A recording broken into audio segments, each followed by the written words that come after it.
Tang Xiaoman awoke to find herself lying on a hospital bed. Upon noticing someone enter the room, she immediately exhibited a wary demeanor, yanking the needle from her arm in preparation for battle. For years into the apocalypse, she had endured countless skirmishes and was no longer the meek lamb she once was. Were they attempting to harvest her kidneys? She vowed to fight them to the bitter end, refusing to yield. "Miss Tang, you are awake," the nurse exclaimed, gazing at the fiercely determined Tang Xiaoman with astonishment, doubting the stability of her mental state. She stammered, "President Gu instructed that once you awaken, you are to return to the company." President Gu was none other than Gu Heng, the CEO of Gu Corporation and Tang Xiaoman's fiancé. The mere thought of this man's hypocritical cruelty made her eyes redden with rage. She longed to dismember him piece by piece. Throughout the 4 years of the apocalypse, she had stood by Gu Heng's side, unwavering. To safeguard their supplies, she had fought valiantly time and again, utilizing her own spatial abilities to store goods, thus preventing them from being seized by others. However, when the supplies dwindled to nothing, he revealed his fangs without remorse. She had become a mobile blood bank for his beloved, Su Ro, ultimately perishing in battle after refusing to donate a kidney. Wait, hadn't she died? Why had she opened her eyes again? And why was a nurse urging her to return to work? After 4 years of apocalypse, was there still a job to return to? Before Tang Xiaoman could clarify the situation, the young nurse dashed out to summon assistance. Moments later, Assistant Xu Jia entered the room. "Tang Xiaoman, you're finally awake. President Gu has inquired about your condition several times. Since you are awake, please return to work immediately." Xu Jia's face bore unmistakable disdain and impatience. Tang Xiaoman's pupils constricted sharply. Xu Jia had perished in the first year of the apocalypse. Why was she now reappearing before her? Wait, the scene felt eerily familiar. Then it struck her. 1 month before the apocalypse, she had fainted from overexertion at work. Gu Heng had shown no concern, instead complaining that her illness delayed the work process. As soon as she regained consciousness, he had sent Assistant Xu Jia to hasten her return to work. Could it be that she had been reborn? Without hesitation, Tang Xiaoman plunged the removed needle into Xu Jia's hand. This woman had often looked down on her, frequently scheming against her. "Ah!" Xu Jia shrieked, clutching her bleeding hand, tears of pain streaming down her face. "Tang Xiaoman, what is wrong with you? President Gu does not favor you, and you take your frustrations out on me? Is this reasonable?" She was incensed, anxious, and in pain, wishing to pounce on Tang Xiaoman to retaliate. Tang Xiaoman was certain she was not dreaming. She exhaled deeply, realizing she truly had been reborn. Heaven had granted her this second chance, and this time she would not repeat her past mistakes. She vowed to collect her blood debts in kind. Regaining her composure, she regarded Xu Jia, whose eyes were filled with terror and fury, and revealed a chilling smile. "A work? I shall attend to it at once." Upon returning to Gu Corporation, Tang Xiaoman entered the office building, greeted by several employees along the way. They were accustomed to her relentless work ethic, yet few inquired about her health. Tang Xiaoman suppressed a cold laugh, loathing her past naivety. Having grown up in an orphanage after becoming lost, she had craved love and affection. It was only at 15 that her father, Su Chung, found her, but her mother had long passed. Her father favored his stepdaughter, Su Ro, while a conniving stepmother sowed discord, and her half-brother bullied her. Within her home, she found no familial warmth. Her fiancé, Gu Heng, had been the sole beacon of kindness in her life, a light she desperately chased like a moth to a flame. Yet, he often spoke of Su Ro as his sister, claiming she was frail and deserving of her forbearance. Little did she know that Su Ro was Gu Heng's beloved, and she had believed his words, unaware that he was far crueler than her so-called family. In this new life, Tang Xiaoman would not fall for such foolishness again. She locked her office door, removed the jade bracelet from her wrist. This bracelet, a keepsake from her mother, held little monetary value due to its poor quality, which was why it had remained with her. In her previous life, she had been oblivious to the bracelet's hidden significance until the onset of the apocalypse, when a drop of her blood had inadvertently activated its spatial properties. Now, seizing the opportunity in solitude, she hastened to claim her space. Tang Xiaoman opened her drawer and retrieved a large pin, pricking her finger. A drop of blood fell onto the bracelet, immediately absorbed, causing its appearance to become slightly more translucent. With her eyes closed, she focused her consciousness and swiftly entered the space within the bracelet. Just as in her previous life, a virtual screen indicated the two-bedroom area measured 80 square meters. The space was fully equipped, though devoid of furniture, with gas, water, and electricity all functional.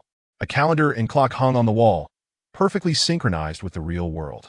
Outside the balcony lay a vast expanse of stillness, with a virtual screen displaying a volume of 150 cubic meters. In this still space, not only was time frozen, but the state of all stored goods remained unchanged. Items entered in one condition would emerge in the same state. She could manipulate the items with her mind, though moving larger items required considerable mental effort. Tang Xiaoman had personally verified these spatial capabilities in her former life. As soon as she entered the space, a timer illuminated above her head. She understood this was the countdown for her daily access to the space. Each day, she was permitted only 1 hour within. When the time was up, she would be expelled. However, retrieving items using her was not bound by time, allowing her to access them at any moment. Satisfied that the space was identical to her previous experience, she relaxed. Exiting the space, she returned to her office and powered on her work computer. Having diligently served Gu Heng for the past 2 years, demonstrating her resilience, capability, and unwavering dedication without expectation of recompense, she had gained his trust and reliance. Tang Xiaoman copied several critical business secrets. Gu Heng had exploited her like a workhorse, draining her of all value before ultimately leading to her demise. It was time to reclaim some interest, with the remainder to be repaid twofold. Xu Jia, bandaged hand raised, stormed into the presence of the boss to file a complaint against Tang Xiaoman. And that's how it went. She awoke and went absolutely mad, suddenly stabbing me with a needle. Gu Heng furrowed his brow, focused solely on one matter. Has she returned to work? Tang Xiaoman had been managing a crucial project, and her abrupt illness had severely impacted business negotiations. As a businessman, he was meticulous about profit and loss. Xu Jia, sensing the lack of concern from her boss regarding her injury, sheepishly replied, she has already returned to the company. Before she could finish, the secretary entered the room. President, Miss Tang just returned to the company, but left shortly after. Gu Heng's eyes twitched in disbelief. She left again? What did she say? Miss Tang did not say a word. Gu Heng rubbed his temples, picking up the telephone to call Tang Xiaoman. What are you doing? Before he could finish, the call was abruptly terminated. He stared in shock, redialing only to be met with a busy signal. Unable to fathom that Tang Xiaoman would hang up on him, he switched to his mobile phone to try again. Sorry, the number you have dialed is not reachable. His eyes widened in astonishment. She had actually blocked his number? Tang Xiaoman exited the office building and hailed a ride. She sent a message to Gu Heng's business rival, Huakai. I have something you desire. She then provided Huakai with the meeting location at a nearby CAF, confident he would be unable to refuse her offer. Huakai had previously attempted to woo her with charm and wealth, seeking to exploit her to breach the fortified walls of Gu Corporation. In her past life, Tang Xiaoman had remained unmoved. Now, she still held no interest in Huakai's allure, but she coveted his money. In the true apocalypse, the last bastion of survival lay within various disaster relief bases. Amidst the chaos of the crumbling order, these bases attracted heroes and legends from around the globe. In this environment, the strong prevailed, and every day was a brutal fight for survival. In such circumstances, one could not survive alone. They needed to stockpile supplies and assemble a formidable team to withstand external threats. All of this required substantial funds. Chapter 2. More secure than a prison, Huakai arrived at the designated CAF promptly, his lips curving into a perfect signature smile, his charming peach blossom eyes glimmering with affection as he incessantly flirted with Tang Xiaoman. She waved her hand dismissively, rejecting his advances. Do not cast those alluring glances my way. They have no effect on me. Huakai blinked, his smile unwavering. Taking a graceful seat, he observed her and teased. Well, Miss Tang, if you do not indulge in this, what exactly do you desire?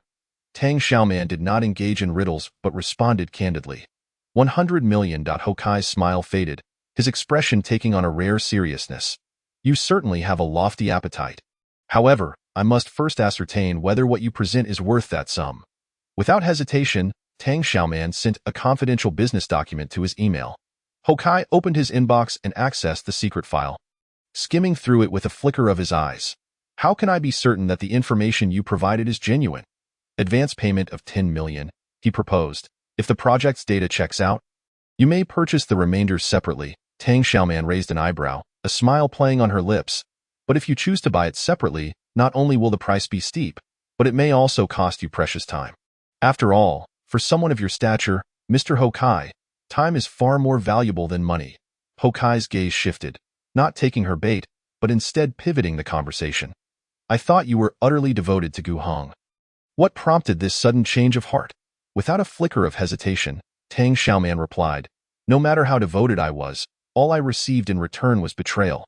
Since he loves another, I shall not force the issue. Emotions cannot be consumed as sustenance. It is far more practical to exchange for currency. Don't you agree, Mr. Hokai? Hokai clapped his hands, laughter spilling forth with a light-hearted charm. Absolutely. Congratulations, Miss Tang. You have finally come to your senses.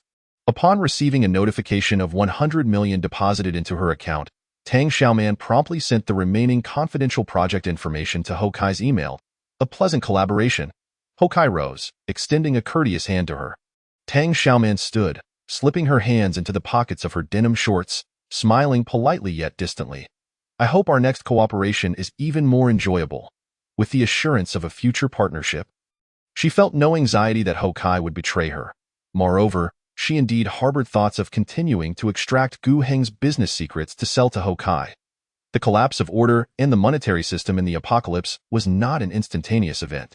It was a gradual process. After all, who could ever have too much money? She did not trust in character, but she believed in human nature. Seeing Hokai preparing to leave, Tang Xiaoman called after him, Mr. Hokai, please hold on.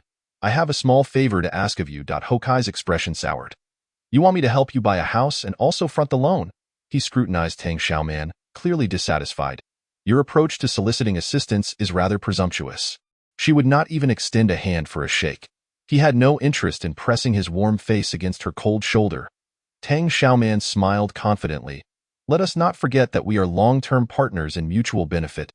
We will frequently engage in business matters. As the son of the wealthiest man in Lin City, Hokai wielded significant resources and information in the face of the impending apocalypse in her previous life. Gu Hong had thrived through collaboration with Hokai, exchanging benefits that allowed him to sustain those around him. Tang Xiaoman had always been at the forefront for Gu Hong, frequently interacting with Hokai. She sensed that aside from his flirtatious demeanor, his character was not entirely lacking. As long as she did not engage in romance, he could be trusted as a friend or partner. Upon hearing her words, Hokai imagined Tang Xiaoman continuing to dig into the Gu family's secrets, envisioning the eventual collapse of the Gu family. He felt a thrill, his charming eyes sparkling as he glanced at her. Readily agreeing, deal. With Hokai personally involved, Tang Xiaoman found it remarkably easy to purchase 2 row houses in Tianlai Villa. This area was the affluent district of Lin City, one of the highest residential zones. In her previous life, during a flood, ordinary residential buildings in the city were submerged to several stories, yet Tianlai Villa remained unscathed, a testament to its prime location. One might doubt the character of the wealthy, but never their intelligence. Having recognized her kin, Tang Xiaoman moved into Tianlai Villa, becoming quite familiar with the surroundings. She knew that 2 row houses in the northernmost outskirts were vacant, their owner residing abroad, and they had not returned after the calamity in her past life. Initially, the houses were broken into by homeless victims of the disaster, only to later be occupied by marauders. These marauders were a product of the apocalypse's collapse. Typically a group of 7 or 8 strong men banding together to seize resources. As the apocalypse progressed, survival alone became increasingly difficult, necessitating the strength of a collective to fend off or confront threats. Ultimately, to evade the frequent earthquakes, tsunamis, and sandstorms, they were forced into various official or unofficial disaster relief bases. Without sufficient team strength, even groups risked annihilation, let alone individuals. Having lived for 4 years in the apocalypse, Tang Xiaoman was acutely aware of the necessary steps for disaster relief. With Hokai's direct involvement, Tang Xiaoman signed the loan agreement, completing the property purchase that very day, and she would receive the property deed within a week. As the real estate market faced a downturn, she acquired the 2 row houses for a total price of 20 million, a down payment of 4 million was made, while the remaining 16 million was borrowed from Hokai, to be repaid in installments. Tang Xiaoman understood that with the onset of the apocalypse, money would rapidly depreciate, ultimately becoming worthless. At that time, she could offer Hokai some supplies as repayment. Currently, her funds had more pressing purposes and could not be squandered. Having finalized the purchase, the sun had already set. Yet, Tang Xiaoman dared not waste any time. Skipping dinner, she busied herself contacting a renovation company. Now was not the time to skimp on costs. She had to utilize quality resources wisely. As the foremost high-end renovation company in Lin City was nearing closing time, they received a lucrative order from a generous employer, requesting comprehensive soft and hard renovations, including furniture, appliances, and all interior decorations, right down to the kitchen utensils. Specific requirements included: all materials used for reinforcement and renovation must be of ballistic and explosive-proof quality. Tang Xiaoman agreed to a 2 million deposit up front, insisting that the following clause be included in the contract. Should the materials fail to meet the ballistic and explosive-proof testing standards outlined in the contract, the renovation fee must be refunded at double the amount. Additionally, if the renovation was not completed within the stipulated 7-day time frame, the same double refund would apply. The two row houses required the demolition of the central courtyard wall, and all surrounding walls needed to be reinforced and heightened. In addition to fortifying the exterior walls and roof, an insulation layer of considerable thickness was required. The rooftop was to be fitted with a gate made of thick alloy steel plates, with a high-strength steel frame covered by specially designed high-tensile wire mesh throughout the courtyard. Furthermore, explosion-proof glass was to be embedded, with an additional layer of electric fencing. The insulation layer would provide thermal resistance, cold protection, and soundproofing, while the exterior coating needed to be waterproof, oil-resistant, and highly acid corrosion-resistant. Thus, the two row houses would transform into an impregnable fortress, more secure than a prison. The renovation company's manager was left dumbfounded. Pushing up his glasses after a long pause, he stammered, "Miss, have you received some insider information? Is there an impending invasion from enemy nations?" Chapter 3. You might as well fire me. In response to the inquiry, Tang Xiaoman merely smiled lightly. I am renovating for a friend who suffers from paranoia. Oh, I see. The renovation manager had not anticipated such a response, yet he wisely refrained from probing further. After all, the customer is king. As long as the payment was secured, there were no demands that could not be met. Tang Xiaoman then finalized additional specifics: a deep water well to be drilled in the courtyard, installation of a boiler in the villa, self-constructed underfloor heating, and a large fireplace to be built in the master bedroom, among other requests. The renovation manager's face flushed crimson. He nearly asked her if she was constructing a safe house for the apocalypse. Yet he ultimately swallowed the words. After all, the employer had mentioned her friend suffered from paranoia. Wealth allows for whimsical requests. Exiting with the signed renovation contract, Tang Xiaoman found the night had fully enveloped the city. Though the oppressive heat of summer lingered, the tantalizing aroma of food wafted through the air, stirring her hunger. After 4 grueling years of scarcity during the apocalypse, where food and resources were alarmingly limited, most people endured hunger, some even resorting to cannibalism. Tang Xiaoman could scarcely recall the last time she enjoyed a fulfilling meal.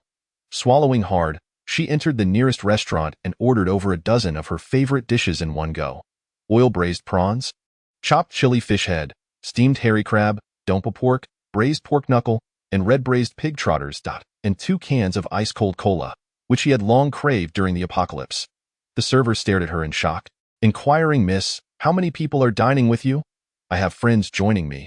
They will arrive shortly." Tang Xiaoman fabricated an acquaintance. As the dishes arrived in succession, filling the table to the brim, she certainly had no friends coming to share the meal. She intended to relish the entire feast herself. Grabbing her chopsticks, she devoured the food with fervor.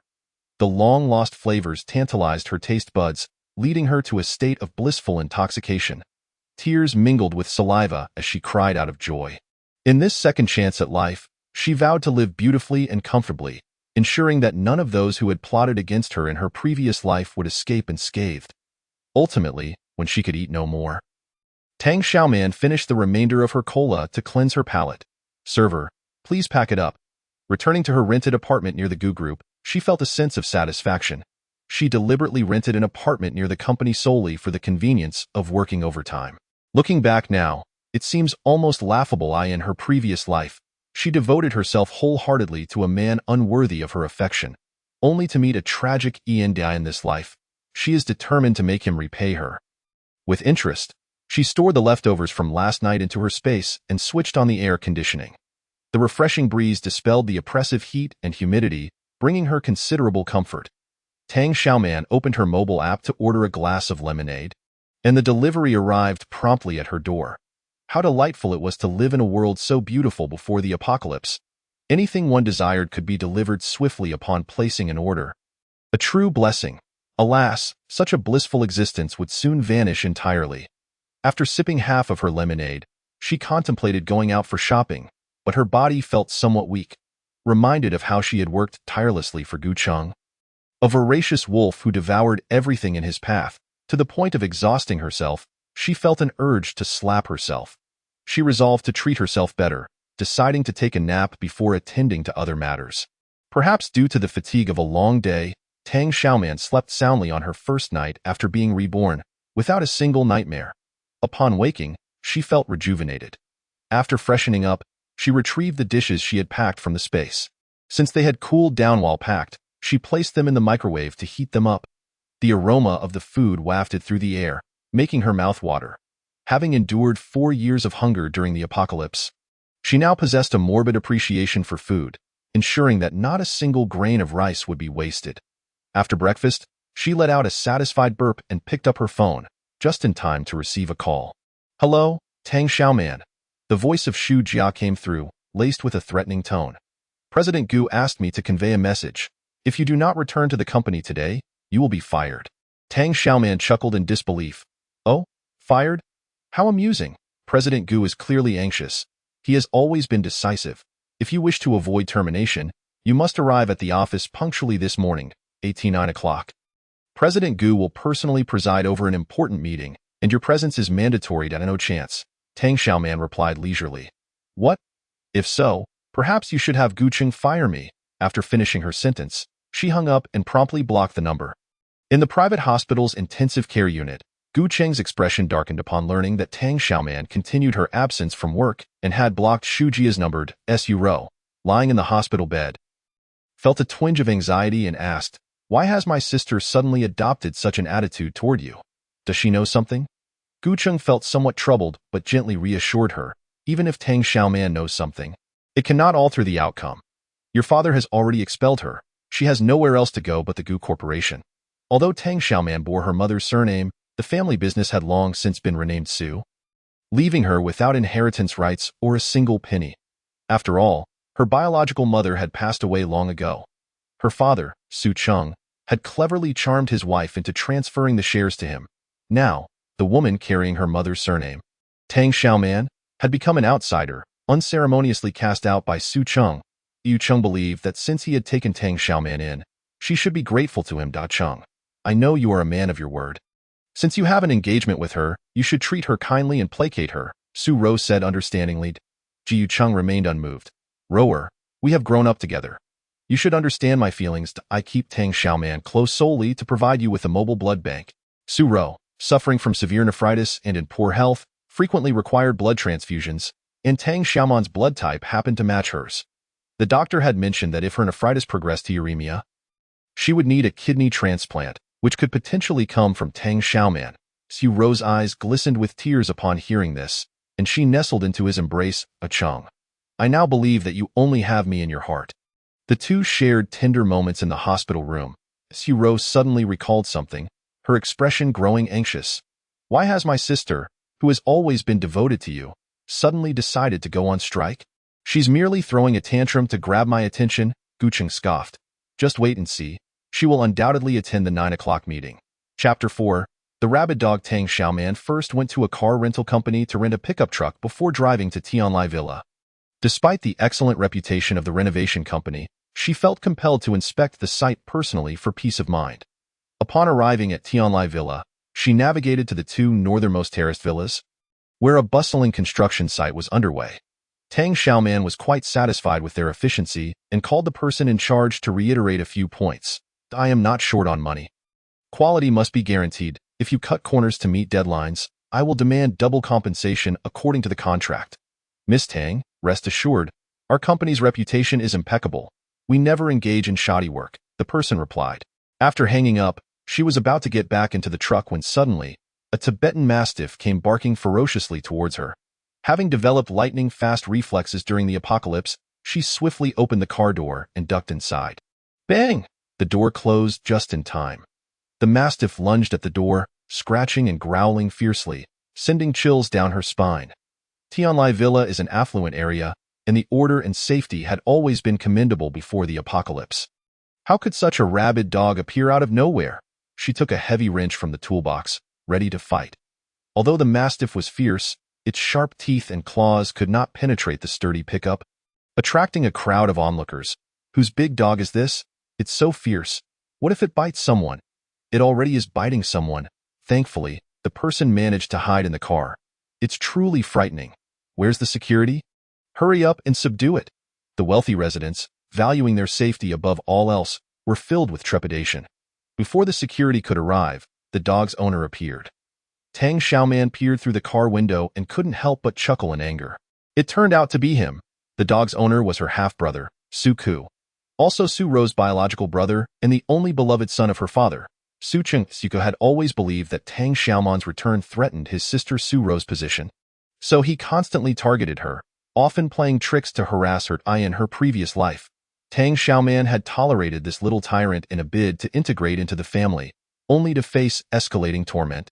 Several security personnel had rushed over, armed with tranquilizer guns and riot control sticks. Suka quickly restrained the Mastiff, declaring, "This is my dog." The security guards, upon recognizing him, smiled ingratiatingly. "Oh, it's young Master Su. You need to keep your dog on a leash to prevent any accidents with the other residents." Understood. Suka gripped the leash, casting a begrudging glare at Tang Xiaoman, who was hiding in the pickup. He hadn't anticipated her quick reflexes, successfully evading the Mastiff's attack. Humph, she got lucky this time. Tang Xiaoman, wielding the heavy wrench in one hand, opened the car door with a grim expression and stepped out.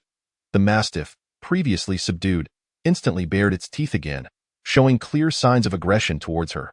Tang Xiaoman could easily guess that this dog had been specifically trained by Su Ku to attack her. Remembering the humiliation and tragic fate she endured in her past life, with every member of the Su family complicit in her suffering, her eyes reddened with fury. Today, she must reclaim some interest. The Mastiff's eyes also glowed with a fierce light, straining against its leash to launch itself at her. It recognized her scent, eager to bite her as its owner had commanded. Gasps of shock erupted from the onlookers. "Oh my, the dog has gone mad again. Security, hurry! Shoot the tranquilizer." Suka let go of the leash, and the Mastiff broke free, lunging at the security guard holding the tranquilizer gun. The guard, terrified, abandoned his weapon and fled. While the crowd scattered in panic, Yuka whistled, and the Mastiff turned back, barking ferociously as it charged towards Tang Xiaoman. She swiftly sidestepped and delivered a powerful blow to its skull in a flash. An ordinary person would have been unable to react, but Tang Xiaoman had honed her skills through 4 years of survival in the apocalypse. She knew precisely how to deliver a fatal strike, and her methods were ruthless, leaving no room for mercy in the apocalypse. Showing kindness to enemies was cruelty to oneself, a lesson she had long mastered. The Mastiff yelped in pain, its eyes spinning as it howled. However, being a giant breed, its skull was tougher than that of ordinary dogs, and it did not fall immediately. Seeing his beloved dog in distress, Suka's eyes glinted with malice as he drew a spring knife and lunged at Tang Xiaoman. She swiftly turned, kicking the knife from his hand, then raised the wrench to strike at him. She longed to kill him, but since the world had not yet descended into chaos, she preferred not to end up in prison. Therefore, she planned to break one of his fingers in self-defense today, reclaiming some interest from the Su family, with the remaining blood debts to be settled later. Su Ku was caught off guard by Tang Xiaoman's quick reaction. Momentarily stunned, seizing the opportunity, she swung the heavy wrench toward him. Realizing his master was in danger, the Mastiff ceased its howling and lunged at her from behind, its gaping maw aiming for her slender neck. With formidable biting force, if it managed to clamp down, she could very well meet her demise. Tang Xiaoman caught a whiff of the foul stench from the dog's mouth and knew the beast was upon her. Instantly, She withdrew the wrench aimed at Suku and raised it above her head to strike behind her. The iron wrench struck the dog's head. However, in the haste of the moment, it missed its target, failing to deliver a fatal blow. The Tibetan Mastiff, having received a direct hit, became even more ferocious, attacking Tang Xiaoman with a frenzied intensity. Armed with the wrench as her weapon, she narrowly evaded the dog's relentless onslaught. Yet, in that moment, she found herself unable to slay the savage beast. If only she had a knife. After 4 years in the apocalypse, she had honed her knife skills to perfection, but since her rebirth, she had yet to procure a suitable blade. Suku, who had narrowly escaped disaster, was left dumbfounded, unable to comprehend how Tang Xiaoman could face off against a Tibetan Mastiff. When had she become so fierce and formidable? The surrounding homeowners were equally astonished, forgetting even to call for security. The more Suku observed, the more alarmed he became, convinced that Tang Xiaoman was a menace that could not be allowed to remain. He drew a miniature handgun from his waist and chambered a round. Click! Having endured countless brutal battles in the apocalypse, Tang Xiaoman was acutely sensitive to the sound of a bullet being chambered. Realizing that Suku intended to ambush her, she found herself unable to fend off the Tibetan Mastiff and, in a bold move, turned to charge at Suku. He had already raised his gun. And before he could aim, he saw Tang Xiaoman lunging towards him. A jolt of fear surged through him, and he instinctively pulled the trigger. Bang! At the moment the gun fired, it flew from his grip. A lithe figure burst forth from the crowd of onlookers, a long leg lifting to kick Suku's handgun away, causing the bullet to veer off course, before the gun could hit the ground. The figure caught it. Bang! Another gunshot rang out. A howl erupted from the Tibetan Mastiff, which had been pursuing Tang Xiaoman, as its massive body collapsed to the ground, convulsing a few times before lying still. Blood trickled from one of the dog's eyes, snaking down to the ground in a gruesome display. Tang Xiaoman blinked in surprise, marveling at the speed and precision of the shot, witnessing his beloved dog being killed before his eyes. Suku was about to lose his temper when the gun was suddenly pressed against his forehead. Chapter 5. The attempt to turn him. The scorching barrel of the gun pressed against Suku's forehead, causing him to yelp in pain. Tang Xiaoman approached and unleashed a flurry of punches and kicks upon him. "You tried to ambush me? You vile scoundrel!" Suku found himself overwhelmed, feeling as if he were facing a divine being. He began by cursing, then quickly switched to pleading for mercy. Tang Xiaoman paid no heed to his words, indulging herself in the thrill of delivering punishment. Ultimately, the gallant man who had come to her aid intervened, warning her, "If you continue, someone might end up dead." His voice was deep, slightly magnetic, and quite pleasant to hear. Tang Xiaoman lifted her gaze to scrutinize the man who had assisted her. He appeared to be around 25 or 26 years old, tall and robust, with broad shoulders and a narrow waist. His thin t-shirt clung to his form, subtly revealing the contours of his well-defined chest and abdominal muscles. His features were strikingly handsome, with sharp, angular lines, dark, piercing eyes, and a jawline that seemed chiseled from stone. At that moment, his large hand, firmly gripping the handgun, displayed prominent knuckles and well-defined muscles in his arms, radiating an overwhelming physical presence. His deep black eyes also scrutinized Tang Xiaoman, as if assessing her profession and identity. She moved with remarkable agility and precision, exhibiting a style that bore the unmistakable mark of countless harsh battles. Yet, her exterior belied her formidable combat prowess. Resembling that of a freshly graduated university student, Tang Xiaoman kicked Suku, who was struggling to rise, back down to the ground, declaring with satisfaction, "Then let us call the police." At 9 in the morning, the executives of the Gu Group gathered in the conference room. Ji Yuheng glanced at the empty seat beside him, his expression darkening with an ominous hue. How infuriating! Tang Xiaoman actually dared to skip work? She had been with the Gu Group for 2 years without a single incident. Shu Jia entered, her face flushed with indignation. "President, Miss Tang isn't answering her phone." Gu Heng could no longer contain his frustration. "Inform the HR department to terminate Tang Xiaoman immediately. She need not ever return to the company." Did she think she could threaten him with her antics? He would ensure she ended up in a worse predicament. She had better not come crying to him later. Suku was charged with attempted murder, allowing a dog to attack, and illegal possession of firearms. He was taken away in handcuffs, with the dead dog serving as evidence of his crimes. Tang Xiaoman had acted in self-defense, while the man who had seized the gun was recognized for his bravery. They both cooperated with the police to provide their statements. Name? Occupation? The officer inquired with a no-nonsense demeanor. Zhou Yiqin, bodyguard, he presented his identification. Tang Xiaoman could not help but glance at him, realizing he was a bodyguard. How fortunate the homeowner was to have employed such a capable and principled individual. As she contemplated hiring a bodyguard herself, a desire to dig deeper into his background sparked within her. As the police vehicle departed, she called out to Zhou Yiqin. Mr. Zhou, he paused, glancing back at her. Could I have your contact information? She asked, pulling out her phone. To her surprise, he promptly declined, saying, no need. With that, he turned and walked away without looking back. Tang Xiaoman was left speechless, a good deed done anonymously. Seeking no reward. Such selflessness is indeed a rarity. She felt an increasing urge to draw him closer. Just as she was about to investigate Zhou Yiqin's background, she noticed Su Cheng and Lu Yakin rushing over. One appearing fierce and the other sobbing, clearly having just learned of Su Ke's predicament. Tang Xiaoman had no interest in wasting precious time with them. She swiftly entered her vehicle and locked the doors. And before they could intercept her, she pressed the accelerator and sped away from the scene. Tang Xiaoman possessed ample funds for stockpiling supplies, but unfortunately, space was limited, necessitating careful planning. She first visited a nearby supermarket, selecting her preferred brands and flavors of rice, flour, cooking oil, meat, eggs, fresh produce, condiments, beverages, and more. After enduring 4 years of the apocalypse, she eyed the abundant survival supplies with the ravenous hunger of a starving ghost. Alas, space was insufficient.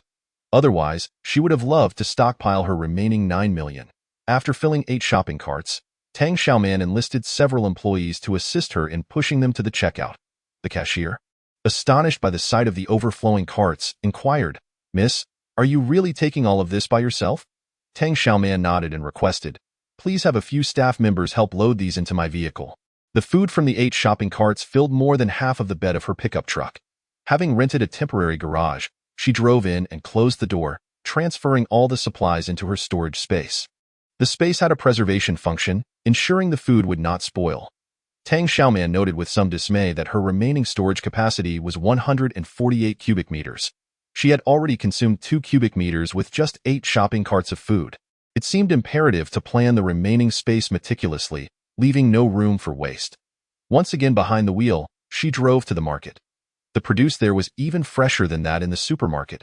Live chickens, ducks, rabbits, fish, pigeons, and quails. Unfortunately, all of these could not be stored in her space as soon as she exited the space. Any living creatures would be expelled alongside her. Thus, she opted for freshly slaughtered animals. The still warm carcasses were packed into large plastic bags, proving too heavy to carry alone.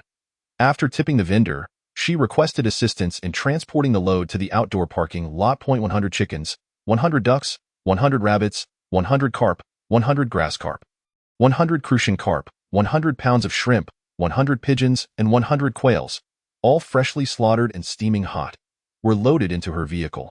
After returning to her rented private garage, she transferred all the supplies into her storage space once more. With no time to organize, she set out again, determined to stockpile more supplies. Returning to the market, she purchased beef, lamb, and pork. Racks of ribs, whole legs, entire pig heads, and assorted pig offal, along with beef tripe and lamb liver, all freshly slaughtered, filled her truck to capacity. By the time she finished, it was well past noon, and Tang Xiaoman felt her stomach growling. She decided to pause her frenzied stockpiling and visited a nearby barbecue restaurant, ordering the grilled chicken wings, lamb skewers, grilled shrimp, grilled squid, and flatbreads she had long craved from her previous life. She indulged herself to the point of gluttony, washing it down with a chilled beer to quench her thirst. After satisfying her hunger, she settled the bill but did not rush to leave, intending to rest for a while. Upon taking out her phone, she was astonished to find dozens of missed calls and unread messages. Most were from Su Cheng and Lu Yakin, along with messages from Su Rou, Gu Hang, and assistant Xu Jia. Despite having blocked Gu Hang and Xu Jia, they had clearly switched numbers to reach her. Revealing their desperation, Su Cheng's text condemned her for plotting against her own brother, while Lu Yakin pleaded for her to write a letter of understanding to expedite Su Ke's release. Su Rou urged her not to misunderstand or hold her brother accountable, While Gu Heng demanded she return to work immediately, Xu Jia informed her that she had been terminated from the company. After skimming through the flurry of messages, Tang Xiaoman couldn't help but laugh in anger. These individuals were the very culprits or accomplices responsible for her demise in her previous life. Now, as she busied herself with stockpiling supplies and establishing a refuge, they frolicked about, oblivious to her intentions. Tang Xiaoman sent them a group message. Fine, just wait. Chapter 6. Stockpiling supplies. Just as Tang Xiaoman dispatched the group message, a phone call came through. She disregarded the caller, immediately hanging up and blocking the number without hesitation. Her time was precious, and she refused to squander it on such wretched individuals. She would save all her new and old grievances for the apocalypse, where she would repay them tenfold, 100-fold. After resting for a brief moment, she rose from her seat in the barbecue restaurant and resumed her journey to the market to continue stockpiling supplies.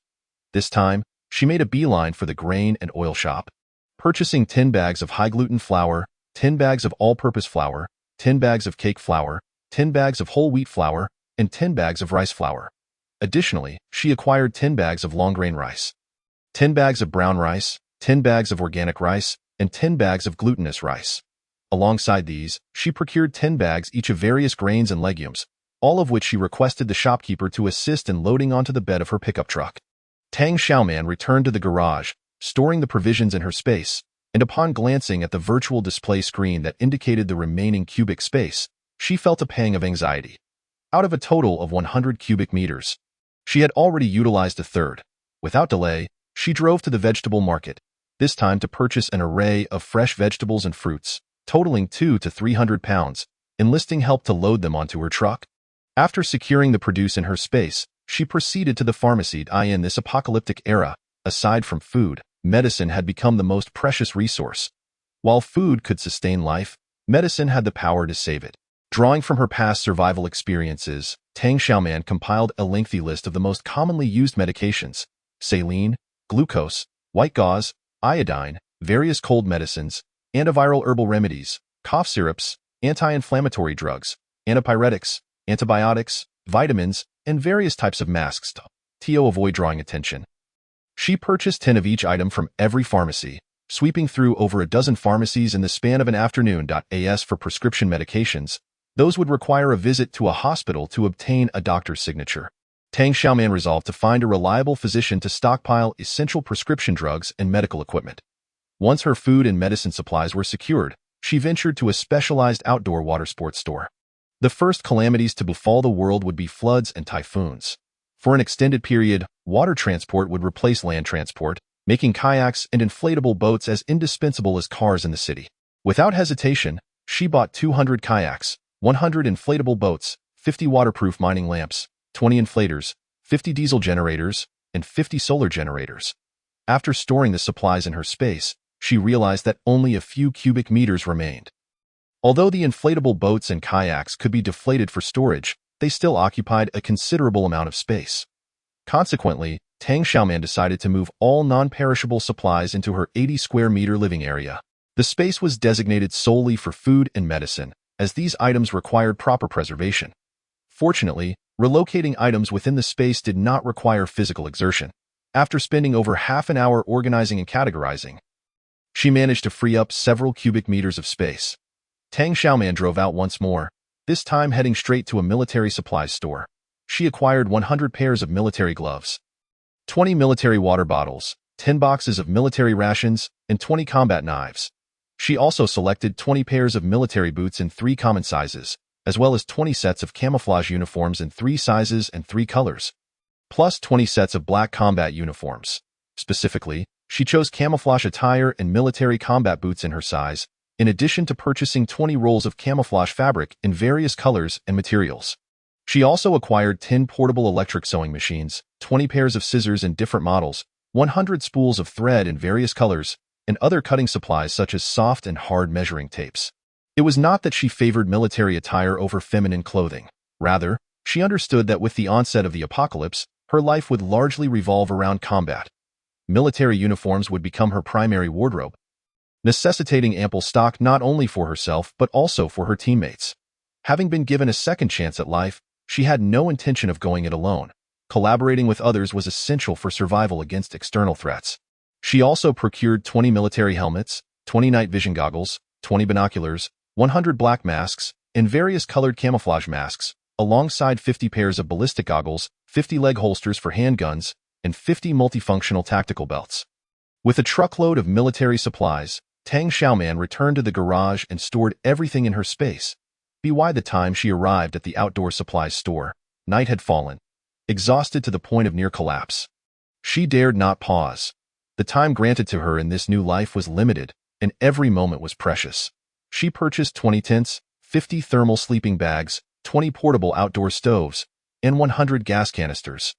Additionally, she acquired 20 pairs of men's roller skates in 3 common sizes, 20 skateboards, 20 sleds, and 10 snowmobiles, all intended for use in the frigid environment of the polar night. After returning to the garage and storing the supplies, she noticed that her living area was nearing capacity. Given that her static space was meant for preservation, and considering her need to hire a security team, she resolved to rent a large warehouse and open space for training and storage. Life-saving supplies would be kept in her space, while some daily necessities could be safeguarded by her teammates, thereby freeing up more space. After dining outside, Tang Xiaoman returned to her rented apartment, utterly fatigued. Just as she was about to enter the elevator, she noticed several suspicious figures lurking nearby. Her finely tuned instincts, honed from her past life, immediately alerted her to the danger. Without hesitation, she turned and fled. A few burly men pursued her, shouting, "Catch her! Don't let her escape!" Tang Xiaoman quickened her pace, dialing the police as she ran. Before the collapse of order, it was best to seek help from the authorities in times of danger. The police swiftly apprehended the assailants, and after a brief interrogation, they revealed the mastermind behind the scheme, Xu Jia. Summoned to the police station, Xu Jia appeared visibly shaken, tears welling in her eyes. "I'm sorry." She pleaded, "I had a personal grievance with Tang Xiaoman at work, so I hired a few people to scare her. I never intended to truly harm her." Looking at Tang Xiaoman, she implored, "Please, Tang Xiaoman. Forgive me, after all, you weren't seriously hurt, right?" Tang Xiaoman scoffed, demanding, "Did you really send those men after me? If you tell the truth, I might consider forgiving you." Xu Jia's eyes flickered, and she insisted, "Yes, it was me. I was just playing a prank. The law, however, does not tolerate such pranks." Tang Xiaoman knew she would not divulge Gu Qing's name and had no desire to waste her breath on her. "Then you can stay in the detention center and reflect on your actions." When the apocalypse arrived, Xu Jia would likely be discarded by Gu Cheng. She would no longer be able to follow him around, concocting vile schemes as she had in her past life. The thought brought Tang Xiaoman a sense of relief. Exiting the police station, Tang Xiaoman encountered Gu Cheng and Su Rou, who had just alighted from their vehicle. Su Rou stumbled over, appearing fragile as if a mere gust of wind could sweep her away. "Sister, whatever grievances you have, please don't take it out on Su Ku or involve Xu Jia." "All right."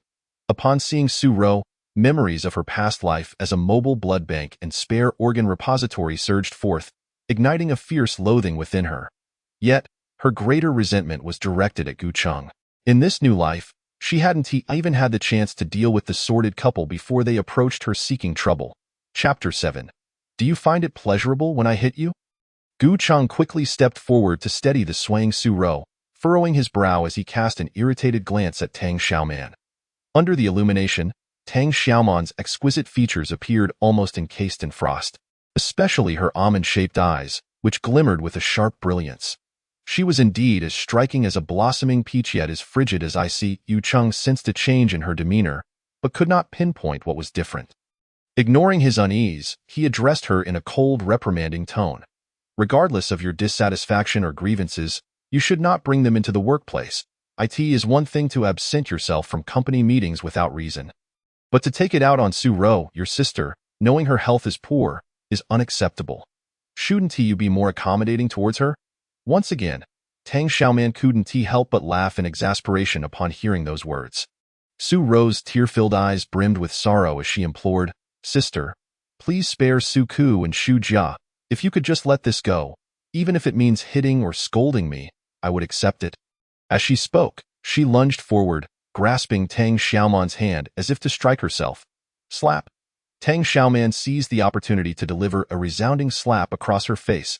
Su Rou, that her pallid face bore 5 distinct red handprints. Her jaw loosened, and her head was turned to the side from the force of the blow, her body swaying violently. Fortunately, Gu Qing acted quickly to catch her, exclaiming, "Rower, are you all right?" Su Ro was utterly dazed by the slap. Her words escaping her, Jiu Chung turned to glare fiercely at Tang Xiaoman, angrily rebuking, "How dare you lay a hand on Rower?" Tang Xiaoman raised an eyebrow, feigning innocence as she looked at Su Ro and exclaimed, "My goodness, I've never encountered someone like you who would voluntarily pull my hand to hit yourself. Are you asking for it? Do you find pleasure in my hitting you?" Su Ro's face flushed crimson. Utterly at a loss, she opened her mouth, wanting to accuse Tang Xiaoman, yet it was she who had initiated the act of self-harm. Who could have anticipated that Tang Xiaoman would actually strike her? And with such force, having suffered a silent defeat, Su Ro could not articulate her grievances, tears streaming down her face. Jiu Cheng shielded Su Ro behind him, his eyes blazing with fury. From between clenched teeth, he spat out a chilling warning, "Tang Xiaoman, don't take things too far." Finally regaining her senses after the shock of the slap, Su Ro endured the stinging pain on her cheek and continued her placating attempts. "Ah Chung, please don't blame my sister. If it means calming her down and allowing her to spare Su Ku and Shu Jia, I don't mind taking a slap." Before she could finish, Gu Chong could no longer contain his anger and pushed Tang Xiaoman forcefully. Tang Xiaoman swiftly retreated, appearing to stumble but feeling no impact. She fell to the ground, shouting, "Help! A man is hitting a woman. A man is attacking a woman at the police station." The police station's exterior was under surveillance, capturing the entire altercation in clear detail. Su Ro and Gu Cheng had actively intervened to block Tang Xiaoman, with Su Ro initiating the confrontation by pulling her hand to strike herself. Jiu Cheng advanced once more to shove Tang Xiaoman, resulting in her being knocked to the ground. Tang Xiaoman's altercation with Su Ro was instigated by the latter, who had taken hold of her hand. However, Gu Cheng's assault on her was a deliberate act of harm. It is inherently unjust for a man to strike a woman, and moreover, he was the one who initiated the violence. With conclusive evidence at hand, Gu Cheng found himself detained at the police station. Su Ro, weeping profusely, obstructed Tang Xiaoman's path, pleading, "Sister, I implore you to spare Gu Cheng. There is truly nothing between us. Please do not misunderstand and do not vent your anger upon him." "What? Are you asking me to let you hit me again?" Tang Xiaoman exclaimed, digging into her ears as if struggling to believe the absurdity of the situation. Good heavens, so you truly enjoy this sort of thing. Unable to maintain her facade any longer, Su Ro bit down on her silver teeth, seething, "Tang Xiaoman, when did you learn to play the fool? As for acting, I am far inferior to your expertise."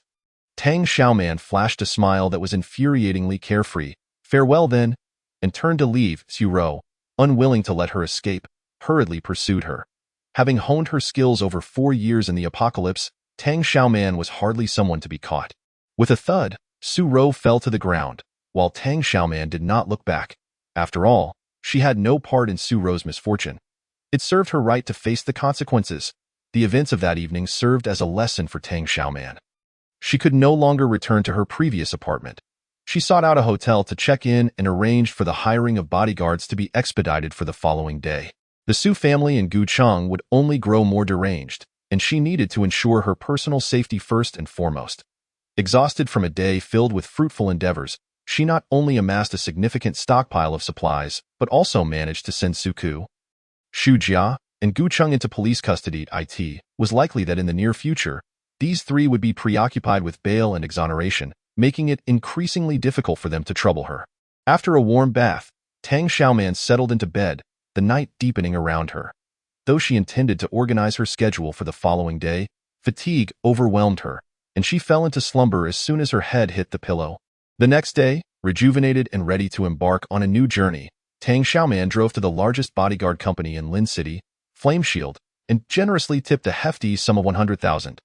The company's manager, Zhang, recognizing her as a potentially significant client, personally attended to her. Tang Xiaoman made her request clear. She sought to hire 16 bodyguards. Upon hearing this, Zhang's eyes sparkled with excitement. "Miss Tang, do you have any specific requirements? Aside from being capable fighters, my primary stipulations are that they must be unmarried, possess no immediate family ties, and cannot have girlfriends." Tang Xiaoman's demands were astonishing. Stunned, Zhang could hardly believe his ears and exclaimed, "Ah?" She reiterated, "I require true loaners. Do you understand, Manager Zhang?" Zhang, well versed in such matters, quickly regained his composure and nodded, "Understood."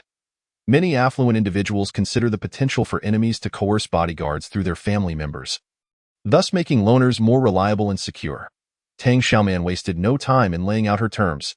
Each bodyguard would receive a monthly salary of 200,000, with evaluations every month. Those who passed the first round would see their salary increase to 300,000 in the second month, and to 500,000 in the third month. Zhang's eyes widened in disbelief. "Miss Tang, are you serious?" Although Lin City boasted its fair share of wealthy individuals, it was rare to encounter someone so extravagant. Bodyguards earning over 100,000 per month were a rarity, let alone those whose salaries would skyrocket monthly. If this information were to leak, bodyguards would be clamoring to apply. Even those who were married would likely consider divorce, while those with girlfriends would end their relationships, and those with immediate family ties would sever all connections. Tang Xiaoman smiled faintly. If anyone conceals their family ties for the sake of high pay, upon discovery, they will face a 5-fold compensation penalty, which your company will be responsible for. Manager Zhang, you must include this clause in the contract. Just as Zhang's excitement flared, it dimmed as he awkwardly rubbed his nose. Ahem, that can be arranged. This woman was cunning indeed. While she did not hold the bodyguards accountable for compensation, she placed the risk squarely on the shoulders of the company. The bodyguard company had no choice but to ensure they vetted candidates thoroughly. Observing Zhang's slightly troubled demeanor, Tang Xiaoman blinked and offered a suggestion. If your company cannot find 16 suitable loaners, feel free to seek assistance from other bodyguard firms. The various bodyguard companies maintained cooperative relationships, and their networks far surpassed what she could muster. Tang Xiaoman did not wish to expend excessive energy or time on the search for bodyguards. She preferred to invest more money to have Flame Shield handle everything comprehensively. After all, with disasters looming, money would rapidly devalue, eventually becoming worthless. With limited space, she sought to stockpile supplies but had nowhere to store them. While money still held value, she needed to utilize it to its fullest potential. Zhang grinned sheepishly. "Miss Tang, you are truly astute." He was indeed contemplating the same strategy, though he felt a pang of regret at parting with such a lucrative opportunity. At tea that moment, an assistant entered the room and whispered something in Zhang's ear. Tang Xiaoman caught a fragment of the conversation. Zhou Chen has been dismissed by his employer and is now back at the company awaiting new assignments. Chapter 8. Stockpiling bodyguards upon hearing Zhou Chen's name. Tang Xiaoman felt a flicker of interest. Yesterday, during her encounter at Tianlai Mountain Villa with Su Ku, it was a bodyguard named Zhou Chen who had assisted her in disarming an assailant. Today, the bodyguard company had a Zhou Chen who had just been dismissed. What a remarkable coincidence. Zhang, upon hearing this, was more delighted than angry, and promptly informed Tang Xiaoman, "As it happens, we have a bodyguard who meets your criteria perfectly. Would you like to meet him?" The assistant summoned Zhou Chen into the manager's office. Tang Xiaoman raised her gaze to appraise the tall, robust man before her. Their eyes met, and he appeared momentarily taken aback. A smile spread across her face. It was indeed him. Zhang, noticing Tang Xiaoman's satisfaction, beamed as he introduced, "Zhou Chen is our ace bodyguard at Flame Shield, a retired Special Forces soldier with exceptional skills. Most importantly, he fully meets Miss Tang's requirements. No immediate family, unmarried, and without a girlfriend." Zhou Chen's expression shifted slightly, his sharp gaze directed at Zhang. Zhang shrugged. "You ought to temper your personality. Otherwise, no matter how skilled you are, you'll continue to face termination." He then inquired, "So what was the reason this time?" In times of peace, wealthy individuals sought bodyguards who would obey orders. A defiant bodyguard who spoke back would invariably face dismissal. Tang Xiaoman had a hunch and turned to Zhou Chen. "Does your dismissal relate to yesterday's events?" Zhou Chen replied coolly, "It was due to personal reasons." Zhang, somewhat surprised, asked, "Do you two know each other?" Tang Xiaoman succinctly recounted the events of the previous day. "Fortunately, Mr. Zhou came to my aid. Otherwise, I might have been injured." Though the outcome might not have changed, she certainly would not have emerged unscathed. Zhang's enthusiasm grew. "It seems you two are quite fated." He then turned to Zhou Chen. "Miss Tang is offering a lucrative salary for her bodyguards. The first month is 200,000. The second month rises to 300,000, and the third month to 500,000. Your circumstances align perfectly: unmarried, no girlfriend, and no immediate family." Noticing Zhou Chen's expression darken, Tang Xiaoman sensed her terms might have been a tad presumptuous and quickly added, Mr. Zhou, you may be an exception. Rules are immutable, but individuals are not. When encountering a capable ally like Zhou Yiqin, it was prudent to relax other stipulations. Zhang grinned, then it's settled. Zhou Yiqin will be the first hired bodyguard. With 15 more to follow, Zhou Yiqin glanced at Tang Xiaoman and ultimately chose not to refuse. He had faced dismissal too many times.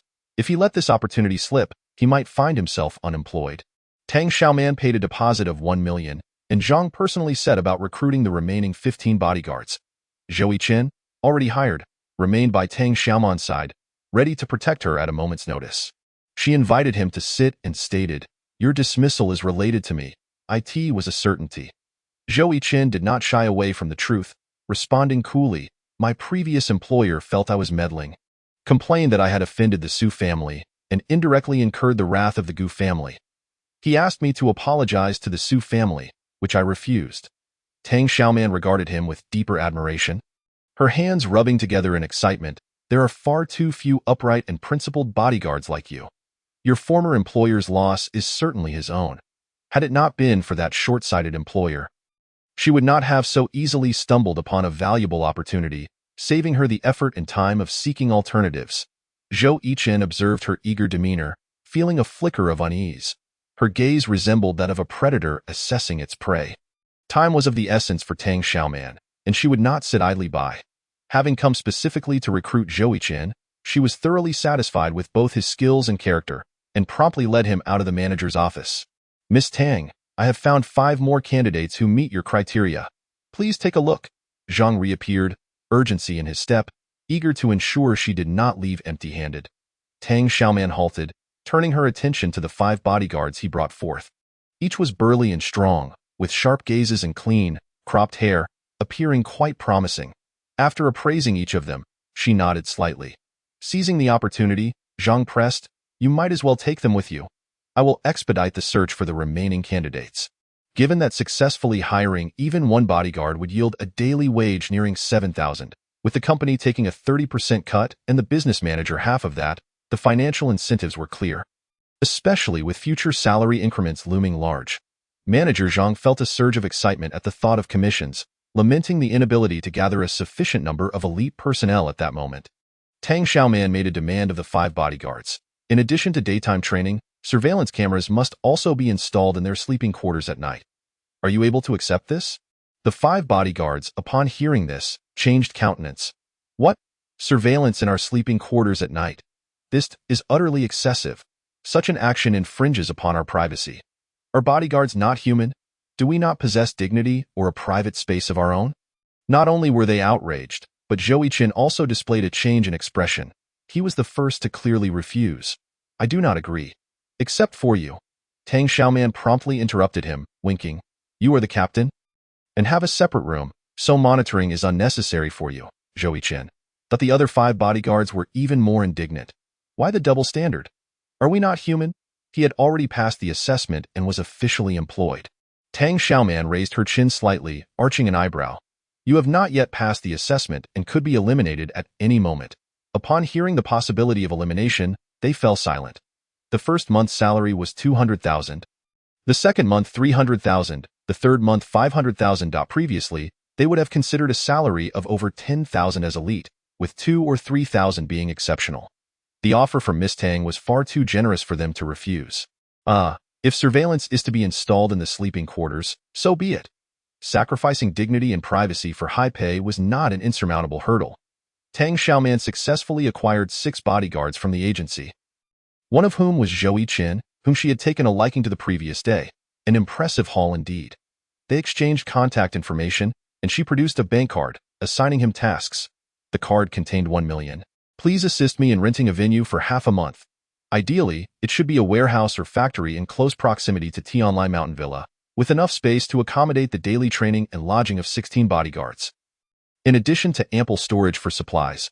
Furthermore, arrange their meals and accommodations. Aside from your quarters, the others must have surveillance installed in their sleeping areas. Also, provide them with a complete set of self-defense gear. Just follow the standards used in the military. All expenses should be charged to this card, and remember to keep the receipts for reconciliation. And don't forget to rent a few vehicles that can accommodate at least 16 individuals for commuting. Additionally, please prepare a bedroom for me, as I will be residing there as well. Zhou Yichen was somewhat taken aback, quickly grasping the crux of the matter. Equip them according to military standards? Tang Xiaoman smiled gently. Purchase whatever can be procured, and we will address the rest later. Given the current strict regulations on firearms, she would devise a solution once disaster struck, i.e. the apocalyptic world. Firearms would undoubtedly be essential for survival. Chapter 9. We are going home. Tang Xiaoman did not know Zhou Yichen's background very well, but after the events of yesterday, she had enough trust in his character. His disdain for Su Ke's bullying of the weak and his willingness to assist a stranger was a testament to his inherent sense of justice and responsibility. His refusal to apologize to the Su family, even at the risk of being dismissed by his employer, demonstrated his unwavering pride and strong sense of dignity. Most importantly, aside from him, Tang Xiaoman had yet to find anyone else she could trust.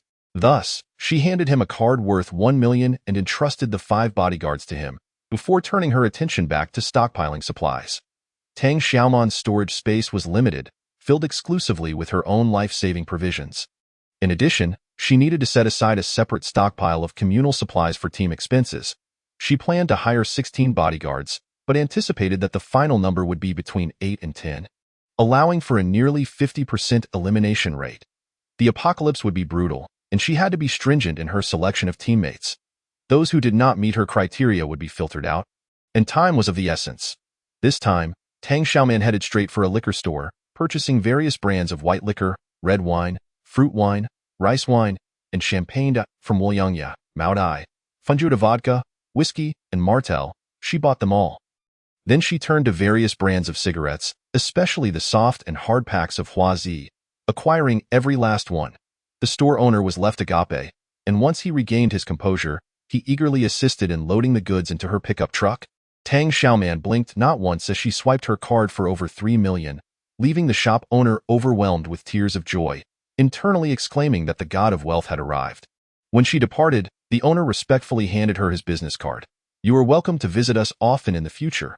If you need assistance, please do not hesitate to ask, and I will do my utmost to help. Tang Xiaoman drove back to her rented garage, storing all the liquor and cigarettes in her space. In the apocalypse, liquor could serve as hard currency for bartering supplies. Particularly, white liquor had no expiration date, making it a highly profitable investment. After checking her account balance, she noted there was still over 87 million remaining. She needed to convert as much of this money into supplies as possible before disaster struck to ensure it did not depreciate. Tang Xiaoman then drove to a hardware store, this time stockpiling cold weapons. Due to the strict regulations on firearms, the only weapons she could legally acquire were those found in hardware stores. She purchased 50 of the largest nail guns and 30 high-powered chainsaws. The former had a shooting range of nearly 10 meters and was highly practical in real combat, while the latter possessed considerable lethality and deterrent power. The store owner's gaze shifted as he regarded her. Miss, why are you buying so many? What is your intention? You hardly look like a renovation contractor. Tang Xiaoman smiled slightly, fabricating a story. My friend is starting a renovation team, and he is overwhelmed, so I am helping him procure some tools. These 2 items are quite dangerous. You must take care, the owner cautioned repeatedly. The largest nail guns use steel nails and can shoot 10 meters. If there is an accidental injury, it could be fatal. Tang Xiaoman nodded obediently. I understand. However, that level of power was still insufficient. She planned to enlist a mechanic's help to modify them later, aiming for a shooting range of 20 meters for optimal performance. Tang Xiaoman also purchased 10 barrels of camouflage paint, electric drills, welding equipment, and various sizes of steel nails, as well as an assortment of pliers and wrenches, and expansion screws of various sizes. The store owner helped load everything onto her truck. Upon returning to her garage, she stored the supplies in her 2-bedroom unit. The room was filled to capacity with various items, including deflated inflatable boats, and she noticed her space was becoming increasingly cramped. Furthermore, having acquired over 3 million in liquor and cigarettes had consumed 10 cubic meters of space. Only 20 cubic meters remained for perishable goods. She moved the non-perishable liquor boxes into the living room, further crowding the room. Fortunately, this freed up an additional 4 cubic meters, allowing her to store more perishable supplies. Tang Xiaoman decided that once Zhou Yichen secured the new venue, she would transfer some of the heavier supplies there for storage, thus freeing up space for continued stockpiling. Tang Xiaoman set out once more, and her phone vibrated with an incoming call from an unfamiliar number. Concerned it might be an urgent matter from the 6 recently hired bodyguards, she answered. Miss Tang, we are from the Boai Pet Hospital. The dog you entrusted to us has reached the renewal period for its stay. Would you like to continue its boarding? A sweet voice from a nurse echoed through the phone. Tang Xiaoman was momentarily taken aback, recalling the dog she had boarded. Her beloved Fubao. Fubao was the stray dog she had rescued, nurturing it from a frail and pitiful creature into a robust and majestic German shepherd, which she adored. However, due to Gu Cheng's dislike for the dog, and having moved from the Su family's villa to a cramped apartment unsuitable for keeping a dog, she had entrusted it to the pet hospital. In her previous life, she had failed to retrieve it before the flood struck, and it likely perished. Fubao's death had always been a lingering sorrow in her heart. In this new life, she was determined not to let it meet the same fate again. She would rescue it at all costs. Tang Xiaoman drove to the pet hospital and arrived at the cage where Fubao was being boarded. Fubao, she called out. Clang woof. A tall and sturdy German shepherd raised its front paw, incessantly pawing at the cage, emitting a low whimper that sounded both mournful and pleading. It had not seen its owner for so long. Fearing she had abandoned it, Fubao. Tang Xiaoman felt tears welling up, her heart filled with guilt and regret. In her past life, she had truly been blind to have sent Fubao away for that worthless Gu Cheng. She instructed the nurse to open the cage, and Fubao immediately lunged out, leaping into her embrace. Tang Xiaoman nearly lost her balance from the powerful impact, startling the nearby nurse. Miss Tang, are you all right? The nurse asked with concern. Do you need to call a doctor? Tang Xiaoman waved her hand to dismiss the idea. It is just overly excited from not seeing me for so long. Please step outside and release the leash. She held Fubao tightly, crying for what felt like an eternity, while Fubao continued to whimper. I'm sorry, Fubao. I will never abandon you again. Tang Xiaoman carefully secured the leash around its neck, gently stroking its head. Let us go home. The other dogs in the cages grew restless, scratching and banging against the bars, howling in distress. Fubao affectionately rubbed against its owner's leg, proudly following her out amidst the envious and jealous gazes of its companions. The owner said she was taking it home. Goodbye, mates. Tang Xiaoman purchased 30 boxes of assorted flavored petkin food, 50 bags of dog food, and 30 bags of freeze-dried food, along with dog beds, dog toilets, pet bathtubs, pet shampoo, and pet cleaning wipes, among other supplies. Fubao was both excited and elated, for its master had bestowed upon it a plethora of delightful items. Indeed, it was a truly fortunate pup. Tang Xiaoman requested assistance in loading the goods into the bed of the pickup truck, then opened the rear door. Without hesitation, Fubao leapt into the vehicle, even managing to grab its leash. Tang Xiaoman closed the door and expressed her gratitude to the hospital staff who had helped, subsequently cautioning them. I have a friend working at the meteorological station, and I've heard that an exceptionally strong typhoon is expected to pass through in the coming month, which could likely trigger flooding.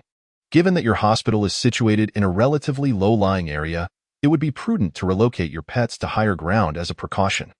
The staff paused momentarily, nodding with a smile. Tang Xiaoman was uncertain whether her warning had truly registered with them, but she had done her part. Now, they must each heed their own fate. Just as she settled into the driver's seat, another call came through. Having just welcomed Fubao, her mood was buoyant, so she answered the phone. Tang Xiaoman, Gu Cheng's voice erupted from the other end, rife with barely contained fury, as he almost ground his teeth in warning. Do not overstep your bounds. Huh. Tang Xiaoman's brows furrowed. Gu Cheng's voice was like ice. You are doing all of this merely out of jealousy towards Rower, seeking to provoke my attention. Let me assure you, your actions will only deepen my disdain for you. I advise you to cease this behavior. Chapter 10. The space is insufficient. Tang Xiaoman was both amused and infuriated. This time, she did not hastily hang up but retorted vehemently. Mediocre man. Drop dead. Huh? What did you say? Now it was Gu Cheng's turn to furrow his brow. I said you're a fool. Go die. Tang Xiaoman decisively ended the call and promptly added the number to her blacklist. Fubao had already begun barking furiously. It had recognized the voice of that scoundrel and longed to sink its teeth into him. It was this very villain who had incited its master to abandon it. It yearned to see him vanquished. Fubao, calm down. Tang Xiaoman turned to soothe her dog in the back seat. I will no longer allow that scum to harm you. There will never be a next time. Fubao finally received its master's unwavering promise, feeling both aggrieved and exhilarated, tears welling in its eyes. In the VIP ward of the private hospital, the severely injured Suk was granted bail. Jiu Chung had also been released. It took considerable financial resources and connections from both the Gu and Su families, along with significant effort, to successfully secure the release of Suk and Gu Chung, yet Xu Jia remained in police custody. After all, no one wished to expend such vast sums for an assistant, nor did they want to be indebted to others, as she held little value in Gu Cheng's eyes. At tea that moment, Suk lay on the hospital bed, swathed like a mummy, cursing Tang Xiaoman furiously. Jiu Chang and the Su family stood nearby. Tang Xiaoman's voice emanated clearly from the phone. "Mediocre man, drop dead. I said you're a fool. Go die." Had they not heard it with their own ears, none present would have dared to believe that these words were directed at Gu Chung. Suk momentarily forgot his tirade. Gu Cheng's face flushed with a mix of red and white. Muttering, "Has Tang Xiaoman been possessed?" Su Ro clenched her delicate fingers, her voice trembling. "My sister must have misunderstood the nature of my relationship with you, which is why she has reacted so vehemently. Isn't this Tang Xiaoman supposed to be Ah Cheng's lapdog? How has she suddenly become so assertive?" Suk found it utterly unbelievable. At the same time, he recalled Tang Xiaoman's lightning-fast agility and her fierce combat skills. She seemed to have transformed entirely, causing him to shiver involuntarily. Lu Yafeng hastily reprimanded. "She is, after all, your sister and Ah Cheng's girlfriend, and no matter how outrageous her actions or words may be, you must show her some courtesy, considering your father and Ah Cheng." Suk was instantly incensed, forgetting his fear as he continued vehemently. "Who does she think she is? Don't assume that just because she is suddenly tough, I will fear her. The next time I see her, I'll let the dog bite her." But then he remembered that his beloved dog had already been put down, and his resentment toward Tang Xiaoman deepened. Su Cheng was equally furious, nearly bursting with rage as he turned to Gu Cheng and exclaimed, "I believe this rebellious girl has lost her mind. If we do not show her some consequences, she may very well resort to patricide and spousal murder." Gu Cheng's temples throbbed with anger. A knot of frustration lodged in his throat. "Ah Cheng, she is still your fiancée. You should forgive her." Su Ro urged with understanding. Gu Cheng clenched his fists, his voice icy. "I am ending our engagement," Suk scoffed. "Is that all? It seems too lenient." A flicker of ruthless determination flashed in Gu Cheng's eyes. "I will make her pay the price. Once she is no longer my fiancée, I will not need to hold back at that point. I will teach her a harsh lesson, stripping her of both her purity and her reputation. Let us see how she fares then." Zhou Chen, a former Special Forces soldier, demonstrated remarkable efficiency in executing tasks. Tang Xiaoman drove Fubao to the newly rented venue, discovering that both the location and the environment perfectly met her requirements. It was not far from Tianlai Mountain Villa, situated within a defunct club. The club boasted 5 levels, providing ample open space for team training as well as sufficient private rooms for accommodations, each equipped with its own restroom. Additionally, Zhou Chen had rented 3 7-seat business vehicles, understated yet comfortable, ideal for transporting the team. Tang Xiaoman commended his reliability and efficiency, while Zhou Chen presented her with an extensive bill. The venue rental fee was substantial, amounting to 160,000 for half a month, alongside the leasing contract. There were also costs for vehicle rentals, hiring temporary workers for cleaning and organizing the venue, purchasing training equipment, setting up accommodations, and installing surveillance. Including deposits for the venue and vehicles, as well as various expedited fees, the total expenditure reached 620,000 of that, for 70,000 had already been dispersed, with the remaining balance to be settled upon completion of all arrangements. Tang Xiaoman once again gave him a thumbs up, exclaiming, "You've truly understood my urgency regarding expenditures." At present, she prioritized speed over savings. Zhou Chen's decisive working style resonated perfectly with her. Observing the employer's cheerful demeanor, Zhou Chen was somewhat taken aback. He had anticipated complaints about the high bill and reproaches for not saving her money. He was prepared to retort, "If you want things done swiftly and well, you must be willing to pay a fair price." Yet she showed no signs of reproaching him for the expense, instead showering him with praise, which left him feeling a bit bashful. Zhou Chen returned her card, but she waved her hand dismissively. "You will manage the remaining funds for me. If anything needs to be procured for the venue, Feel free to make the purchases and simply provide me with the receipts afterward. Woof! Fubao barked to assert its presence. Zhou Yiqin glanced at the dog, noting its imposing stature. Allow me to introduce you. This is my pet, Fubao. Tang Xiaoman facilitated their introductions. Fubao, this is Zhou Yiqin, the captain of my newly hired security team. You two will be spending a lot of time together, woof. Fubao readily accepted, displaying none of the hostility it had shown towards Gucheng. Zhou Yiqin scrutinized the black-backed dog, complimenting, good dog, woof. Fubao, pleased with the affirmation, wagged its tail enthusiastically. Tang Xiaoman then led Fubao to greet the other 5 bodyguards. Fubao sniffed their hands, committing their scents to memory. Woof! Tang Xiaoman entrusted Fubao to Zhou Yiqin, instructing, while you train the bodyguards, please also train my dog. When new teammates arrive, you will be responsible for introducing them to it.as. Zhou Yiqin prepared to call the 5 bodyguards over for her selection. Tang Xiaoman waved her hand. No need. Just take them for training first.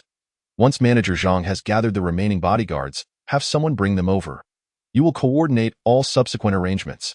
She needed to focus on stockpiling supplies, and having a bodyguard by her side would be inconvenient. Zhou Yiqin regarded her intently for a moment, then nodded in agreement without further comment.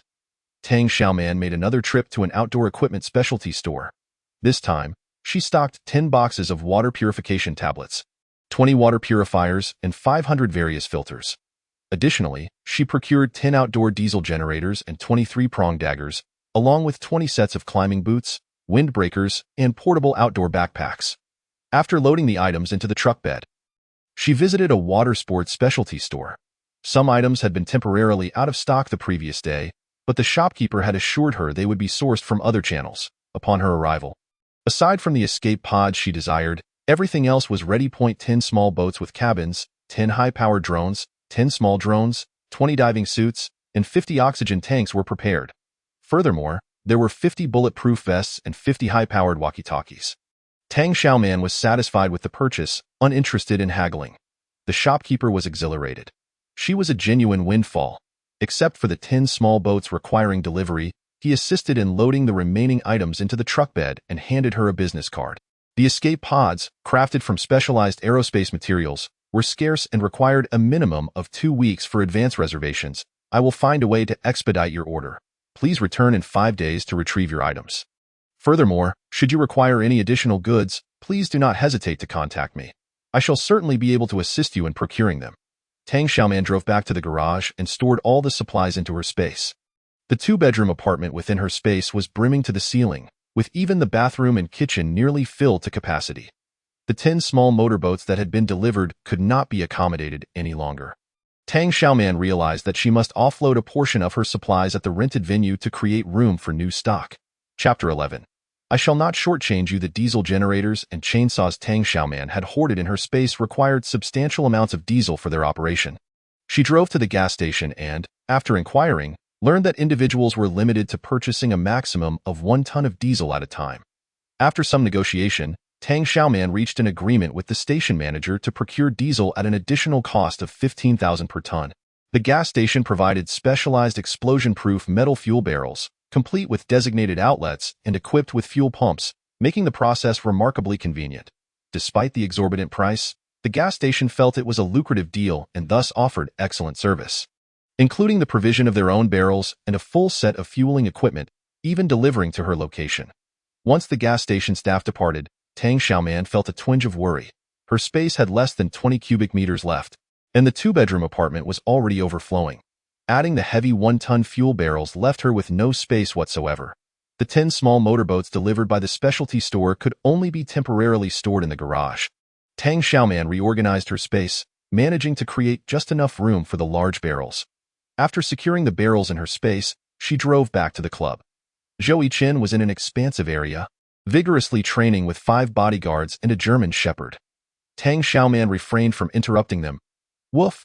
Fubao was the first to notice its owner, wagging its tail excitedly. Tang Xiaoman gestured for it to be quiet and swiftly moved away. She found a spacious storage room on the first floor and took the barrels out of her space, placing them on the ground. She then removed the inflatable boats, kayaks, air pumps, solar panel generators, diesel generators, snowmobiles, and boxes of liquor and pet food that occupied substantial space. Instantly, the area within her space in the apartment was freed up, allowing her to stockpile more goods. As Tang Xiaoman exited the storage room, she retrieved a lock from her space. Just as she locked the door and turned around, she was startled by the sudden appearance of a tall figure. She barely had time to dodge. Nearly colliding with the man, she exclaimed, almost instinctively reaching for her concealed dagger. "It's me," the man said, his voice deep and melodious. Tang Xiaoman focused her gaze and was taken aback to find it was Zhou Yiqin. After 4 years of crisis in this apocalyptic world, she had been in a constant state of high alert, almost jumpy at every little sound. Fu Bao rushed over, nuzzling her leg and wagging its tail energetically. It seemed Fu Bao had caught her scent and led Zhou Yiqin to her. Tang Xiaoman shot a glare at the silly dog, slightly annoyed, and turned to Zhou Yiqin. "Why do you move like a ghost?" Making not a sound. Zhou Yiqin glanced at the locked door and inquired, "Do you need assistance moving supplies?" Initially, Tang Xiaoman intended to decline but reconsidered. "I want to stockpile some diesel, gasoline, and gas canisters. Choose 2 reliable brothers to act separately. Buy 5 tons of diesel, 1 ton of gasoline, and 200 gas canisters. Store them discreetly. Do not let outsiders know." "Woof." Fu Bao eagerly chimed in, ready to assist. Zhou Yiqin was taken aback. 5 tons of diesel? 1 ton of gasoline? 200 gas canisters? These were all highly flammable and explosive materials, and she planned to buy such a quantity. Purchase in bulk and store everything on the first floor to avoid concerns about the floor collapsing. As for the storage room, that you can partition it into a few makeshift suites with synthetic boards, ensuring the doors are secure. Tang Xiaoman took out her phone and transferred 1 million to Zhou Yiqin's card via mobile banking. She playfully patted his shoulder and smiled, "Do well, and I shall not shortchange you." "Woof." Fu Bao came up, seeking encouragement as well. Tang Xiaoman absent-mindedly patted its head, though her tone was somewhat dismissive. "Be good and listen to Captain Zhou. I shall not shortchange you either." Zhou Yiqin. Tang Xiaoman drove out, originally intending to stock up at the department store. She glanced at her phone and noted that today was July 8th. Her pupils constricted as a realization struck her. She swiftly turned the vehicle and sped towards Tianlai Villa. May it not be too late. The Sunshine Castle Kindergarten is an exclusive institution within Tianlai Villa, accepting only children from the villa community. Although the tuition is exorbitant, the safety is unparalleled, and its location within the villa area makes it convenient for drop-offs and pickups, making it the primary choice for all residents. Over time, not only the homeowners' children attended Sunshine Castle, but even the children of household staff, family doctors, and bodyguards were enrolled. No one could have anticipated that on July 18th, a knife-wielding robber would storm into the kindergarten, taking and harming children, resulting in a bloody incident where Shan Shan met her tragic fate. Shan Shan is the daughter of Lu Jingming, Gu Heng's personal physician. In her past life, Tang Xiaoman owed Lu Jingming a debt of gratitude, and in this life, she intended to repay it. Tang Xiaoman drove her pickup truck at breakneck speed, rapidly ascending to Tianlai Villa. The vehicle showed no signs of slowing down, blaring its sharp horn towards the Sunshine Castle Kindergarten.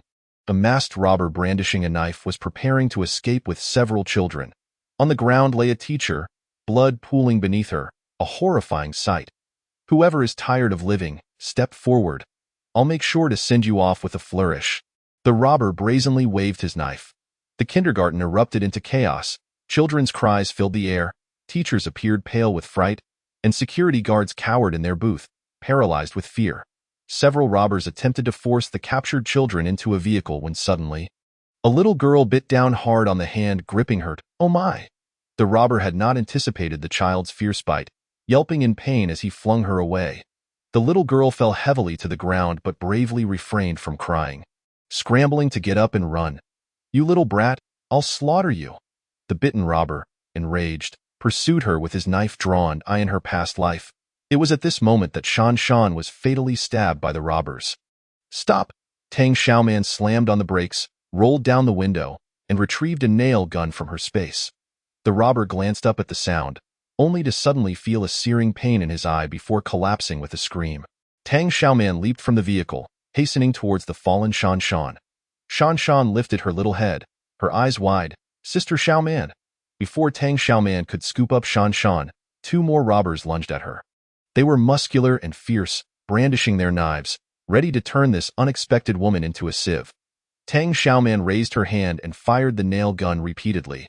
Her marksmanship and knife skills had been honed over 4 years in this apocalyptic world, and it was no exaggeration to say she rarely missed. The two robbers screeched, clutching their eyes, blood seeping between their fingers, only to become more ferocious. The wounded robbers, desperate and cornered, aimed to kill one to make up for their losses, determined to take down anyone in their path. Realizing that the children in captivity were in imminent danger, Tang Xiaoman decisively discarded the nail gun and drew her military knife. She charged in, confronting the 3 assailants to prevent them from harming the children. "Run, Shan Shan! Take your friends and get to safety!" Tang Xiaoman shouted while battling the 3 injured robbers. Shan Shan scrambled to her feet. Rallying her friends, "Everyone, quickly follow me." Chapter 12. "Are you planning to open a private hospital?" The frightened children, tearful, followed closely behind Shan Shan. A courageous teacher rushed forward to assist, but Shan Shan turned her gaze back to Tang Xiaoman, who was engaged in combat with the robbers. The teachers managed to rescue the children and quickly retreated to the classroom, locking the door securely. "Sister Xiaoman!" Shan Shan pounded on the glass, her eyes filled with tears. It was Sister Xiaoman who had saved her, yet she could only watch helplessly as the fierce criminals surrounded her. Before long, she widened her eyes in astonishment. "Wow, Sister Xiaoman is so impressive." By the time the police cars arrived, Tang Xiaoman had already subdued the 3 robbers. An ambulance soon followed, transporting the injured teacher to the hospital. 2 police officers approached and cuffed the barely conscious robbers, while another officer approached Tang Xiaoman, asking, "What is your identity?" Before he could finish, he was taken aback, staring at her in astonishment. "What? It's you again." Tang Xiaoman squinted, realizing the young officer looked familiar. Upon reflection, she recognized him as one of the responding officers from 2 days prior. The young officer cast her an admiring glance. This sister single-handedly took down a Tibetan Mastiff 2 days ago, and today she bravely fought off robbers. She's incredible. Not only were the police astonished, but the homeowners who arrived upon hearing the commotion were equally shocked. Tang Xiaoman provided her identification details again, causing the gathered residents to buzz with excitement. A few recognized her as the one who had battled the Tibetan Mastiff and began to murmur among themselves. "Isn't she the daughter that the Su family chased out? She is so capable. It was her who saved the children from the kindergarten. Who knows what might have happened otherwise?" The kindergarten director and teachers expressed their heartfelt gratitude to Tang Xiaoman, while Shan Shan excitedly leaped into her arms. "Sister Xiaoman!" As Tang Xiaoman was about to comfort her, she saw Lu Jingming approaching. "Shan Shan!" Lu Jingming hurried over and scooped his daughter into his arms. After a quick inspection, he breathed a sigh of relief upon discovering she was unharmed. "Daddy, it was Sister Xiaoman who saved me," Shan Shan said. Lu Jingming held his daughter in his arms and gratefully expressed his thanks to Tang Xiaoman. "Miss Tang, I am truly grateful to you." Tang Xiaoman smiled softly. Shan Shan remained fearless in the face of danger. It was she who led the children to escape the perilous area in time. "She is a clever and brave little girl." Shan Shan, who was praised, beamed with an innocent and radiant smile. A police officer approached and inquired, "Miss Tang, why do you carry a nail gun and a military knife?" Without a hint of panic, Tang Xiaoman replied, "My home is undergoing renovations, and I bought a nail gun as a backup. As for the military knife, I carry it for self-defense. Just the day before yesterday, I was attacked by a Tibetan Mastiff in the villa area. Had it not been for a kind-hearted person who intervened, I might have lost my life to the dog. If you don't believe me, you can ask this officer." She pointed to the small officer who had responded to the incident the previous day. The officer corroborated her account. "I was the one who responded that day. Someone intentionally set their Tibetan Mastiff on her, armed with a spring knife and a handgun. The assailant attempted murder, but she acted in self-defense. Given the gravity of the situation, it was only natural for Tang Xiaoman to carry some self-defense tools." The officer nodded and said to her, "Miss Tang, you risked your life to save the kindergarten children. That is a commendable act of bravery. Once the case is resolved, the government will award you a bravery prize." Tang Xiaoman waved her hand dismissively, modestly downplaying her actions. "There's no need for that. I merely did what I ought to do. If a prize must be given, it should be donated to those in greater need." The principal led the teachers in applause, the children clapped as well, and the onlookers joined in. Thus, Tang Xiaoman became a renowned heroine of Tianlai Mountain Villa. To express his gratitude, Lu Jingming extended an invitation for Tang Xiaoman to dine with him. After a moment's consideration, She agreed.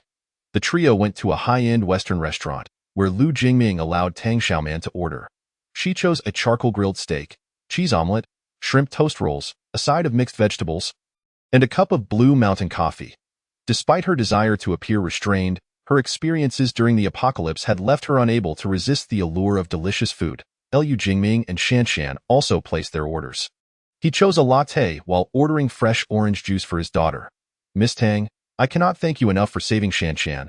Lu Jingming reiterated his gratitude and earnestly stated, if there is anything you need my assistance with, do not hesitate to ask. I will do my utmost to help.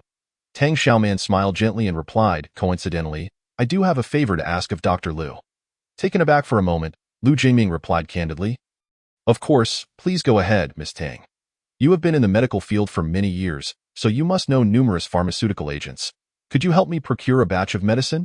Seizing the opportunity, Tang Xiaoman was not one to let it slip away. Lu Jingming had originally been a surgeon in a state-owned enterprise before being lured away by Gu Cheng to become a private physician. Both he and Tang Xiaoman worked for Gu Cheng, thus familiarizing themselves with one another. Following the death of his wife, Lu Jingming had to assume both parental roles, often bringing his daughter along. Over time, Tang Xiaoman occasionally helped him care for Shanshan, and they had grown quite close. On this very day in her previous life, Shanshan had been tragically murdered in the kindergarten. Lu Jingming was deeply affected. Turning gray overnight. In the fourth year of the apocalypse, he was targeted for retribution by Gu Cheng after refusing to dig out Tang Xiaoman's kidney for Su Rou, resulting in his expulsion from the base and subsequent death at the hands of thugs. Tang Xiaoman owed him a debt of gratitude and, having developed a fondness for Shanshan, had intervened to save her today. In truth, she had not initially intended to seek any form of recompense.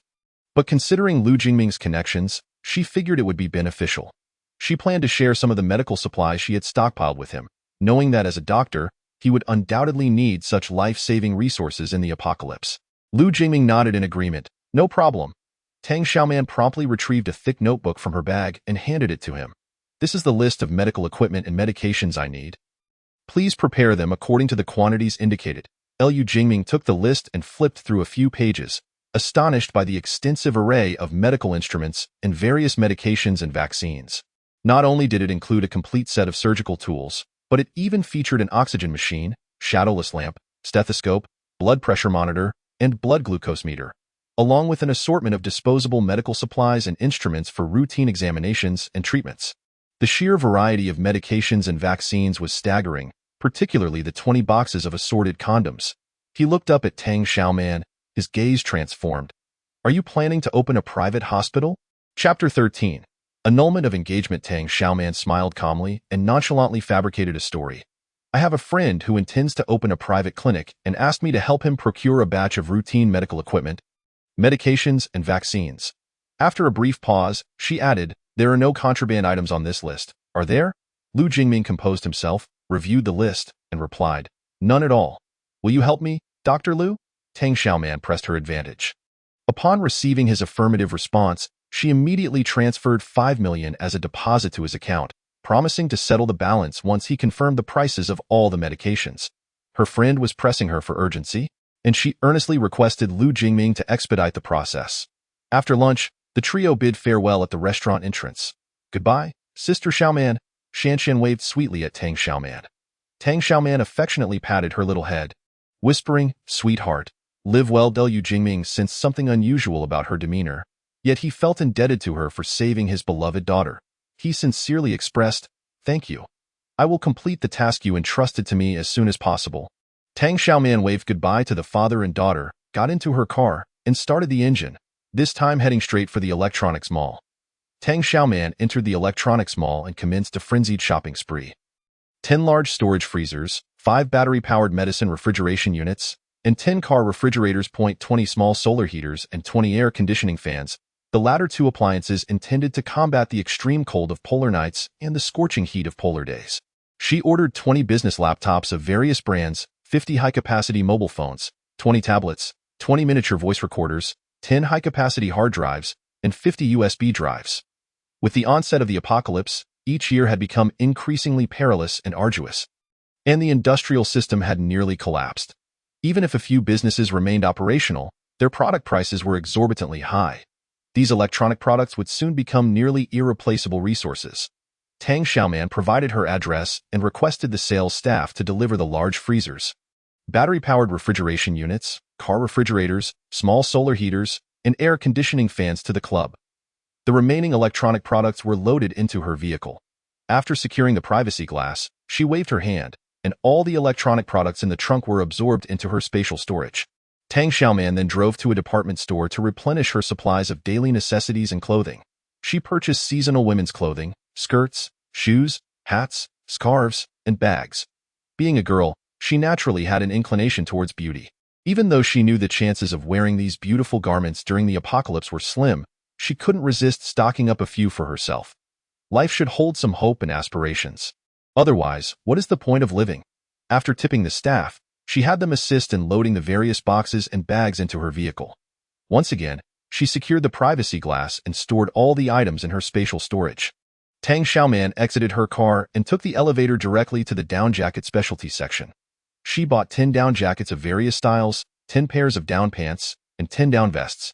Additionally, she stocked up on 10 sets of thermal autumn clothing, 100 sets of seasonal pajamas, 100 sets of various styles and materials of undergarments, and 1,000 pairs of underwear. Tang Xiaoman ensured she had provisions for her later years. She added a little tip and had the staff help load everything into her car. Once the staff left, she stored the contents of her trunk back into her spatial storage. Tang Xiaoman exited the store and noticed that the sky had darkened.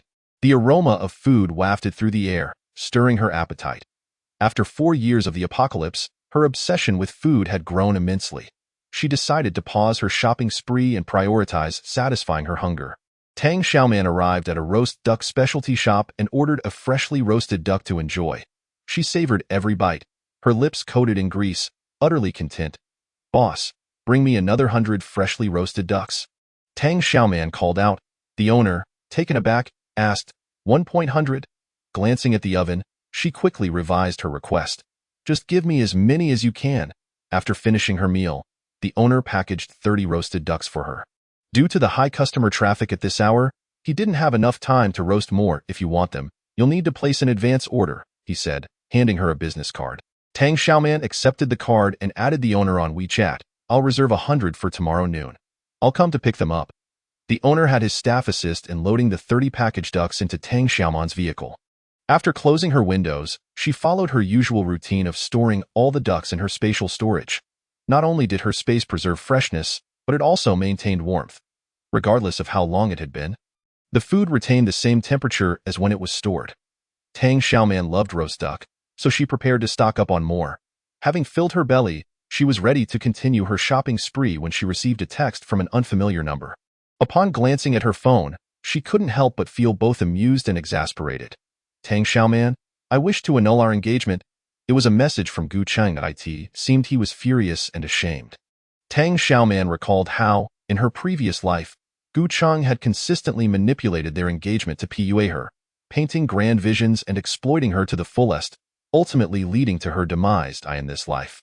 He had proactively proposed to annul their engagement, indicating he had run out of means to control her. Tang Xiaoman swiftly typed a response. "Sure, the marriage will indeed be annulled, but the deep-seated enmity between us cannot be resolved merely by breaking the engagement. It's a matter of life and death." Gu Cheng, unwilling to lose face before the Su family, proposed to break off his engagement with Tang Xiaoman, hoping to elicit a concession from her.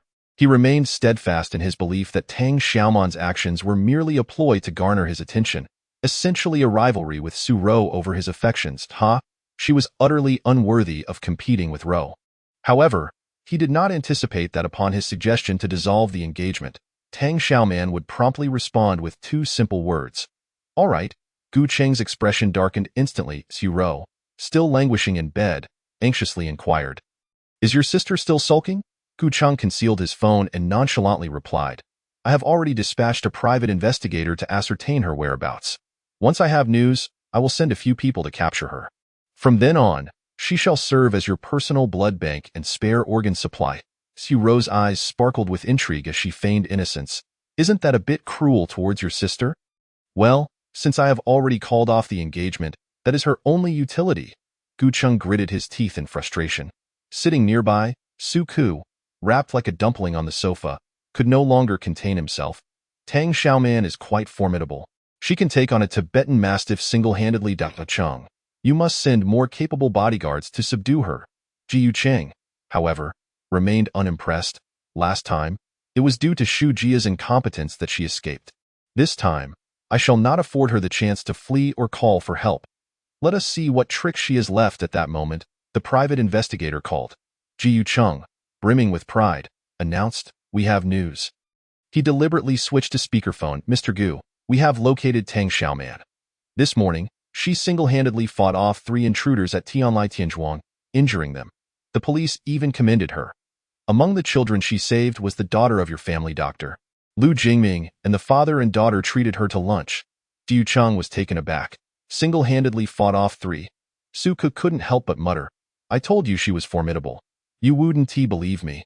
Gu Cheng, with a sullen expression, commanded, "Keep a close watch on her and report where she spends the night."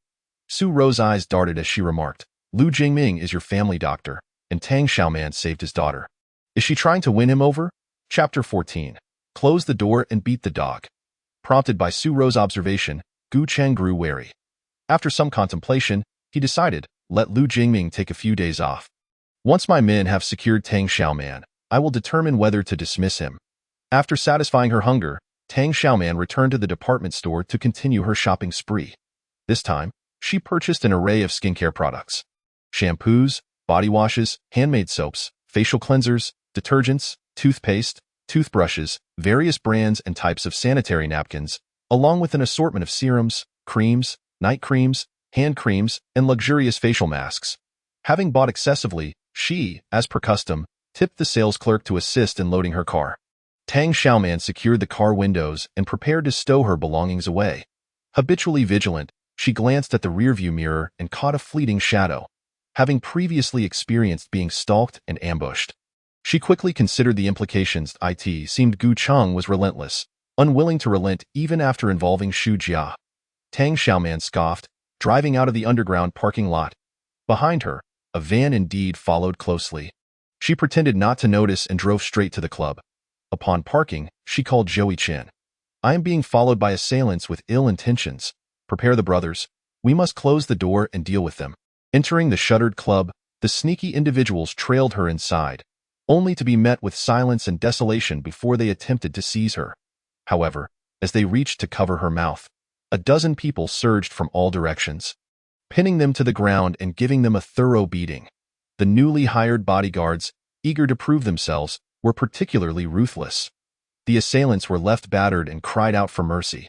Tang Xiaoman then waved her hand, signaling them to stop. "Who sent you?"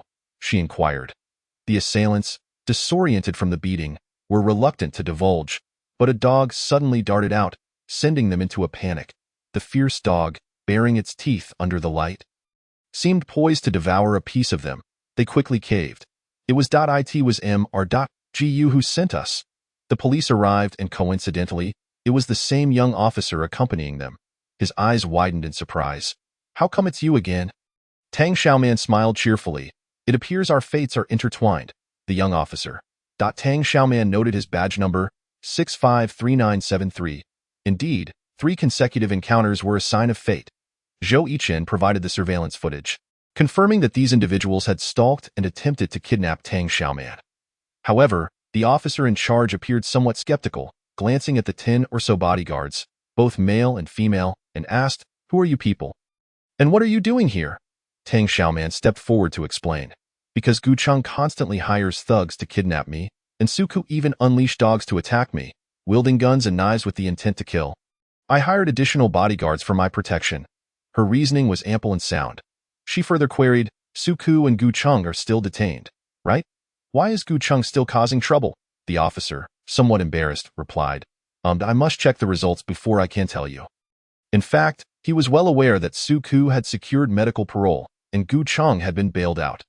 Currently, only the unfortunate assistant Shu Jia remained in custody. Unexpectedly, Gu Cheng, audacious as he was, continued his nefarious activities even after being released on bail. This time, no one could save him.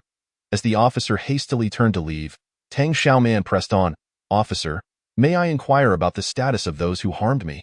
How can I contact you in the future, She produced her phone, intending to obtain his contact details. The officer, a bit anxious, replied, "I'm quite busy.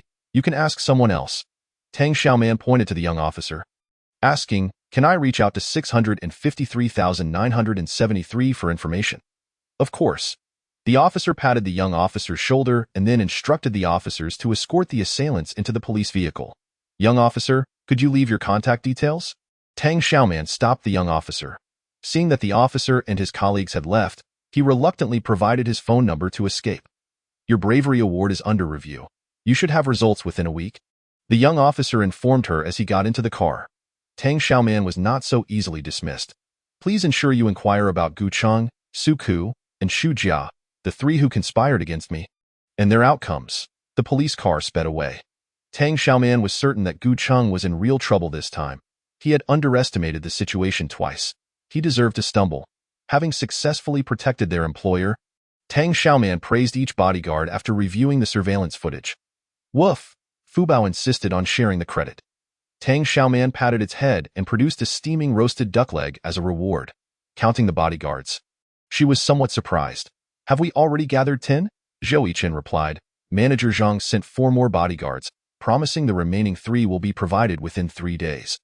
Noticing that 3 of the newly sent bodyguards were female, Tang Xiaoman's lips twitched. It appeared Manager Zhang was prioritizing numbers over gender.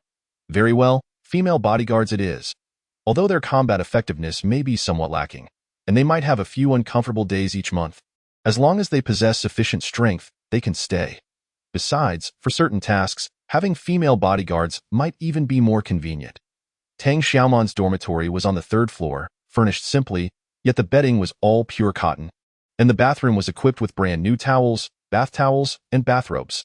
Toothpaste, toothbrushes, face towels, and rinsing cups were all unopened and in abundance. Tang Xiaoman was thoroughly impressed with Zhou Chen's work ethic. He had not disappointed her. She had requested a half-month rental, hence the simplicity of the furniture, but he had chosen high-quality cotton bedding. He had also procured genuine brand-name daily necessities for her. A smart and considerate man. And with commendable skills, Tang Xiaoman felt she had struck gold. As she prepared for bed, Tang Xiaoman transferred 100,000 yuan to Zhou Chen, labeling it as a bonus. Before she could turn off the light, Zhou Chen promptly returned the money. "I just started working. You need not rush to issue the bonus," he replied. Tisk, he truly was an earnest lad. Tang Xiaoman did not pursue the matter further and inquired, "Where's Fu Bao?" "In my dormitory." After a brief pause, he asked, "Shall I send it over to you?" "No need. You can take care of Fu Bao for now." Tang Xiaoman was quite satisfied with his arrangement. "You are responsible for training it to become a high-level combat dog. I have more pressing matters to attend to." She switched off her phone and lights, settling in for sleep. Tang Xiaoman slept soundly, while others were doomed to restless nights. The individuals Gu Cheng had dispatched to kidnap Tang Xiaoman were apprehended, and they revealed his involvement, leading to his return to custody. With this second incarceration, Gu Cheng faced compounded charges, and he was truly in deep trouble now. The Gu family was in an uproar, as was the Su family, yet no matter how hard they tried to wield their influence or disperse their wealth, they could not secure Gu Cheng's release. After exhausting their entire network and showering money like snowflakes for 2 full days, they ultimately received a message from above. Bail could only be granted upon the victim's signature on a letter of understanding. Chapter 15. Unspent Funds. Tang Xiaoman hoarded another 100 freshly roasted ducks. As she strolled through the streets, she continued her shopping spree. She visited fried chicken shops, milk tea cafes, and dessert boutiques, thoroughly exploring every store on the street, amassing a plethora of delectable treats. After exiting each store, she carried an array of freshly made food and drinks, stuffing her car to the brim before sealing the windows to store everything away. Tang Xiaoman's only regret was the limited space. All food, medications, beverages, everything that possesses an expiration date must be meticulously stored within the spatial confines, ensuring both freshness and warmth. As for the large and cumbersome items, they have all been transferred to the club's storage room, awaiting relocation once the villa renovations are complete. In her quest to optimize space, she is transformed into a master organizer, packing everything to the brim. Yet, despite her diligent efforts to compress the area, less than 5 cubic meters remain available. At that moment, a call from Lu Jingming interrupted her thoughts. The medical equipment, medications, vaccines, and contraceptive supplies you requested have all been ordered. As soon as the final payment is made, they will be shipped. Although it was good news, Tang Xiaoman's expression darkened. Alas, she wondered if the remaining 5 cubic meters could accommodate all the medications and vaccines. Fortunately, the plethora of medical devices would not occupy space, as they could be directly placed in the non-refrigerated living area. Though the living space was also limited, they could be temporarily stored in the club's storage room if necessary. Additionally, the sealed packages of alcohol, canned goods, and cigarettes could be cleared out for the time being. In short, priority must be given to storing the essential survival supplies, medications, and fresh food that require preservation and warmth. While contemplating these matters, her lips swiftly responded, "All right, please send me the amount for the final payment, and I will transfer it immediately." After expressing her gratitude, she hung up the phone. Following the amount sent by Lu Jingming, she completed the transfer, releasing a gentle sigh. With the medical equipment secured, the most crucial aspect of her stockpiling plan was finally accomplished. Just as she was preparing to indulge in a delightful meal to celebrate this milestone, an unfamiliar number called her. Tang Xiaoman felt exasperated. She didn't need to guess that it was either from the Gu or Su family. Ji Yuhang had encountered trouble, serious trouble, despite their relentless efforts. The Gu and Su families could no longer secure his release, and they incessantly harassed Tang Xiaoman, hoping to persuade her to sign a letter of understanding. Tang Xiaoman was unwilling to waste her breath and time on them, promptly hanging up and blocking their numbers. However, the relentless barrage of nuisance calls became unbearable. In frustration, she decided to visit a service center to obtain a new phone card, extracting her old one. She sent a mass text to those she needed to contact, informing them of her new number, ensuring that only they could reach her. Finally, Tang Xiaoman's world was peaceful once more. She wandered through a food street, dazzled by the myriad of signature dishes advertised. She could never consume it all, impossible. Yet, aside from the 5 cubic meters reserved for medications and vaccines, there was no room left for even a single dish. Tears streamed down her face, filled with profound regret. Tang Xiaoman indulged heartily, satisfied with a resounding belch. Alas, with the onset of the apocalypse, such lavish cuisine would no longer be available. Glancing at the clock, she noted it was only 7:30 in the evening. She didn't rush back to the club, but continued her shopping spree. Pushing through the glass doors of a jewelry store, she paused, belatedly questioning her purpose for being there. Ever since the apocalypse began, not only had currency rapidly depreciated, but the antique and art markets had also collapsed, rendering jewelry virtually worthless. Surviving in the apocalypse was a daunting task. Who had the luxury to adorn themselves with such trinkets? Yet, Tang Xiaoman found herself irresistibly drawn to the exquisite jewels and gems. Women are often captivated by such sparkling objects, and she was no exception. The apocalypse may be harsh, but who says one cannot indulge in a touch of romantic whimsy? Besides, she was not short on funds, so if she fancied it, she would buy it.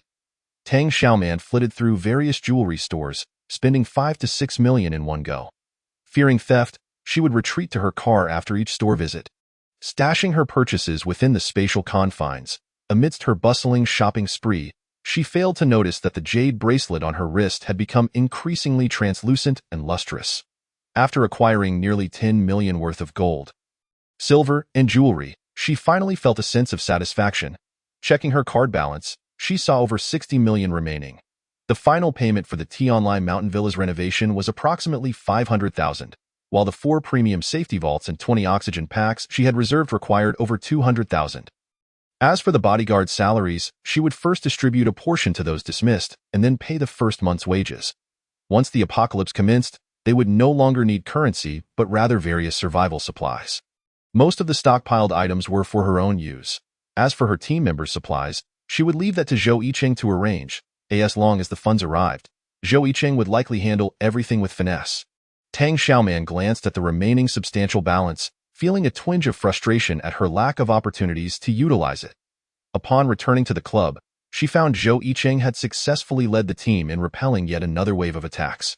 "Miss Tang, the Gu and Su families have made several attempts to stir trouble, but we have driven them away," he reported on the day's battle. "Woof," Fu Bao stood proudly. Zhou Yicheng added, "Fu Bao has performed exceptionally and has been rewarded with a chicken leg." Tang Xiaoman was pleased and complimented. "You all did well." She noticed that the lineup of bodyguards had increased. After counting, she found there were 16 bodyguards, fully staffed. However, point 4 out of the 5 newly assigned bodyguards were women.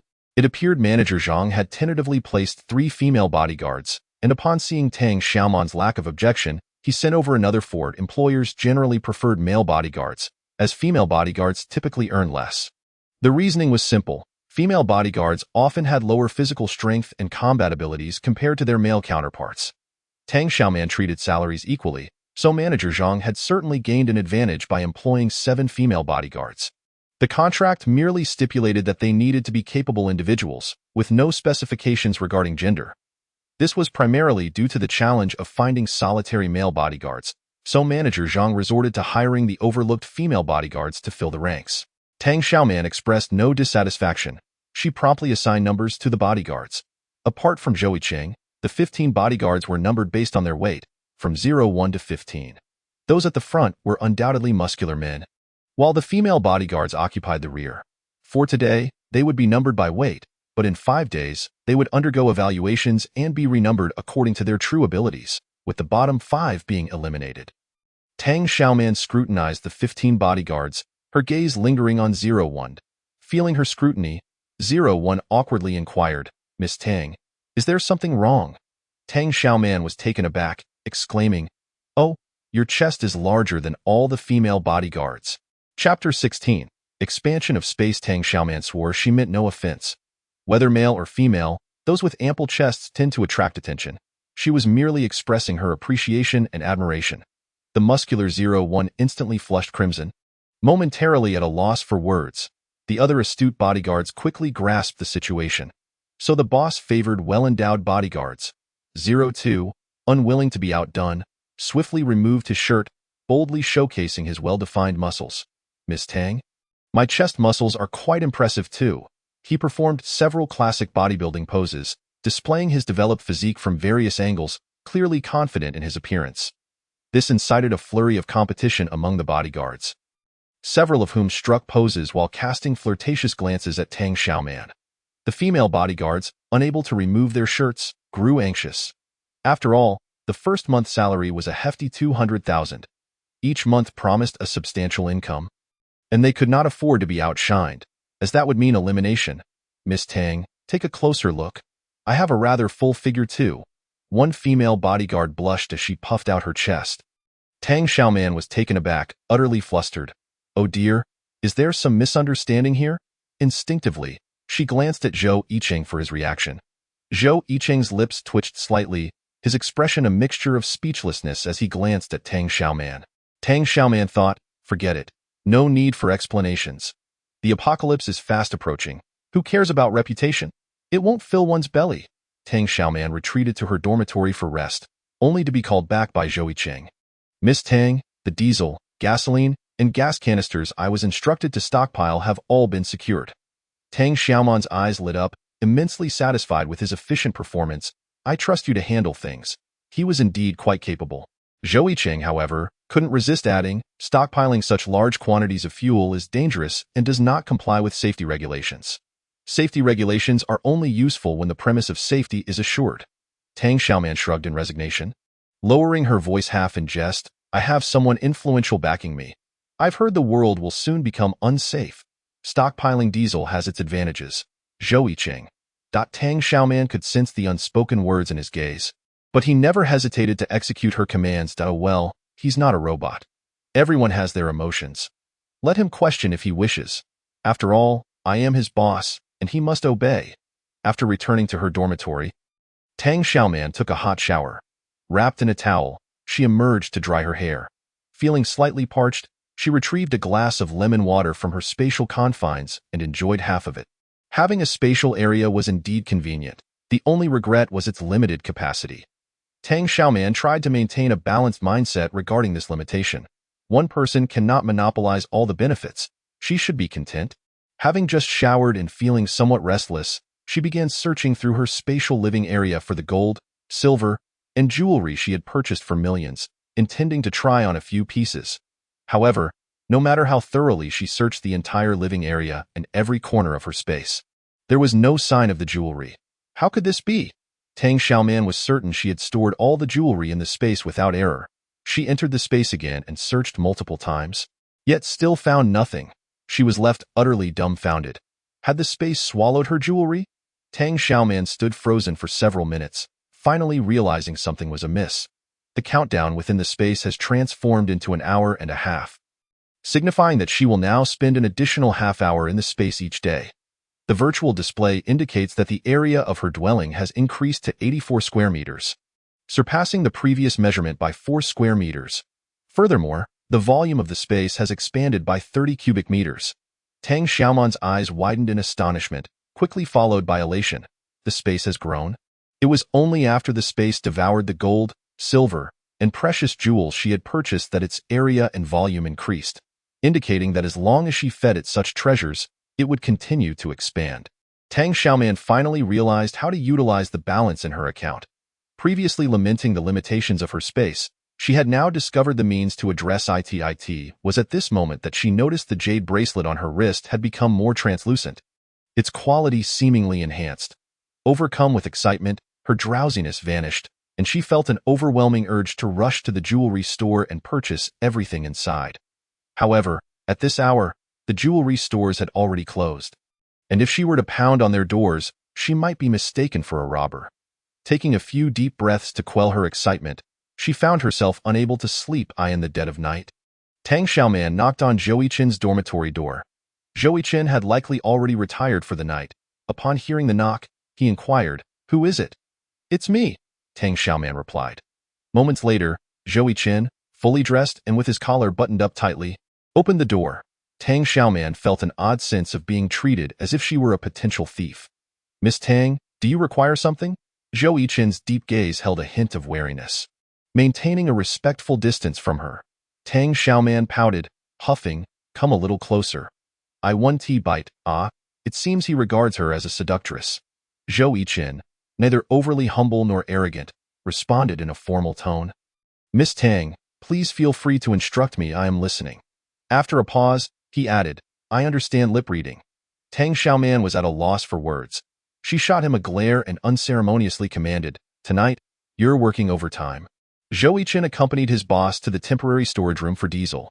This makeshift warehouse, constructed from synthetic wood by him and several bodyguards, housed 5 tons of diesel and 1 ton of gasoline. 200 canisters of gas were stored in 3 additional storage rooms. Tang Xiaoman had also stored a ton of diesel herself.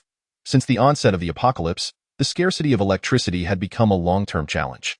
Solar panels faced aging issues and were unusable during polar nights. Kinetic energy generation was too physically demanding and time-consuming. Only diesel generators were relatively simple and reliable. Additionally, the chainsaw she had prepared required diesel for power, and large vehicles typically needed it as well. Diesel had become a hard currency in the apocalypse, even more precious than gasoline. Tang Xiaoman retrieved a diesel generator from her storage room and asked Zhou Yichen, "Can you operate this?" Zhou Yichen glanced at it and replied, "Yes. Try using it now and see if there are any issues," Tang Xiaoman instructed. Zhou Yichen swiftly assembled the diesel generator, added diesel, and soon successfully started it. The power storage light illuminated, indicating the progress of charging. The noise was excessively loud, enough to awaken everyone in the club. "Dio, you have a way to eliminate the noise? Or at least keep it within a reasonable decibel level, so it doesn't disturb people's rest?" Tang Xiaoman inquired. Zhou Yichen realized that her midnight summons was genuinely for work, not for any ulterior motives. He felt a slight sense of relief, knowing he wouldn't have to resign just yet. "I have a solution. We can install soundproofing equipment." He paused before adding, "However, good soundproofing equipment can be rather expensive." Tang Xiaoman did not inquire about the price and decisively stated, "You are responsible for purchasing 100 sets of soundproofing equipment. Once it arrives, you will personally install and debug it, ensuring the noise levels meet the minimum standards. In 5 days, there will be the first round of assessments, where the last 5 will be eliminated. You must prepare strategic equipment for the 10 teammates who will prevail." She transferred 1 million to Zhou Yichen's account. Zhou Yichen was taken aback and couldn't help but say, "The 1 million you transferred to me previously still has over 200,000 remaining. Then you transferred another million for diesel and gasoline, and the gas canisters only cost 150,000, leaving me with 850,000. Now you've sent me another million." It seemed as if her money flowed to his account without restraint, and he felt he couldn't possibly spend it all. Tang Xiaoman replied sternly, "There will be many places to spend money in the future. You need not report every expense to me. My time is limited." and you must assist in stockpiling supplies. Chapter 17. What to do when funds run low? The noise from the diesel generator roused the bodyguards from their slumber. Those on watch peered out and, upon seeing the boss speaking privately with the captain, discreetly returned to their posts. Some grumbled as they descended the stairs, but upon spotting the two, they quickly silenced themselves and hurried back. Everyone's expressions held an ambiguous meaning. Was the boss secretly meeting with their captain in the middle of the night? It turned out she was not interested in the most muscular among them, but rather the most handsome captain. Indeed, it was a world that valued appearances. Tang Xiaoman touched her nose, showing indifference to the rumors. In an apocalypse, who would care about such trivialities? They could not truly harm her in any way. Zhou Yichen, having secured the diesel generator, asked her earnestly, "Miss Tang, do you have any further instructions?" Observing his serious demeanor, she felt a mischievous urge to tease him. "It's not convenient to talk here. Shall we go to my room?" The man instantly appeared on guard. A lone man and woman, alone together in the dead of night. Is that appropriate? Tang Xiaoman made a reasonable concession. "How about we go to your room instead?" Zhou Yichen's face flushed, and he took a step back, eyes filled with caution. Tang Xiaoman thought she was merely joking. She had no intention of doing anything inappropriate. TSK, this guy was far too rigid and couldn't take a joke. She had to solicit his opinion. "Where do you think would be more suitable for our discussion?" They entered Tang Xiaoman's private storage room, which contained only a ton of diesel, its scent not so overpowering. Tang Xiaoman switched on the light, illuminating the storage space. Zhou Yichen was momentarily taken aback by the abundance of supplies. Without further explanation, Tang Xiaoman rummaged through the stacked materials and handed him a nail gun. "Can you modify this gun to increase its range and power?" Zhou Yichen, a retired Special Forces soldier, was very familiar with firearm mechanics and should be adept at disassembling and reassembling it. After examining the nail gun several times, he spoke with a serious tone. "This is the nail gun with the longest range, capable of firing 10 meters. The steel nails can cause significant injury to the human body." This was already quite a dangerous weapon. However, Tang Xiaoman's expectations were higher. 10 meters isn't far enough. After modification, it should ideally reach 20 meters. Zhou Yichen looked up at her. Tang Xiaoman met his gaze. Reiterating, "Do you understand what I mean?" After a moment, Zhou Yichen replied, "Understood, Miss Tang." Tang Xiaoman nodded in satisfaction and patted his shoulder reassuringly. "Rest assured, I want to use it for nefarious purposes. It's merely for self-defense. If others do not offend me, I shall not offend them. But should they provoke me, I will eradicate them completely." By the time Tang Xiaoman fell asleep, it was already well past midnight. Upon waking, she realized it was past 9 o'clock. With a groan akin to having her flesh cut, she rolled out of bed and dashed into the bathroom. 10 minutes later, she emerged feeling refreshed. Without pausing for breakfast, she hurriedly rushed downstairs and drove towards the nearest bank. The prices for gold bars, silver bars, and ingots at the bank were far more reasonable than those at jewelry stores. Tang Xiaoman purchased 10 pounds of gold ingots and 10 pounds of silver ingots in one go.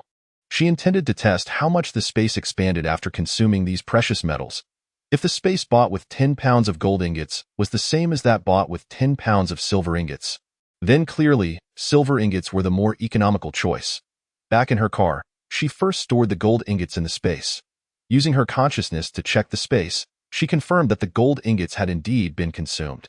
The dwelling area expanded by 0.5 square meters, and the space's volume increased by 5 cubic meters.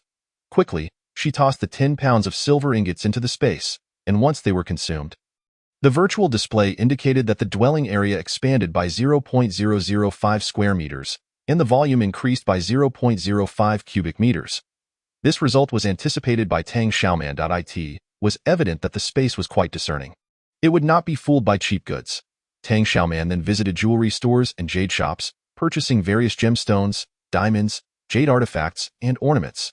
She selected items of equivalent price to toss into the space, subsequently checking the expanded dwelling area and volume before concluding that jadeite offered the best cost-performance ratio. Checking her account balance, she found that there was less than 60 million remaining. Paying the final renovation fees and purchasing the escape pod would require nearly 10 million, and she still needed to continue stockpiling supplies. The money she had once worried about not being able to spend suddenly felt insufficient. She reserved 10 million in cash, using the remainder to buy gold ingots and jadeite. After feeding all these items into the space, the quality of her jade bracelet further improved. Initially of poor quality, it had transformed from a substandard type to a lustrous and translucent variety. Entering the space, she discovered the virtual display indicating that the countdown had extended to 3 hours. This meant she would now have 3 hours in the space each day. The dwelling area expanded by 13 square meters, bringing it to 97 square meters, converting it from a 2-bedroom to a 3-bedroom. The volume increased by an additional 110 cubic meters, totaling 290 cubic meters. Gazing at the space that had more than doubled in size, Tang Xiaoman felt invigorated as if she had received a shot of adrenaline. Emerging from the space, she intended to continue driving to stockpile supplies. However, shortly after setting off, one of the tires went flat. Upon exiting the vehicle to inspect, a group of burly men suddenly emerged from nowhere. Each had bare arms adorned with tattoos, presenting themselves as formidable characters. Unfazed, Tang Xiaoman raised an eyebrow and inquired, "What do you want?" In the vast and radiant world, in broad daylight, the apocalypse has yet to unfold. She does not dare to act recklessly, yet these individuals dare to commit acts of violence in the streets?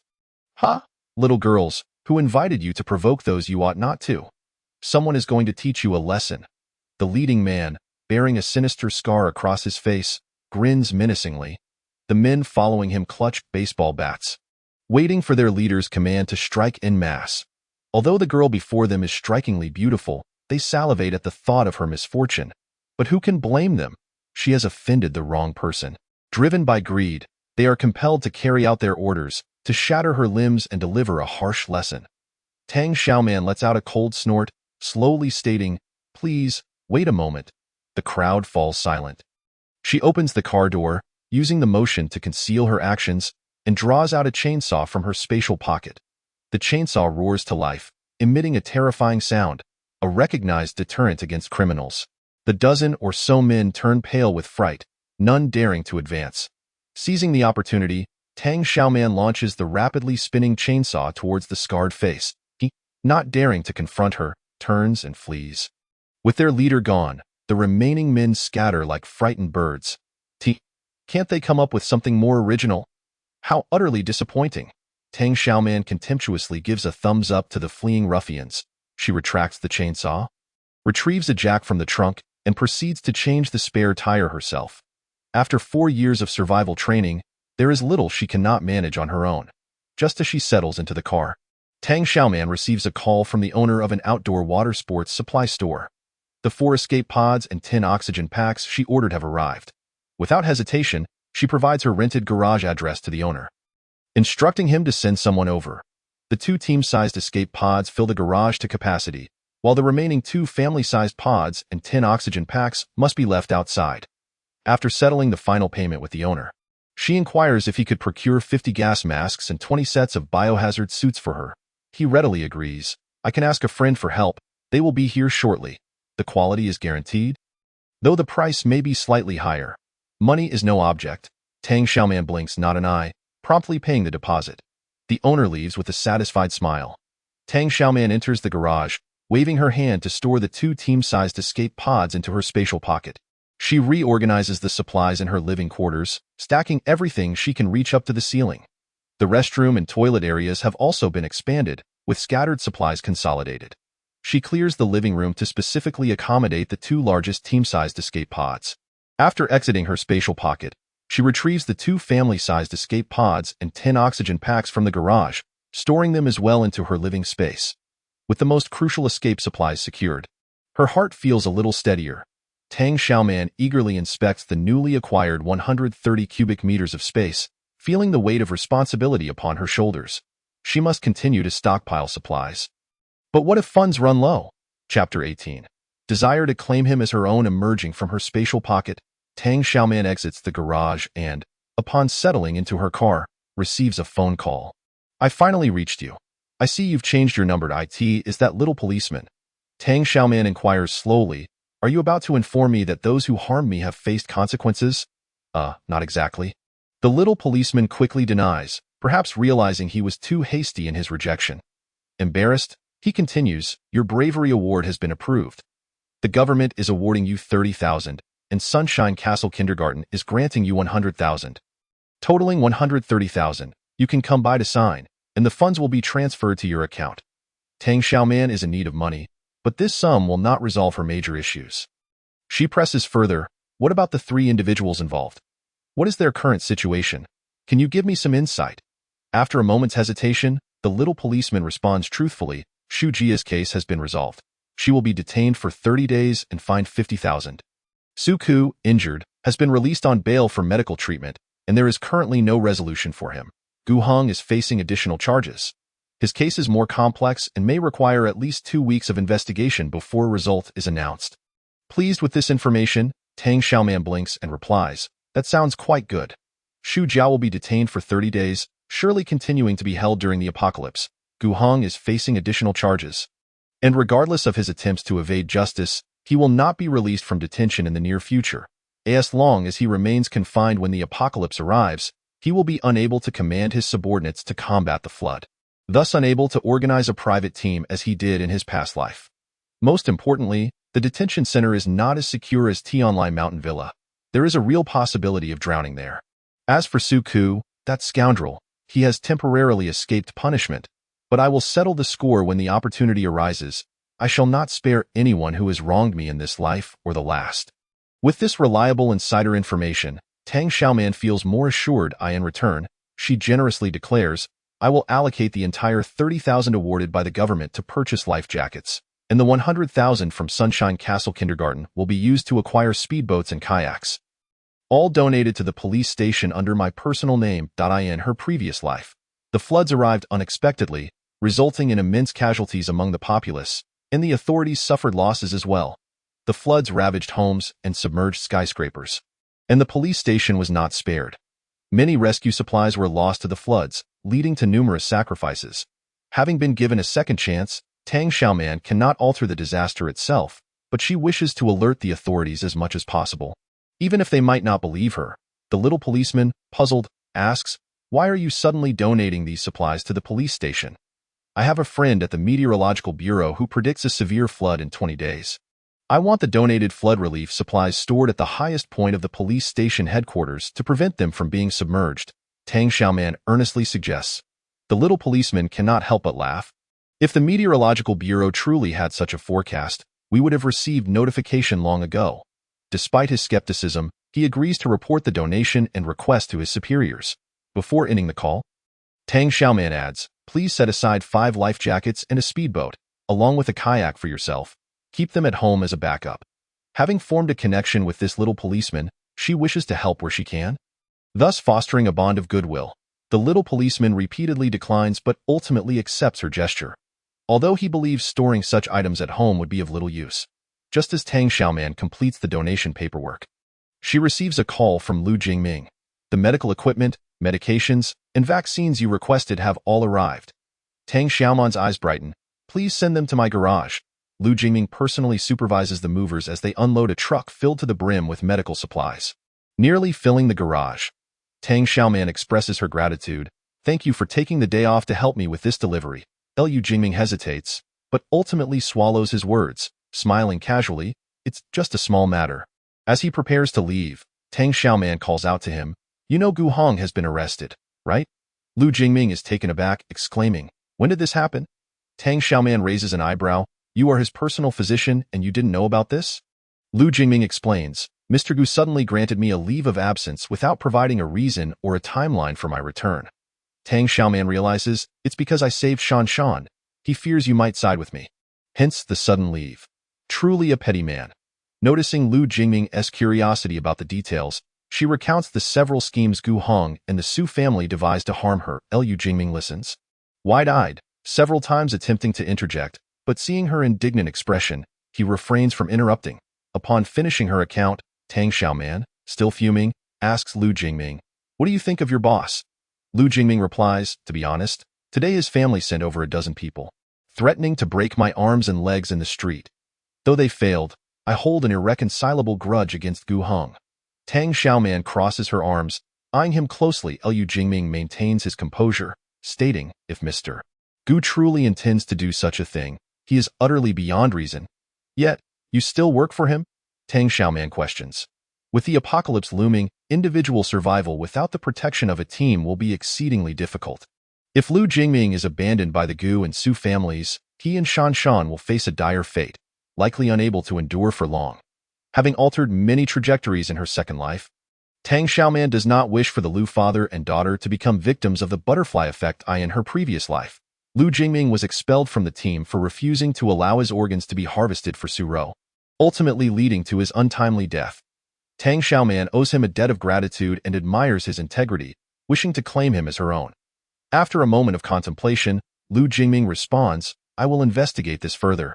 And if your claims prove true, I will not be complicit in his wrongdoing." Once Lu Jingming departs, Tang Xiaoman closes the garage and begins to store all the medical supplies into her spatial pocket. Non-perishable metal medical instruments are stacked in her living quarters, while the perishable disposable medical equipment is stored in her spatial pocket. Various medications, vaccines, and 20 boxes of different types of condoms are all placed within her spatial confines. The virtual display indicates that she has 110 cubic meters of space remaining. Tang Xiaoman gazes at the vast empty space, eager to fill it to the brim with supplies. However, the money in her hands was nearly depleted. She was troubled, pondering how to procure funds and stockpile supplies when the real estate bureau called. Her property certificate was ready for collection. Upon receiving the property certificate, Tang Xiaoman was promptly invited to join the T-Online Mountain Villa Owners Group chat, officially becoming a member of the homeowners community. She immediately called Huakai to express her gratitude and, using this as an opportunity, invited him to dinner. Recently, Huakai had been thriving in the business arena, having successfully acquired several major projects from the Gu family group, while Gu Heng remained helplessly detained in custody. With his coffers overflowing, his spirits were naturally high. When he saw Tang Xiaoman's call, he swiftly answered, "Hey, my little sweetheart." Huakai's tone carried a hint of frivolity, revealing his buoyant mood. "You miss me so soon? I thought you had completely forgotten about me." Chapter 19.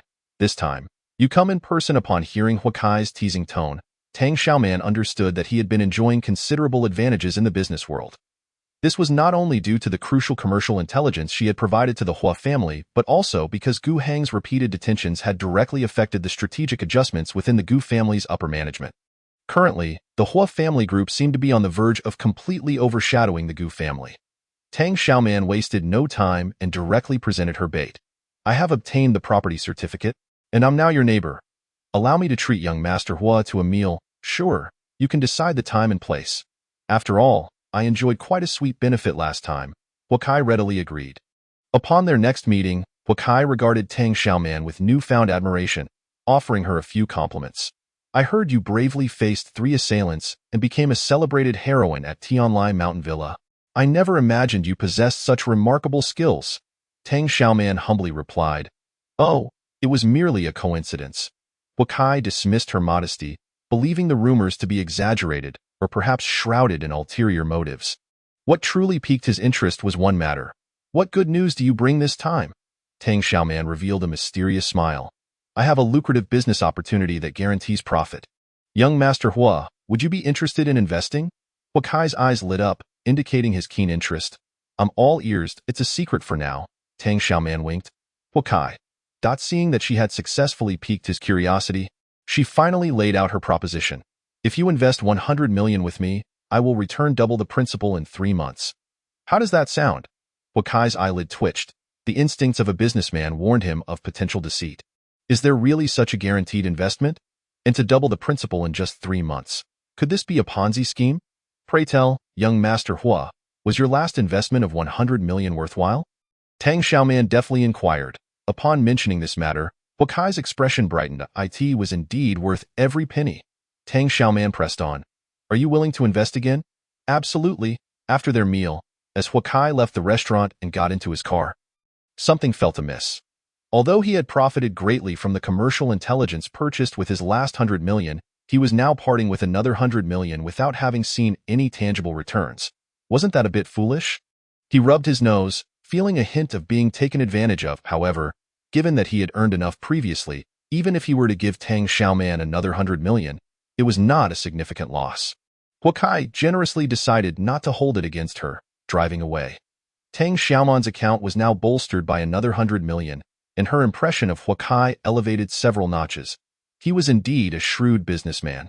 He could see the risks involved in this transaction, yet he still paid up without hesitation. This indicated he was not a petty individual. Since she had helped him earn significantly before, he could regard this 100 million as a bonus for her efforts. Recognizing his generosity, Tang Xiaoman resolved not to shortchange him either. When disaster struck, the money in his hands would rapidly lose its value. At that time, she would provide him with supplies at triple the price. Far more valuable than mere stacks of worthless paper. With 100 million in her pocket, her space expanded by over 100 cubic meters, and her living area increased by nearly 20 square meters. She could once again indulge in her stockpiling endeavors. Just as she was preparing to roll up her sleeves for a grand undertaking, she discovered she was being followed once more. It was easy to guess who it was. It could only be either the Gu family or the Su family. Tang Xiaoman, exasperated, decided to flex her muscles. She called Zhou Yicheng, sent over 5 of the best bodyguards. 15 minutes later, a 7-seater business vehicle arrived at Tang Xiaoman's parking spot. The doors opened, and Zhou Yicheng himself came with 5 male bodyguards. Tang Xiaoman glanced at their numbered badges, ranging from 01 to 05, and it was clear that the bodyguard strength was indeed proportional to their size. Zhou Yicheng approached swiftly, asking, "Miss Tang, are you all right?" Tang Xiaoman glanced at the rearview mirror. The tail had vanished. Of course, they might be hiding temporarily, waiting for her to be alone before making their move. Though unperturbed by these individuals, she had no desire to waste her precious time and energy on them. She had already paid for bodyguards, and it was time to put them to use. "I'm fine." Tang Xiaoman donned her sunglasses, smiling as she instructed, 01 stays, the rest return with Captain Zhou. Zhou Yicheng. His gaze toward her was laden with unspoken words. Tang Xiaoman commanded the bewildered 01. "Get in the car." 01 approached, moving in sync with the envious or jealous gazes of the other bodyguards. "Miss Tang, let me drive," he offered readily. Tang Xiaoman, not one to stand on ceremony, exited the vehicle and took the passenger seat. Seizing the opportunity, she surveyed her surroundings. Indeed, there was no sign of those who had been tailing her. It seemed the hidden minions had been intimidated by her bodyguard team, stealthily reporting back to their master to reassess their strategies. They wished to confront her. They would need to ensure they were up to the challenge. 01 drove attentively, his eyes fixed ahead.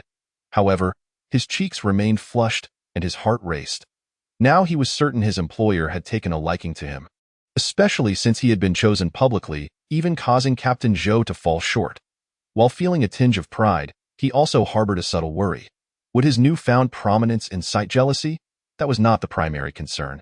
The real question was whether he should comply if his employer made demands of him. 01 grappled with these thoughts until they drove into the food street. "Park the car," Tang Xiaoman suddenly instructed. 01 slammed the brakes and discreetly glanced at her. "Get out of the car." Tang Xiaoman, confirming that the tail had not followed her, prepared to dismiss 01. 01 did not quite grasp her intention. Tang Xiaoman smiled slightly. "I suddenly feel like driving around and shopping myself. You can take a taxi back." She fished out his salary card number and transferred a substantial fare. 01's expression stiffened slightly. What did his employer mean? It wasn't until he boarded a taxi that he finally comprehended her intent. She was deliberately finding an excuse to transfer funds to him. Faced with the olive branch extended by his employer, should he respond? Ultimately, he resolved to maintain his boundaries. After all, he was confident in his strength and believed he could pass the assessment without resorting to compromising his integrity. He wanted his employer to know he was not a man to be trifled with. Tang Xiaoman personally drove into the food street, embarking on a frenzied quest to stock up on delicacies. She gathered an array of freshly fried skewers, various freshly baked pastries, and a myriad of dishes prepared on site, packing them into containers and stowing them in her vehicle. Steamed bass, black fish soup, astragalus chicken soup, pig's trotter rice, seafood and sauce, grilled steak, fried shrimp slices, scallion braised sea cucumber, wine marinated duck, braised turtle, white catfish drizzled with oil, sweet and sour duck pieces, braised pork knuckle, yellow braised fish, clay pot oxtail, braised pigeon, sweet and sour pineapple pork, garlic ribs, stir-fried 3 fresh vegetables, stir-fried celery. Oyster sauce tender tofu, honey-glazed chicken wings, pork belly, mushroom beef brisket pot, curry potato beef brisket, smoked fish, sauced beef. Clear oil pancake, donkey meat pie, black pepper chicken leg rice, mackerel dumplings, multigrain pancakes, fried rice with fatty beef, big pot lamb soup, milk soup crucian carp, steamed chicken with Ganoderma lucidum, He Shou Wu stewed lamb, ginkgo pig trotter, ginseng clay pot chicken, 8 treasure bean paste. Tang Xiaoman ordered 5 portions of each dish, packing them up and loading them into her vehicle, the warmth preserved within her space. Since some dishes required time to prepare, after making her payments, she continued to stroll through the street, stopping to savor ready-to-eat delights. When the time was right, she would return to pick up the freshly made thick soup and steamed fish. Tang Xiaoman spent the entire afternoon at the food street, determined to transport the entire street into her space. With each transaction, she collected delectable morsels, her haul growing substantial, until night fell. Utterly exhausted and stuffed, that she reluctantly concluded her delightful endeavor. She called Zhou Yiqing, requesting him to arrange for bodyguards to pick her up. And send 01 over? Zhou Yiqing's tone was polite yet distant. Tang Xiaoman specified, this time, you come personally. I have something to discuss with you privately. Chapter 20. The real person is not so talkative. Tang Xiaoman had long wished to have an in-depth conversation with Zhou Yiqing. Unfortunately, her schedule had been too tight, and their only opportunity for a private exchange had been the previous evening. She had no intention of returning to the club and could utilize her break to discuss the upcoming action plan with Zhou Yiqing. As her car exited the food street, shadows lurked in the darkness, evidently eager to spring into action. They had clearly been waiting impatiently, ready to strike as soon as she departed the bustling food street. Zhou Yiqing exited his ride-hailing vehicle and awaited Tang Xiaoman at the agreed location. Let me drive, he offered as he approached. Tang Xiaoman waved her hand, indicating for him to take the passenger seat. Zhou Yiqing said little more, shifting to the other side and settling into the passenger seat. Tang Xiaoman drove the car to a nearby shopping mall's parking lot and turned off the engine. She surveyed her surroundings, and indeed, those shadows had hidden themselves away once more. It seemed that the Gu and Su families, having suffered repeated setbacks and losses, had grown wary of her. Noticing the bodyguard accompanying her, they dared not act recklessly. A mere troop of buffoons, Tang Xiaoman felt no fear. She simply found it tedious to allow them to squander her time. She turned to him and inquired, have you eaten? I have, Zhou Yiqing replied succinctly, though his words were few. Tang Xiaoman appreciated this trait of his and smiled, handed over. Zhou Yiqing forwarded the chat logs he had captured to her phone, annotating the corresponding identifiers. Tang Xiaoman did not rush to examine the records. Instead, she counted the identifiers and was taken aback. Point 9. Aside from Zhou Yiqing, she had hired a total of 15 bodyguards. She had promised them generous salaries, with the sole stipulation that they be solitary. The absence of direct relatives and marital ties was a strict requirement, while being without a partner was a softer condition. This meant that even if they had partners previously, as long as they declared a breakup immediately, they would meet the criteria. After all, they were not monks, and it was entirely normal for young men to have companions. However, in the face of an apocalypse, partners could become unpredictable liabilities. If they could forsake their partners for the sake of a high salary, it indicated that those partners were dispensable. Conversely, if they could not resist clandestine communications, it would suggest an inability to let go. When the apocalypse struck, they might abandon their posts or undertake rescue missions for their partners. With limited energy and resources, Tang Xiaoman could only look after her own team and could not cater to their loved ones. Hence, she offered salaries several times the market rate for solitary bodyguards. Otherwise, bodyguards were plentiful, and she was not simply burning money. Her requirement to install surveillance in the bodyguards' dormitories was to further ascertain their lack of attachments. Those who frequently fiddled with their phones were prime suspects. Tang Xiaoman lacked the time to monitor the footage, nor was it convenient for her to intrude upon the male bodyguards' quarters, so she entrusted the task of supervision to Zhou Yiqing. After several days of covertly reviewing the surveillance, he had essentially narrowed down the list of suspects. Today, he conducted a surprise inspection of their phones and discovered that 9 of them were still maintaining contact with their partners. 5 of these were female bodyguards. Zhou Yiqing added. Tang Xiaoman remarked, it seems that for most women, emotions are far more significant than money. She had lost her life in her previous existence due to romantic folly. After a moment of contemplation, Tang Xiaoman made a decision. You will interview these 9 individuals alone tomorrow. If they are truly unwilling to part, settle their wages and let them go. Understood. Once this matter was resolved, Tang Xiaoman glanced at Zhou Yiqing, who was sitting upright and couldn't help but chuckle. Let us chat casually in the car. You needn't be so formal. Zhou Yiqing, ever the paragon of decorum, replied. I'm accustomed to it. I can't change. In the military, one must maintain a proper posture whether standing or sitting, and he had long ingrained this habit into his muscle memory. Tang Xiaoman expressed her understanding and respect, then inquired, "How is the modification of the diesel generator and nail gun progressing?" "Both have been completed." Zhou Yiqin consistently exceeded her expectations. His efficiency was remarkable. Tang Xiaoman was somewhat astonished. "Completed already? In just a day? That's rather impressive." Zhou Yiqin interpreted her surprise as skepticism and patted the bulging canvas bag he carried. "This is the modified nail gun. As for the soundproofing equipment for the diesel generator, it will be easier to install and demonstrate back at the club." Tang Xiaoman took Zhou Yiqin to a nearby shooting range. The modified nail gun exhibited double the speed and distance, leaving her exceedingly satisfied. Zhou Yiqin observed her impeccable aim, his dark eyes reflecting surprise. Her marksmanship was remarkably proficient. Although a nail gun did not qualify as a formal firearm, her handling of it was impressively skilled. Tang Xiaoman was delighted and accepted the modified nail gun as a means of self-defense. "How about the strategic equipment I asked you to prepare?" she queried. Zhou Yiqin replied, "The deposit has been paid, and we should receive the goods within 3 days." Tang Xiaoman was astonished by his execution capability. It was almost more terrifying than her own. After 4 years of honing her skills for the apocalypse, how could a retired soldier from a peaceful era be so dedicated? Tang Xiaoman regarded him as a treasure, fearing he might depart. "Keep up the good work. I won't shortchange you." Zhou Yiqin glanced at her, remaining silent. "What are the arrangements for tonight at the club?" Tang Xiaoman asked again. Zhou Yiqin answered, 01 is responsible for training and management." Tang Xiaoman nodded, ensuring to reassure him, "In my eyes, you are the most outstanding team leader.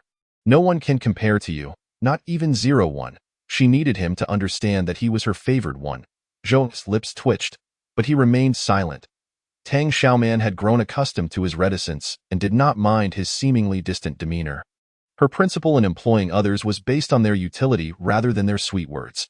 She certainly preferred someone like Zhou Yiqin, who was practical and spoke sparingly, over mere chatter. "Well, 01 seems reliable too.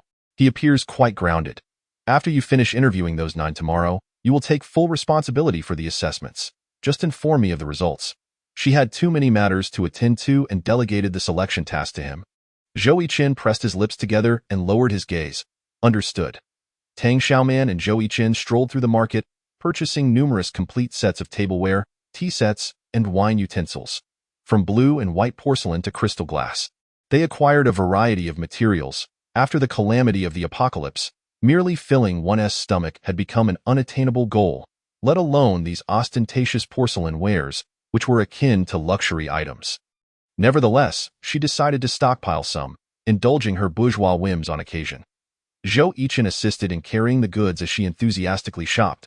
The packed porcelain and glass items were placed in the pickup truck's bed, and she drove him to the seed market next. They transported various grains totaling 300 jin, assorted vegetable seeds amounting to 100 jin, and 50 jin of flower and herb seeds, in addition to 1,000 seedlings of various fruits and vegetables. Making several trips to load the truck, Zhou Yiqin truly managed to restrain his curiosity about her purchases. He functioned like a task-oriented tool, diligently working without any unnecessary chatter. Once back in the vehicle, Tang Xiaoman looked at him, unable to suppress her curiosity. "I think you are the most competent bodyguard in the world. Why do you keep getting dismissed?" Chapter 21. A small garden grows in the space. Zhou Yiqin's expression darkened momentarily, as if she had struck a nerve. Tang Xiaoman realized her indiscretion. He had never pried into her affairs, yet she had ventured into overly personal territory. "I was merely asking casually. If it's inconvenient to answer." "That's perfectly fine." She started the car, attempting to mask her embarrassment. After driving for a while, silence enveloped the cabin. The deep, melodious timbre of his voice broke the quiet. "My first employer asked me to kidnap a girl he fancied, and I refused to carry out the task. My second employer instructed me to assault the weak and elderly, and I also declined. The third employer was the one who recently dismissed me. Compared to his previous employers, Tang Xiaoman's requests at least did not breach his moral boundaries." Tang Xiaoman smiled. "Fortunately, you dismissed them. Otherwise, how would you have had the chance to meet a good boss like me?" Zhou Yiqin. His new employer was indeed rather commendable. Had she not been a tad overly confident, perhaps things could have been even better. Upon returning to the club, it was still not yet 9 o'clock. The bodyguards peered around, with some intentionally raising their eyebrows. Zhou Yiqin, expressionless, randomly called out 4 bodyguards to assist in unloading the supplies from the pickup truck. Tang Xiaoman specifically instructed, "Take it to my room." She didn't mind Zhou Yiqin discovering the ample supplies in the storage room on the first floor, but she wished to keep it from all the bodyguards. Once the 4 bodyguards delivered all the supplies to the 3rd floor and into Tang Xiaoman's room, she rewarded each of them with a bonus for their overtime work. "Thank you, Miss Tang." The 4 men grinned broadly at the unexpected tip. However, once Tang Xiaoman closed the door, they shamelessly continued to gossip downstairs. 07 leaned against the stair railing, teasing, "Captain Zhou, we didn't expect you to come back tonight." Laughter erupted among them, as they assumed Zhou Yiqin would be spending the night with the boss outside. Only 01 remained silent. 07, "You will be the first to enter the office for an interview after breakfast tomorrow," Zhou Yiqin stated. 07 immediately lamented, "I was just joking. I've already broken up with my ex-girlfriend. We've been done for ages." He merely engaged in idle chatter to pass the time and truly had not been hung up on it. Zhou Yiqin ignored him, his deep gaze scanning the crowd with an unyielding authority, instantly silencing everyone. The 9 individuals called out today must give him a definitive answer during tomorrow's interview. Anyone who does not meet Miss Tang's requirements should voluntarily withdraw. After closing the door, Tang Xiaoman stored all the supplies she had purchased into her space. She did not rush to organize them, but instead headed to the bathroom for a hot shower. After washing up and drying her hair, she reopened the door to find the area outside silent. Dressed in her pajamas, she tiptoed downstairs. A shadow suddenly darted out, startling Tang Xiaoman. Upon closer inspection, she realized it was Fu Bao. Fu Bao joyfully circled around her, rubbing against her legs and lifting its front paws, seeking affection. "Hush!" Tang Xiaoman made a gesture for silence. Immediately, Fu Bao quieted down, its round eyes fixed on her. Tang Xiaoman gently patted its head and said, "Follow me." She opened the door to the storage room on the 1st floor and stepped inside, with Fu Bao trailing closely behind. After closing the door, she switched on the light, illuminating the room filled to the brim with supplies. Fu Bao sniffed around curiously, exploring every corner. The provisions in this storage room were all stockpiled by Tang Xiaoman, including a ton of diesel fuel and various large items that occupied considerable space. Recently, she had faced spatial constraints and temporarily stored these items here to continue her hoarding. Now, thanks to her feeding the space with gold, silver, and precious gems, she had expanded her living area by 17 square meters and added 140 cubic meters of space, making it entirely feasible to accommodate these items. Although relocating them back into the space would take up some room, her past hardships had instilled a sense of insecurity. She felt it was far more reliable to keep her supplies within her space. Without hesitation, Tang Xiaoman stored all the supplies from the storage room into the space before organizing and arranging them.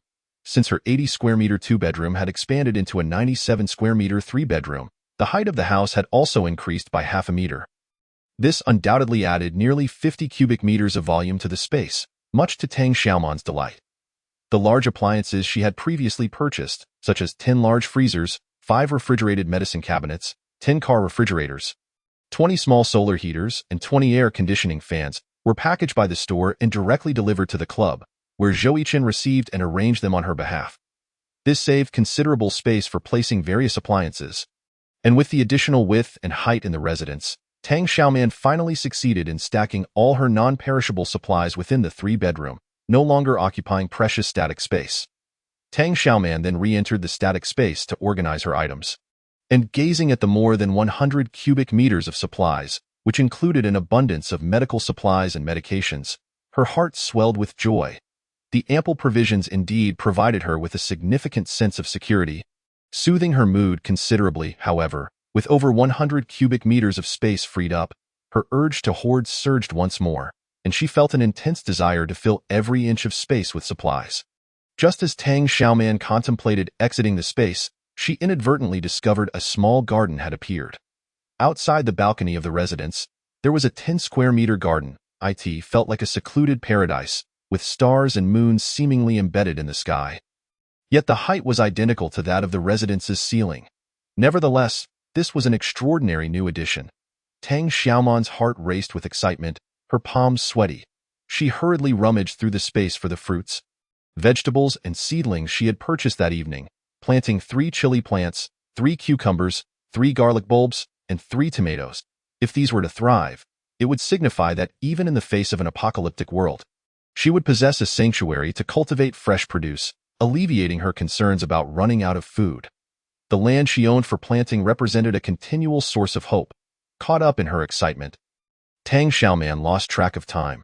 When she finally exited the space, she found herself back in the storage room on the first floor and couldn't help but rub her forehead. She had been too hasty. It would have been wiser to wait until she returned to her own bedroom before re-entering the space. She glanced at the countdown timer in her mind, attempting to calculate how long she had spent in the space. However, the sight startled her. The timer displayed a staggering 5 hours and 32 minutes. What was happening? Not only had the space grown a small garden, but the countdown had also doubled. The space was remarkably generous. Stunned, Tang Xiaoman could hardly believe her luck. Instinctively, she pinched herself, feeling the pain, and burst into laughter 3 times. Yet, afterward, she found the situation rather bizarre. Laughing alone in an empty storage room could indeed be quite alarming if someone were to witness it. Fortunately, it was late at night, and no one knew she had been in the storage room, as only she could unlock the door. Steadying herself, she approached the door, ready to open it, when she suddenly froze. Wait a moment, where was Fu Bao? She remembered Fu Bao had followed her inside. How could it have vanished? Tang Xiaoman scanned the empty storage room multiple times, confirming that there was no place for a dog to hide. How could such a fine creature simply disappear? Did it follow her into the space? That didn't seem right either. As soon as she exited the space, living creatures could not remain within it. Tang Xiaoman grew anxious, calling out several times, Fu Bao, woof, woof. A bark responded from outside the door. Tang Xiaoman. Fu Bao actually went outside. How did it manage that? Quickly, she twisted the lock, and with a click, the door swung open. Huh! She distinctly remembered locking the door after entering the storage room. Why had it opened so easily? Alarm bells rang in her mind. Before she could process this, a sharply defined handsome face appeared before her. Just as she was about to scream, the person spoke first, asking, What were you doing in there? Chapter 22. Are you going to silence me? Tang Xiaoman nearly screamed in shock, almost calling out. Suddenly, Fu Bao dashed into the storage room, circling around her and wagging its tail furiously. Tang Xiaoman swallowed her voice, steadied herself, and realized that the figure standing before her was Zhou Chen. When did you arrive? No, how did you get into my storage room? And how do you have the key to it?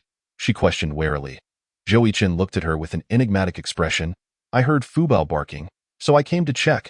When I found it locked inside the storage room, I opened the door. He revealed a simple tool for unlocking, which was merely a piece of ordinary wire. Tang Xiaoman was rendered speechless. He had such skills. Had he perhaps dabbled in lock-picking before becoming a special forces soldier? She wanted to ask him what he had seen, but she lacked the courage to voice her concerns. Would the secret of the space be exposed? She could hardly suppress her impulse to eliminate him. Perhaps her murderous intent was too evident, as Zhou Chen instinctively took a step back. The others are outside watching, he warned, his lips pressed tightly together, his gaze watchful. Tang Xiaoman steadied herself and indeed noticed several heads peering out from different corners. She felt a surge of anger. These people couldn't sleep and were hiding here, eavesdropping. How idle could they be? Tomorrow, she would increase the training intensity by 2 levels to see if they still had the energy to pry into her affairs. Tang Xiaoman, filled with pent-up frustration, suddenly grabbed Zhou Chen, forcefully pulling him into the storage room. Bang! The door to the storage room slammed shut with a resounding thud, locking with a click. Fu Bao. Whimper. Why did the master only bring the captain inside and leave it outside? It scratched at the door incessantly. Outside the storage room, a commotion erupted. The originally shadowy bodyguards emerged, both male and female, chattering animatedly. The boss dragged Captain Zhou into the little black room.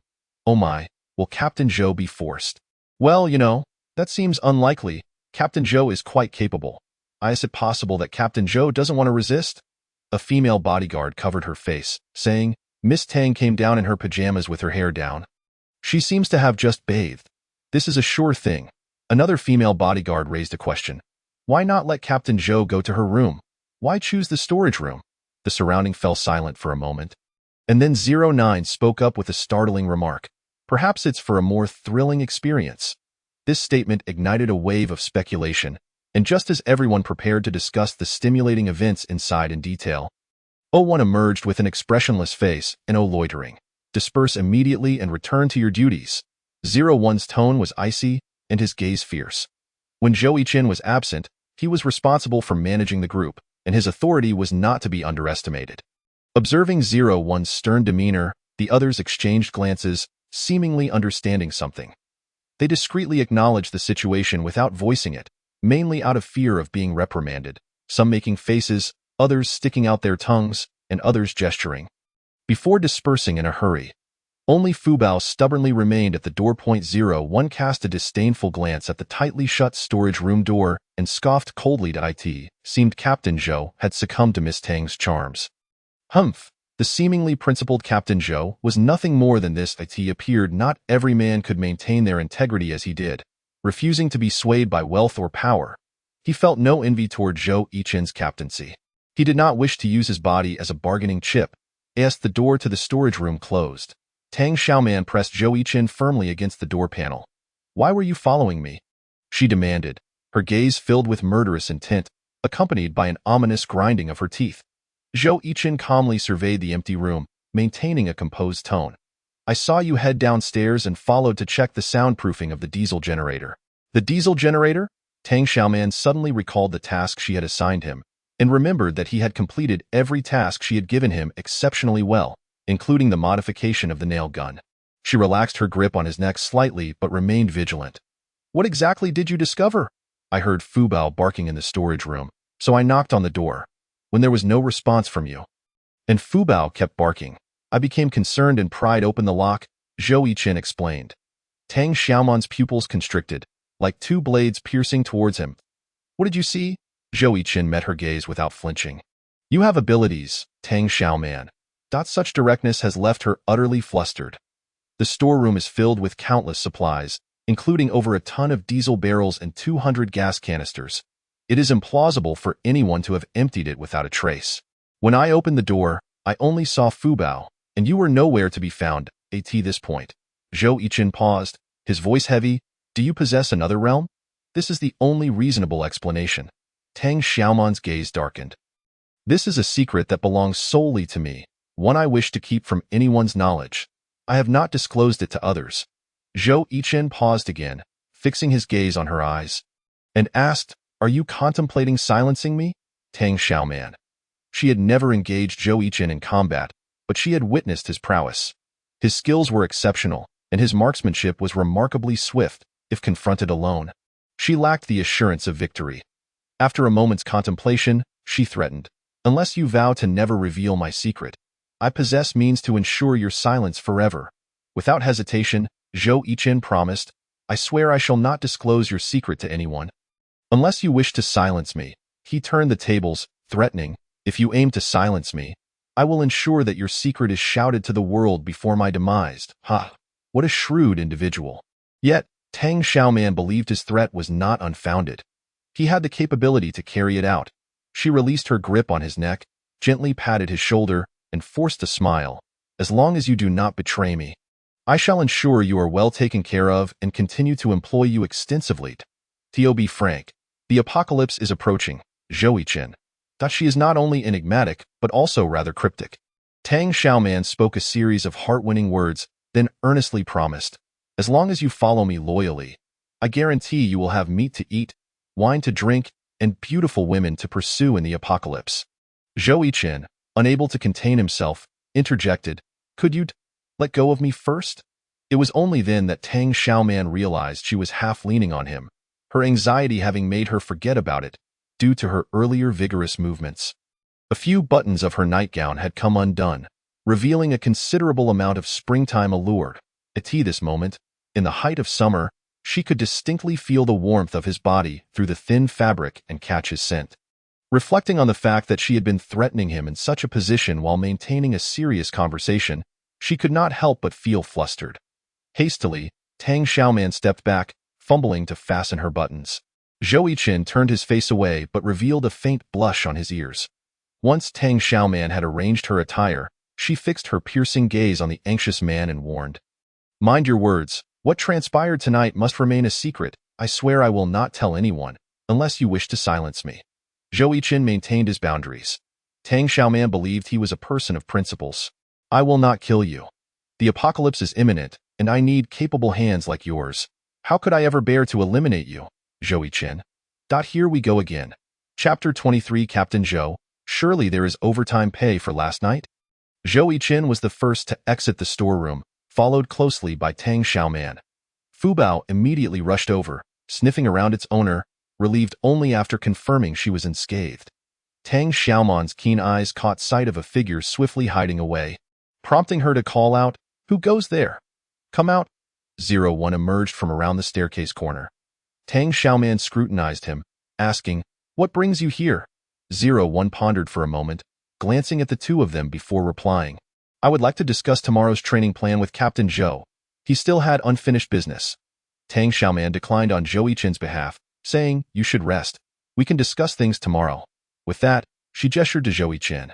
He expressionlessly followed her to the newly constructed makeshift storeroom, obediently opening the door and stepping inside. 01 was taken aback. Are they preparing to change the battleground for another round?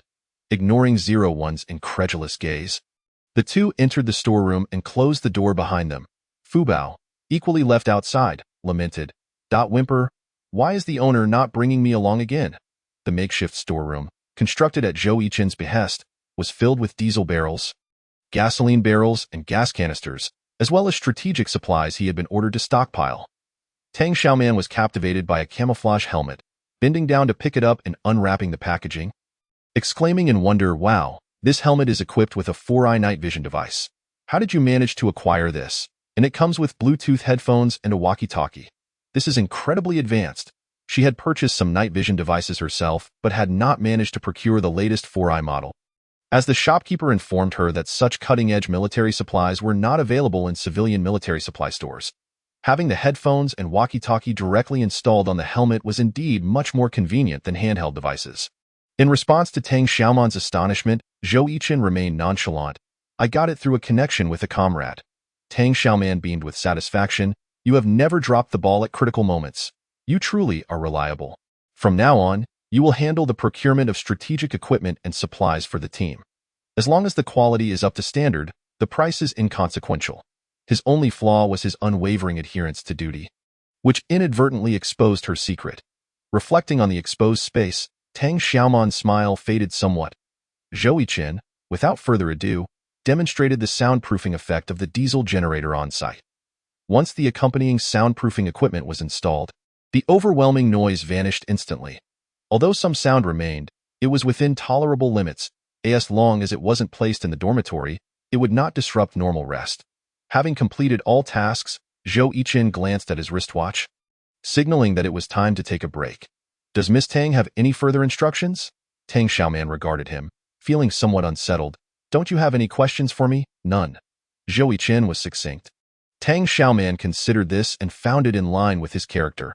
He was not one to indulge in idle chatter. He was diligent, devoid of superfluous words or curiosity, truly a chosen tool. Until she found a more suitable tool, utilizing him was quite convenient. The following morning, the bodyguards gathered for breakfast after washing up. A breakfast cart from a nearby eatery arrived, delivering a steaming, sumptuous spread served on plates, with 3 distinct flavors of porridge ladled into bowls. Each person received a standard of 4 dishes and a soup, the aroma wafting enticingly. Fu Bao's bowl was specially filled with a portion of bone, which it eagerly gnawed on. The bodyguards enjoyed their meal, engaging in light-hearted teasing and gossip. "Does anyone know what time Captain Zhou returned to the dorm last night?" 01 should know. "I saw him loitering downstairs for quite a while." A significant revelation had emerged from the night watch. All eyes turned to 01, some filled with sympathy, others with schadenfreude, and some with knowing looks. 01 nearly choked, finally managing to squeeze out a terse response. "I don't know." The others exchanged knowing glances, yet it was inappropriate to elaborate further. Only 07, undeterred, boldly approached Zhou Yiqin, asking, "Captain Zhou, surely you received overtime pay for last night?" The boss was generous, and they earned a decent tip for helping move some goods. For someone of Zhou Yiqin's caliber, overtime would surely be quite lucrative. Especially since the boss was so attractive, even without overtime pay, they would willingly work extra hours. Unfortunately, she only had eyes for Captain Zhou. Before 07 could finish, Zhou Yichen set his porridge bowl down, his tone icy. 07, come to the office. The other 8 immediately lined up, warning that anyone absent during the meeting would have their wages settled and be dismissed. Woof! Fu Bao, momentarily abandoning the bone, bared its teeth in support of the captain. A chorus of lamentations ensued. Everyone was blaming 07 for ruining a perfectly good meal. Now, with Captain Zhou in a foul mood, no one would be able to eat. Tang Xiaoman had returned to her dormitory around 11 the previous night. Initially, she had planned to download some video materials, but her energy had completely waned. Yawning incessantly, she decided to forego everything and simply sleep. Upon awakening, she had to busy herself with stockpiling supplies and strategizing ways to expand her space. There was much to attend to. Tang Xiaoman resolved to delegate the task of downloading video materials to someone else. Who would be suitable for this? Zhou Yichen was equally busy, and the other bodyguards were at risk of elimination. Only 01 seemed reliable. Among the 9 individuals summoned for the meeting, 01's name was notably absent. Given his capabilities, the likelihood of his elimination was low. After freshening up, Tang Xiaoman retrieved a breakfast from her space. Enjoying the warm meal, she felt revitalized and ready to embrace the new day. Dressed and prepared, she headed downstairs, only to discover that only 6 individuals were having breakfast in the dining area, and Fu Bao was nowhere to be seen. Where is everyone? She inquired of 01, who was seated there eating. 01 raised his gaze to her, replying they have all gone to queue at the office door, waiting to be summoned by Captain Zhou. Tang Xiaoman nearly forgot about this matter. Fortunately, Zhou Yichen would never overlook it. He was methodical and meticulous, the epitome of a reliable employee that put the boss at ease. Tang Xiaoman handed 01 a laptop bag along with a large-capacity hard drive and USB flash drives.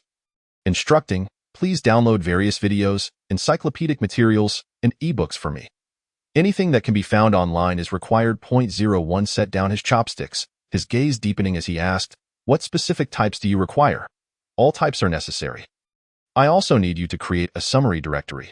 For instance, television series, cinematic masterpieces, entertainment programs, artistic performances, the Spring Festival Gala, and so forth, alongside encyclopedic knowledge and a plethora of ebooks. You might explore national-level libraries, ensuring to meticulously catalog your findings for easy reference and perusal. Once Tang Xiaoman concluded her instructions, she turned and called out, Fu Bao. Instantly, Fu Bao dashed out from the captain's office, heading straight for its owner. Tang Xiaoman waved her hand, leading the dog outside to attend to urgent matters. The remaining bodyguards, however, had lost their appetite for food. They gathered around, curiously inspecting the brand-new laptop bag, evidently a lavish and prestigious brand. The 5 of them exchanged knowing glances towards 01. Why don't you open the laptop bag and take a look? 01. We're quite intrigued by its contents. Your boss even gifted you a branded laptop? Quite extravagant. Did the boss instruct you to download videos? Surely, they must be those rather risque short films. It appeared that aside from Captain Zhou, 01 had also captured the boss's affection. Hey, 01, relax. There's no need to fret about the assessment in 3 days. You're unlikely to be eliminated. Captain Zhou and 01 had successfully latched onto a golden opportunity, while the rest of them remained in trepidation, fearing that a single misstep might lead to their dismissal. Alas, we honest souls are truly the wretched ones. The initial alas was a mere lament, while the final one was a cry of despair. 01, having overheard the lament, retorted angrily, I rely on my true abilities for the assessment. If you have the guts, prove yourself by defeating me before you speak ill of me. I am not the sort to sell myself for wealth. The chastised individual promptly quieted down, yet those who had not been reprimanded continued to jest. Surely, you're not implying that the kind of man who sells himself for riches refers to Captain Zhou? 01 coolly snorted. I am also not one to gossip behind others' backs. He would never stoop to the level of performing unscrupulous deeds to curry favor with the boss. Nonetheless, he would diligently fulfill the other tasks assigned by the boss. He shouldered the laptop bag and picked up the heavy hard drive and USB stick, pondering. What could her intentions be? Could it be a ruse to draw closer to him? Yet another scheme of hers? Chapter 24. Scorching heat. Tang Xiaoman, accompanied by Fu Bao, stepped outside, only to be immediately overwhelmed by the blazing sun. It was scarcely past 7 in the morning, yet an excruciatingly bright sun loomed high in the sky, with temperatures soaring beyond the usual midday heat. A subtle vapor hung in the air, rendering the ground akin to a colossal griddle, ready to cook pancakes at any moment. Fubao whimpered, alternating lifting its paws to alleviate the searing pain. Tang Xiaoman swiftly opened the car door, beckoning Fubao to jump inside. She cranked the air conditioning to its maximum setting, and after about 10 minutes, the temperature within the vehicle finally began to cool.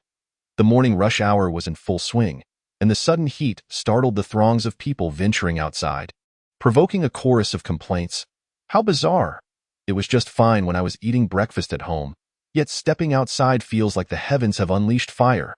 The sun is so intense this early in the morning. What will it be like at noon? The weather forecast didn't predict high temperatures today. Why is it so sweltering? The streets erupted into a chaotic scene as pedestrians, unable to endure the abrupt heat wave, sought refuge either in their vehicles or nearby buildings. Soon, the streets were devoid of walkers, save for the passing cars. Almost immediately, the radio in the vehicles began broadcasting heat advisories, recommending halting work and classes to prevent heat stroke. Tang Xiaoman recalled that in her previous life, high temperatures were often followed by torrential rains, typhoons, and flash floods. Yet why had the heat arrived prematurely? The heat served as a precursor to the apocalypse, arriving a full half-month early.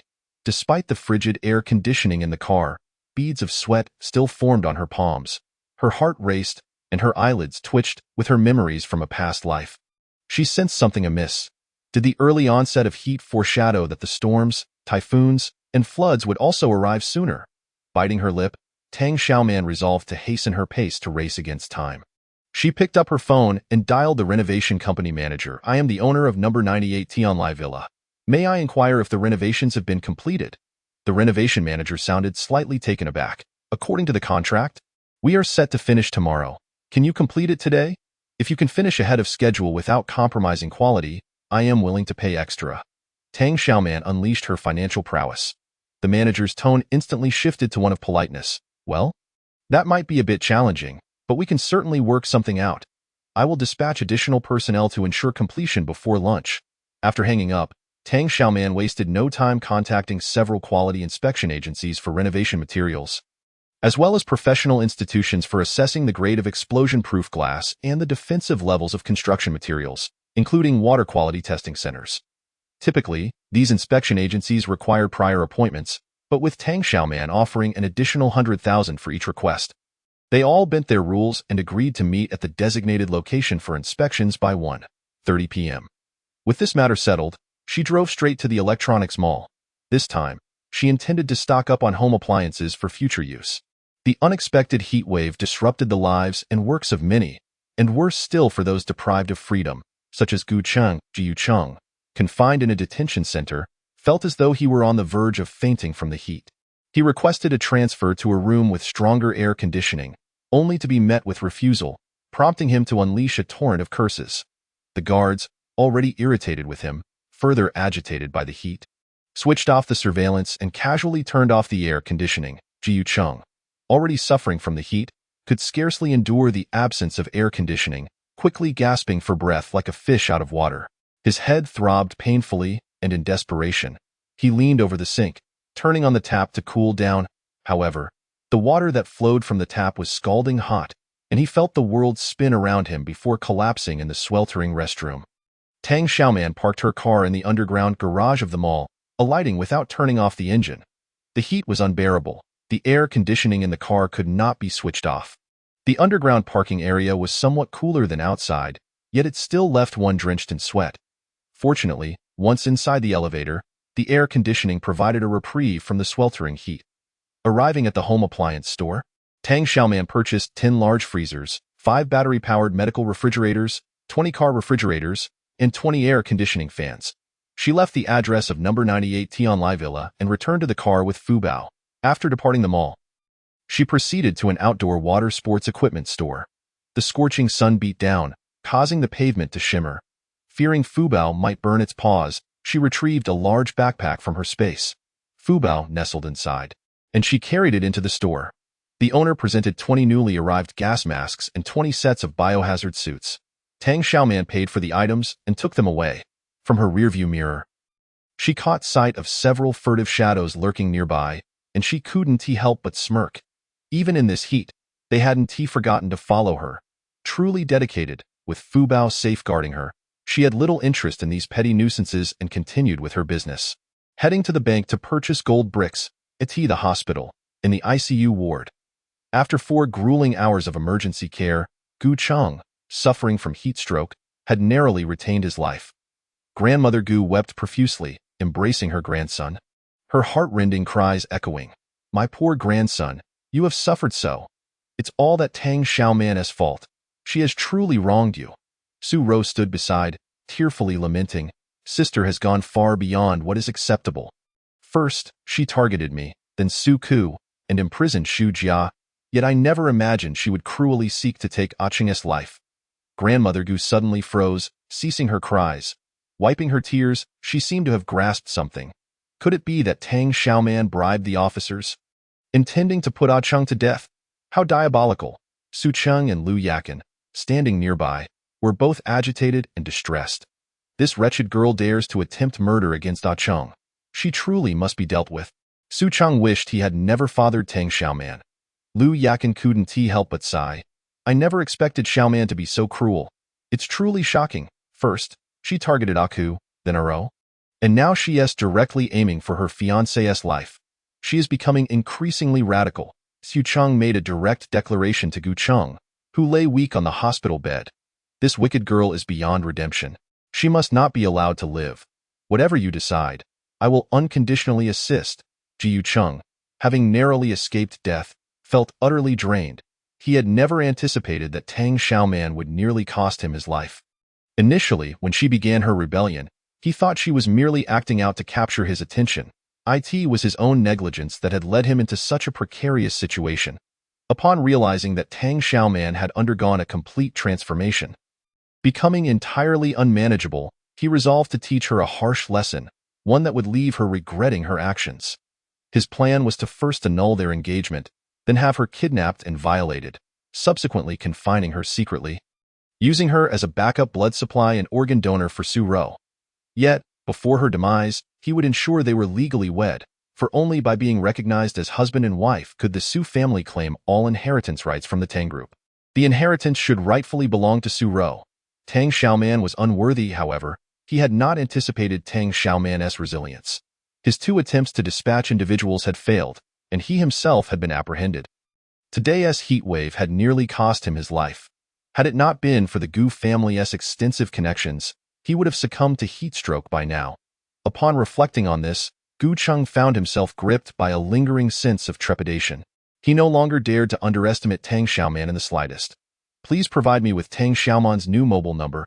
I wish to have a conversation with her," he stated. Chapter 25 was indeed regrettable. Achoo! Tang Xiaoman rubbed her nose, wondering who was cursing her. Throughout the morning, she had braved the sweltering heat, tirelessly visiting 5 banks to purchase gold bricks worth a total of 50 million. Upon returning to her vehicle with the dog, she stored the newly acquired gold bricks in her spatial storage. The virtual display in her space indicated an increase of 18 square meters, bringing the total to 115 square meters. Her small 3-bedroom had transformed into a spacious 3-bedroom, with an additional bathroom in the master bedroom. The living area was more expansive, and both the restroom and kitchen had increased in size. The ceiling height had risen by 10 centimeters, and the opulence of the decor had ascended a level. The garden area had expanded by 8 square meters, totaling 18 square meters, and its height seemed to have multiplied several times. It was daytime, and the space ran parallel to the outside world in terms of time. The sun shone brightly, with the temperature perpetually maintained at a delightful 25 degrees. The volume of the space had increased by 100 cubic meters, now totaling 340 cubic meters, leaving nearly 2/3 of it unoccupied. Tang Xiaoman felt a peculiar flutter in her eyelids, questioning why it seemed as though this space was a voracious beast devouring gold.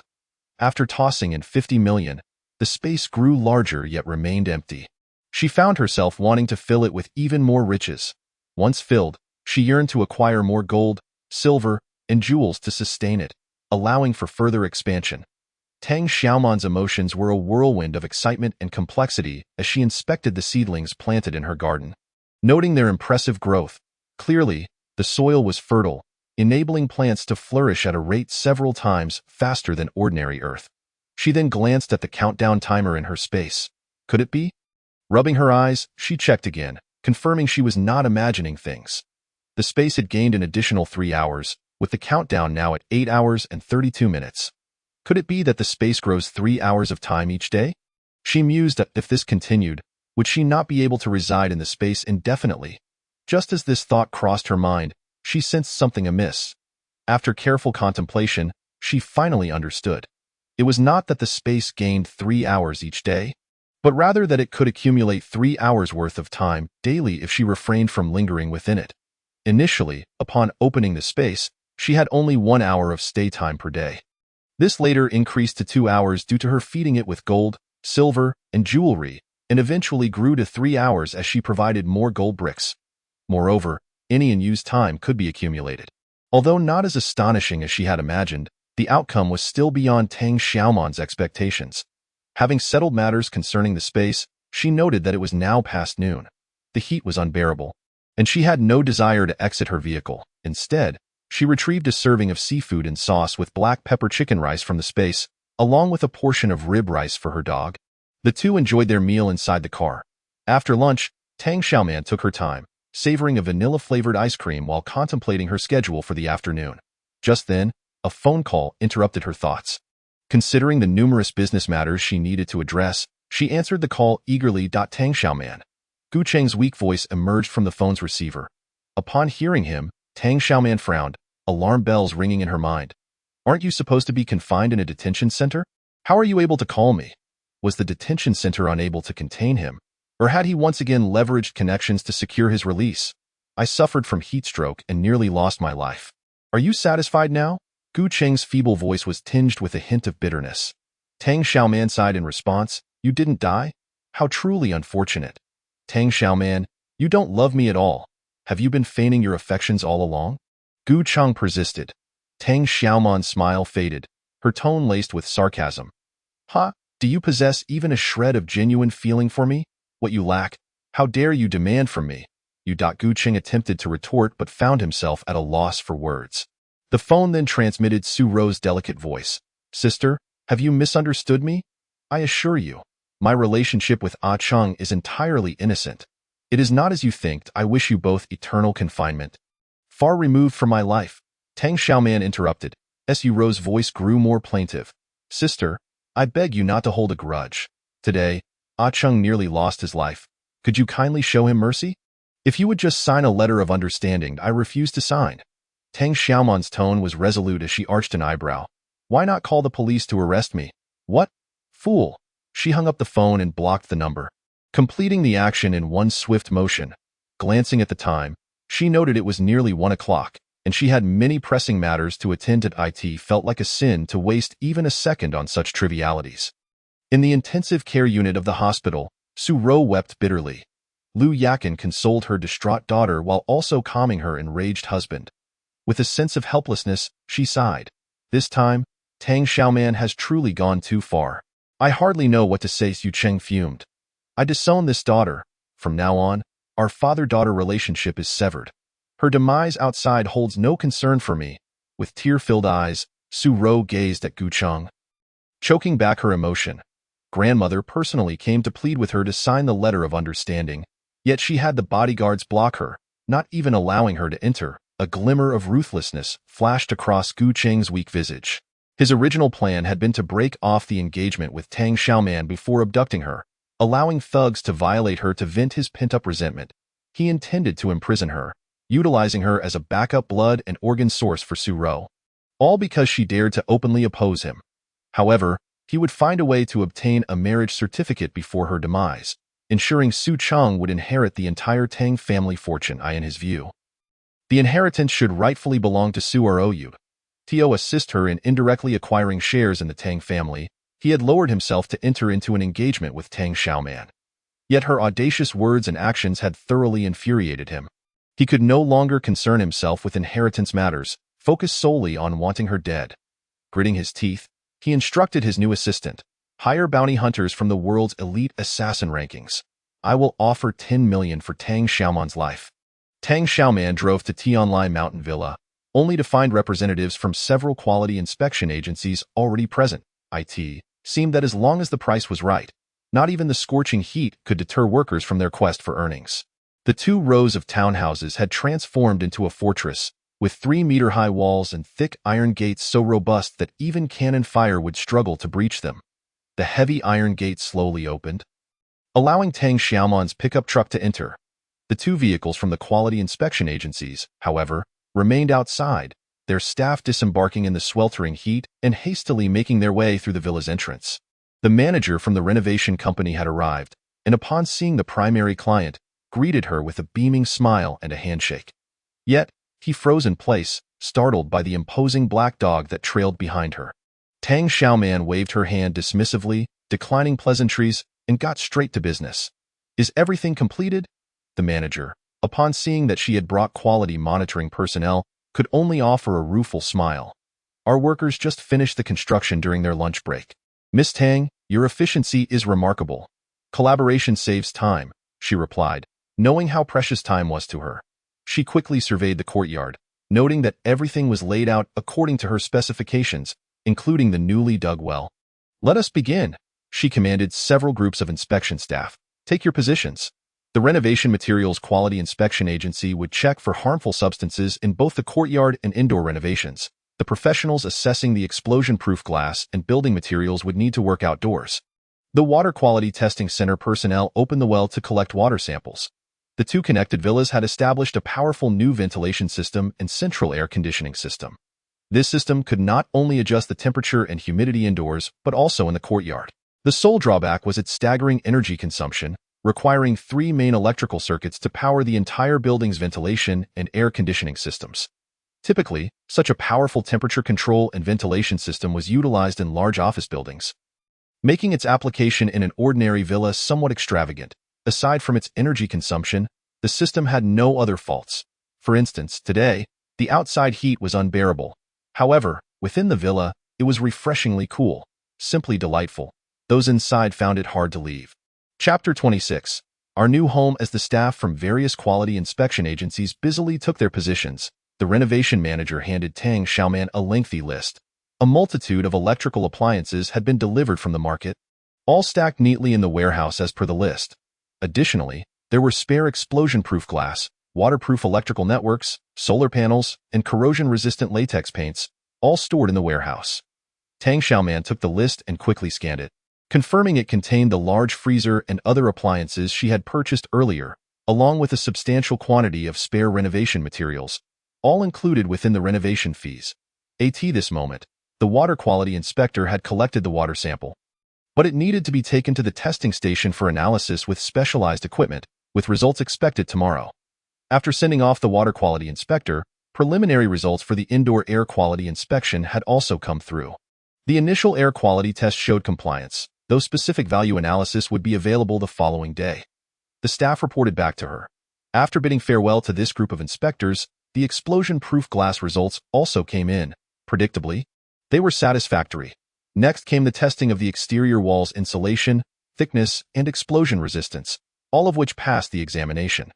The manager of the renovation company was sweating profusely, relieved that he had not cut corners.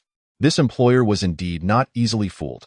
Tang Xiaoman had brought along several quality inspectors who personally scrutinized the entire high-pressure waterproof electrical network, solar panels, surveillance equipment, rooftop terrace, and the reinforced steel plates used for sealing the windows. The inspectors were astonished, exclaiming that the quality rivaled that of a post-apocalyptic safe house. Tang Xiaoman smiled faintly. This was precisely the effect she desired. At 3 o'clock in the afternoon, after sending off the last worker, the villa finally felt spacious and empty. Fubao raced around in the expansive courtyard, excitedly panting with its tongue lolling out. Tang Xiaoman patted its head, saying, "Fubao, calm down. This will be our new home from now on." Fubao's eyes sparkled with excitement. It had a new territory. Tang Xiaoman instructed Fubao to guard the courtyard while she entered the storage room, where she stored all the appliances delivered from the market into her space.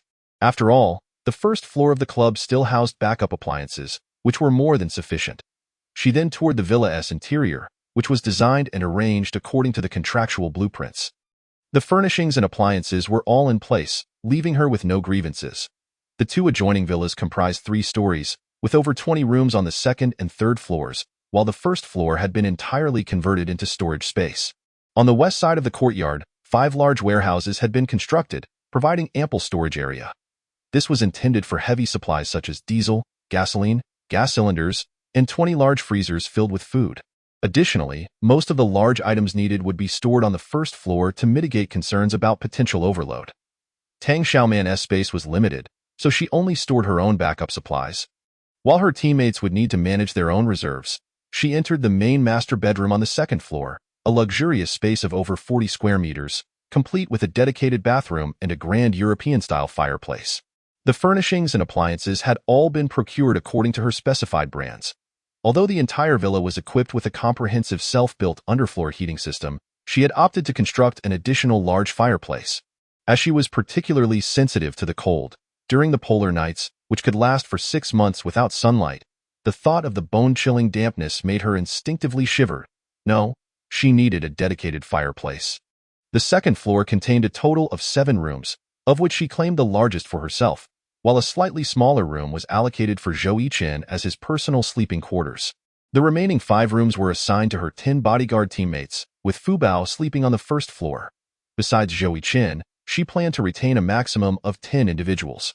With resources scarce in the post-apocalyptic world, controlling the number of teammates was essential. Too many would be unsustainable and could attract unwanted attention. To survive in such a world, one must neither be too weak nor too strong. Being too weak could lead to annihilation, while being too strong could make one a target for various factions. Unless one could achieve unparalleled strength, the risk of becoming cannon fodder loomed large. She vividly remembered the survival rules that governed the bases in her previous life. A game of big fish eating small fish. Overnight, small bases could vanish without a trace, swallowed whole. To survive, one must conserve strength and remain inconspicuous, avoiding the gaze of larger bases. Tang Xiaoman defined herself and her teammates as a small team capable of navigating between various bases, becoming objects of interest rather than establishing their own base. Creating a personal base was far too challenging. The ambition was too grand, and without sufficient strength, one could easily become a target for consumption. Why was she so lacking in confidence? Those who have experienced the apocalypse and witnessed the scale and equipment of military bases would understand that private self-built bases were akin to a mantis trying to stop a chariot. Military bases possessed advanced weaponry and formidable transportation means that private bases would never even dream of accessing. Tang Xiaoman was merely fortunate to have a spatial advantage that made resource storage more convenient. With such a minor edge, she dared not entertain the notion of establishing a base in the apocalypse. A mismatch between capability and ambition would only lead to destruction. As evening descended, the temperature outside did not cool with the setting sun. On the contrary, it soared to a terrifying 45 degrees Celsius. The meteorological station issued numerous extreme heat warnings, officially halting work and classes. All citizens were advised to stay indoors to avoid heat stroke and sun exposure. Tang Xiaoman's pickup truck remained running, keeping the cabin relatively cool. She drove back to the club with Fu Bao. Inside the club, the central air conditioning was set to maximum power, yet the atmosphere remained stifling and oppressive. Nonetheless, Zhou Yichen and the bodyguards diligently completed their training tasks for the day and were now enjoying chilled watermelon. The television broadcast scenes of overcrowded hospitals, with ambulances and private cars racing through the streets due to heat-related emergencies. Fortunately, the bodyguards had robust constitutions, and with the help of the air conditioning and chilled watermelon, they had not succumbed to heat stroke. Upon her return, Tang Xiaoman surveyed the numerous bodyguards before raising an eyebrow. No one has left the team? The 9 individuals who had been called out that morning immediately shivered, their pleading gazes directed at Zhou Yichen. Zhou Yichen answered on their behalf. They all promised to sever ties with their former affiliations. It will not happen again. Tang Xiaoman wiped the sweat from her brow, realizing that the new ventilation system in the Tianlai Mountain Villa was far superior. She needed to move in as soon as possible. You all rest well tonight. We will conduct evaluations at 8 tomorrow morning. At this point, she turned to Zhou Yichen, instructing, the air conditioning fans I purchased can be utilized now, and the freezers should be set to make ice.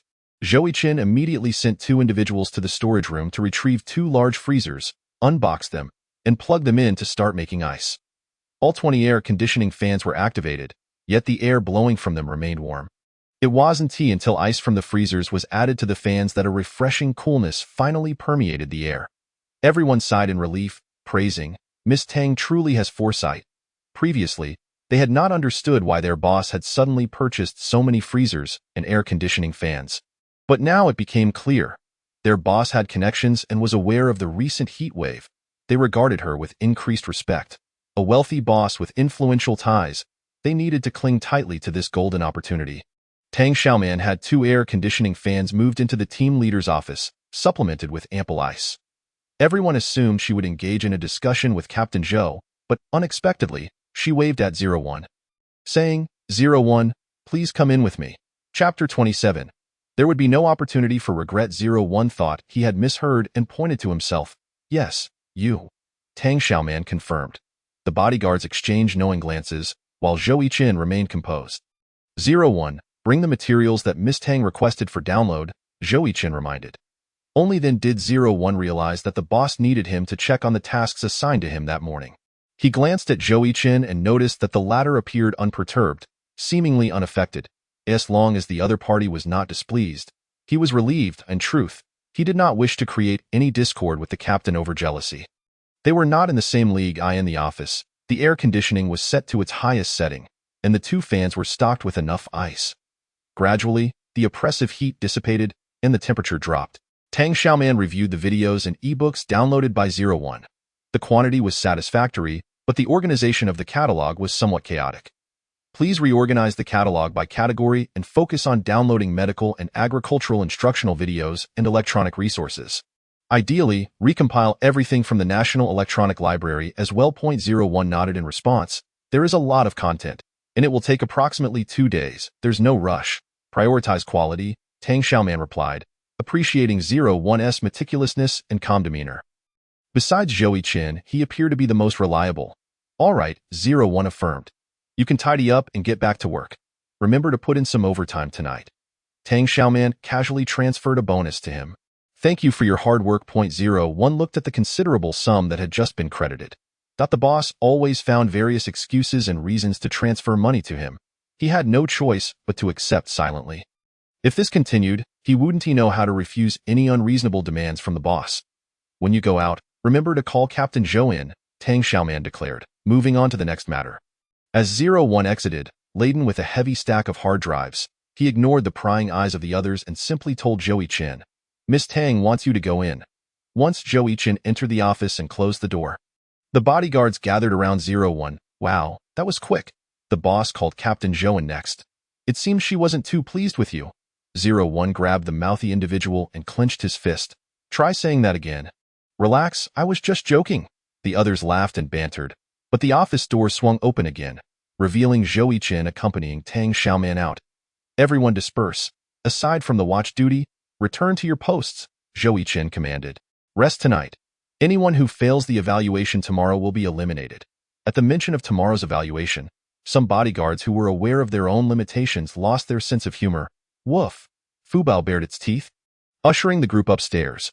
Once the first floor was finally quiet, Tang Xiaoman instructed Fubao to guard the staircase before following Zhou Yiqin into the storage room.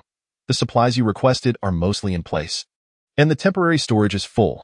Today, the military equipment that was delivered has been temporarily placed in the storage room you vacated." Zhou Yiqin turned on the lights in the storage room. Tang Xiaoman gazed at the room brimming with military gear, her eyes sparkling with excitement. Black combat uniforms, black masks, raincoats, military boots, outdoor shoes, tactical gloves, belts, backpacks, water bottles, stun batons, entrenching tools, everything one could desire was present. Tang Xiaoman picked up an entrenching tool. Its length and weight perfectly balanced. The blade was sharp, gleaming with a cold light, clearly forged from high-quality steel. Versatile for both offense and defense, with an adjustable handle, it was indeed a formidable weapon for survival in a post-apocalyptic world. "This weapon is exceptional. Your selection is impeccable," she praised enthusiastically. Although she had never used one, she had witnessed others wielding it in her past life. Capable of chopping, slicing, and stabbing, it could also serve as a digging tool, remarkably practical. Seeing her satisfaction, Zhou Yiqin remarked, "Though we haven't conducted the assessment yet, I have already simulated the results. Thus, These combat uniforms and military boots were ordered according to the sizes of the candidates I projected. I trust your insight and judgment. It should be quite accurate. Tang Xiaoman expressed her approval of her capable subordinate. However, her only concern was that he had uncovered the secret of her space. Casting a glance at him, she inquired, "You haven't disclosed the matter of stockpiling to anyone, have you?" "No, when the delivery arrived, I sent them upstairs for training," he replied. The sentries saw, but the personnel changed with each shift. However, when it came to stockpiling diesel, gasoline, and gas canisters, the 5 of us from Team 01 took turns purchasing. Some things cannot be completely concealed. He had chosen male bodyguards to handle the stockpiling, most of whom had a high probability of passing the assessment. Tang Xiaoman nodded. "I knew you would handle things with utmost prudence." Zhou Yichen remained silent, knowing she had summoned him for more than mere praise. Tang Xiaoman continued, "The high temperatures will persist for several days, making relocation inconvenient. I will take care of the logistics for transporting supplies. You focus on preparing for tomorrow's assessment and then gather the selected individuals to settle at Tianlai Villa." She sent him the location and building number of the villa, then briefly discussed dormitory arrangements. "Aside from the master bedroom, the largest secondary bedroom on the 2nd floor will be assigned to you, with the remaining 5 rooms accommodating 2 individuals each. If the remaining female bodyguards are an odd number, you can manage the distribution. Fubao's doghouse will be placed on the 1st floor. It must keep watch." "All right, I understand," he acknowledged. After concluding their discussion, Tang Xiaoman directly collected the supplies from the storage room. She then requested him to open the doors to other warehouses, bringing in 5 tons of diesel, 1 ton of gasoline, and 200 gas canisters into her space. Additionally, she stored bulky items such as diesel generators, solar panels, and 18 large refrigerators, all of which were cumbersome to transport. Zhou Yichen could no longer contain his curiosity, asking, "Is your space capacity infinite?" "No," Tang Xiaoman answered honestly, "it is currently full to capacity. No more can fit." Zhou Yichen surveyed the empty warehouse without comment. As they departed, Tang Xiaoman suddenly asked, "Is there anyone you wish to take care of? If so, you may bring her along." While she did not permit other bodyguards to bring family, Zhou Yichen was an exception. With disasters looming, she needed him focused solely on his duties beside her. She was prepared to offer any privileges necessary. However, if he dared to abandon her at a critical moment, she would not hesitate to eliminate him. Zhou Yichen was about to speak, but she warned, "Think it over before you respond, and if you say no, you will not have the chance to change your mind later." Chapter 28. Reverse pressure. Zhou Yichen closed his mouth, scrutinizing her for a while. "No," he replied softly yet firmly. "There was someone once, but she is no longer in this world." Tang Xiaoman displayed a somewhat unkind smile.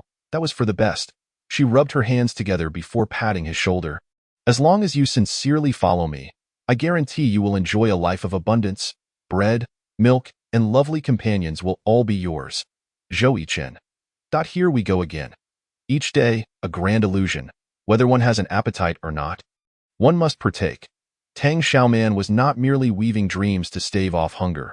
She possessed a potent mix of incentives and threats. "Anyone daring to play tricks with me will meet their end." Zhou Yichen calmly regarded her, nodding steadily. Just as Tang Xiaoman thought their conversation could conclude, he coolly interjected, "If one does not provoke me, I shall not provoke them. Should anyone dare to silence others, I assure you they will not have the opportunity to act." Tang Xiaoman. Well, he has turned the tables on her. Is this the legendary dog biting the tiger?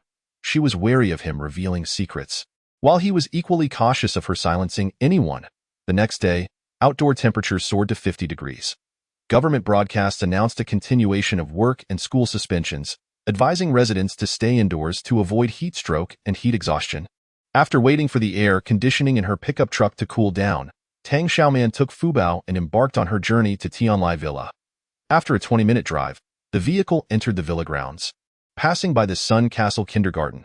The kindergarten's gates were tightly shut, the courtyard eerily quiet and devoid of life.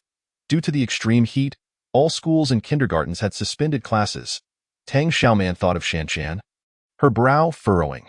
These past days had been so hectic that she had not been in contact with Lu Jingming. The sudden rise in temperature heralded the approach of storms, typhoons, and floods if disaster struck while Lu Jingming remained on leave. His residence would likely be engulfed by floodwaters. Tang Xiaoman parked her vehicle in front of Building 98. After the license plate was scanned, the heavy iron gate slowly opened. The pickup truck entered the courtyard, and the gate closed behind them. Upon exiting the vehicle, the courtyard was refreshingly cool, with the thermometer reading 27 degrees. The powerful fresh air system filtered the humid heat, while the robust central air conditioning maintained a comfortable 25-degree temperature indoors, creating a pleasant environment. With only a 2-degree difference between the indoor and outdoor temperatures, staying in the courtyard was not stifling. Tang Xiaoman was quite satisfied with her new home, and Fu Bao expressed his approval as well. She opened a separate storage room and retrieved 2 barrels of diesel and 1 barrel of gasoline, along with 20 canisters of gas. She then took out 20 diesel generators and 10 backup solar generators, along with folding solar panels. The villa's roof was already equipped with solar panels for power generation, and the 10 solar generators were temporarily unnecessary, merely stored for future bartering in the impending apocalypse. Currency would rapidly lose value until it ultimately collapsed, reinstating a barter system. After locking the storage room, she entered the villa's pantry, extracting 10 large refrigerators, packaging included. Additionally, she brought out 10 air conditioning fans, along with all the military tactical gear and weapons Zhou Yichen had stockpiled. These were the supplies she displayed. The rest remained safely within her space. Tang Xiaoman retrieved the business cards she had collected during her shopping spree. The shopkeepers had all assured her that they would resolve any issues she encountered. Without hesitation, she dialed the tobacco and liquor store owner's number, announcing her identity. Upon learning that she was the client who had spent millions at his store a few days prior, the owner's tone changed to one of utmost courtesy. "Miss Tang, how may I assist you today? I do not require tobacco or liquor at the moment. I need coal. Large quantities of coal." When making her request, she certainly did not forget to mention a generous reward. "You can add 3,000 per ton as your reward for the effort." "Coal?" The tobacco store owner was taken aback. "You want it now? It's 50 degrees outside. Who in their right mind buys coal in this heat?" "Yes, urgently. If it can be delivered today, I want 200 tons of high-purity smokeless coal, along with 1 ton of high-quality charcoal for my personal use." Tang Xiaoman replied slowly, "If you can't manage it today, I will seek another supplier." The tobacco store owner calculated the profits and became visibly excited. "I can do it. I can manage it. With the 3,000 increase per ton, 200 tons amounts to a total of 600,000. I will go to great lengths to secure this deal." Tang Xiaoman hung up and then called the owner of the outdoor gear specialty store, announcing her identity once more. Upon realizing that the god of wealth had arrived, the store owner immediately became respectful. "Miss Tang, what can I do for you this time? I need 200 tons of high-purity smokeless coal and 1 ton of high-quality charcoal for my personal use, 3,000 added per ton. Can you help me procure it today?" Tang Xiaoman wasted no time with pleasantries, directly stating her request and conditions. The shop owner, seasoned and unflappable, did not question her about why she needed so much charcoal in such heat. Instead, he promptly agreed. "I will contact you immediately and let you know as soon as I have news." Tang Xiaoman hung up and then found Lu Jingming's contact information, dialing his number. The phone rang for quite some time before a faint, weak voice answered. "Miss Tang, are you unwell?" Tang Xiaoman sensed an ominous premonition. "I'm fine," Lu Jingming explained. "It's just that Shanshan suffered from heat stroke and has only just recovered from danger." Tang Xiaoman frowned. Her fears confirmed. "Where are you at the moment?" Lu Jingming provided the hospital address, then realized something. "It's too hot. You shouldn't go out. It's easy to suffer from heat stroke. I will come to pick you up." Tang Xiaoman hung up and called for Fu Bao to get in the car. The vehicle departed from the villa, heading towards the hospital where Lu Jiamei and her father were located. Shan Shan lay pale on the hospital bed, her small face drawn, as she accepted the round stuffed dog from Tang Xiaoman, thanking her sweetly. "Thank you, Sister Xiaoman." "You should call me Auntie," Lu Jingming interjected awkwardly, adjusting his gold-rimmed glasses. However, Tang Xiaoman was indifferent to such formalities. "Let Shan Shan call me whatever she likes." The hospital room was cramped, accommodating 3 beds, and the air conditioning barely functioned, creating a stifling heat that made it hard to breathe. The hospital was overcrowded, with patients suffering from heat stroke being continuously admitted. Leaving the beds in short supply, Lu Jingming procured ice, wrapping it in a towel and placing it under Shan Shan's arms to aid in her physical cooling. Shan Shan was too weak. Remaining here would only exacerbate her condition, a point Tang Xiaoman bluntly highlighted. Lu Jingming nodded. "I'll handle the discharge procedures in the afternoon and return home after dark." "No need to wait until dark," Tang Xiaoman decisively interrupted. "I will take Shan Shan with me. You handle the discharge, and then come stay with me." She sent the address and building number of Tianlai Villa to his phone. Lu Jingming glanced at his phone, surprised. You've moved to Tianlai Villa? I will take Shan Shan now. You hurry and complete the discharge procedures, Tang Xiaoman urged, too busy to explain further. Lu Jingming's expression turned somewhat awkward. It wouldn't be appropriate for us to stay at your place. She is Gu Cheng's fiancée, and I am merely a single father living with my daughter. It doesn't seem right for us to stay with you. Seeing Lu Jingming's fair face turn crimson, Tang Xiaoman felt somewhat helpless. I have already broken up with Gu Cheng. Didn't you say you were going to resign? Why do you still care about your former boss's opinion? You have broken up with Mr. Gu? Lu Jingming was taken aback, and his face reddened further. I have resigned. But it still seems inappropriate for Shan Shan and me to stay at your house. How did you afford to buy a villa at Tianlai? It couldn't possibly be a breakup settlement from Gu Cheng, could it? Regardless of the reason, it still felt improper for him and his daughter to reside with her. Stop being so coy, Tang Xiaoman replied, lips curling slightly. She picked up Shan Shan and cheerfully asked, Shan Shan, do you want to go with sister? Shan Shan shyly declared, I do. Tang Xiaoman carried Shan Shan away without hesitation. After all, Shan Shan was Lu Jingming's lifeline, and he wouldn't dare oppose. Lu Jingming opened his mouth but ultimately refrained from stopping them. He decided to wait until he completed the discharge procedures and then slowly inquire about the situation at Tang Xiaoman's home. Chapter 29. This place is very safe. Tang Xiaoman brought Shan Shan back to Tianlai Villa. Upon exiting the car, the refreshing air invigorated Shan Shan. Sister Xiaoman, your home is so big, beautiful and cool. The little girl hopped joyfully, resembling a seedling parched for water. Now rejuvenated and vibrant, Fu Bao was also frolicking about. The outside was too hot, but the villa was exceedingly comfortable. Tang Xiaoman led Shan Shan into the villa, up to the third floor, allowing her to choose her preferred bedroom. Can I choose my own room? Shan Shan blinked her long, thick eyelashes, filled with excitement. Yes, any room on the third floor. Feel free to choose. Tang Xiaoman guided her to the master bedroom, the best room on the third floor. The second floor was occupied by bodyguards, as she feared it would be inconvenient for the Lu family, so she arranged for them to stay on the third floor. The master bedroom has 2 rooms. You can sleep in the inner one, and your father can sleep in the outer one. Tang Xiaoman suggested. Shan Shan beamed even brighter, her big eyes sparkling. Daddy can stay here too. Of course, Tang Xiaoman replied. Thank you, Sister Xiaoman. Shan Shan smiled sweetly, then remembered something important. Which room do you stay in? I stay on the second floor. Tang Xiaoman winked, coaxing. You can also sleep in my room. I can tell you bedtime stories. Yay! The little girl joyfully formed a peace sign. Tang Xiaoman smiled slightly as long as she could win over the little girl. Lu Jingming would have no choice but to comply. In her previous life, Lu Jingming had been Gu Cheng's most capable personal physician. From now on, he would belong to her, Tang Xiaoman's private doctor. In the apocalypse, an excellent doctor was worth a fortune in supplies. Lu Jingming's medical skills and character had been tested.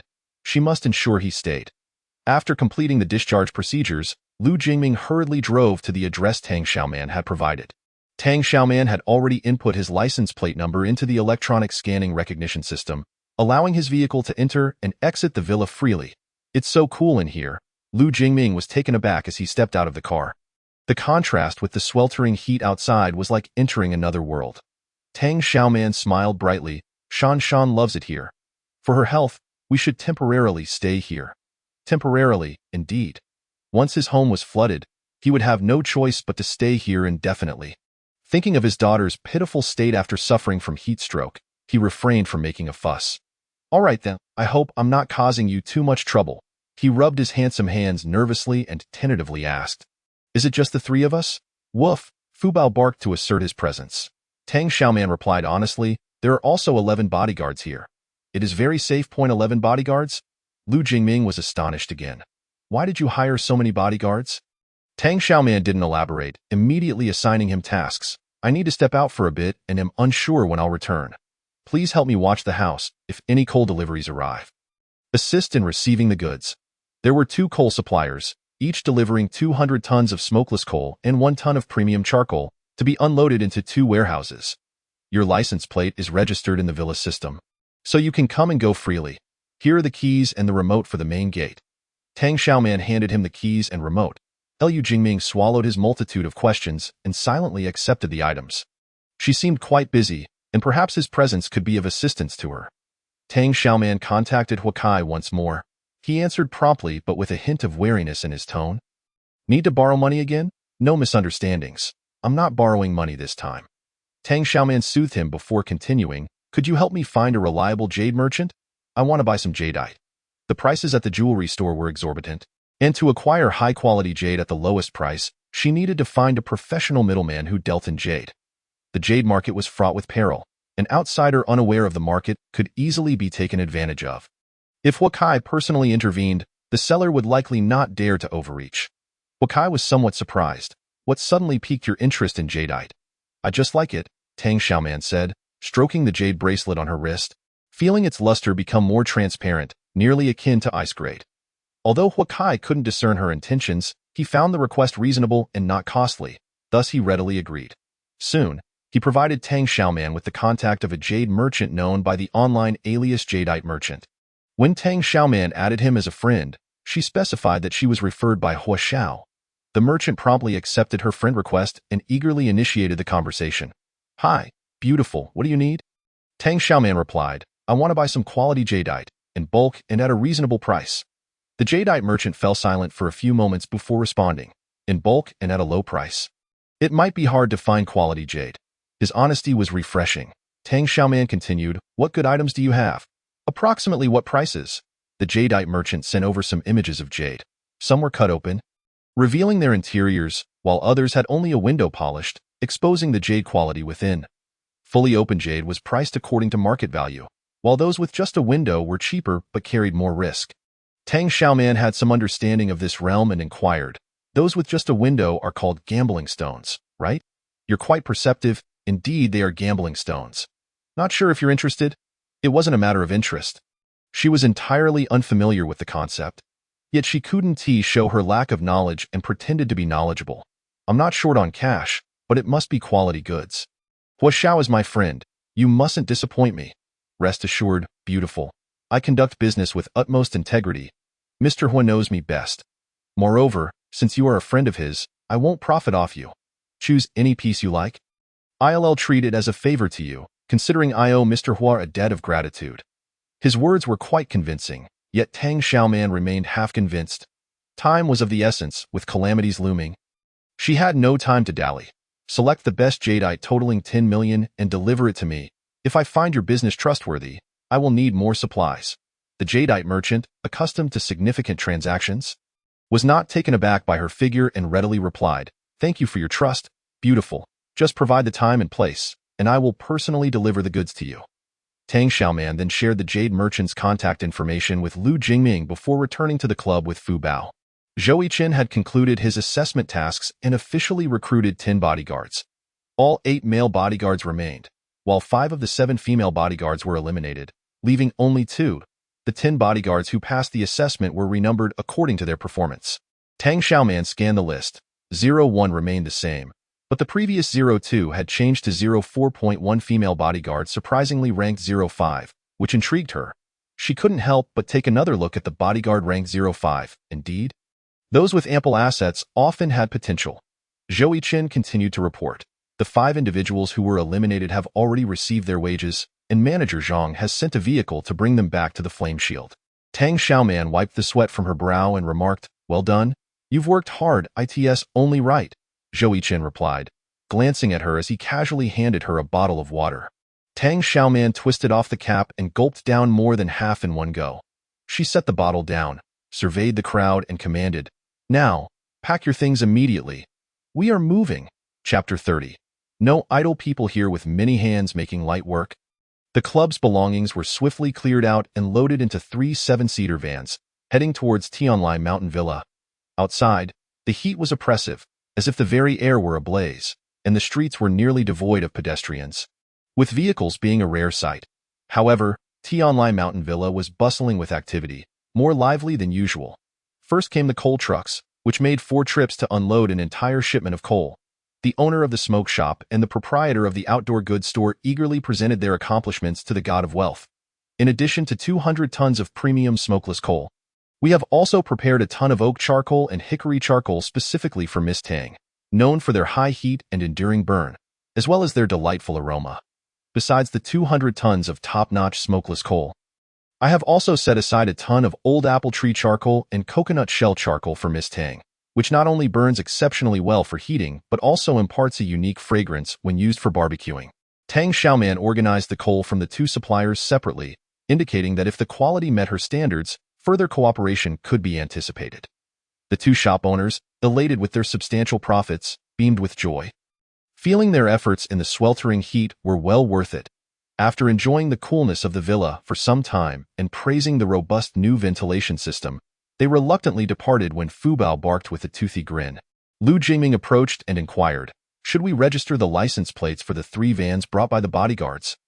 Tang Xiaoman waved her hand and turned to Zhou Yiqian, instructing, "Send a few people to return the vehicles and, after retrieving the deposit, purchase 3 Wuling Hongguang vans. In the face of apocalyptic calamities, the most durable and reliable mode of transportation remained the legendary Wuling Hongguang." Zhou Yiqian dispatched 02 and 03 to the dealership to handle the return and deposit refund, advising them to procure 3 Wuling Hongguang vans after securing the refund. Once this task was arranged, he sent 01 and 05 to negotiate an early lease termination and deposit refund with the club's landlord. Amidst the flurry of activity, another vehicle arrived, this time delivering jade stones. The visitor was none other than the jade merchant. "Hello, beautiful, I am Yu Jingyuan, specializing in the wholesale jade business. My friends call me Old Yu." He smoothed over his thinning hair and humorously added, "Although I may appear older, I am only 32 this year. Hello, Old Yu, I am Tang Xiaoman." Tang Xiaoman, too busy to engage in pleasantries, chose to overlook his latter comment, refraining from comforting him by asserting that he did not look that old. She accepted the jade stones and instructed, "Unload everything into the warehouse. I will inspect the goods personally." Tang Xiaoman, under the guise of personally inspecting the goods, shooed everyone away and proceeded to store all the jade stones in her space. To her delight, an astonishing event transpired.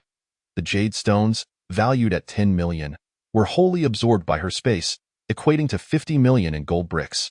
The area of her dwelling expanded to 133 square meters, with the ceiling height increasing by an additional 10 centimeters. The volume of her space reached 440 cubic meters, and the garden area grew to 26 square meters, also gaining height. However, the countdown timer remained unchanged, adding 3 hours of stay time in the space each day, totaling 13.5 hours accumulated. The jade bracelet on her wrist became increasingly translucent, transitioning from icy jade to glass jade. This vividly illustrated that jade of equivalent value far surpassed gold in worth to her space. Could this be the legendary truth that gold has a price while jade is priceless? Tang Xiaoman pondered. Stepping out of the warehouse, she immediately placed an order for 35 million worth of jade stones from Yu Jingyuan, requesting expedited delivery. Why, Yu Jingyuan's grin nearly reached his ears. "All right. The latest delivery will be in 3 days. You'd best deliver it by tomorrow." Tang Xiaoman interrupted him. "Put in the effort to try and have it arrive by tomorrow morning." After a week of sustained high temperatures in her previous life, a terrifying rainstorm and flood followed. Now, with the heat persisting for 2 days, she harbored a nagging feeling that disaster could strike at any moment. Perhaps this time, the high temperatures would give way to torrential rains long before a week had passed, at which point everything would be put on hold. Why, Yu Jingyuan hesitated for a moment, but eventually gritted his teeth and acquiesced. "All right, but it will cost more." Tang Xiaoman paid an additional 1 million as a labor fee. And Yu Jingyuan, braving the sweltering heat, leveraged all his connections to help her source genuine jade rough stones. Having provided all the necessary incentives, she had but one demand: authenticity. Once she had sent Yu Jingyuan on his way, Tang Xiaoman summoned Zhou Yiqian and whispered a few instructions to him. Zhou Yiqian, taken aback, replied, "Withdraw all of it." "Yes, all in cash." Tang Xiaoman was fully aware that once the calamities commenced, the banking system would collapse, and many ATMs would be submerged. In such circumstances, the balance in her account would merely be a number, utterly useless if it could not be withdrawn. She transferred an additional 2 million to Zhou Yiqian, instructing him to immediately go to the bank to withdraw cash. The sum was substantial, and it was likely the withdrawal could not be completed by afternoon. At the very least, they would have to queue until the next day. Zhou Yiqian quickly made his calculations, determining, take out as much as possible. Whatever cannot be withdrawn will be reserved for tomorrow. Also, you need to remind 01 and the others, the deposit and the vehicle refunds should preferably be in cash. Use the account balance for the Wuling Hongguang purchases. In summary, what we retrieve must be cash, and what we spend should come from the account balance, Tang Xiaoman instructed. She handed her pickup truck keys to Zhou Yichen.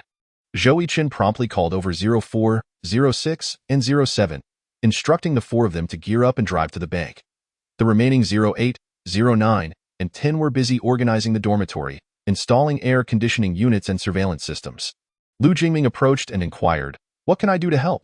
Tang Xiaoman regarded him for a moment and, not wishing to be overly polite, replied, "You should drive home now to gather your belongings. Bring everything you and Shanshan might need to the villa. For a long time to come, you may not have the opportunity to return home." Lu Jingming was filled with numerous questions, yet he found himself compelled to follow her directives. Drawn in by Tang Xiaoman's commanding presence, "Sister Xiaoman, what can I do?" Shanshan bounced over eagerly. Observing everyone busy, she wished to contribute her share as well. Tang Xiaoman, while rummaging through her bag, retrieved a tablet from her space and handed it to her. "Download some of your favorite cartoons. This tablet will be a gift for you."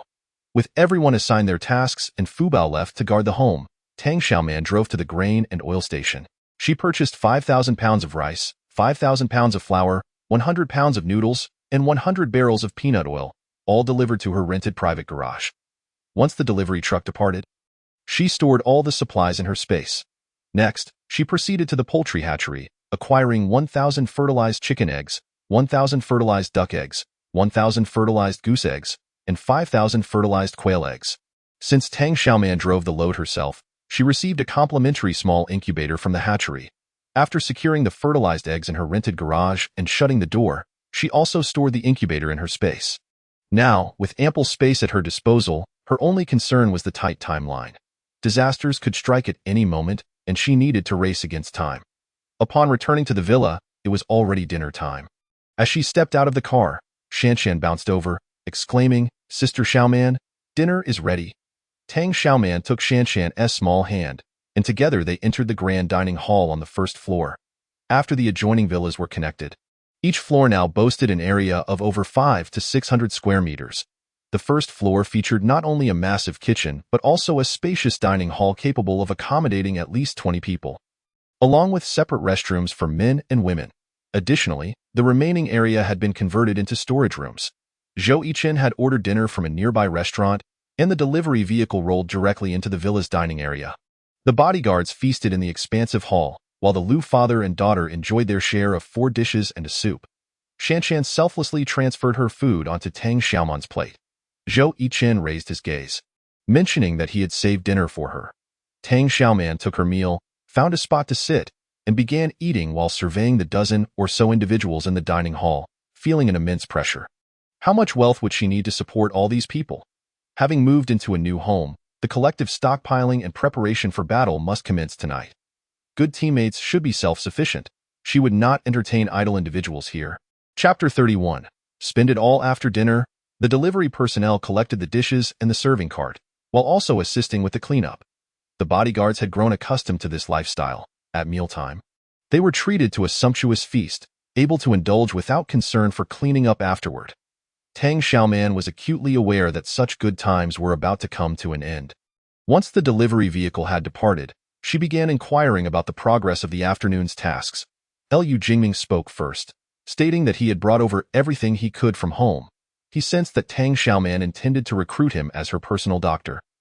And though she had not explicitly stated it, he had silently agreed. Not only did Shanshan adore Tang Xiaoman and the villa, but he was also willing to work for her, as for the salary. He was not concerned. She could decide what to offer. Observing Lu Jingming's candid demeanor, Tang Xiaoman realized that her prepared speech had yet to be deployed, as he had already tacitly agreed to stay on as her personal physician. She smiled at him and nodded, suggesting that they discuss matters in detail when time allows. Salary was not a concern. She was willing to work part-time. Lu Jingming glanced at the bodyguards beside him, feeling immense pressure on Tang Xiaoman's behalf. Employing so many bodyguards must incur a considerable expense. He elaborated further. I am quite familiar with the owners of Tianlai Villa and can serve as their family consultant physician.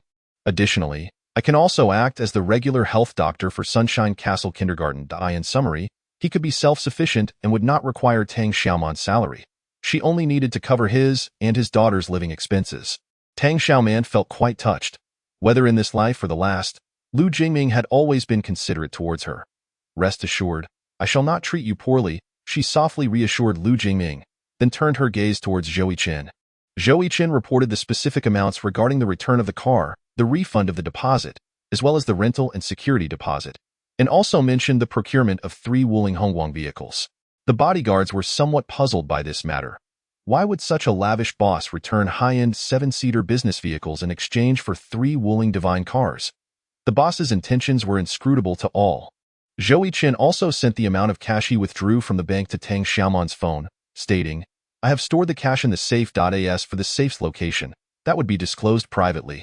Tang Xiaoman glanced at the cash amount, which was astonishingly in the hundreds of thousands, a significant feat indeed. I withdrew 100,000 from the bank counter. The rest was taken out by the brothers from various ATMs. Zhou Chen explained. Tang Xiaoman nodded, signaling him to continue. Zhou Chen continued, I have scheduled a withdrawal of 1 million tomorrow. The remaining will have to wait until the day after. After pondering for a moment, Tang Xiaoman made a decision. Transfer 20,000 to each person and procure a month's worth of living supplies tonight. We must go to a legitimate shopping mall and keep the receipts for reconciliation. Zhou Chen promptly executed her order. Each bodyguard's account was credited with 20,000, and they all displayed joyful smiles. Truly, the boss was generous. They formed groups of 3 to share a vehicle, determined to spend all 20,000 that night. Only living supplies could be purchased, including food, warm clothing, and daily necessities. Especially for the girls, they needed to stock up on an ample supply of sanitary pads. If any of you purchase unauthorized items that are not reimbursable, money will be deducted from your wages, Tang Xiaoman added as a clarification. The group exchanged bewildered glances, still perplexed. Zhou Chen and 01 will be with me. Dr. Liu and Shanshan will remain at the villa. While Fu Bao will guard the house, she continued assigning tasks. Checking the time, she noted it was already 7 in the evening. Now, everyone, take your positions and set off. 3 Wuling Hongguang vehicles and a pickup truck exited the villa in succession. Under normal circumstances, this would surely attract the attention of the villa's residents, but fortunately, the sweltering heat had confined everyone indoors, enjoying their air conditioning. Although the sun had set, the temperature remained stifling from the day's heat, and no one ventured outside. Otherwise, the 4 coal trucks earlier in the day would have caused quite a stir. Tianlai Villa was situated at a high elevation, approximately a 15-minute drive from the nearest large supermarket. The location of the supermarket was relatively flat compared to the city. In the event of a flood, it would undoubtedly be affected in a race against time before disaster struck. Tang Xiaoman was determined to stock up on supplies. The money in the account had to be spent, otherwise, it would become worthless paper. She instructed Zhou Chen and 01 to procure supplies while she headed to the home appliance section to purchase 20 large freezer cabinets and large refrigeration cabinets, as well as 20 car refrigerators. Fortunately, the villa was spacious enough to accommodate these oversized appliances. Fresh produce required the freezer cabinets, while vegetables, fruits, and grains needed the refrigeration cabinets. Additionally, her beloved chilled cola and watermelon also required refrigeration. These appliances were consumables, and post-disaster, it would likely be impossible to produce more. Thus, she needed to stockpile adequately. After a night of hard work, the team achieved remarkable results. Before the mall closed, each team member successfully spent the entire 20,000 from their accounts, acquiring a variety of food, warm clothing, and daily necessities. The freezer and refrigeration cabinets Tang Xiaoman purchased would not be delivered until the following morning. Luckily, the villa still had 20 large freezers and 20 refrigeration cabinets she had previously stored from the club, which temporarily came in handy. All procured supplies were organized into the freezers and refrigeration cabinets, numbered and recorded for inventory. In a disaster scenario, food was of utmost importance, necessitating constant monitoring of quantities. After their busy night, it was nearly dawn before everyone finally rested. The following morning, a food delivery truck arrived punctually with a sumptuous breakfast. After breakfast, Tang Xiaoman instructed Lu's father and daughter to guard the house and contacted the supermarket to expedite the delivery. After agreeing to add 1,000 to each freezer's price, the supermarket finally promised delivery by noon. As usual, Zhou Chen transferred 20,000 to each bodyguard's account, allowing them to continue procuring food, clothing, and daily necessities. The bodyguards were relieved from their rigorous training but found the new task rather novel. Spending 20,000 each day was an exhilarating feeling. Every young face radiated with excitement. As if life were infinitely beautiful, however, as soon as they stepped out of the villa, they were nearly knocked over by the oncoming heat wave. Why was the weather getting hotter? If this continued, would the living be roasted into jerky? Sitting in the pickup truck, Tang Xiaoman used the intercom to shout, "Everyone hold on, crank the air conditioning to maximum, and do not turn off the engine. There are plenty of bottled waters in the vehicle, and the car refrigerator is stocked with chilled drinks. Stay hydrated to effectively prevent heat stroke. Do not park outdoors. You must drive into the underground parking lot. Everyone move as one and act swiftly." Each vehicle was equipped with an intercom, managed by one of the teammates. The occupants of the 3 vehicles replied in unison, "Received." Despite the sweltering heat, they were all robust young men, quite resilient. Moreover, the journey was short, and they would not be engaging in outdoor activities. They could withstand it. Inside the truck, Tang Xiaoman received an electronic report from the Quality Inspection Department, confirming that the air quality and water quality from the well were both satisfactory, allowing her to finally relax. Zhou Yichen withdrew 1 million in cash from the bank and scheduled a withdrawal of another million for the following day. At that moment, Lu Jingming called, informing her that Yu Jingyuan had delivered another batch of jade. Tang Xiaoman transferred the final payment for the jade to Yu Jingyuan, then checked her account, which had less than 1 million remaining. She decided to convert it all into gold bars at the bank, cleverly storing them in her space as she placed them into her bag. "How much money do you have left in your account?" Tang Xiaoman inquired. Zhou Yichen pulled out his phone to check the balance. "There's still 237,000. I meant your savings." Tang Xiaoman scrutinized him and earnestly proposed, "Regardless of the amount you have saved, spend it all today." Chapter 32. The flood arrives early. Zhou Yichen looked at Tang Xiaoman, his expression indicating his struggle to find words. This boss was a bit too overbearing. "I promised my mother I would buy a house and marry before I turned 30. I cannot squander my savings." He outright rejected her unreasonable request. Tang Xiaoman pouted, "You don't even have a girlfriend now, and you're already thinking about marriage. Buying a house is even more futile. Trust me, you should spend." Zhou Yichen remained resistant, firmly refusing to splurge his savings. "How about you withdraw all the money and keep it for yourself?" Tang Xiaoman raised an eyebrow. Zhou Yichen hesitated for a moment before reluctantly nodding.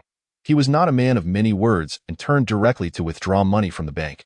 "Wait," Tang Xiaoman called after him, saying, "Now notify everyone to withdraw cash from their cards. Take out as much as possible and keep it for themselves."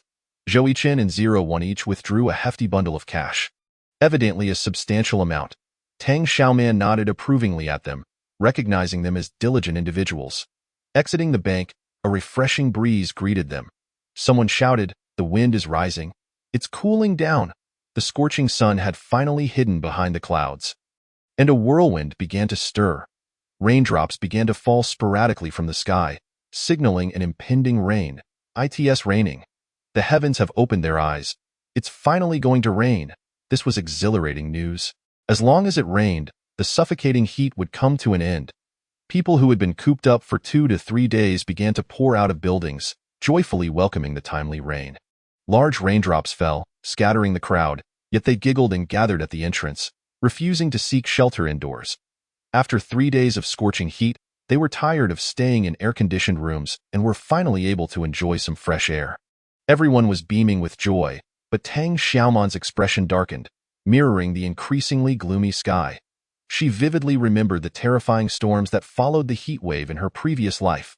One anticipated that after enduring 7 days of heat, so many would perish in the ensuing torrential rain, and this time, the heat wave had lasted only 3 days before the rainstorm arrived. It seemed the flood would come earlier than expected. "Notify all teammates to return to Tianlai Villa immediately," Tang Xiaoman commanded urgently. Zhou Yichen had no doubts or objections. He immediately executed her orders, using the intercom to call the team. "Everyone, gather and return to the villa." The bodyguards emerged from the bank one after another, each carrying a bag of cash, unsure if it represented their entire savings. Regardless, they had fulfilled their captain's task of withdrawing their savings to manage themselves. The 3 Wuling Hongguang vehicles and 1 pickup truck, laden with supplies, headed back towards Tianlai Villa in formation. A timely rain brought a significant drop in temperature, sweeping away the oppressive heat. A multitude of pedestrians and vehicles surged onto the streets, creating a scene reminiscent of a bustling market. The roads became somewhat congested, and Tang Xiaoman, in a state of urgency, urged 01 to honk the horn vigorously. After a brief moment of pressing the horn, the vehicles ahead remained immobile as if frozen in time. Suddenly, the rain began to pour down in torrents, resembling a deluge, while the wind intensified. Nevertheless, an increasing number of cars flooded the road. Most windows were lowered, and the occupants reveled in the downpour and fierce winds, laughing joyously. How refreshing! Heaven knows how many people have perished from the sweltering heat over the past 3 days. What does rain matter? What does wind matter? After all, no one is going to drown, nor will anyone be swept away by the gusts. They intended to savor this timely rain, urging the storm to grow even fiercer. As Tang Xiaoman observed the rain intensifying and the traffic worsening, she made a swift decision: drive over the line. As long as they could move, traffic lights were of no concern. 01, equally decisive, executed the command without hesitation. After all, it was not his vehicle. Any fines for crossing the line would fall upon the boss, and any penalties would be directed at her vehicle. Seated in the passenger seat, Zhou Yiqin reiterated Tang Xiaoman's order over the intercom. All vehicles, follow suit, drive over the line, disregard the traffic lights, just keep moving. In an era of prosperity, most people had developed the commendable habit of adhering to rules. Even when the roads were severely congested, few dared to cross the line or run red lights. Leading the charge was Tang Xiaoman's pickup truck, closely followed by 3 Wuling Hongwangs, navigating routes that others dared not tread, ultimately breaking free from the traffic snarl. The rain grew heavier, and even with the wipers set to maximum, visibility through the windshield remained obscured. The road was submerged in rainwater, resembling an endless expanse of floodwater, making the driving experience akin to navigating a boat. Now, with the lines invisible beneath the deluge, it was fortunate that their convoy had managed to escape the gridlock. Tang Xiaoman instructed Zhou Yiqin to announce over the intercom for the trailing vehicles to activate their fog lights, urging them to stay close and not fall behind. The torrential rain overwhelmed the city's drainage system, rapidly accumulating large volumes of standing water on the roads. Vehicles in low-lying areas quickly became stranded. Yet, the water continued to converge towards these depressions, swiftly transforming into small waterfalls and then into miniature lakes. Fortunately, Tang Xiaoman's convoy was heading towards the elevated Tianlai mountain villa, thus avoiding being trapped by the rising waters. As they passed under an overpass, they witnessed the bridge openings submerged by rainwater, with only the rooftops of the vehicles trapped beneath visible. Vehicles equipped with sunroofs managed to escape through them, while those without left their drivers and passengers to drown within. The members of the convoy turned pale, silently acknowledging the close call. Had it not been for their captain's decisive action, they too would likely have found themselves in a predicament no better than those beneath the bridge. The rain was relentless, obscuring visibility both ahead and behind. Following the captain's orders, they all turned on their fog lights, relying on the faint beams to keep track of the vehicle in front, ensuring no one fell behind. Each car was equipped with a radio, reporting their positions every few minutes to confirm that everyone remained together. What was originally a 15-minute journey stretched to over 40 minutes before they finally returned to Tianlai Mountain Villa. Although the villa was situated on higher ground, the rain continued to pour, and the land became a raging river of floodwater. Fortunately, the pickup truck and Wuling Hongwang, with their elevated chassis, remained unscathed. Within the villa complex, several low-slung sedans found themselves immobilized on the road. If the high-altitude Tianlai Mountain Villa was in such dire straits, one could only imagine the plight of ordinary areas. The sky seemed to cleave open, with torrential rain cascading down, as if intent on swallowing the entire earth. Upon seeing a call from Lu Jingming, Tang Xiaoman promptly answered, "We have arrived home. Please open the door." "That's a relief," Lu Jingming exhaled, swiftly opening the iron gate. The 3-meter-wide gate creaked open, allowing the pickup truck and convoy to enter the courtyard in succession. Once all 4 vehicles had parked, Lu Jingming used a remote control to close the heavy gate. As Tang Xiaoman stepped out of the vehicle, Fu Bao rushed over to greet her. Animals possess a heightened sensitivity to natural disasters, and upon seeing her return safely, Fu Bao wagged its tail excitedly. Tang Xiaoman patted the dog's head in reassurance and turned to Lu Jingming, inquiring, "Did you receive the jade stones sent by Boss Yu?" In the storage room number 3 on the first floor of the villa, Lu Jingming replied. He had taken precautions, ensuring that valuable items were not stored in the courtyard but secured within. At that moment, the bodyguards disembarked, discussing the sudden downpour and the various perils encountered during their journey. expressing admiration for their captain's decisiveness. "Thank goodness Captain Zhou allowed us to drive over the line and disregard the traffic lights. Otherwise, we wouldn't know what situation we would be in right now." In response to his teammates' admiration and gratitude, Zhou Yichen humbly stated, "It was Miss Tang who instructed us to do so." Everyone turned their gaze towards the boss, their eyes filled with sincere respect. What a commanding presence she had. She was unfazed by the possibility of fines, truly impressive. Upon reflection, it was not surprising. With her wealth, 3 inexpensive Wuling Hongwangs and a pickup truck were hardly of consequence. Tang Xiaoman waved her hand, signaling them to rest while she made her way into the villa. Shanshan, wielding a small surgical knife, stood guard at the entrance to storage room number 3. Upon seeing Tang Xiaoman return, the little one's initial vigilance transformed into joy. "Sister Xiaoman is back," she exclaimed, dropping the knife and running over with glee.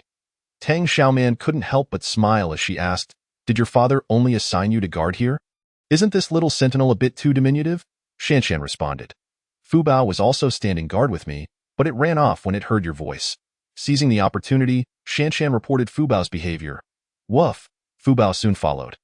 Perhaps feeling a bit guilty, wagging its tail even more vigorously. Tang Xiaoman chuckled, ruffling Shanshan's hair, and instructed, "You and Fu Bao continue to guard the entrance. Don't let anyone in." With that, she opened the door to storage room No. 3 and stepped inside. Closing the door behind her, she turned on the light and began inspecting the batch of jade stones that had been delivered. Since she lacked expertise in the matter, she decided to store them all in the space, allowing it to discern their quality. Chapter 33. The flooded assassin. The space devoured all the jade rough stones, digesting them thoroughly. Tang Xiaoman felt increasingly pleased with Jingyuan. His quality control was indeed rigorous, with no hint of adulteration.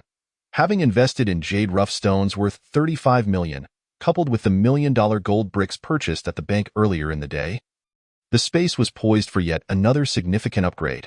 Firstly, the jade bracelet on her wrist appeared more translucent, almost resembling transparent glass, bordering on invisibility.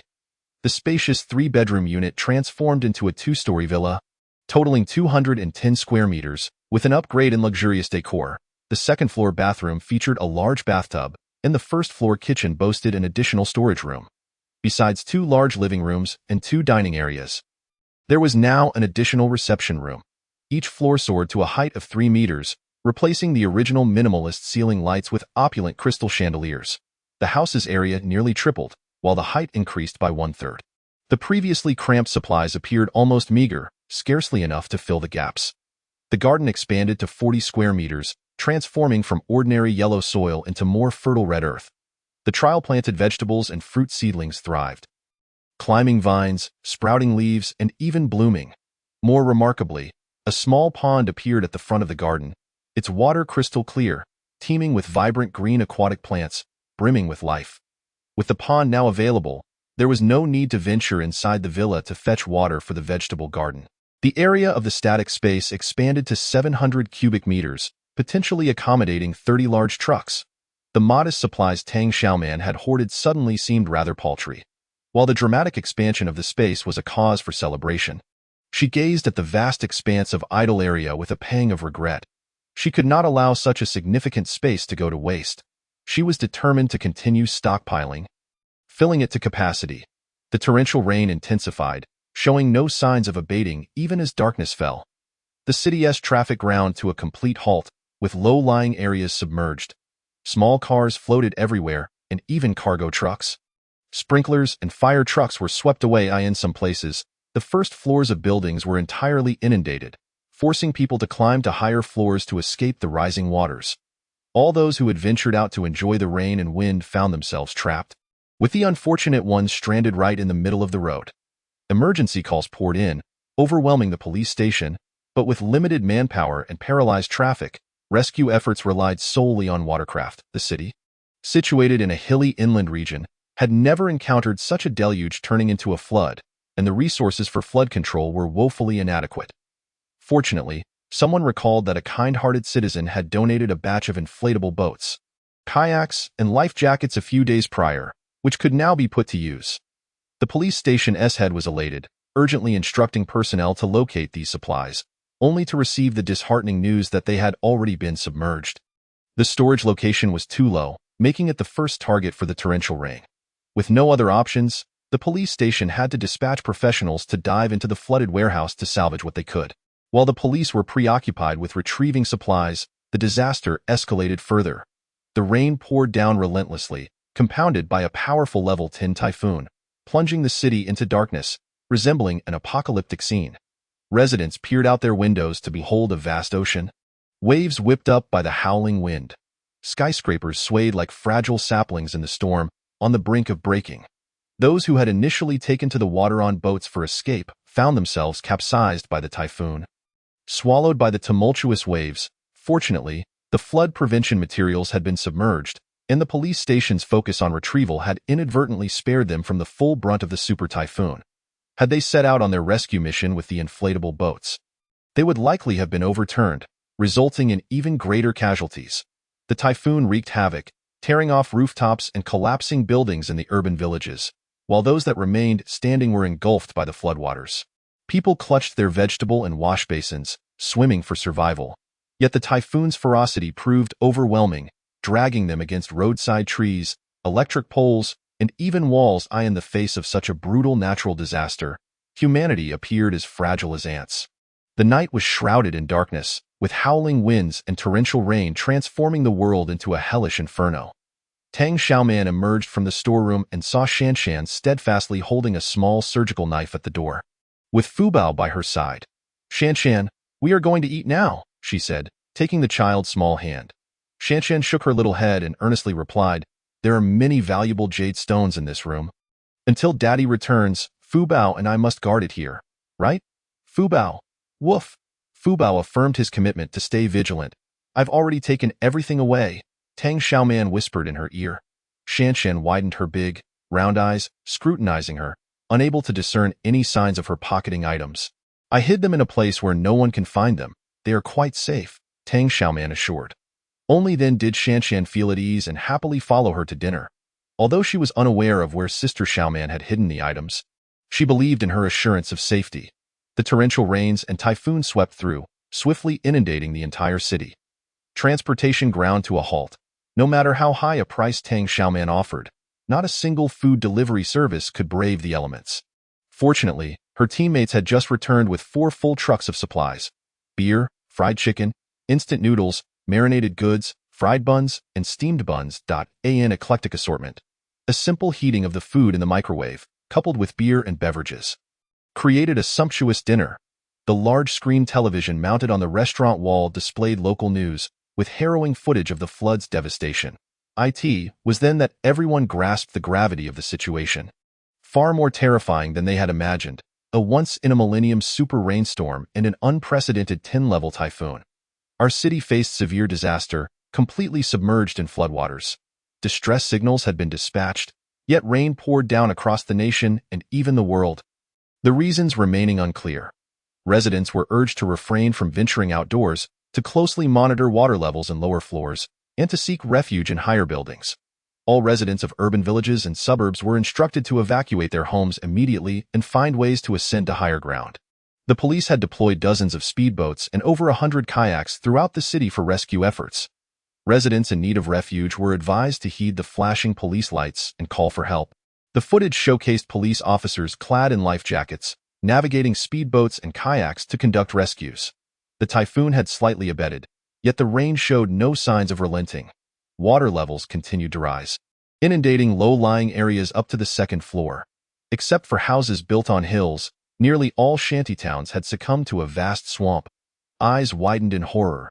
The taste of fried chicken faded from their mouths, and they could barely swallow. They resided in Tianlai Villa, situated at a high elevation. Even if the surrounding high-rise buildings were submerged, this villa area remained safe. Thankful for their fortunate location, they could not help but shudder at the thought of the consequences had they not been here. As they contemplated this, a chill ran down their spines, and they gazed at Tang Xiaoman with a complex mix of awe and gratitude. Someone finally spoke up, "Thank goodness we moved here." "Thank you, Miss Tang." A chorus of gratitude erupted from the group towards their benefactor. Tang Xiaoman waved her hand, saying, "Let us eat first. After dinner, we will hold a meeting." Ji Yucheng had spent 2 days in the hospital and was gradually regaining his strength. The Gu family had paid an exorbitant price to keep him in the hospital for recovery instead of sending him back to the detention center. This decision had ultimately saved his life. For the detention center's low location was quickly submerged by floodwaters. It was said that within just over an hour of receiving the order to assemble, some people were unable to escape. The floods surged violently, rendering transportation paralyzed, and vehicles were swept away. The police guarding the inmates were also washed away, making survival even more difficult for those in handcuffs, with many perishing in the deluge. Upon hearing this news, Gu Cheng broke out in a cold sweat. Su Ro, who stayed by his side to care for him, was also filled with dread. Ah Cheng, I almost lost you. My sister has gone too far. She nearly caused your death. The mere mention of Tang Xiaoman transformed Gu Cheng's fear into anger. He once again called the bounty hunter. Has the assassin you hired died en route? Why hasn't he arrived? The bounty hunter replied, I was just about to call you for assistance. The assassin just informed me that he was trapped in a taxi outside the airport after getting off the plane. The car was submerged, and he barely managed to break the window and swim to a nearby hotel. Due to the lack of transportation, he is currently unable to act. He requests your support in providing him with a speedboat to reach Tang Xiaoman and eliminate her. Chapter 34. A surefire deal. Gu Cheng's nostrils flared with frustration. How can I find a speedboat for him? The entire city is flooded, and even nationwide broadcasts report the torrential rain and typhoon disaster. The most scarce resource right now is watercraft. Even with money, one cannot acquire them. Besides, our city is an inland area with hilly terrain, and the concept of flood prevention has never been part of our heritage, let alone the preparation of watercraft. Then there is no solution, the bounty hunter said, somewhat helplessly. We can only wait for the rain and typhoon to cease. Once the flood recedes, he can proceed to eliminate Tang Xiaoman. Gu Cheng's mind was fixated on killing Tang Xiaoman. As long as she lived, he could find no peace. I cannot procure a speedboat, but I can arrange for a helicopter. He was willing to go to great lengths to rid himself of Tang Xiaoman. Have him wait there. Soon someone will come to pick him up with a helicopter. This mission must succeed. Failure is not an option. While dining, Tang Xiaoman discreetly glanced at her phone, checking the owner group for Tianlai Villa. The chat had erupted, with members discussing the sudden onslaught of floods brought by the rainstorm and typhoon. Thank goodness our Tianlai Villa is situated at a high elevation. I heard the city center is submerged up to the second floor. All slums in the city have vanished, and many lives have been lost. Our city, being hilly, has a higher altitude, making it much better off than others. I heard the neighboring city is submerged up to the fourth floor. And the rising water level here is partly due to floodwaters being released from there. Why does the rain never stop? How long will this continue? I heard that cities to the south have faced 3 days of relentless rain, with the typhoon shattering windows of residential buildings. Initially, we believed our inland city would remain unscathed, but we never expected to be overwhelmed so swiftly. After discussing the disaster, the owners turned their attention to the daunting challenges ahead. What shall we do if our city experiences 3 consecutive days of rain like the south? What if the rain and typhoon persist indefinitely? The nationwide deluge spread from the south to the north, with the northern regions facing a complete inundation while the south remained unrelenting in its reign. The wealthy residents of Tianlai Villa were astute, well aware of the need to remain vigilant in times of peace. Although their high elevation provided temporary safety, the continuing and worsening flood posed an ever-looming threat. In this time of anxiety, a figure of authority was desperately needed to stabilize the situation.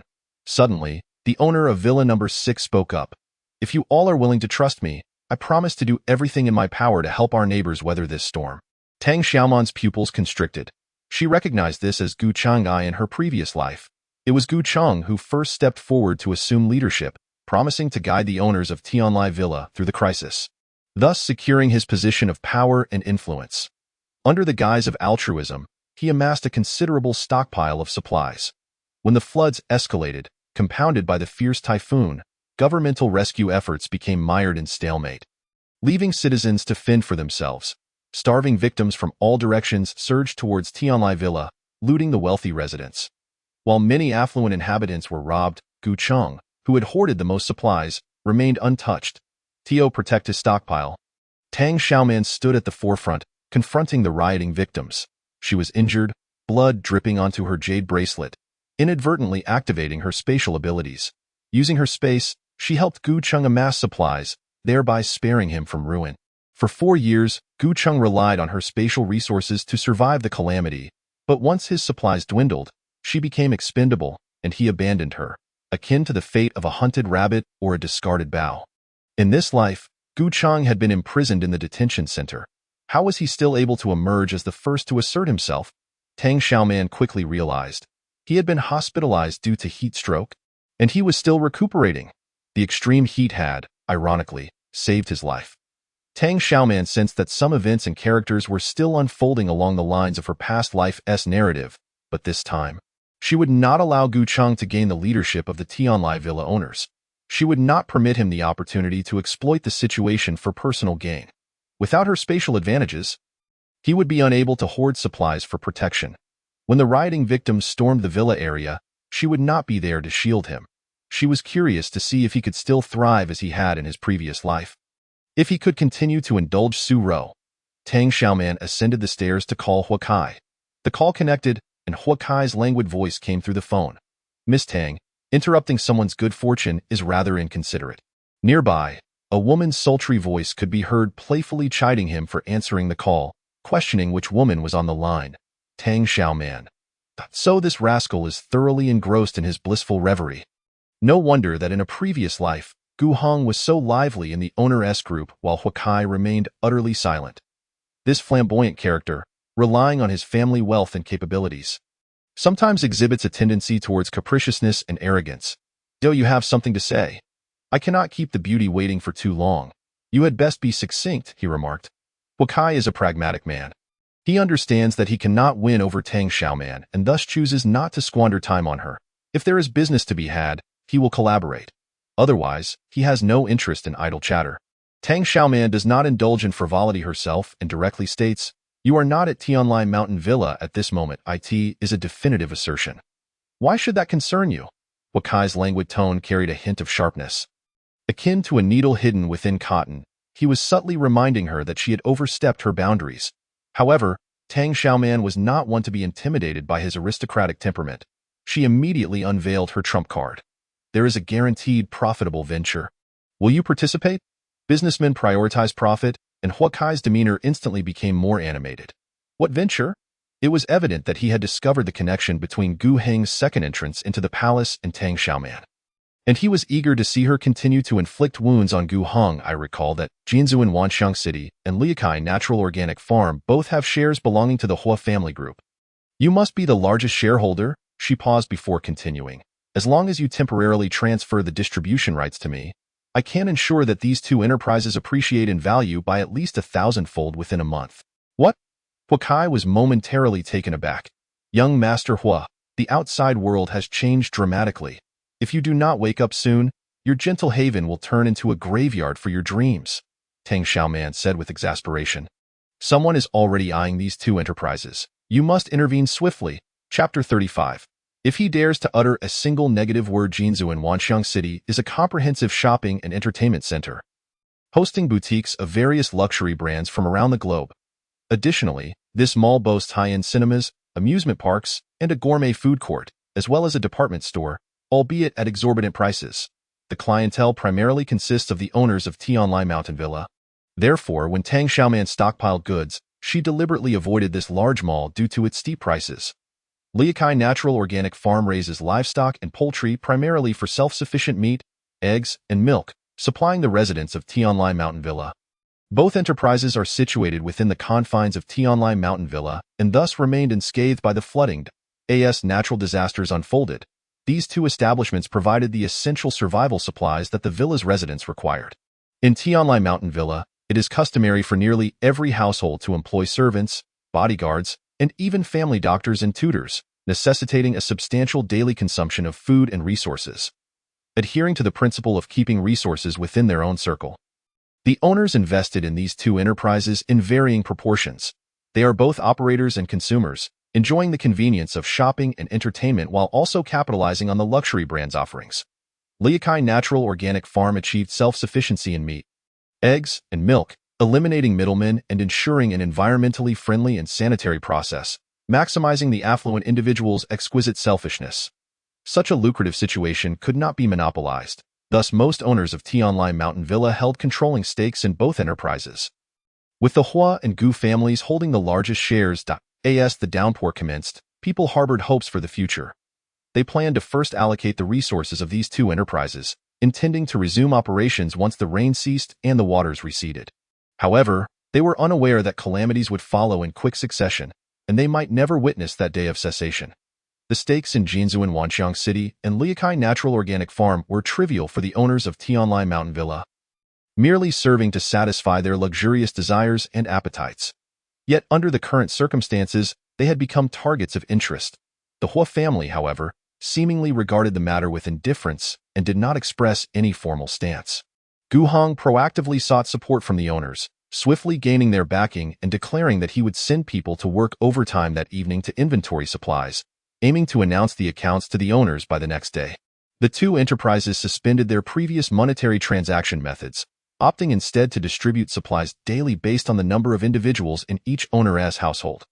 Once the rain stopped, the flood receded, and normalcy was restored. They would reconcile the accounts based on the distribution records. Almost everyone believed that the rain would eventually cease. It was merely a matter of time. The alterations they made were seen as temporary measures. The owners elected 3 representatives, including the Gu and Su families, along with the Qi family. These 3 families dispatched individuals to inventory supplies and maintain records. Tomorrow, owners could collect meat, eggs, milk, and daily necessities based on the roster of their household staff. This task was tedious and thankless, prone to scrutiny. The owners were reluctant to engage, especially since they looked down upon such trivial matters. They merely wished to enjoy the convenience of ready services. With no voice from the Hua family, the other owners raised no objections, making it only logical for the Gu family to take the lead in this endeavor. Just as Gu Hong had declared, "This matter is settled. Tonight, we 3 families will work through the night to finalize the accounts. Tomorrow morning at 8 o'clock, you may come directly to collect your supplies." The owners expressed their gratitude, acknowledging Gu Heng's dedication and kindness.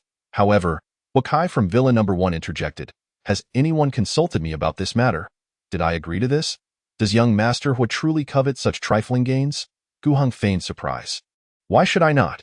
Do not forget that the Hua family holds the highest percentage of shares in these 2 enterprises, thus I possess absolute authority and voice," Wakai asserted without reservation. It was then that the owners began to sense the tension.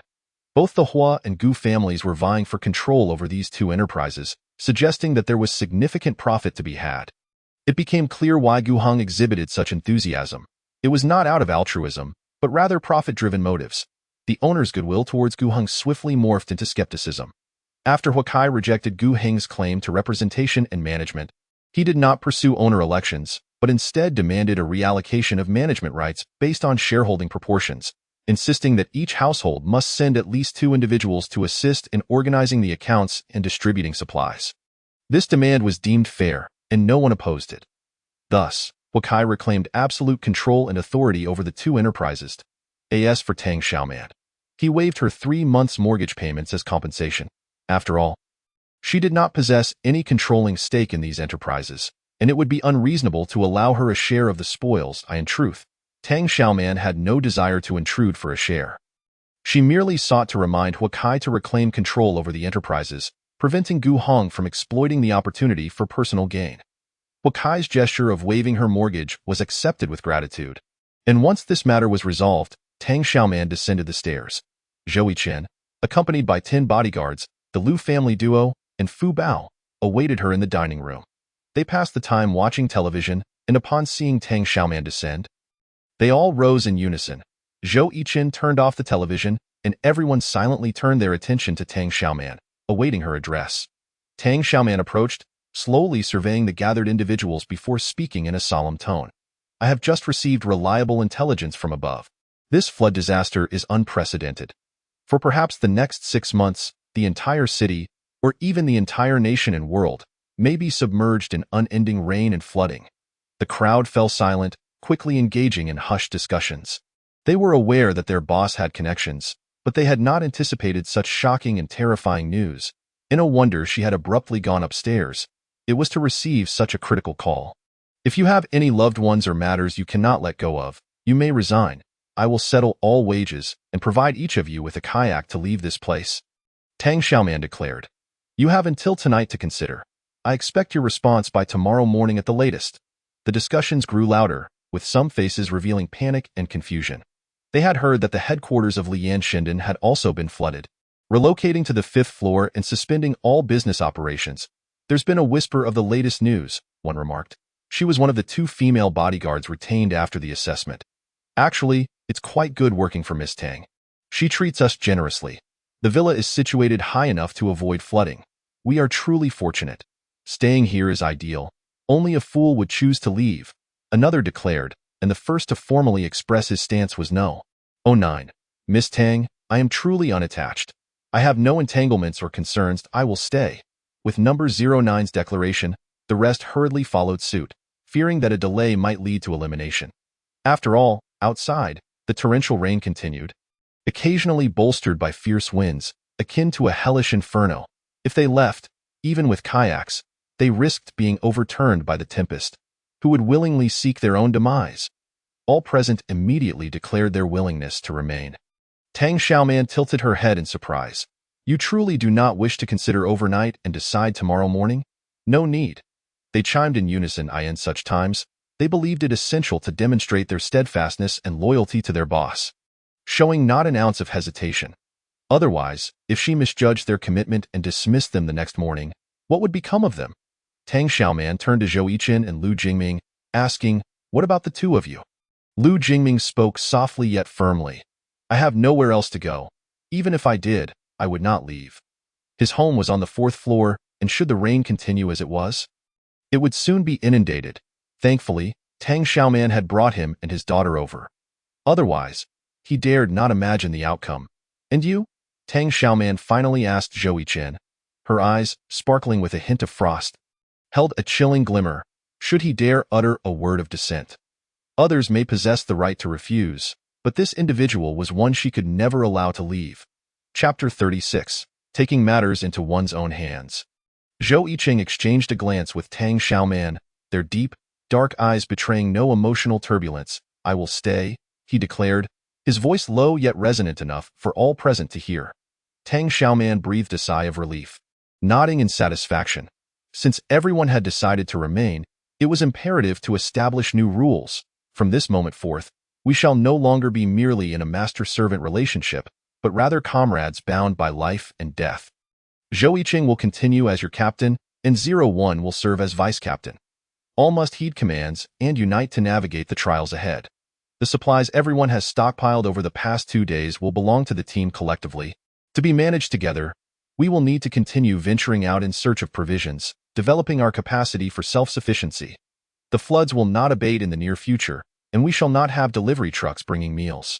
Henceforth, we must prepare our own food. Learning to cook will be our foremost objective. Tang Xiaoman surveyed the room, noting the absence of dissent, and commanded. Now, let us divide into 3 teams to go to storage rooms 1, 2, and 4 to organize the gathered ingredients and supplies, and then compile an electronic ledger. You will be responsible for the daily registration and accounting of the supplies. With Tang Xiaoman's order, the group, under Zhou Yicheng's guidance, formed 3 small teams to execute the task. Lu Jingming intended to assist but was halted by Tang Xiaoman. It's getting late. You should take Shanshan to bed first. After over an hour of bustling activity, the supplies worth 300,000 had been meticulously organized, filling 30 large freezers and over 20 refrigerated cabinets. Additionally, grains, cooking oil, legumes, noodles, instant noodles, and pre-packaged hot pot ingredients were neatly stacked in the cabinets. All ingredients were classified and recorded, transformed into an electronic ledger. Lu Jingming lulled his daughter to sleep before taking over the ledger, creating an electronic spreadsheet to save on his laptop. Henceforth, he would be solely responsible for the inventory management of the supplies at Villa 98. Effectively becoming a part-time accountant, Tang Xiaoman then guided everyone to tour the expansive kitchen on the 1st floor. The considerable kitchen, spanning approximately 70 to 80 square meters, was equipped with 12 cooking stations, each furnished with various pots, pans, knives, and bowls prepared in sets of 12. Everyone could select their preferred dishes and download cooking videos on their phones. Watch a few times tonight, and tomorrow morning, we will cook ourselves. Do you understand? Tang Xiaoman inquired. Understood. They chorused in unison. A night of torrential winds and rains ensued, showing no signs of respite. The following morning, the owners' group erupted in chaos. Some villas had their windows shattered by the typhoon.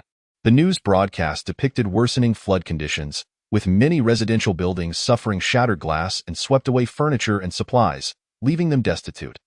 Some residents were even swept away by the winds after their windows shattered, disappearing into the raging waters, never to resurface. In such times, the superior performance of shatterproof glass became evident, making the shatterproof glass Tang Xiaoman had requested the construction company to stockpile even more precious.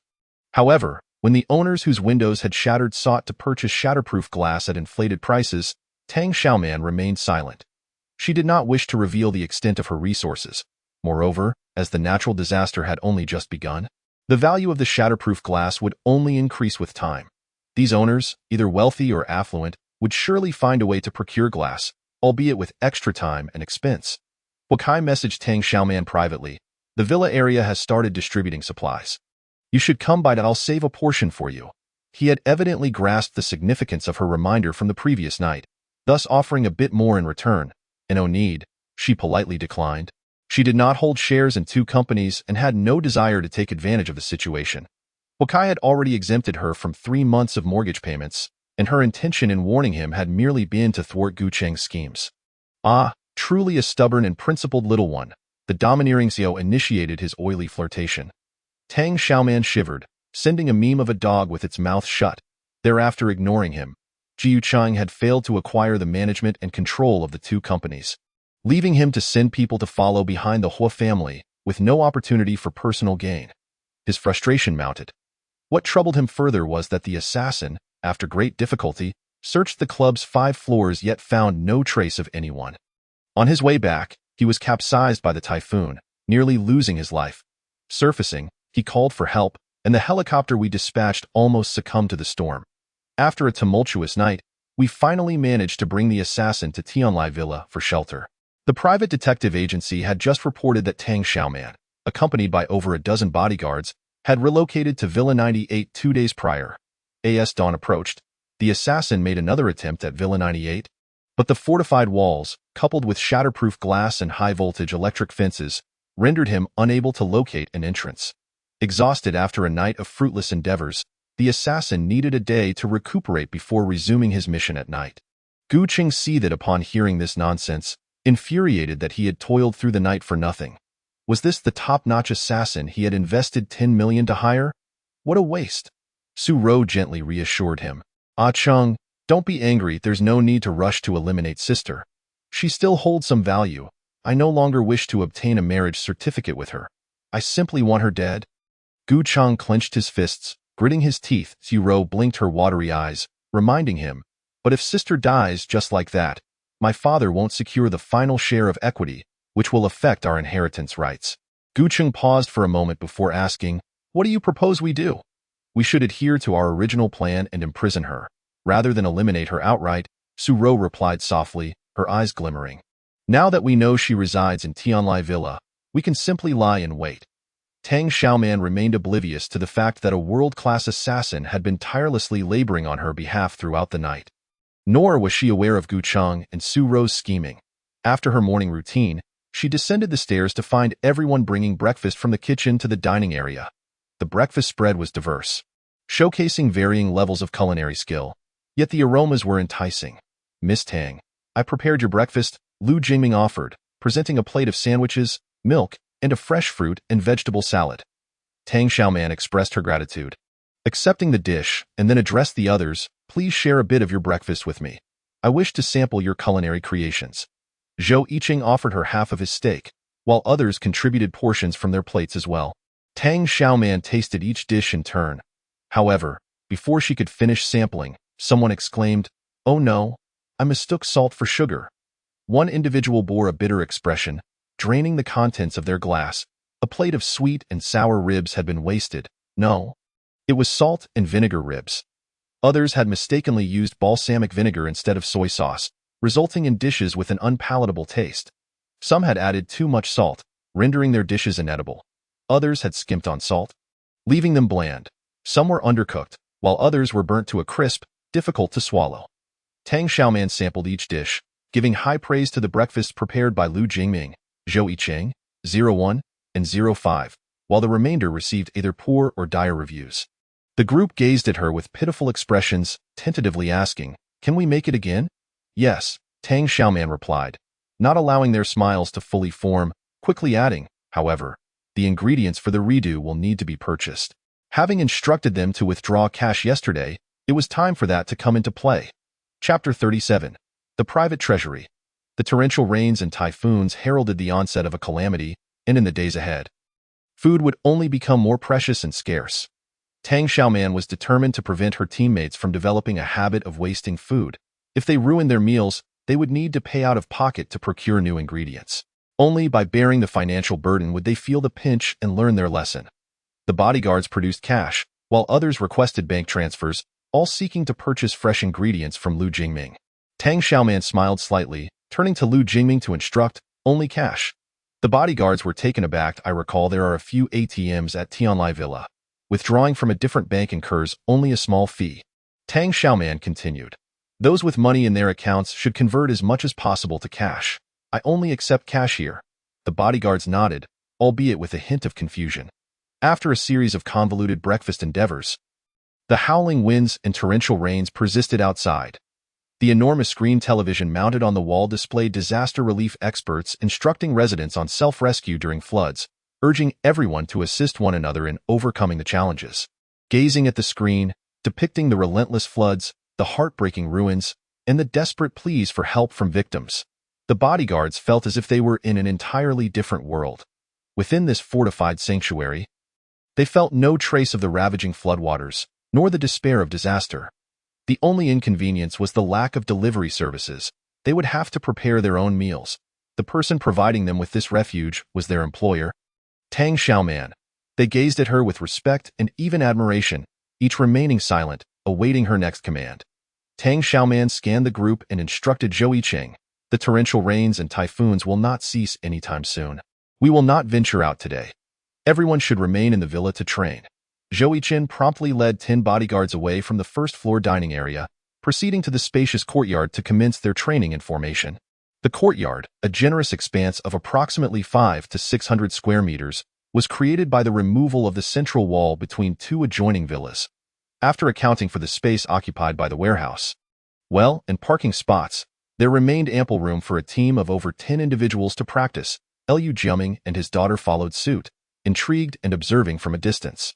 Taking advantage of the opportunity, Tang Xiaoman casually remarked, "Are you planning to learn some martial arts for self-defense?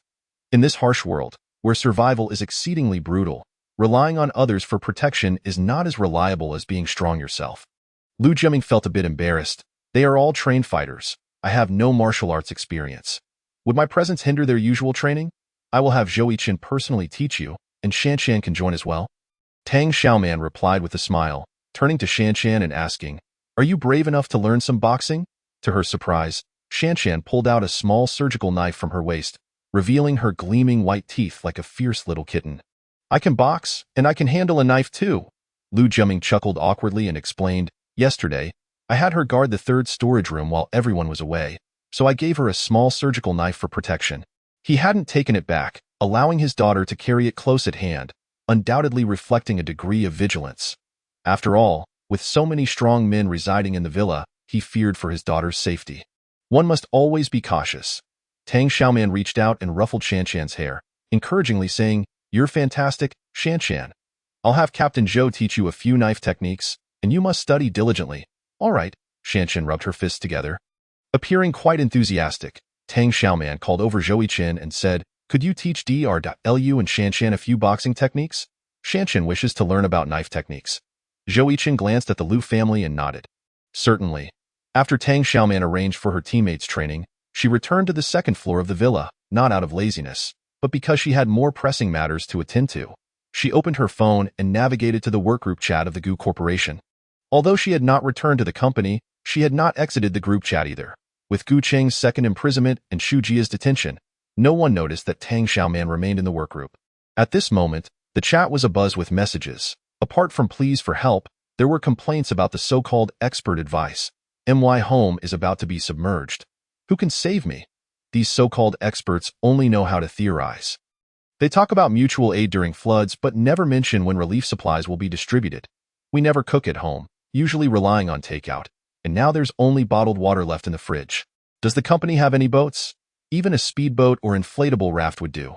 Please send someone to rescue me. I'm the security guard left at the company, and the flood has reached the 4th floor.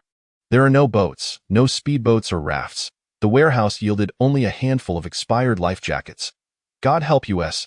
May the flood not rise any further. At least the office building's windows are sturdy enough not to worry about being blown out by the typhoon. My home's windows have shattered. Thankfully, I held onto the doorknob tightly and didn't get swept away. God, please open your eyes. Do not let another typhoon strike. The workgroup was filled with wails of despair, as most were struggling workers crammed into cramped apartments. With the onslaught of heavy rain and typhoons, they were the first to suffer in this light. Those trapped in the office building appeared to have it somewhat better. The issue was that prior to the torrential rains and typhoons, there had been 3 consecutive days of extreme heat, prompting the government to order a shutdown of work and classes. Most companies had given employees time off, leaving only a handful of staff and security guards behind in the office building. Tang Xiaoman assessed the current situation of the Gu Corporation and mentally devised a plan of action. She recalled that Gu Cheng possessed a private vault in her previous life. Gu Cheng had once casually complained to her that the gold bars and cash he hoarded had become worthless paper, suggesting it would be wiser to stockpile food instead. Ji Yu Cheng had also acquired a batch of firearms from somewhere, which proved invaluable during the apocalypse. Tang Xiaoman surmised that those firearms were likely hidden in Gu Cheng's private vault. Though she was unaware of the vault's exact location, she could guess it was not far from his presidential office. For this undertaking, she decided to bring along Fu Bao, relying on the dog's keen sense of smell to locate the secret vault. Tonight, she intended to raid the Gu Corporation's office building and Gu Cheng's private vault. Chapter 38. Death Roll. Having learned from the failed breakfast experience, the bodyguards improved their cooking skills significantly by lunchtime. They not only engaged in their daily training but also studied various recipes, completely eliminating the mix-up of salt for sugar and the confusion between vinegar and soy sauce. By dinner, the dishes they prepared were quite commendable. Tang Xiaoman smiled broadly, praising their intelligence and eagerness to learn, which left the young men feeling somewhat bashful. After dinner, noticing that the typhoon had slightly weakened, she realized the first wave of the storm was about to pass. The initial phase of the flood had seen 2 days of typhoon winds, and once the storm subsided, relentless rain persisted for over a month. When the rain finally ceased, many believed the disaster had passed, unaware that a greater calamity loomed ahead. Natural disasters seem to possess a certain intelligence, knowing precisely how to play hide and seek with humanity. Just as people let their guard down, venturing out in search of food and shelter. A catastrophic flash flood struck. This violent inundation swept away a third of the buildings and lynching, resulting in countless casualties. Those who had survived the extreme heat and the flood found themselves facing yet another peril, as many perished unexpectedly in the sudden flash flood. Now, as the typhoon gradually abated, more people would venture out in search of supplies as the winds weakened.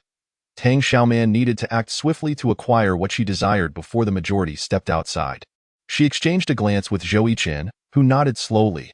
Acknowledging that he was prepared, she immediately declared, "Let us set out together now." Zhou Chen devised an action plan. Everyone would first queue at the ATM for cash before seeking supplies nearby. Tang Xiaoman left the Liu family with a nail gun and a chainsaw to guard the house. Fu Bao accompanied Tang Xiaoman in her pickup truck, while the remaining 11 individuals drove 3 equipped Wuling Hongwangs out of the villa's iron gate in succession. Although the typhoon had not completely ceased, it was no longer as terrifying. The downpour persisted, but Tianlai Mountain Villa, benefiting from its elevated terrain, did not have deep water accumulation. The pickup and Wuling Hongwangs had high chassis and were minimally affected. As the convoy exited the villa, Tang Xiaoman, with Fu Bao at her side, drove the pickup toward the city. Zhou Chen, meanwhile, led the 3 vehicles to the nearby ATM to withdraw cash, effectively splitting their forces. In the dark, rain-soaked night, a pair of sinister eyes fixated on the lone pickup truck. Soon, a black SUV stealthily followed in pursuit.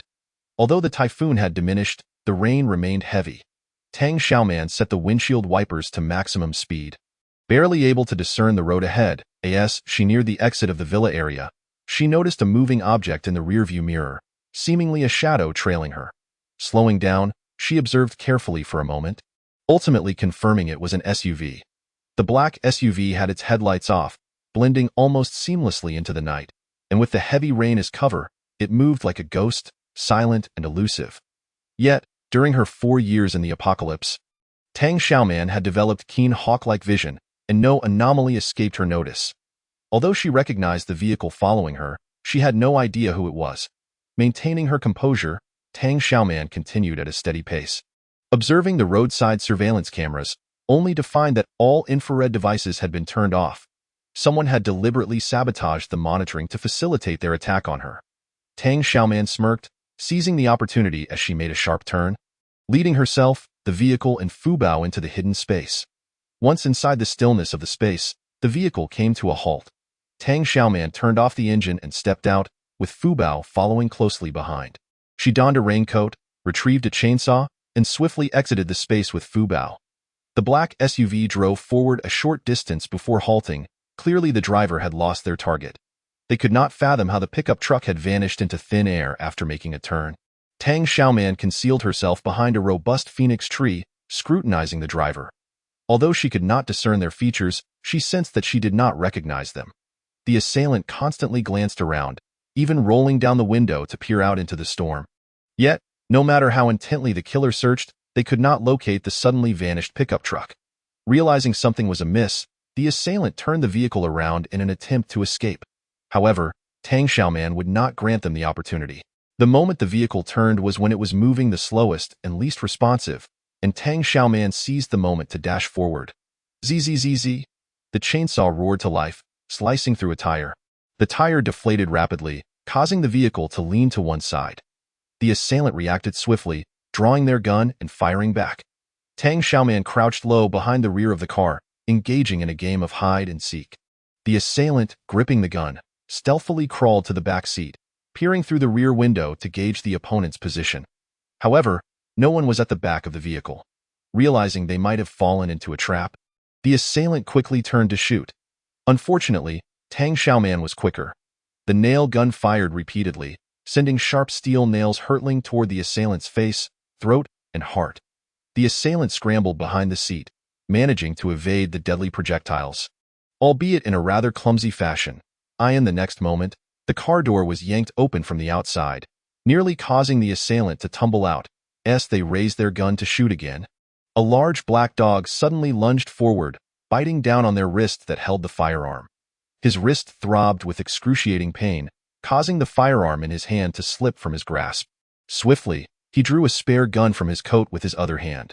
Before he could fire at the dog, a figure clad in a raincoat beside him pulled the trigger of a nail gun. He had no choice but to raise his arm to block the oncoming steel nail. Fortunately, his arm was encased in a metal guard, preventing the nail from penetrating. Seizing the opportunity, he attempted to shoot once more. But the individual in the raincoat vanished into thin air, and the dog released its grip and disappeared without a trace. Cold sweat trickled down the assassin's brow. He realized he was up against a formidable opponent. Wasn't the bounty hunter supposed to be a frail girl? Yet her skills were terrifyingly potent, akin to the legends of phantoms who appeared and vanished without a trace. Although he was a celebrated figure on the global assassin leaderboard, he hadn't even caught a glimpse of her appearance before finding himself in a position of utter disadvantage. In a state of panic, the assassin resolved to abandon his vehicle and flee. He rolled out of the car, but before he could scramble into the greenery by the roadside, the shadow in the raincoat reappeared behind him. Zing! The chainsaw roared back to life, aimed directly at his back. The assassin, in a frenzy, dodged desperately, causing his handgun to drop once more. Woof! Fu Bao lunged forward, targeting his uninjured wrist. The assassin hastily drew a dagger. Fu Bao, get back, commanded Tang Xiaoman. Fu Bao nimbly leaped aside, and zing! The chainsaw lunged forward like a parasite. The assassin lifted his leg and delivered a fierce kick, the metallic toe of his shoe colliding with the chainsaw, sending sparks flying. Tang Xiaoman raised her nail gun, unleashing a barrage of shots at the assassin. The assassin shielded his head with his metal-guarded arm and rolled on the ground to evade the onslaught. Yet, Tang Xiaoman seized the opportunity to retrieve the gun he had dropped in the water and pulled the trigger. Bang! The rolling figure abruptly halted, blood mingling with the rainwater. Fearing he might not be dead, she fired several more shots into him. She approached the lifeless body and delivered a harsh kick, snorting disdainfully. Let that be a lesson for you to roll around. You thought you were an alligator, huh? Keep rolling if you dare, Chapter 39. Sending them to hell with this knife. Once Tang Xiaoman confirmed her opponent was utterly lifeless, she stored the body in her space. Turning around, she reached for the black SUV with a flat tire and pulled it into her space as well, then entered her own space with Fu Bao. Fu Bao frolicked joyfully within the space, darting from the small garden to the two-story villa, exploring with boundless curiosity. Tang Xiaoman allowed her dog to revel in the new territory while she crouched down to meticulously search the assassin's corpse. She uncovered 2 miniature handguns, a small grenade, 3 magazines, and a mobile phone. After activating the assassin's fingerprint on the phone, she successfully unlocked it. She perused his social media and messages, piecing together his identity. It turned out he was a notorious assassin on the global leaderboard, lured by a 10 million bounty from Gu Cheng, specifically sent to kill her at Ha. Gu Cheng was indeed willing to spend lavishly to eliminate her. Clearly, he was enraged. Tang Xiaoman tucked the phone into her pocket and continued her search of the black SUV. From the trunk, she extracted an AK, a Gatling gun, a sniper rifle, and 200 rounds each of 3 different types of ammunition. As expected of a professional assassin, his arsenal was quite comprehensive. Now equipped with firearms, Tang Xiaoman felt a newfound confidence. After gathering her spoils, she and Fu Bao hopped back into the pickup truck and exited the space. She resumed driving, but soon encountered a stretch of road submerged by floodwaters. Confirming that the surveillance in this area had been compromised, she decided to disembark, firing at the streetlights to extinguish them. Stowing the vehicle in her space, she retrieved a small motorboat and boarded it with Fu Bao. The motorboat featured a sealed cockpit, comfortably accommodating 1 driver and 2 passengers, providing a more pleasant experience than a speedboat in such torrential rain. Upon entering the cockpit, Tang Xiaoman started the engine and activated her smartphone navigation, donning night vision goggles as she set course for the Gu Corporation office building. The motorboat navigated through the rain-slicked night waters, resembling a vessel adrift on a vast ocean, albeit surrounded by towering skyscrapers, creating an unsettling sense of dissonance. The water was littered with various floating debris, including the corpses of both humans and animals. Tang Xiaoman dragged the assassin's body from her space and cast it into the water, blending it with the countless nameless corpses. After approximately half an hour of travel, the motorboat arrived at the Gu Corporation skyscraper. The water level had risen to the 5th floor, yet sporadic lights still flickered, likely illuminating the trapped employees and security personnel within. Tang Xiaoman donned a mask, retrieved a window-breaking tool from her space, and shattered a glass window on the 5th floor, allowing Fu Bao to jump inside first. The sounds of wind and rain concealed their movements, leaving no one the wiser. Tang Xiaoman climbed through the window, turned around, and stored the motorboat back in her space. She entered the office building from the 5th floor, navigating with ease to the surveillance room, which was, as expected, unstaffed. She entered and disabled the central monitoring system. Now, she could unleash her full potential without restraint. Accompanied by Fu Bao, Tang Xiaoman traversed the safety corridor, reaching the 21st floor. She first visited the secretary's office to procure the keys, then successfully unlocked the door to the president's office. Once inside, she refrained from turning on the lights, as her night vision goggles provided ample visibility. She had Fu Bao sniff the president's chair and frequently handled office supplies, instructing it to memorize the scent. Fu Bao bared its teeth, emitting a low growl of fury. It certainly remembered that scent, the scent of the scoundrel. Tang Xiaoman patted its head, commanding, "Find all places with this scent." Fu Bao, responding to the directive, quickly located Gu Cheng's changing room. Tang Xiaoman patted its head again. "Very good, keep searching." Fu Bao circled around the closet in the changing room, incessantly clawing at the closet door. Tang Xiaoman opened the closet to reveal several of Gu Cheng's spare outfits. "Keep looking, search elsewhere." However, Fu Bao refused to budge, instead burrowing into the cabinet and scratching at the cabinet wall. Sensing something amiss, Tang Xiaoman curled her fingers and gently tapped the wall. It turned out to be hollow. Her spirit lifted, and she scrutinized the interior with her flashlight, systematically testing the hooks. After the 3rd hook rotated, the cabinet wall slowly opened, revealing a hidden door embedded in the wall. Pushing the door open, she discovered 2 secret rooms. The outer room contained 5 large safes, likely filled with either gold bars or cash. Tang Xiaoman retrieved a crowbar from her space and pried the safes open, storing their contents in her space. Stepping into the inner room, she found a row of display shelves showcasing several exquisite knives and various firearms. Her gaze landed on the snow-covered Tibetan knife on the shelf, causing her eyes to redden. This was a knife she had purchased with her entire savings from an underground auction to gift to Gu Cheng, only for him to use it to betray her. She could never forget the cold malice reflected in Gu Cheng's eyes as it glinted in the light of the knife. Tang Xiaoman, if you refuse to donate your kidney, you must die. Only your death can save Rower. Grasping the Tibetan knife, she unsheathed it, its cold gleam flickering ominously. One day, she would use this knife to send the scoundrel and the shameless woman to hell. Tang Xiaoman stored the Tibetan knife in her space and proceeded to collect the remaining blades. In total, she gathered around a dozen firearms of various lengths, all of which she stored in her space. She also discovered a box of ammunition containing approximately 1,000 rounds. Ji Yucheng's clandestine stockpile of weaponry clearly hinted at sinister intentions, yet he hadn't anticipated the significant utility they would provide in this apocalyptic disaster. Otherwise, he wouldn't have been able to rally a team to survive for 4 years in this dire world. Now, all these weapons belonged to her. After securing every weapon she could find, Tang Xiaoman swiftly exited. Upon leaving the secret room, she rotated the clothing hook to restore the cabinet wall to its original position and, with Fu Bao, retraced her steps. Back on the 5th floor, she arrived at the location where she had broken in. Noticing the rain still fell outside, albeit with slightly diminished winds, she once again produced the motorboat. With agility, the pair boarded the boat. Tang Xiaoman utilized her smartphone navigation to locate nearby gas stations. Quickly pinpointing a medium-sized station 10 kilometers away, she revved the engine and steered towards the gas station. The typhoon was nearing its end. She needed to arrive before anyone else could act. Chapter 40. A fortunate windfall in the apocalypse. The most scarce and precious resource was fuel. Almost all vehicles depended on fuel, and all mechanized operations were reliant on it. Wearing her night vision goggles, Tang Xiaoman piloted the motorboat, using her smartphone navigation to find the nearest medium-sized gas station. The station had long since submerged beneath the waters, with only its roof visible. Tang Xiaoman halted the motorboat and removed her night vision goggles. She retrieved a wetsuit from her space, donned her diving gear, and leapt into the water, securing the motorboat to the nearest utility pole with a rope. She instructed Fu Bao to keep watch above while she descended with an oxygen tank. Bubbles escaped her mouth as she held a waterproof flashlight high, scanning the underwater depths for her prize. Soon, she discovered a fuel nozzle, but she couldn't find a suitable container at that moment. After a brief exploration nearby, she unexpectedly stumbled upon several fuel tankers. Were these vehicles delivering fuel or refueling?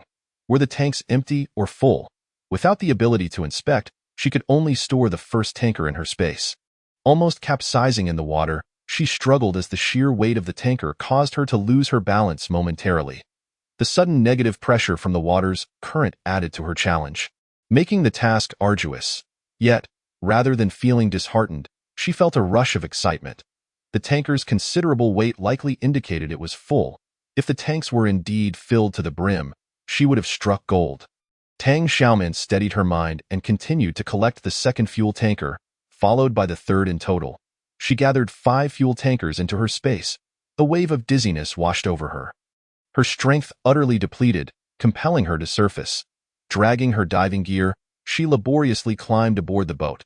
Completely exhausted, she lacked the energy to enter the cabin and instead lay outside, exposed to the elements. Fu Bao frolicked beside her, occasionally licking her gently to ascertain her safety.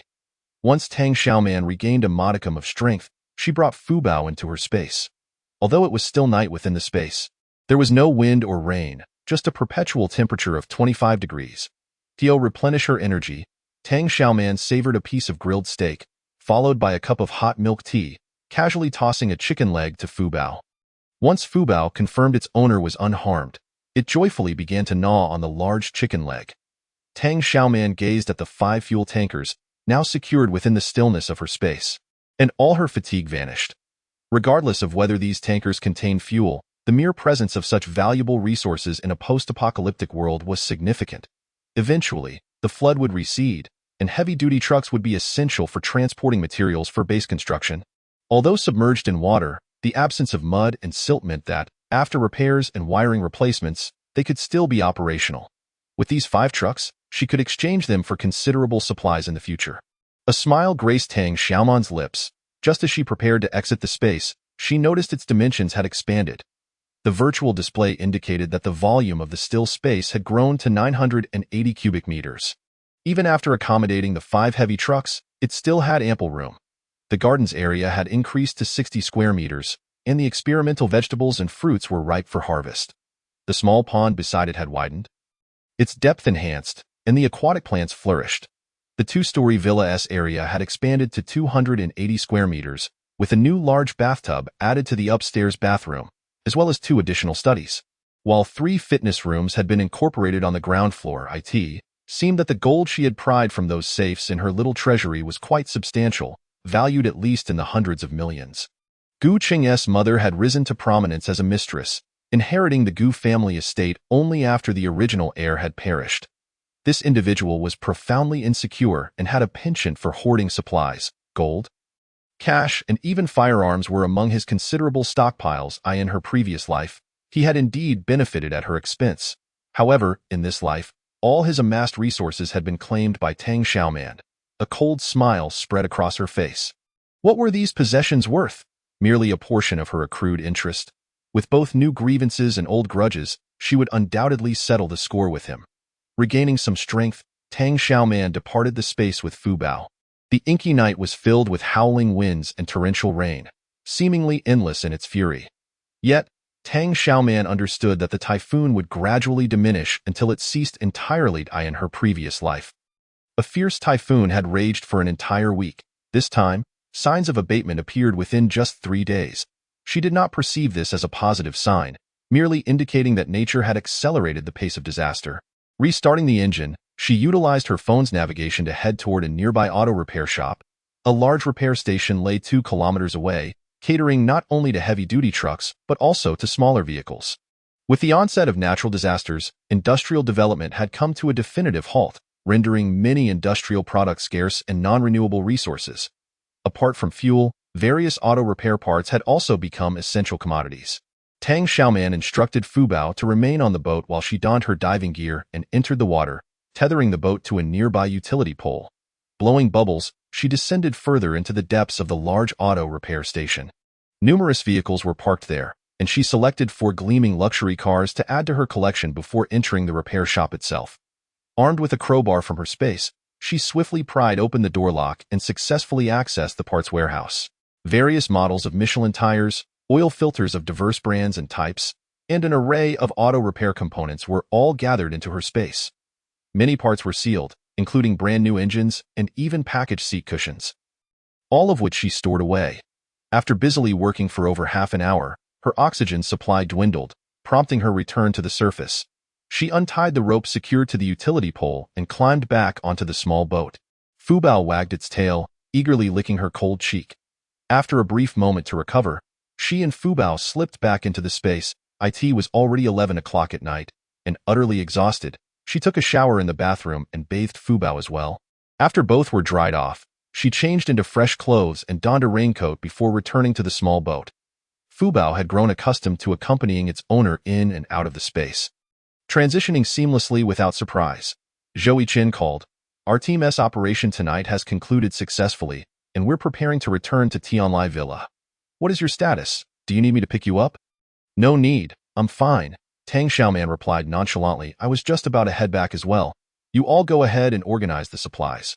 After hanging up, she noticed a message from Lu Jingming inquiring about her safety, to which she simply replied, safe. On my way back, Lu Jingming responded almost instantly, that's good, please be cautious on the road. Chapter 41. Assessment of results upon returning to Tianlai Villa. Tang Xiaoman stored the small boat and retrieved some supplies from her space to load into the pickup truck. Driving back to the villa, she found Zhou Chen and the team already there. The teammates were busy tallying the supplies they had gathered that night, while Lu Jingming recorded everything in an electronic ledger. Seeing Tang Xiaoman return, Zhou Chen approached her, scrutinizing her for any signs of distress. Satisfied that she was unharmed, he reported, the ATMs in Tianlai Villa have nearly been emptied. Tang Xiaoman nodded. In a few days, the bank will likely send someone to replenish the cash. Most ATMs in the nearby city had been submerged, but those at Tianlai Villa remained operational. Once the owners realized they could no longer withdraw cash, they would collectively report to the bank, which would prioritize the needs of these wealthy patrons. Thus, The ATMs at Tianlai Villa would have a chance to receive a cash replenishment, though such opportunities would dwindle as the natural disasters worsened. The good news was that the team members' savings had mostly been withdrawn, alleviating concerns about them turning into mere digital figures. We found a large supermarket, and the brothers donned their diving gear to retrieve quite a bit of supplies. Unfortunately, the inflatable boat had limited capacity. Otherwise, we could have brought back even more tonight. Zhou Yiqin continued to report their achievements. Tang Xiaoman blinked. How many coordinates did you find for me? Zhou Yiqin produced a hardshell notebook and tore off a page detailing the coordinates for her. Tang Xiaoman accepted it, noting the markings for a plastic factory, a logistics center, and a construction company among others. The resources there were crucial yet cumbersome, almost impossible to salvage by manual labor. The bodyguards could only operate small inflatable boats. Leaving them short-handed IT was an insurmountable task for them. However, with her space at her disposal, she could accommodate anything, no matter the size. Excellent work, she praised, giving Zhou Yiqin a pat on the shoulder. Zhou Yiqin felt a peculiar sensation, as if her gesture resembled a pat on a dog. Having already bathed in her space, Tang Xiaoman yawned, preparing to head upstairs for sleep. Miss Tang, 01 called out to her. Tang Xiaoman lazily turned her head. Her eyelids heavy with fatigue. 01 handed her a weighty bag filled with hard drives and USB sticks. The video materials and ebooks you requested are all organized with a directory. If there are any issues, I can continue to improve them. Tang Xiaoman accepted the items, smiling. Thank you for your hard work. 01's eyes sparkled with a hint of expectation. After a moment of contemplation, Tang Xiaoman added, I'll give you a bonus at the end of this month. 01's bright expression dimmed slightly, his head bowing. He had seen the boss pat Zhou Yiqin's shoulder, yet she had never touched him. It was an expectation. Rather, he felt a disparity in treatment compared to Zhou Yiqin. Of course, Zhou Yiqin was the captain, while he was merely the deputy. There was indeed a difference in status. Still, for reasons unknown, a twinge of melancholy lingered in his heart, oblivious to the rich inner turmoil of this big man. Tang Xiaoman, weary and drained, only yearned for a restful sleep. As she lifted her foot to leave, 01's voice echoed behind her. Miss Tang. What else is there? Speak quickly, she yawned, observing her fatigued visage. 01 softly suggested. The next time you go out to gather supplies, allow me or Captain Zhou to accompany you. As a young lady, it could be dangerous outside. Tang Xiaoman, her drowsiness dissipating, beamed widely, immediately patting 01's shoulder. Good brother, I appreciate your concern. If needed, I will certainly have you or Captain Zhou accompany me. I1T stand on ceremony. 01 finally received the shoulder pat he had longed for. His angular face breaking into a goofy smile, his ears flushing with warmth. Even after Tang Xiaoman's figure vanished, he remained rooted in place, gazing at the empty staircase for a long while. The sour feeling in his heart had entirely dissipated, replaced by a sweet, pleasant sensation. Ji Yucheng had not slept well that night. The assassins he had dispatched had gone missing. He regretted having tampered with the surveillance at Tianlai Villa. For now, he had no means to ascertain the situation. A private detective agency had only managed to uncover that Tang Xiaoman, accompanied by 11 bodyguards, had relocated to villas 98 and 99 at Tianlai Villa, which had been connected into a single residence, fortified to withstand an assault. It was then that Gu Cheng began to grasp the gravity of the situation. How had Tang Xiaoman acquired the funds to purchase a villa? If she had hired a dozen bodyguards out of fear of being hunted, that would be understandable. However, there was no way she could afford the villas at Tianlai Villa. Though the two row houses numbered 98 and 99 are merely positioned at the periphery of the Tianlai Mountain Villa, characterized by the smallest area and the most inferior configurations, and despite the current downturn in the real estate market rendering the properties virtually valueless, acquiring these two villas and refurbishing them would still require an expenditure of several tens of millions. It is inconceivable that she could possess such a sum, unless Gu Cheng's pupils constricted as he realized a horrifying truth. She had betrayed him in exchange for money. Reflecting on how Tang Xiaoman had transformed into an entirely different person after her discharge from the hospital, exhibiting a defiant attitude and consistently opposing him, it was evident that she harbored a sense of invulnerability. She had undoubtedly attached herself to another man. Gu Cheng's thoughts drifted to Huakai. Recalling the recent setbacks he had faced in commercial development projects, which seemed to have all been preempted by Huakai. Even after the onset of the torrential rain and typhoon disaster, His attempts to seize management control over the two enterprises within Tianlai Mountain Villa had been thwarted by Huakai's prior intervention. Given Huakai's character, it was perplexing that he suddenly took an interest in such trivial gains. Something felt amiss. Ji Yucheng, consumed by conspiracy theories, could not help but suspect Tang Xiaoman's involvement, growing increasingly convinced that she had been inciting Huakai from behind the scenes, leaving him to ponder just how many of his secrets she had betrayed. Tang Xiaoman, how dare you betray me? Gu Cheng gritted his teeth, feeling that killing her would not quench his wrath. Why had the woman who once devoted herself to him suddenly turned against him? He found it utterly incomprehensible. At that moment, the hospital contacted him again. During the flood, Xu Jia had nearly been swept away. Although she had been rescued by the police, her left arm had been fractured. Suffering from a comminuted fracture, the hospital was currently overwhelmed, lacking beds, medical supplies, and with a severe shortage of surgeons, rendering them unable to arrange timely surgery. The family was urged to find a solution promptly to avoid exacerbating her condition. Gu Cheng, feeling exasperated, called his family to request that the family doctor come to the hospital to treat Xu Jia's injuries. However, the response he received was that Dr. had submitted his resignation and had yet to find a new family doctor. Gu Cheng then instructed someone to contact Lu Jingming, but the latter was unreachable. The relentless rain and typhoon had severely impacted Linqing, resulting in numerous casualties. It was entirely normal for someone to go missing under such circumstances. Gu Cheng felt increasingly troubled, his right eyelid twitching incessantly. An unsettling premonition gripped him, prompting him to decide to return to the company building personally. There, he had stockpiled a substantial amount of gold, cash, and firearms, all of which would likely prove useful now. Tang Xiaoman, meanwhile, enjoyed a peaceful night's sleep. After relishing the breakfast prepared by her bodyguards, whose culinary skills had evidently improved, she praised their efforts. Encouraged by their employer's commendation, the bodyguards brimmed with confidence, realizing that they could not only serve as protectors but also as chefs, thus acquiring an additional survival skill amidst the challenging environment. Tang Xiaoman introduced them to nutrient solutions, sharing her knowledge on hydroponic vegetables and how to cultivate bean sprouts. The bodyguards were taken aback. Having just learned to be chefs, now they were to become farmers as well.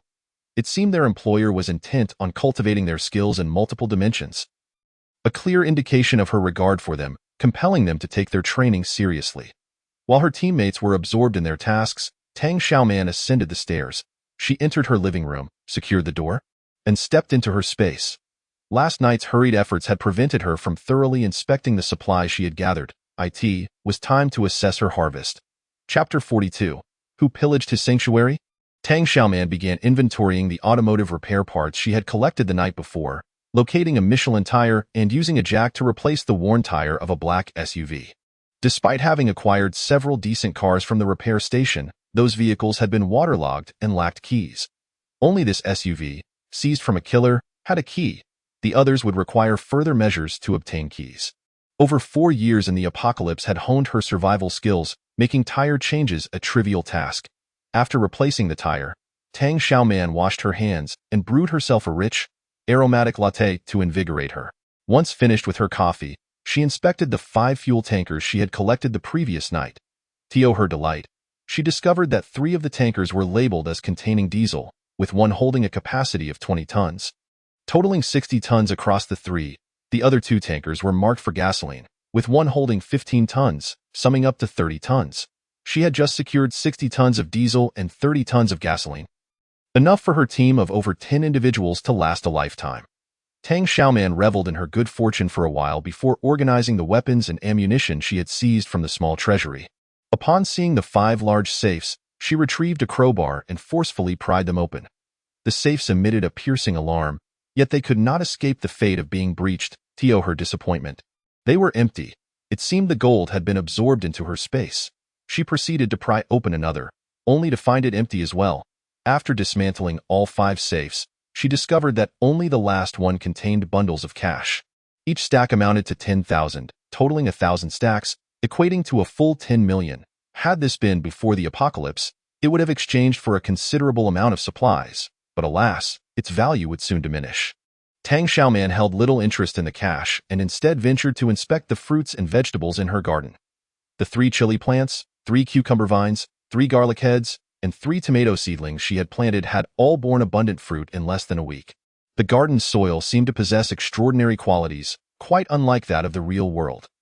Tang Xiaoman harvested half a kilogram of chili peppers, 5 kilograms of cucumbers, dozens of purple garlic heads, and 10 kilograms of tomatoes, preserving them in her still space for freshness. The stems of those vegetables withered instantly, disappearing into the soil and transforming into fertilizer. Tang Xiaoman then retrieved her grain seeds, planting 10 square meters of wheat and 10 square meters of corn. Feeling somewhat fatigued, she paused for a moment, casually indulging in a chocolate-covered ice cream bar. After finishing her treat, she planted 10 square meters of sweet potatoes. Noticing that nearly an hour had elapsed, she quickened her pace and planted 3 pumpkin seedlings, 3 Malabar spinach plants, and 3 blueberry bushes. Just as she had exhausted an hour's time, she reluctantly exited her space. Since the successful upgrade of her space, she could accumulate 3 hours each day, and now had amassed over 30 hours. Having used less than 2 hours, she still had 30 hours remaining. In case of an emergency requiring shelter, she could remain in her space for a day and a half. Gu Cheng braved the wind and rain, deploying a helicopter that flew directly from the hospital's rooftop to the landing pad of the Gu Group's office building. He hurriedly descended from the rooftop and took the elevator to his office. Upon entering, he moved to the changing room, opened the wardrobe, and rotated the clothing hook. The inner wall of the wardrobe shifted, revealing a hidden door. Ji Chang stepped into the small treasury he had managed for many years, only to be horrified to discover that all 5 of his large safes had vanished. The gold he had accumulated at the cost of billions and tens of millions in cash had all disappeared. Cold sweat broke out on Gu Cheng's brow as he rushed into the inner room, nearly collapsing upon seeing that the display shelves had been cleared as well. His collection of sharp blades and various firearms, along with 1,000 rounds of ammunition, had all mysteriously vanished. Who could have plundered him? When had this occurred? Gu Cheng checked the surveillance footage, only to find that all the cameras had been destroyed, and even the memory cards had been stolen. He nearly coughed up blood in his fury. Who was behind this? The vault was a closely guarded secret, one he hadn't even shared with his beloved Su Ro. Who had dared to invade his sanctuary? This was the culmination of years of effort, his last resort. Cutting off his escape route was tantamount to taking his life. It was over. All of it was utterly over. Gu Cheng's eyes turned red with rage as he violently smashed the display shelf. If he ever caught that despicable thief, he would ensure they met a fate worse than death. Unbeknownst to Tang Xiaoman, Gu Cheng had swiftly discerned that his small treasury had been robbed. She left her space in high spirits and descended the stairs. Zhou Yichen led the bodyguard team in drills within the courtyard, while 01 was teaching Lu Jingming and his daughter how to wield a knife. Shanshan skillfully maneuvered a small scalpel, earning praise from 01. Well done, little girl. You're quite clever and show great potential for martial arts. After commending Shanshan, 01 turned to Lu Jingming. You are quite impressive as well. Your knife skills are quite adept. Shanshan, buoyed by the praise, became even more enthusiastic in her practice. Lu Jingming humbly explained. As a doctor, I am extremely familiar with human anatomy. Therefore, each strike he made could target vital points, earning him respect even from 01. It turned out that medical knowledge had its practical applications. 01 expressed that he had gained new insights. Zhou Yichen divided the bodyguard team into 3 groups of 3, practicing teamwork in a 5-meter climbing drill. The courtyard wall stood 3 meters tall, with a supporting frame of blast-resistant glass rising to 3 meters, totaling 6 meters. Ample height for training. One team member lay against the wall, arms outstretched and shoulders as support. The second teammate stepped onto the first shoulders, also extending their arms against the wall. The third teammate climbed atop the first 2 shoulders, then leapt to grasp the highest point of the frame they could reach. The steel frame was incredibly sturdy, capable of bearing several tons, making the weight of a few individuals negligible. Thus, the teammate at the top could leap as high as they could without concern for weight limits. 5 meters was the standard for passing this climbing drill. While exceeding it would be considered excellent. Each group of 3 rotated, allowing everyone a chance to jump to the top while also taking turns as the human ladder. Tang Xiaoman found this training method captivating and took pleasure in observing for a while. While the male bodyguards were expected to excel, it was noteworthy that the 2 female bodyguards received no special treatment. Especially with regard to number 10, her frame was rather slender, and when 2 large men stood upon her, it resembled a sapling bent under the weight, appearing on the verge of snapping at any moment. Thud! The sapling indeed did break.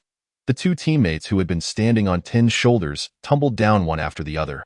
Fortunately, they were well-trained and swiftly adjusted their positions, bending their knees and protecting their heads as they fell to minimize injury. Zhou Yichen blew his whistle in alarm, his voice tinged with anger. What is happening with your team? Chapter 43. How can her petite frame possibly endure? 08 and 09 quickly got back into formation. Seeing Tin still struggling on the ground, they rushed to assist her. Finally, Tin stood up, tears streaming down her face like pearls from a broken string. Yet Zhou Yichen showed no sign of compassion, scolding her sharply. What is going on with your team? Tin, why are you crying? Tin, startled by his reprimand, nearly gasped in surprise, her tears instantly stifled. I lack stamina. I couldn't bear the weight of my two teammates. She twisted her fingers together, her head lowered in shame. Zhou Yichen furrowed his brow. You knew you couldn't handle it. Why did you persist? Did you intend to let your teammates fall? I did not. It wasn't intentional. Tin, flustered and aggrieved, began to cry again. That's a flimsy excuse. If not for their quick reflexes, they would have certainly sustained injuries from such a fall. You knew this would be the outcome. So why didn't you simply inform them that you couldn't hold on? Zhou Yichen admonished. Tin was left speechless, eventually muttering. If I said I couldn't hold on, wouldn't that mean taking advantage of them? Letting them fall is taking advantage of them? Zhou Yichen countered. Tin swallowed hard and finally admitted her fault. I'm sorry, it was my mistake that harmed my teammates. Zhou Yichen did not move on. He used her error as a lesson for everyone present. Let this be a cautionary tale for all. If you lack the strength, do not force yourself to endure. Pretending to be capable ultimately harms both yourself and others. If you know you can't manage, speak up. Do not set traps for your teammates to fall into. Such mistakes in real combat could cost lives. The ultimate goal of teamwork is singular, to achieve mutual victory. Do not argue with me over who benefits or suffers. If you are capable, step up. If not, step aside and do not hinder progress.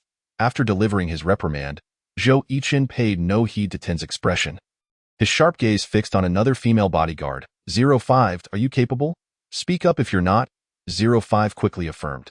I can support both teammates. If I feel unable, I will proactively inform them. Zhou Yichen nodded, surveying the group before commanding. Continue training, everyone to your positions, the team climbing exercise resumes. Tang Xiaoman could not help but exclaim. I think you are quite professional. Look at your demeanor. You must have been an instructor in the military. Zhou Yichen remained silent, his dark eyes reflecting a complex mix of emotions. Sensing that this topic was unwelcome, Tang Xiaoman suggested, how about we make dumplings for lunch, Zhou Yichen? He remained silent for a considerable time before finally replying, all right. Tang Xiaoman. It seemed they were struggling to find common ground for conversation. In truth, she merely wished to express her admiration for him. Zhou Yichen's excellence was unexpected, akin to discovering a national treasure at a street stall. Something to be handled with care. Yet he treated her with a mix of courtesy and caution, as if wary of her secrets, fearing she might silence him. Alternatively, it could be that her previous public praise of 01's physique had led him to misinterpret her intentions, prompting him to maintain a respectful distance. Tang Xiaoman touched her nose, awkwardly stating, I'll go thaw some frozen pork. It'll make it easier to prepare the dumplings at noon. Tang Xiaoman entered the large kitchen and retrieved a dough mixer from the storage space. To her surprise, Lu Jingming followed closely behind. When did we acquire a dough mixer? I haven't recorded it in the ledger yet. Lu Jingming felt it was his oversight. Tang Xiaoman reassured him. There are so many supplies. It's normal to occasionally overlook something. Lu Jingming pulled out his phone, accessing the electronic ledger sync to his device, and registered the dough mixer.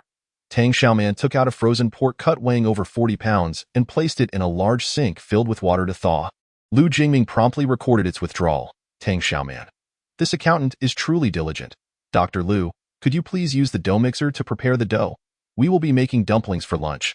She handed him the user manual for the mixer. Lu Jingming waved his hand dismissively. No need for that. I'm familiar with all kitchen tools. Having lost his wife, he had raised his daughter alone and honed his culinary skills over the years. Becoming adept with various kitchen implements, Tang Xiaoman's eyes lit up. Why don't you become our culinary instructor from now on? Lu Jingming, suddenly with another part-time job. Tang Xiaoman, Zhou Yichen, and 01 formed a small group for the collaborative climbing training project. While Shanshan cheered from the sidelines, the bodyguards, seeing the boss, captain, and vice-captain forming a temporary training team, became intrigued. They paused their training and gathered around to watch. As the command was issued, the largest among them, 01, quickly crouched against the wall, extending his arms straight. Zhou Yichen leapt swiftly onto his shoulders, also extending his arms against the wall.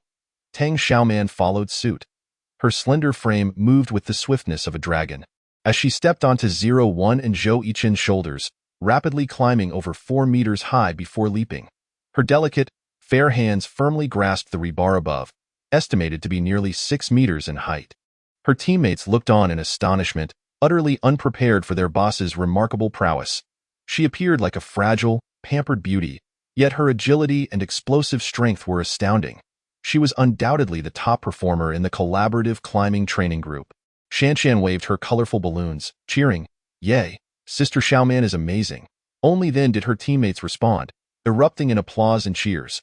Following the training process, the next focus would be on the captain and vice-captain's performance. Since this was a team collaborative climbing exercise, the final score would be the average of the 3 members, rather than just one, even if one person excelled. If the other 2 faltered, the entire group's training would be deemed a failure. Everyone exchanged glances, uncertain how the captain and vice-captain would ascend.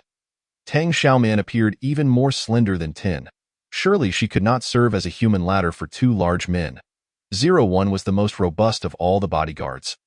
Standing at 1.91 meters tall and weighing over 200 pounds, while Zhou Yichen, though not as extreme, was also tall and strong at 1.87 meters and 178 pounds. Combined, the 2 men weighed nearly 400 pounds. And given Tang Xiaoman's petite frame, how could she possibly support that? Chapter 44. She is not a delicate red rose. Tang Xiaoman calmly unfastened the rope at her waist, securing one end to the rebar above and tossing the other down. Zhou Yichen was the first to grasp the rope, swiftly climbing up. 01 followed closely behind, in the blink of an eye.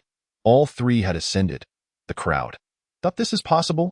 As the spectators questioned the feasibility of this maneuver, Tang Xiaoman demonstrated a flawless descent using the rope. Her movements were swift and precise, exhibiting the skills of a seasoned expert. With Tang Xiaoman's successful descent, Zhou Yichen followed, and finally, 01.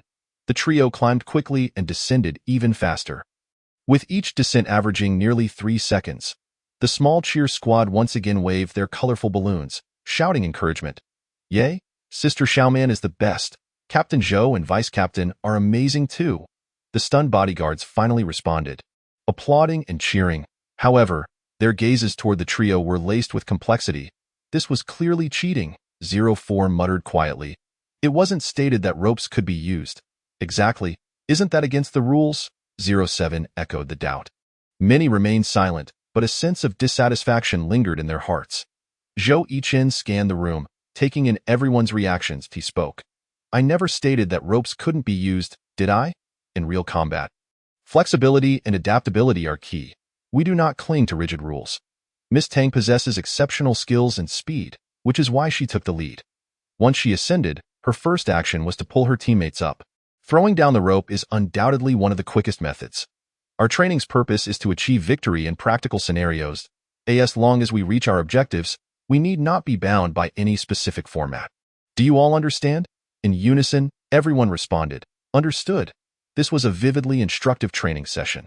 Not only did they learn adaptable strategies for real combat, but they also witnessed Tang Xiaoman's extraordinary abilities. Their boss was far from a delicate red rose. Her climbing speed rivaled that of Captain Zhou. She was, at the very least, a thorny red rose. 18 noon. Everyone came together to make dumplings. The majority of the burly male bodyguards, unaccustomed to such meticulous tasks, produced an array of oddly shaped dumplings. Tang Xiaoman made it clear, whoever makes the dumplings must finish them. We will also evaluate the results, so take it seriously.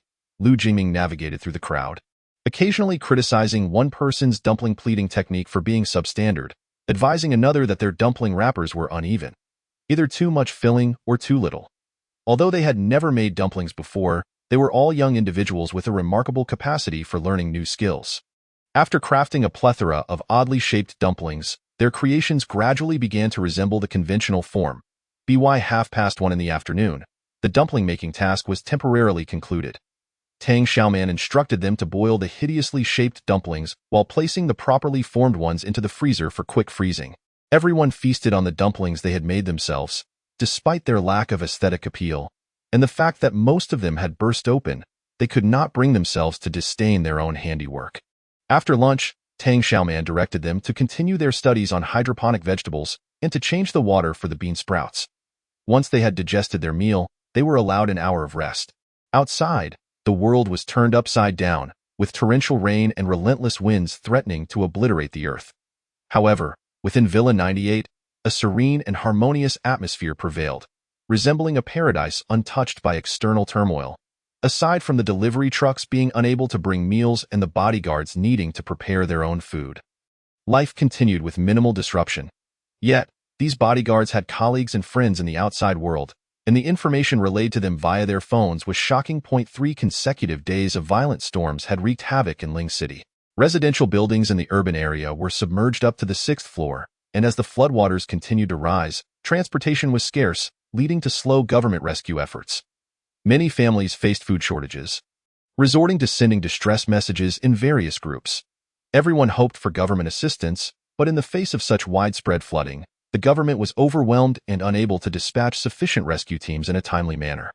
Fortunately, Ling City urgently dispatched a fleet of speedboats and established a team for distributing survival supplies. They meticulously surveyed each household to account for affected residents and delivered emergency aid. Residents whose homes had been inundated or whose windows had shattered due to typhoons were taken to relief stations for temporary shelter. Those who remained dry received instant noodles, sausages, and dried vegetables based on the household registration counts. The temporarily displaced victims found refuge, while those trapped by the flood received sustenance, gradually stabilizing the anxious hearts of the populace. The bodyguards, aside from facing the flood while seeking supplies the previous night, spent the rest of their time in the villa, as if existing in 2 entirely different worlds. This stark contrast led them to feel fortunate for their circumstances. Not only had they found a generous employer, but they had also secured the best sanctuary. Tang Xiaoman slept for 2 hours, and upon awakening, she found her teammates engaged in training in the courtyard once more. Shan Shan displayed her skills with a knife, receiving compliments from 01 and Zhou Yichen. Liu Jingming also practiced a few moves but devoted most of his time to inspecting the warehouse and verifying the inventory records. Observing his serious demeanor, Tang Xiaoman realized he had sensed the severity of the disaster. Even at this juncture, most people awaited the day when the storm would cease, the floodwaters would recede, and social order would return to normal. Only Tang Xiaoman understood that such a day would never come. Liu Jingming's emphasis on stockpiling survival supplies indicated that he too had an inkling of the impending crisis. Coupled with Tang Xiaoman's previous actions of stockpiling a significant amount of medicine and medical equipment, and bringing him and his daughter to stay here, followed by the calamity and typhoon, he suspected Tang Xiaoman had prior knowledge of some insider information. Yet, Liu Jingming had never directly inquired about it. Having experienced life in her previous incarnation, Tang Xiaoman naturally trusted Liu Jingming. She sought to recruit him not merely as a private doctor or accountant, but as a partner and teammate with whom she could share her burdens. Liu Jingming was a scholar, and it was unlikely for him to reach the combat level of the bodyguards in a short time. Furthermore, he had multiple responsibilities to attend to and little time for martial arts training. While everyone frequently ventured out to gather supplies, only Liu Jingming and his daughter remained in the villa. In the event of danger, she feared he would struggle to cope. Tang Xiaoman kept these thoughts to herself. In the evening, they continued to make dumplings, utilizing up the remaining filling and dough. The bodyguards finally honed their skills, and the dumplings they crafted were mostly standard. They finally enjoyed delicious pork and cabbage dumplings, which tasted exceptionally delightful. The leftover dumplings were placed in the freezer for quick freezing, neatly packaged and ready to be boiled at any time. Homemade dumplings were undoubtedly far healthier than the frozen varieties from the supermarket. After dinner, the team prepared their equipment and geared up to venture out in search of supplies. Taking advantage of a moment when no one was watching, Tang Xiaoman tugged at Liu Jingming's sleeve. "Come with me." As she led Liu Jingming away, Zhou Yichen followed closely behind. 01 organized the team and, peering through the glass door, noticed the 3 of them ascend the stairs, feeling a twinge of curiosity. He instructed his teammates to stand by in the courtyard while he entered the villa to follow them. In the second-floor living room, Tang Xiaoman led Liu Jingming and, with an air of mystery, produced a short gun, 2 magazines, and 50 rounds of ammunition from her waist. "We often go out," And it may not be safe for you and Shan Shan to stay behind. I will try to have Fu Bao stay with you.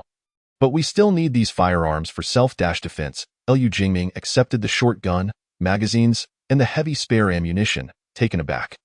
Where did you acquire these weapons? I stumbled upon them while searching for supplies last night. Tang Xiaoman replied with a wink. Liu Jingming, still serious, pushed them back towards her. What danger could we possibly face at home? You are a girl frequently going out in search of supplies. You need these for protection? I have more, Tang Xiaoman insisted, giving him a firm push. Oh, come on, don't be so polite with me.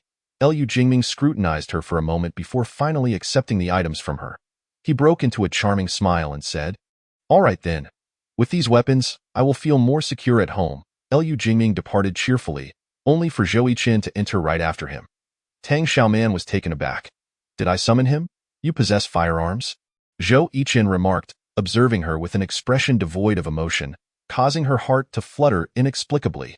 Tang Xiaoman felt a chill run down her spine. To appease her most valued subordinate, she reluctantly retrieved another short gun from her space. Along with 2 magazines and 50 rounds of ammunition, I was just preparing to give this to you. Your timing is perfect.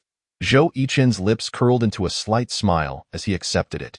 In front of her, he demonstrated his proficiency in changing magazines with one hand, skillfully enough to stir a sense of admiration in Tang Xiaoman.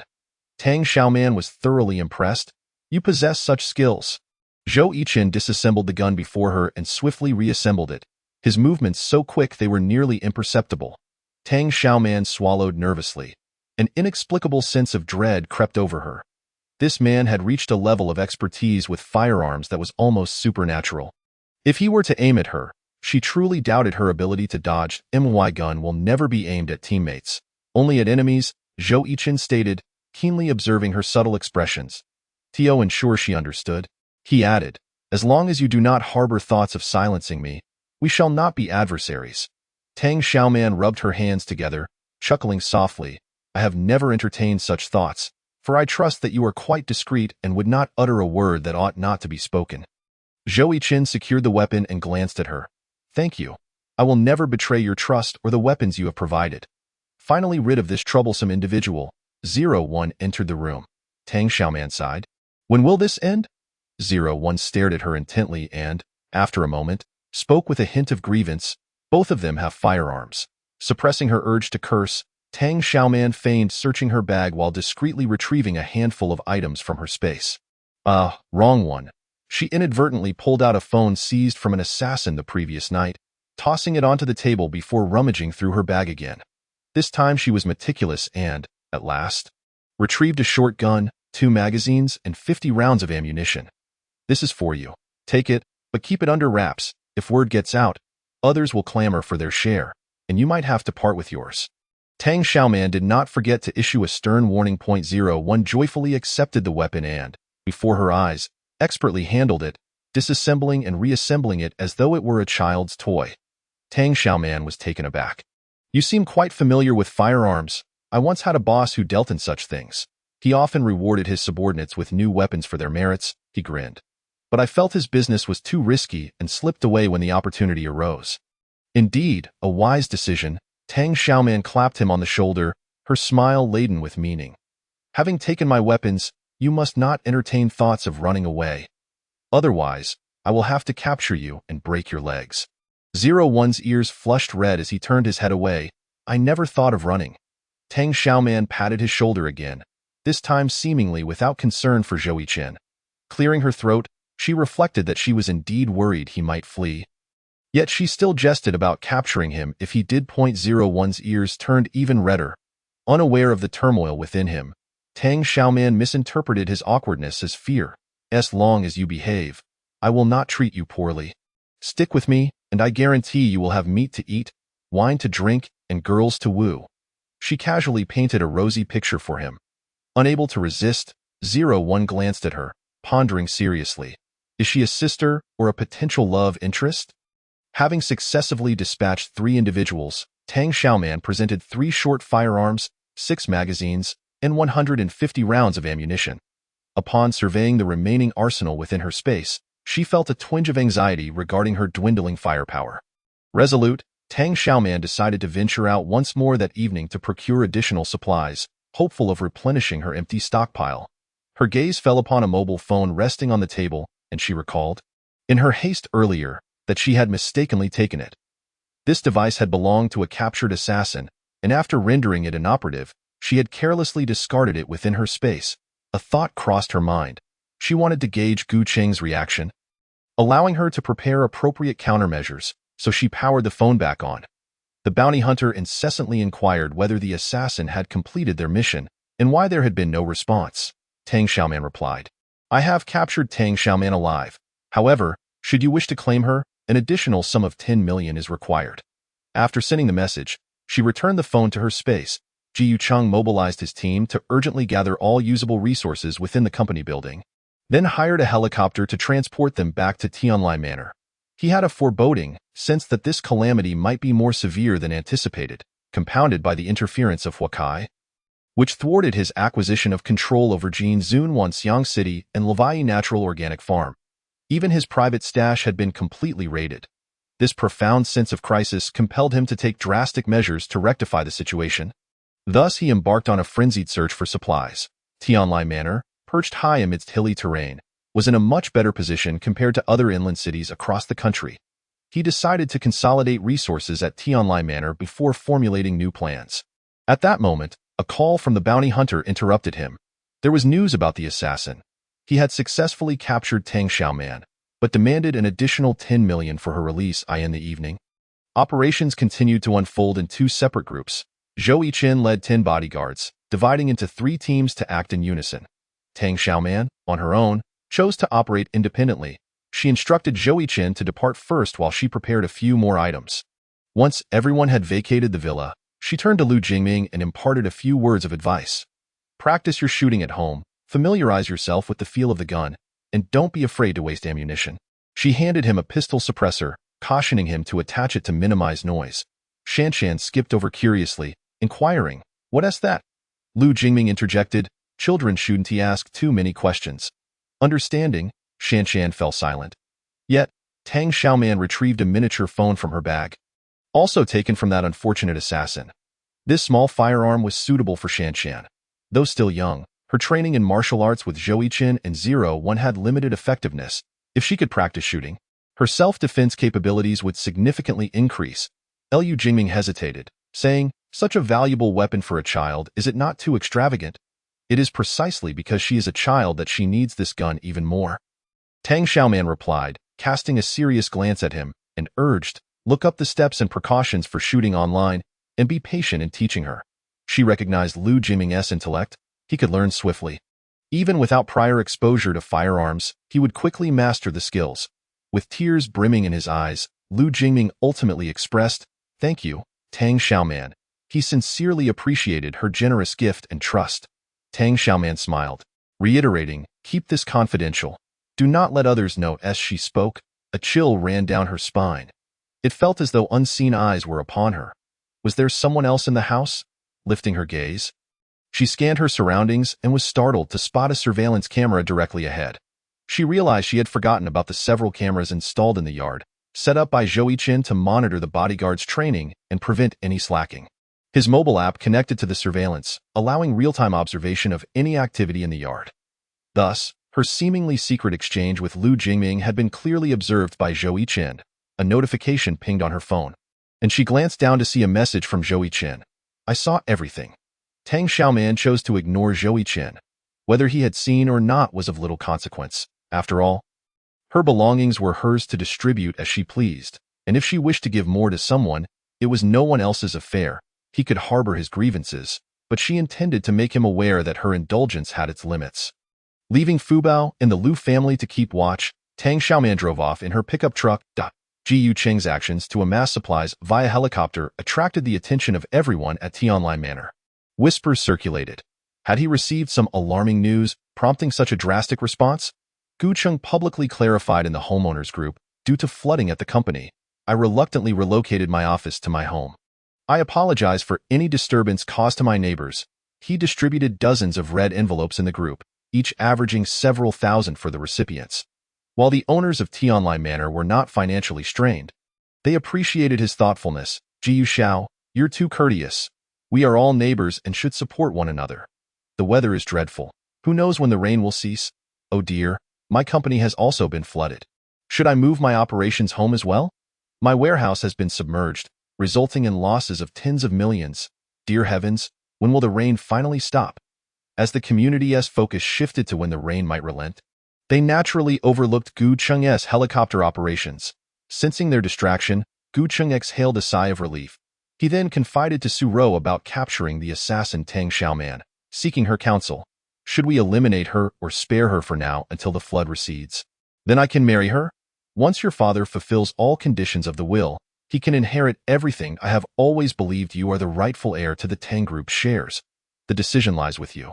Su Rou blinked her watery eyes and called out, Suku? Suku emerged from the side, his face alight with excitement. I heard you caught Tang Xiaoman. Although his bandages had been removed, his injury had yet to heal completely, causing him to walk with a limp.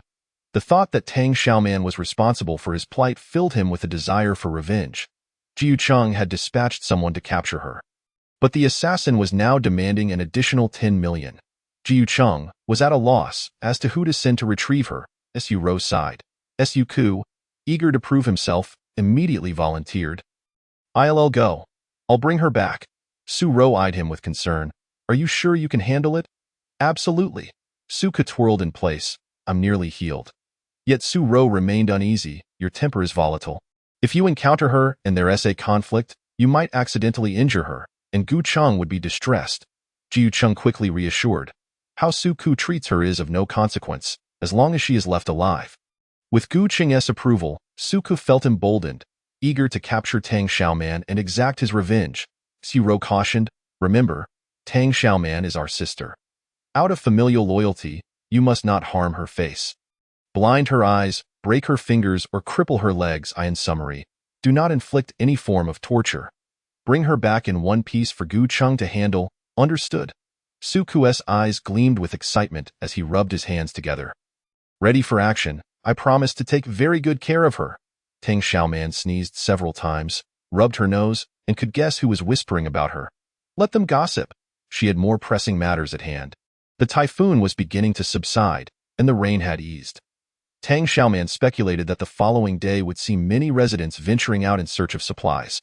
She had stockpiled a considerable amount of food, and her bodyguard team had gathered dozens of large freezers and refrigerators filled with provisions, negating the need for her to compete with ordinary residents.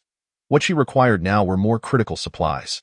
Steering her speedboat, Tang Xiaoman navigated to the coordinates provided by Zhou Chen. Following her phone's navigation, she arrived at the first location, the highway entrance.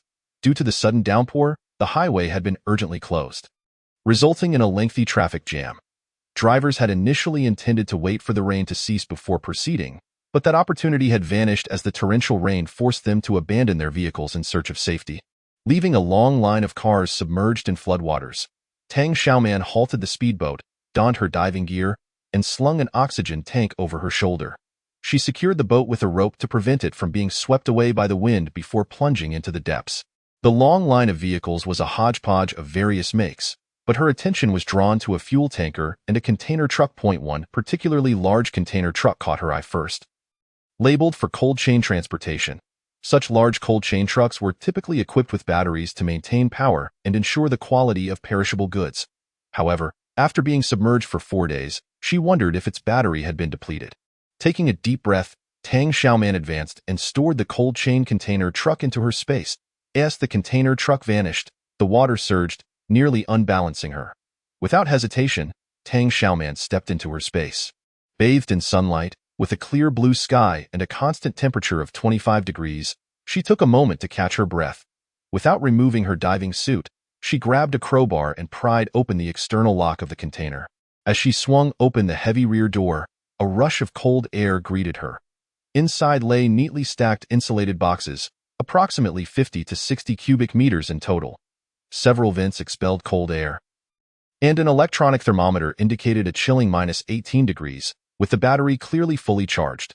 Originally, the battery of this dedicated cold chain truck was connected to the fuel tank, allowing it to automatically siphon diesel and convert it into electrical energy when power was insufficient. ensuring uninterrupted refrigeration within the container. Tang Xiaoman's eyes sparkled. She had discovered a treasure. Not only had she acquired 50 to 60 cubic meters of fresh produce, but she had also stumbled upon a ready-made large freezer. This sizable freezer, capable of accommodating 50 to 60 cubic meters, easily eclipsed the collection of smaller freezers she had hoarded. Upon exiting her space, Tang Xiaoman continued her search at the highway entrance. Soon, she set her sights on a delivery truck. The delivery vehicle was significantly smaller than the cold chain transport truck, yet the cargo within was not to be underestimated. The packages destined for various locations across the nation were diverse, encompassing necessities from all sectors, and there was no concern regarding spoilage. Perishables were directly shipped via cold chain transport. Anything suitable for delivery would remain intact for 3 to 5 days, without hesitation. Tang Xiaoman drew the delivery truck into her space. With her oxygen tank on her back, she meandered further and spotted a heavy-duty truck loaded with steel. She reached out to collect it, only to be momentarily blinded, nearly fainting. It was exceedingly heavy. She struggled to pull it in. Taking a deep breath to steady herself, she summoned her strength once more. Collect! The fully loaded truck carrying 50 tons of steel was finally drawn into her space.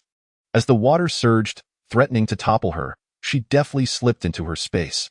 Dazed and weak, Tang Xiaoman collapsed within her sanctuary. After a considerable pause, she removed her oxygen mask and reached for a cup of taro bubble tea. Slowly sipping through a straw, the thick, warm beverage quickly replenished her depleted energy. After nibbling on half a Snickers bar, she finally managed to rise. Collecting such hefty items was mentally draining, and she felt overwhelmed. Yet, gazing at the bounty of 3 large vehicles, her spirits lifted. Her 980 cubic meter space was vast, but with so many supplies stored, alongside nearly 20 vehicles she had amassed, only a third of the space remained. Tang Xiaoman mused that she needed to devise a way to acquire some gold, silver, or precious stones to expand her space. Otherwise, it would soon be filled to capacity. After resting for 15 minutes, Tang Xiaoman exited her space. To conserve room, she resolved to ascertain the cargo of any vehicle before making a collection. She soon found a truck labeled with agricultural plastic film. After a moment's hesitation, she decided to include it. Since the onset of the apocalypse, all industrial manufacturing supply chains had gradually collapsed, rendering plastic film a non-renewable resource. Although the land was becoming increasingly unsuitable for cultivation, it was wise to be prepared. Agricultural plastic film could be used to construct greenhouses, protecting crops from harsh weather. Additionally, there was a batch of ultra-thin plastic film designated for peanut cultivation. After gathering more vehicles and supplies, Tang Xiaoman finally resurfaced when her oxygen tank ran low. She untied the ropes securing her boat, then surfaced and climbed aboard. Checking the time, she noted it was 10:30 in the evening. Feeling exhausted from diving, she opted to enter her space, remove her diving suit, and take a hot shower. After changing into clean clothes, she took the killer's phone and exited her space. Seated in the boat's cockpit, she powered it on and, as expected, saw a flurry of messages from the bounty hunter inquiring incessantly about the time and location for the exchange. The other party even mentioned transferring 5 million, with the remaining balance to be settled upon delivery. Moreover, they had specifically requested alive. After some contemplation, Tang Xiaoman sent the meeting location, stipulating a half hour until their rendezvous. She then swiftly tossed the phone into her space, wary of the potential for them to track her. After all, the world's order and technology had not entirely collapsed, and Gu Cheng had many capable subordinates. She had to be cautious. Just as she finalized this arrangement, she received a message from Zhou Chen. "We've completed our task and are on our way back. Do you need us to pick you up?" The security team was transporting supplies via a speedboat, and their capacity was limited. Once full, they had to return. Tang Xiaoman, still planning to engage in a game of hide-and-seek with Gu Cheng, replied, "I have other matters to attend to. You may return without me." Half an hour later, Tang Xiaoman arrived at an abandoned office building. The structure was somewhat low-lying, with floodwaters reaching the 6th floor. She climbed through an open window, retrieved her boat, and found a concealed spot to hide. Taking out the killer's phone from her space, she discovered numerous missed calls and a barrage of unread messages. The bounty hunter reported that they had arrived at her specified location but had not seen her. Tang Xiaoman smiled slightly and provided her current position. "I feared you might play tricks, so I changed the location. Hurry up. This time, She kept her phone on, avoiding tossing it into her space again. When they called, she simply hung up. After repeating this several times, the calls ceased. Approximately 20 minutes later, she faintly heard the roar of a helicopter's engines outside. Tang Xiaoman's eyelashes fluttered. A helicopter? Quite extravagant. She estimated that her space could easily accommodate a few small helicopters, which sparked a new idea. Suk, unable to sleep at such a late hour, accompanied by 2 bodyguards, eagerly boarded Gu Cheng's helicopter, heading to the address provided by the bounty hunter, only to find it was a wild goose chase. Frustration welled within him as he felt deceived. Arriving at the second address, he retrieved a loudspeaker from the helicopter and shouted through the window, "Hey, I'm here to pick you up on behalf of young Master Gu. Is anyone there? I warn you not to play tricks." Tang Xiaoman leaned out from the 6th floor, waving her arms and calling, "Help me." At last, Suk spotted Tang Xiaoman and felt satisfied. This time, he had not come in vain.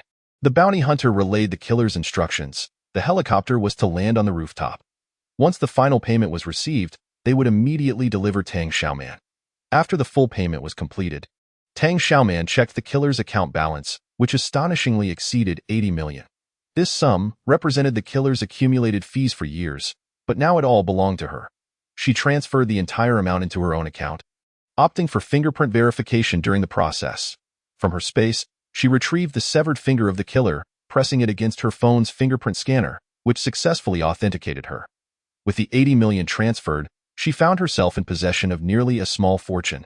In the pre-apocalyptic world, this would have been a considerable amount. However, now, as natural disasters struck, money was rapidly depreciating. Especially the funds in her account, which felt like mere virtual numbers. If she couldn't withdraw it, the ultimate outcome would be its dissolution into nothingness. Tang Xiaoman sighed in regret. She needed to devise a plan to spend this money. The rooftop echoed with Suk's loudspeaker once more, urging the killer to hasten the handover of Tang Xiaoman. Donning her black tactical suit, face covered by a mask, and equipped with night vision goggles, she took the sniper rifle seized from the killer and swiftly made her way to the rooftop. This office building was only 12 stories tall, and the elevator had long ceased to function. It took Tang Xiaoman less than 5 minutes to scale from the 6th floor to the rooftop. She steadied her sniper rifle, using the cover of night and rain to find the optimal shooting position. Normally, dealing with a buffoon like Suk wouldn't require such effort, but she had to ensure that the helicopter remained undamaged. She intended to acquire this helicopter, and any damage would complicate repairs. Suk, growing increasingly impatient, bombarded the killer with calls, but to no avail. He then ordered the helicopter window opened, continuing to shout through the loudspeaker.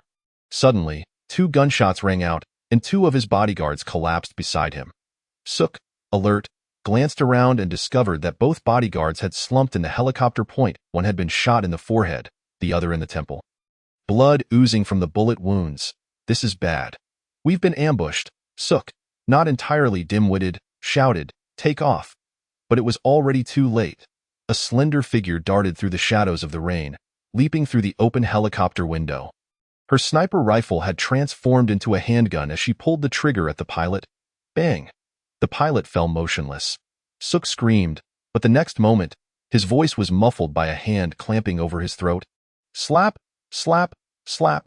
Tang Xiaoman landed 4 resounding slaps across his face. Dazed, Suk clutched his ringing head, nearly forgetting who he was. A swift chop to the back of his neck rendered him unconscious. The helicopter was too precious. She had no time or inclination to engage in idle chatter with him before securing it. Tang Xiaoman deftly disposed of the 3 corpses within the helicopter, dragging Suk out like a limp rag. She quickly searched the bodies, stashing their weapons in her space, then stripped them of their clothing to use as rags to wipe away the blood in the helicopter cabin. Before long, she had cleaned the helicopter. But it remained in engine mode, the rotors spinning slowly. Unable to pilot or land the helicopter, she simply drew it into her space. After all, her space was static. Once inside, the helicopter would cease consuming fuel. Having successfully acquired a helicopter, Tang Xiaoman's spirit soared.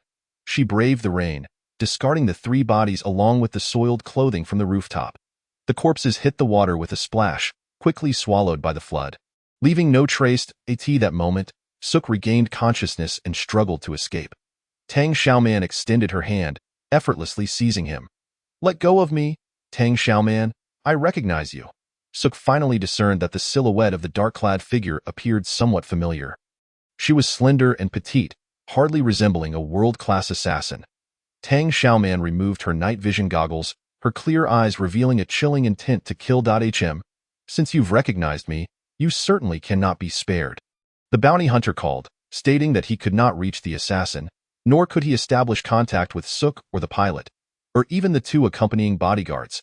Ji Yucheng was taken aback and promptly ordered additional personnel to search for them. However, Su Ro remained unfazed, even smiling as she advised, what could possibly have happened? Perhaps Suk is merely seizing this opportunity to teach her elder sister a severe lesson. He can be quite petulant and holds grudges fiercely. She had specifically instructed Suk not to mar Tang Xiaoman's face, to avoid blinding her eyes, to refrain from breaking her fingers, and not to fracture her legs. The aim was to bring Tang Xiaoman back intact for Gu Cheng to deal with. Yet she understood Suk's temperament well. He would undoubtedly do the opposite. Once Suk captured Tang Xiaoman, he would likely mar her face, blind her, break her fingers, and fracture her legs. He would torment her until she was unrecognizable before presenting her to Gu Cheng. Suk required time to inflict such torment, and he could not be disturbed, hence his communication blackout. Therefore, Su Ro felt no concern whatsoever. Yu Cheng's eyelids twitched, sensing that matters were not as simple as they seemed. Something was amiss. He needed to dispatch someone to investigate swiftly. Tang Xiaoman dragged Suk into a secluded corner of the office building, first stripping him of his weapons before retrieving a rope from her spatial storage to bind him tightly like a zongzi. She discovered his mobile phone, using his finger to unlock it one by one, quickly identifying his right thumb. Upon accessing the phone, she browsed through the apps and some chat records, confirming many illicit transactions. After stowing the phone in her spatial storage, Tang Xiaoman removed one of Suk's leather shoes and stuffed it into his mouth, then took some cool water from her spatial pool and splashed it onto his face. Suk awoke with a start from the cold water, opening his eyes to find himself bound in a dark room, with a shoe stuffed in his mouth. But a wave of nausea overcame him, nearly causing him to vomit. Ugh. He struggled desperately, shaking his head, trying to free his bound limbs and expel the shoe lodged in his mouth. Tang Xiaoman delivered a swift kick to his abdomen, causing him to crumple to the floor in pain.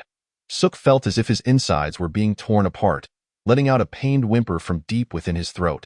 Seizing the opportunity, Tang Xiaoman stealthily produced a military knife from her spatial storage. Swiftly bringing it down, splattering blood, a muffled cry of agony escaped Suk's blocked mouth, tears streaming down his face as his right thumb was brutally severed. Tang Xiaoman wrapped the severed digit in a plastic bag and, in the same motion of placing it into her bag, sent it into her spatial storage. She intended to use that phone to lure bigger prey later, so she needed Suk's finger for fingerprint unlocking.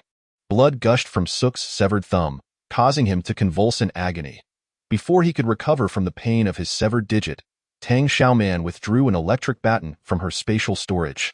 Suk's fear caused him to momentarily forget the pain in his finger, his eyes wide with terror. Tang Xiaoman approached him, electric baton in hand, like a demon closing in. Chapter 49. A joke taken too far. Suk struggled desperately to escape, but his limbs were securely bound, rendering him immobile. He could only inch along like a maggot, only to be blocked by the wall behind him. Ugh. He wished to plead for mercy, but with his mouth stuffed with a shoe, no words could escape. Tang Xiaoman's face and figure were shrouded in darkness, appearing ghostly and terrifying, causing Suk to shed tears. Unfortunately, his tears did not sway this cold-hearted woman. Tang Xiaoman activated the electric baton, methodically administering shocks to Suk from head to toe.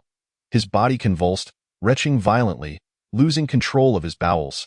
The shoe in his mouth distorted his face, blocking the vomit, nearly choking him as his eyes rolled back and he neared unconsciousness.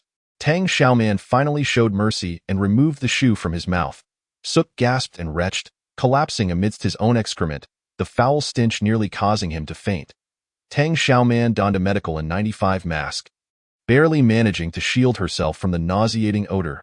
Tang Xiaoman, please, let me go.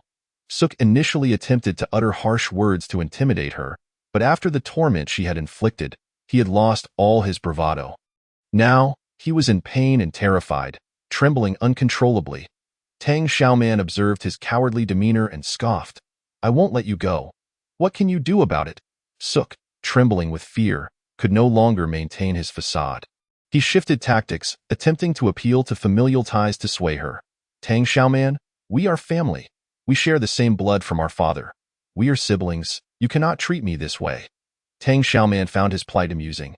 She giggled, seemingly entertained by his words. Family, indeed. Yes, we are family. A ruthless and cold-hearted family. Suk was chilled to the bone by Tang Xiaoman's laughter. When had she transformed into this? She had not always been like this.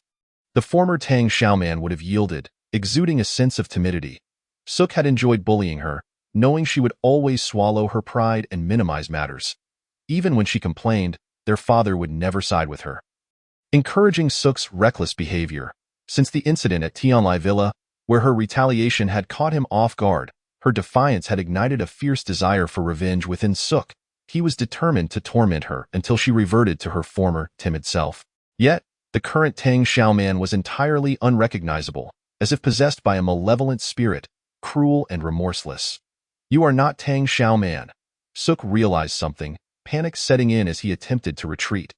However, his limbs were tightly bound by ropes. And with excrement clinging to him, movement was arduous. You've been possessed. Suk seemed to grasp the truth, tears of despair welling in his eyes. Had he known this foolish woman had been overtaken by a malevolent spirit, he would never have thrown himself into the trap. Now, even with 1,000 regrets, it was too late. Fool, your existence is a blight upon the earth, wasting resources. Tang Xiaoman's eyes gleamed with murderous intent. She raised her leg and kicked Suk, who was writhing like a maggot, sending him flying. Suk soared like a ball from the open window, plunging into the endless deluge below. A small splash erupted. And then he vanished without a trace. After dealing with Suk, Tang Xiaoman contentedly assessed the surplus supplies in her spatial storage. A helicopter, 3 handguns, 2 AK rifles, a Vatran, 6 magazines, and 100 rounds of ammunition. The delinquent represented the epitome of a poor student.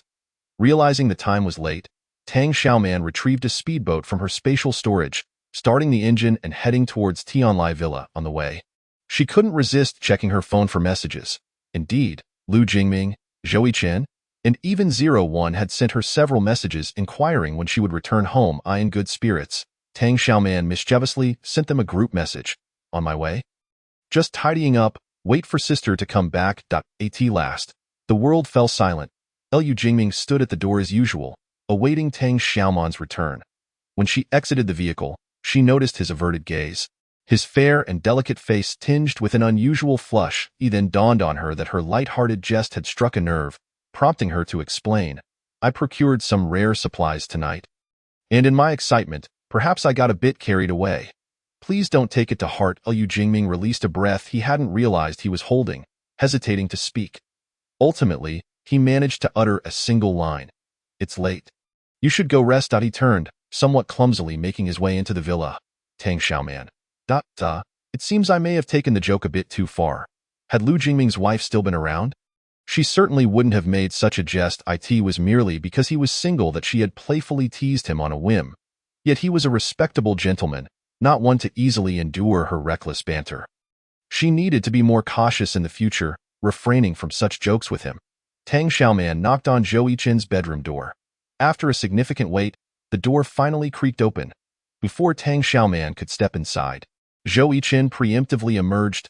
Bang, in her presence, he closed the door with a guarded demeanor, prepared to converse with her in the hallway. Zhou Chen was impeccably dressed, even fastening every button at his collar. His usually steady dark eyes now exuded an air of tension, as if facing a formidable threat. Let us discuss matters here. Tang Xiaoman. Well, she had startled him again. Shall we go to my room? Tang Xiaoman suggested. Zhou Chen regarded her intently for a moment before silently reopening his door. Tang Xiaoman walked in with her head held high, exuding confidence. Zhou Chen glanced around, noticing the doors of the other bedrooms on the second floor had all slightly opened. Curious eyes peered through the cracks, eagerly observing the unfolding scene. Zhou Chen pressed his lips together, his expression darkening as he stepped back into his room. The door closed. The other ajar bedroom doors swung open one by one. Despite having spent the night on a mission, they were all vigorous young men, showing no signs of fatigue. Their eyes sparkled with curiosity, filled with a desire for gossip. Miss Tang has entered Captain Zhou's room. Could this imply something more? It was only now that they understood why she had arranged for Captain Zhou to have a separate bedroom. Was it for convenience in such matters? Surely it wasn't merely due to Captain Zhou's high rank? The door closed, sealing off the curious gazes and whispers from outside. Tang Xiaoman wasted no time and got straight to the point. Can you fly a helicopter? Zhou Yiqin paused for a moment, then nodded, yes. Tang Xiaoman showed no surprise at all. With a beaming smile, she remarked, I knew you were a jack of all trades. Nothing can stump you. I've just acquired a helicopter this evening. Could you help me shut it down? Chapter 50. Zhou Yiqin enters the space. Zhou Yiqin was already aware of Tang Xiaoman's secret regarding her space, so she decided to no longer hide it. She directly pulled him into her domain. Zhou Yiqin was astounded by the sight before him. The two-story villa was accompanied by a garden spanning 60 square meters, where wheat, corn, sweet potatoes, 3 pumpkin plants, 3 bok choy plants, and 3 blueberry bushes thrived. Everything appeared to be flourishing, although the leaves seemed a bit wilted, suggesting they were in need of irrigation. Beside the garden lay a small pond, its crystal-clear water rippling with lush green aquatic plants, serving as an ideal irrigation source for the garden. What astonished him most was the vast expanse of nearly 1,000 cubic meters of still space, brimming with a dazzling array of supplies, including food and medicine, as well as 2 or 3 dozen vehicles, among which were large fuel tankers and heavy trucks laden with steel. There were also refrigerated transport trucks, delivery vehicles, various brands of cars, and a bewildering assortment of automotive repair parts, including tires of all sizes and brands. Additionally, there were stacks of various cold weapons, firearms, watercraft, gourmet food, clothing, coal, fuel, and everyday necessities, a veritable cornucopia encompassing all the essentials for living. The layers of supplies seemed to be arranged on a colossal shelf invisible to the naked eye, stretching endlessly. A helicopter stood prominently in the space, its engines still running, though the rotor blades were stationary. Zhou Yiqin, a man of the world, found himself momentarily speechless in this astonishing moment. Tang Xiaoman nudged his shoulder, reminding him, have you finished your tour? It's time to get to business. She had not brought him here merely for sightseeing. She needed his assistance. Zhou Yiqin steadied himself, his gaze shifting to Tang Xiaoman, noting that only 1/3 of the space remained. Tang Xiaoman remarked, very well, as expected of my most capable aide. Your intellect, insight, and responsiveness are unparalleled. He not only quickly accepted this extraordinary new world but also immediately recognized the most pressing issue. Indeed, 2/3 of the still space had been utilized, leaving approximately 300 cubic meters remaining. Tang Xiaoman nodded, informing him, to expand the space, we need to acquire gold, silver, jewels, and jade. I have experimented with this, and raw jadeite offers the best cost-performance ratio. Upon hearing this, Zhou Yiqin recalled an important matter, by the way. Tonight, 01 infiltrated a jewelry store and collected a significant amount of jewels, which he mentioned were specifically reserved for you. Tang Xiaoman was momentarily taken aback, then elated. Just what I need. He's done remarkably well. Zhou Yiqin cast her a meaningful glance, noticing that aside from her excitement, she displayed no other emotions. Uncertain whether she had picked up on 01's intentions, of course, he did not concern himself with such matters. After all, he and 01 operated on different wavelengths. There was an unspoken rule among bodyguards, strictly prohibited from developing emotional entanglements with their employers. They could exert themselves for their employer but not sell their souls. Tang Xiaoman pointed to the still-running helicopter, saying, could you please turn it off? Although the still space consumed no fuel, keeping it running continuously was not a viable option. She feared that prolonged operation could damage the engine. Zhou Yiqin opened the helicopter's door and skillfully shut it down. Tang Xiaoman peered curiously through the window, asking, can you really fly a plane? Skilled or not? Zhou Yiqin stepped down from the helicopter, pulled out his phone, and displayed a picture of his pilot's license. The Special Forces undergo training for helicopter operation, and I passed the assessment. It was said that when someone showed you a photo on their phone, you should simply look at it without rummaging through it. However, Tang Xiaoman, unbothered by such etiquette, reached out and flipped to the next image. Wow, you can also operate a yacht, oh my. You even have a nuclear submarine pilot's license. That's impressive. She was utterly amazed and couldn't help but flip to the next page. Zhou Yiqin retrieved his phone, a frown crossing his face. Please don't browse through it. Tang Xiaoman looked at him, a knowing smile on her lips. What secrets are you hiding? Do you have intimate photos of an ex-girlfriend? Her tone was amicable, yet alarm bells rang in her mind, a sense of ominous intent brewing within her. The damage a man with a white moonlight could inflict was something she had deeply experienced in her past life. If Zhou Yichen had such a figure, his presence would become exceedingly unpredictable. Absolutely not. Zhou Yichen vehemently denied. Seeing that his response did not alleviate Tang Xiaoman's suspicions, he further explained, I entered military school at 16, in a closed environment with only male classmates, leaving no opportunity for romance. After that, I joined a special forces unit, where the intense training left no room for relationships. And what about after your discharge? Tang Xiaoman pressed, not letting her guard down. You're handsome and capable. There must be many girls who like you. Not at all. Zhou Yichen lowered his head, concealing the sorrow in his eyes. My family encountered a tragedy. After handling my family's affairs, I took a long time to recover. I wasn't in the mood for romance. Tang Xiaoman was taken aback, saying, I'm sorry. I didn't mean to touch on a painful subject. Zhou Yichen shook his head, unwilling to discuss it further. Tang Xiaoman gently patted his shoulder, her tone soothing. If I didn't trust you, I wouldn't have brought you into my space. This is everything I have built. I'm laying it all bare for you now. Captain Zhou, please do not betray my trust. Rest assured, Miss Tang. I am a qualified bodyguard. As long as you do not harbor thoughts of silencing me, I will guard my employer's secrets with my life. Never revealing a word. Zhou Yichen solemnly promised. Tang Xiaoman nodded in satisfaction, withdrawing her hand from his shoulder. Your shoulder is quite firm. His physical prowess, marksmanship, and adaptability were all exceptionally strong. She was uncertain if she could match him in a one-on-one confrontation. Zhou Yichen handed her a note with coordinates written on it, stating, Tonight, while searching for supplies, I inadvertently discovered a large transport helicopter on the rooftop of the exhibition hall in the western suburbs. Unfortunately, I didn't dare to take action, nor could I upon hearing about the large transport helicopter. Tang Xiaoman's eyes brightened, and she rubbed her hands together excitedly. Tell me, why didn't you dare to act? And why was it impossible? Zhou Yichen remained calm, methodically analyzing. I didn't dare to act because such large helicopters are equipped with positioning systems. No matter where you steal it to, it would inevitably be tracked. The reason it was impossible to act is that we have no place to park such a large helicopter. But now, with Tang Xiaoman's space, those two problems could be easily resolved. The space and the real world were parallel realms. Incapable of transmitting any signals from within, the remaining 300 cubic meters should be sufficient to accommodate a large transport helicopter. He believed it was worth a try. Tang Xiaoman, fearing the night would stretch on too long, made a decisive choice. Why don't you work overtime tonight and join me in gathering supplies? Tomorrow, let 01 lead the team for training, and I'll give you half a day off to sleep in. How does that sound? Sure. Zhou Yichen nodded solemnly. Tang Xiaoman finally relaxed her grip on the tiny handgun tucked in her pocket. Zhou Yichen also shifted his finger away from the trigger of his sidearm. Tang Xiaoman smiled, awkwardly yet politely, leading him out of the space. Chapter 51. The super behemoth. Approximately half an hour later, the door to the dormitory opened, and Tang Xiaoman and Zhou Yichen emerged one after the other.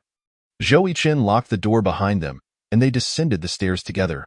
Shortly thereafter, the sound of a car engine roared to life in the yard. The bodyguards perked up their ears, listening intently. Upon seeing the two descend the stairs and start the car, curiosity got the better of them, and they opened the ajar doors to gather in the hallway. Captain Zhou took only half an hour? That seems a bit too quick. 04 couldn't help but be the first to voice his thoughts. Half an hour. Not too fast. Barely passing. 06 offered a moderate assessment. In a way, you can't be that quick too. 08 scoffed.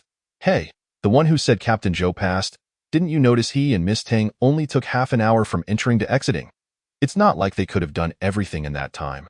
They still needed to get dressed. Everyone can infer that, in reality, Captain Zhou's time was even shorter. 07 seriously questioned. Cut it out.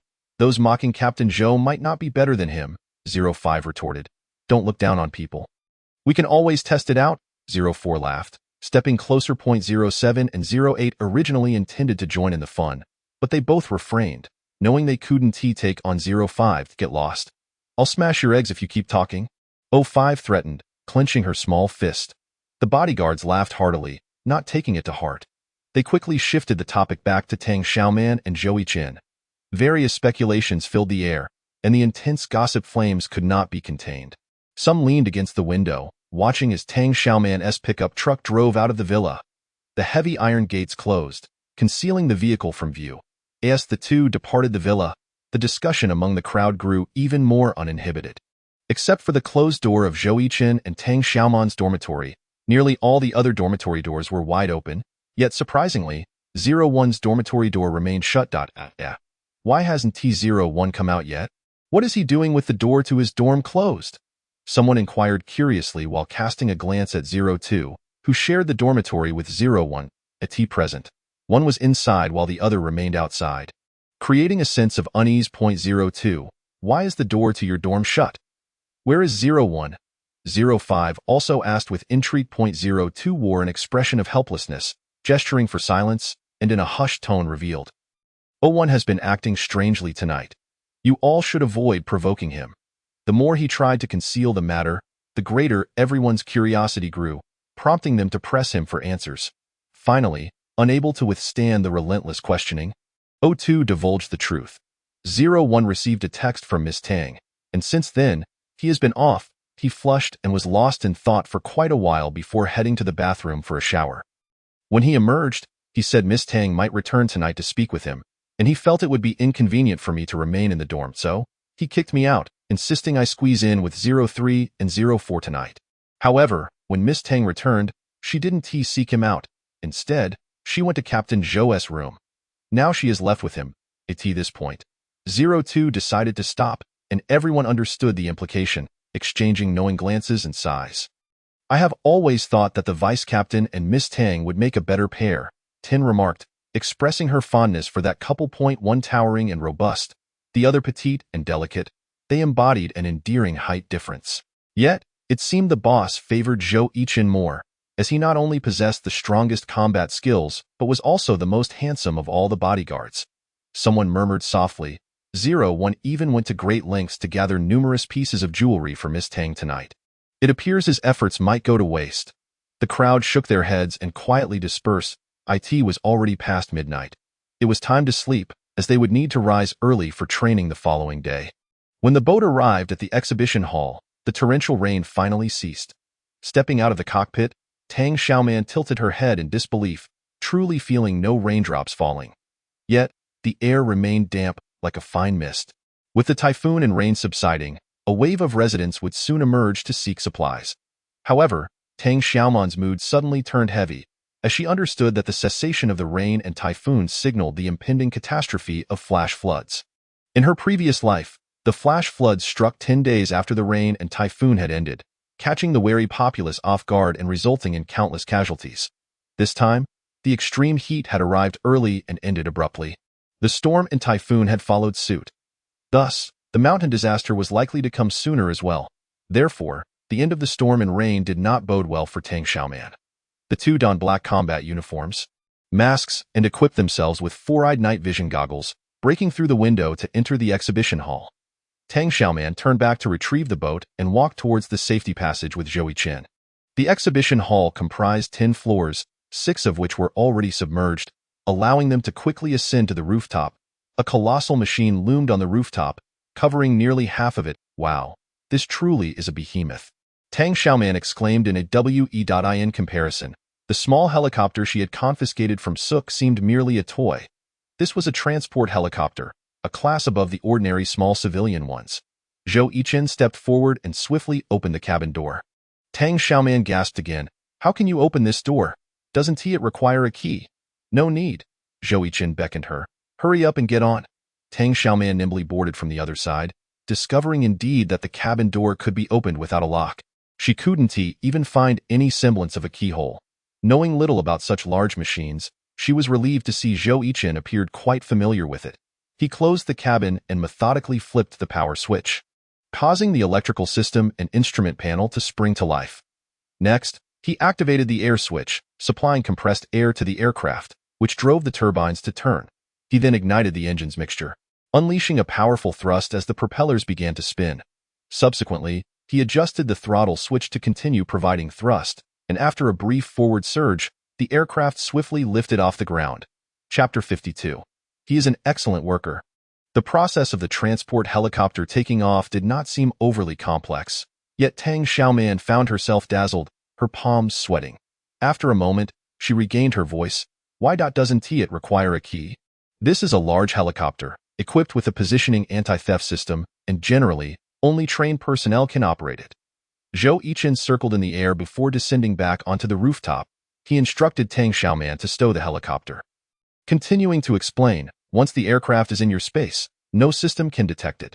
Tang Xiaoman expressed her concern. Such a large helicopter must consume a lot of fuel.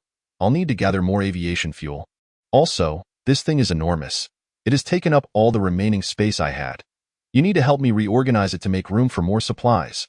The two spent over half an hour tidying up the space, relocating the bulky items into the villa's grand living room and dining area. Fortunately, the villa was devoid of furniture and appliances, making it quite suitable for storing large supplies. When the first floor of the villa could no longer accommodate anymore, they moved to the empty space in the garden. Be careful not to crush the crops and vegetables I planted, Tang Xiaoman reminded. Understood. Zhou Yichen was an industrious worker, speaking little as he exerted himself. Eventually, they cleared enough space, and Tang Xiaoman pulled Zhou Yichen out of the space, quickly retrieving the transport helicopter. With this colossal machine, her mind was at ease. If an emergency arose, they could evacuate collectively. Zhou Yichen cast her a sidelong glance, finally unable to restrain his curiosity, asking, "What do you know? Is the apocalypse truly upon us?" Tang Xiaoman blinked mischievously, smiling with a hint of mischief. Want to know? Then accompany me back into the space to work. Tang Xiaoman produced a water pump, and together they drew water from the pond to irrigate the crops and vegetables in the garden. 10 square meters of wheat, 10 square meters of corn, 10 square meters of sweet potatoes, 3 pumpkin plants, 3 amaranth plants, and 3 blueberry bushes. The crops and vegetables, which had been wilting, immediately perked up, bursting with vitality after receiving water. Thank you for your hard work. Tang Xiaoman grabbed 2 bags of fresh milk, casually handing one to Zhou Yichen. He accepted it and checked the expiration date and no need to look. Although the milk is past its expiration date, it hasn't tea-soured dumb why space has a preservation function, Tang Xiaoman asserted confidently. Zhou Yichen opened the milk bag, took a few sips, and indeed found it rich and creamy, with no signs of spoilage. Her space's capabilities were truly formidable and comprehensive. After finishing the milk, Zhou Yichen glanced at her again. Tang Xiaoman shrugged, saying, "One day, I dreamt of the apocalypse. First came the extreme heat, then torrential rains and floods, followed by the polar night and day. What happened afterwards, I want to say, as one can never tell what's in another's heart. If we survive the polar night and day, and you still wish to team up with me, I will share what lies beyond the apocalypse." In truth, she had only survived 4 years in the apocalypse herself. What disasters awaited them next was something she would face as they came. In any case, humanity's survival had grown increasingly arduous and brutal year by year. Zhou Yichen, that you frequently proclaim the apocalypse is imminent, yet it's merely a dream. He pursed his lips slightly, remaining non-committal. After they finished the milk, Tang Xiaoman prepared to exit the space. She noticed Zhou Yichen's gaze linger for a few seconds over the firearms. Remembering how he had helped her acquire a large helicopter that night, she generously gifted him an AK and 100 rounds of ammunition. Zhou Yichen accepted it with a thank you. As long as you sincerely follow me, I won't treat you poorly, Tang Xiaoman declared, tugging him out of the space. By dawn, Gu Heng's search for Suk and his group had yielded no news. The assassin had also completely vanished without a trace. Jiu Hong was anxious, while Su Rou remained unfazed. Let us wait a bit longer. Perhaps he will return in a couple of days. Just the thought of Suk torturing and tormenting Tang Xiaoman filled her with a strange thrill. Seeing her indifference, Gu Hong couldn't help but ask, "Aren't you worried about Suk?" "Suk is a boy. He won't suffer any losses," Su Rou replied, shooting him a glance. "You're not worried about Tang Xiaoman, are you?" Faced with her remarks, Gu Hong had no choice but to relent. "Then let us wait and see." Tang Xiaoman slept until she naturally woke, finding it was already past 2 in the afternoon. She and Zhou Yichen had returned to the villa around 3 in the morning. Exhausted from the previous night's exertions, she had collapsed into a deep slumber for 11 hours. Stretching lazily, feeling utterly refreshed, she sprang back to life. Tang Xiaoman retrieved a bowl of astragalus chicken soup from the space, savoring it delightfully, before heading downstairs to the kitchen. Although she had eaten her fill, she still habitually wandered through the kitchen. In the pot, there was egg fried rice left by Lu Jingming, accompanied by stir-fried lamb with scallions and a broth of scallops and mushrooms. Lu Jingming's culinary skills were truly impeccable. Tang Xiaoman enjoyed another sumptuous meal before setting out to find 01 at that moment. The bodyguards were on their lunch break, so she knocked on 01's dormitory door. When 01 opened the door, his demeanor was somewhat cold. "Miss Tang, is there something you need?" Tang Xiaoman observed his expression and couldn't help but recall how she had knocked on Zhou Ichen's door the previous night, where he had appeared equally apprehensive. It appears that the side effects of the group message she sent have taken their toll. "I shall refrain from making frivolous jokes in the future." She curved her lips into a smile and said, "I heard you retrieved some jewelry for me last night." Currently, she was in dire need of these items to expand her space, thus she felt no need to be polite with him. One was momentarily taken aback, likely not expecting her to speak so directly. However, he quickly regained his composure, turned around, and silently fetched the items for her. A heavy cloth bag was handed to Tang Xiaoman, who weighed it in her hands, thoroughly satisfied. "Thank you," she expressed, also giving him a cloth bag in return, adding, "I apologize if my joke from last night was a bit presumptuous." With that, she turned and returned to her dormitory. Owen stood there, momentarily dazed, before opening the bag she had given him. Inside lay a genuine leather holster, 2 magazines, a small grenade, and a silencer. He recalled the handgun she had previously gifted him and felt a sense of gratitude for her kindness, albeit realizing that this kindness was not unique to him. Ultimately, 01 resolved to accept reality. His standing with Miss Tang was beneath Captain Zhou, but that was of no consequence. After all, he and Zhou Yichen were not competing in the same arena. The unspoken rule of the bodyguard profession, one must not develop emotional entanglements with their employer, reminded him that he was a competent bodyguard. Chapter 53. The boss summons Captain Zhou again upon returning to her dormitory. Tang Xiaoman opened the bag of jewelry that 01 had sent her. Inside were mostly jewels, along with a few jade and gold ornaments. Among them were several rare, exquisite sapphires and pink diamonds the size of pigeon eggs, with a total value approaching 100 million. Without hesitation, she tossed all of these items into her space, which quickly absorbed them. The electronic virtual screen displayed that the second floor of the villa now included a study and a game room, bringing the total area to 260 square meters. The garden expanded by 10 square meters, now totaling 85 square meters, and the still space increased by 100 cubic meters, now measuring 1080 cubic meters. As she gazed at the newly acquired preservation space, Tang Xiaoman felt a rush of joy, yet she fully understood that jewels were not as favored by the space as gold and jade. Had she introduced an equivalent amount of gold or jade, the expanded space could have been several times greater. She needed to devise a way to acquire more gold and jade, but for now, she could not risk her teammates, considering that a sudden mountain flood could occur at any moment. Tang Xiaoman retrieved her phone and dialed Huakai's number. His languid voice answered, "Miss Tang, what good fortune brings you to me again?" With a smile, she replied, "I need a favor. I want to purchase aviation fuel." Huakai thought he had misheard. "What do you need aviation fuel for?" "I've recently acquired a helicopter and require aviation fuel. Please assist me."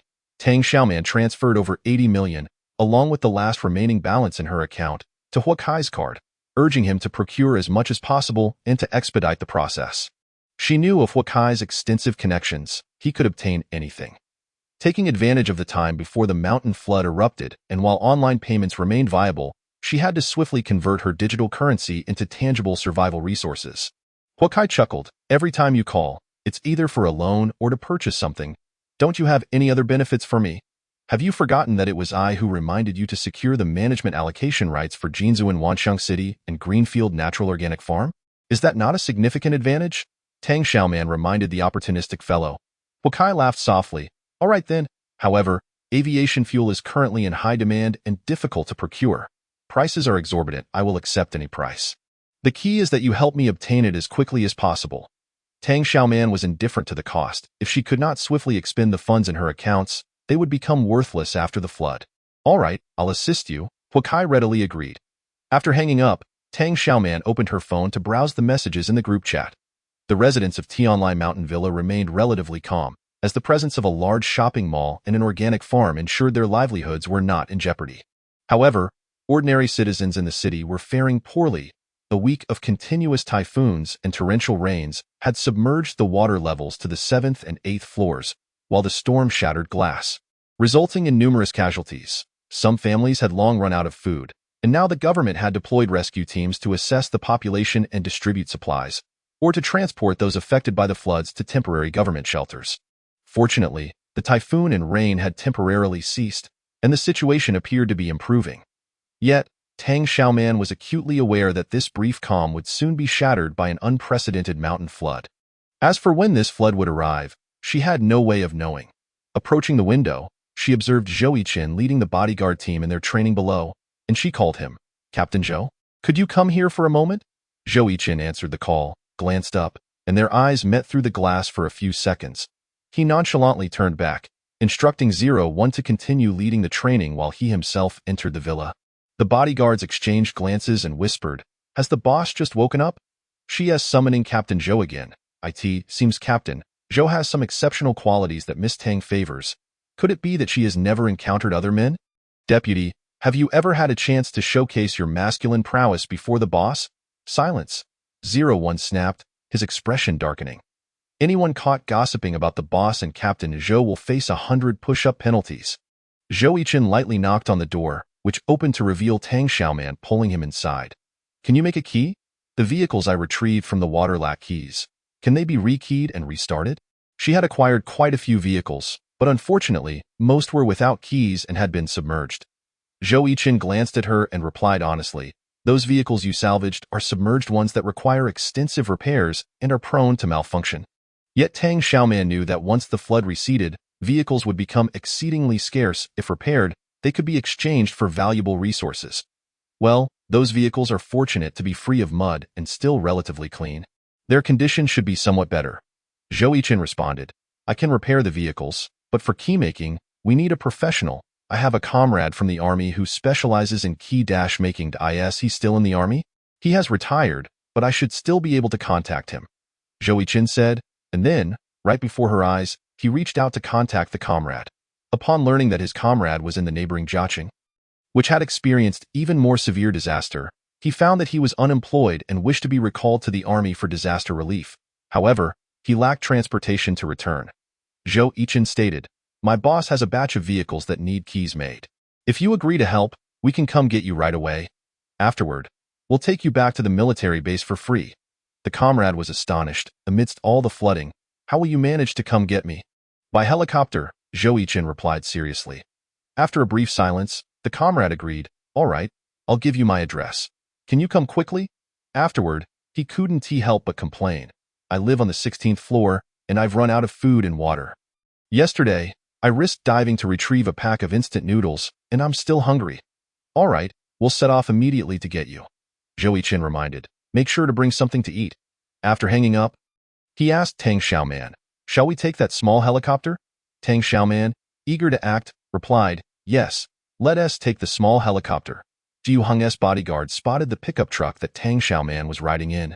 The bodyguard reported this news to Gu Hong, who was left utterly dumbfounded. Tang Xiaoman is still alive? And she left Tianlai Mountain Villa in the company of that bodyguard? This news struck him like a bolt from the blue. Tang Xiaoman is alive. What about Suk? Su Ro was also anxious. What about Suk? The search party sent to find Suk had reported no news, as if he had vanished. Jiu Hong felt a chill run down his spine, an overwhelming sense of dread spreading through him. Ever since Tang Xiaoman lost control, many matters had spiraled out of his grasp, deteriorating in an increasingly dire direction.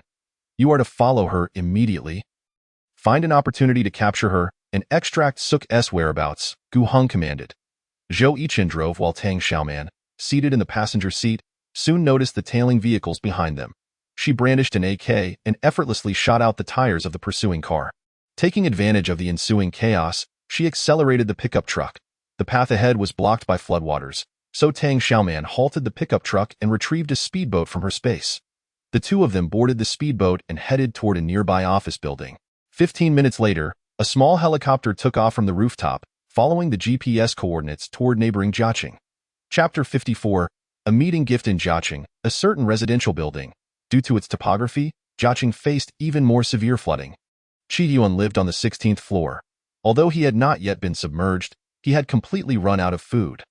Fortunately, he was a good swimmer and had risked jumping into the water to retrieve some packaged food to sustain himself, barely making it to this point.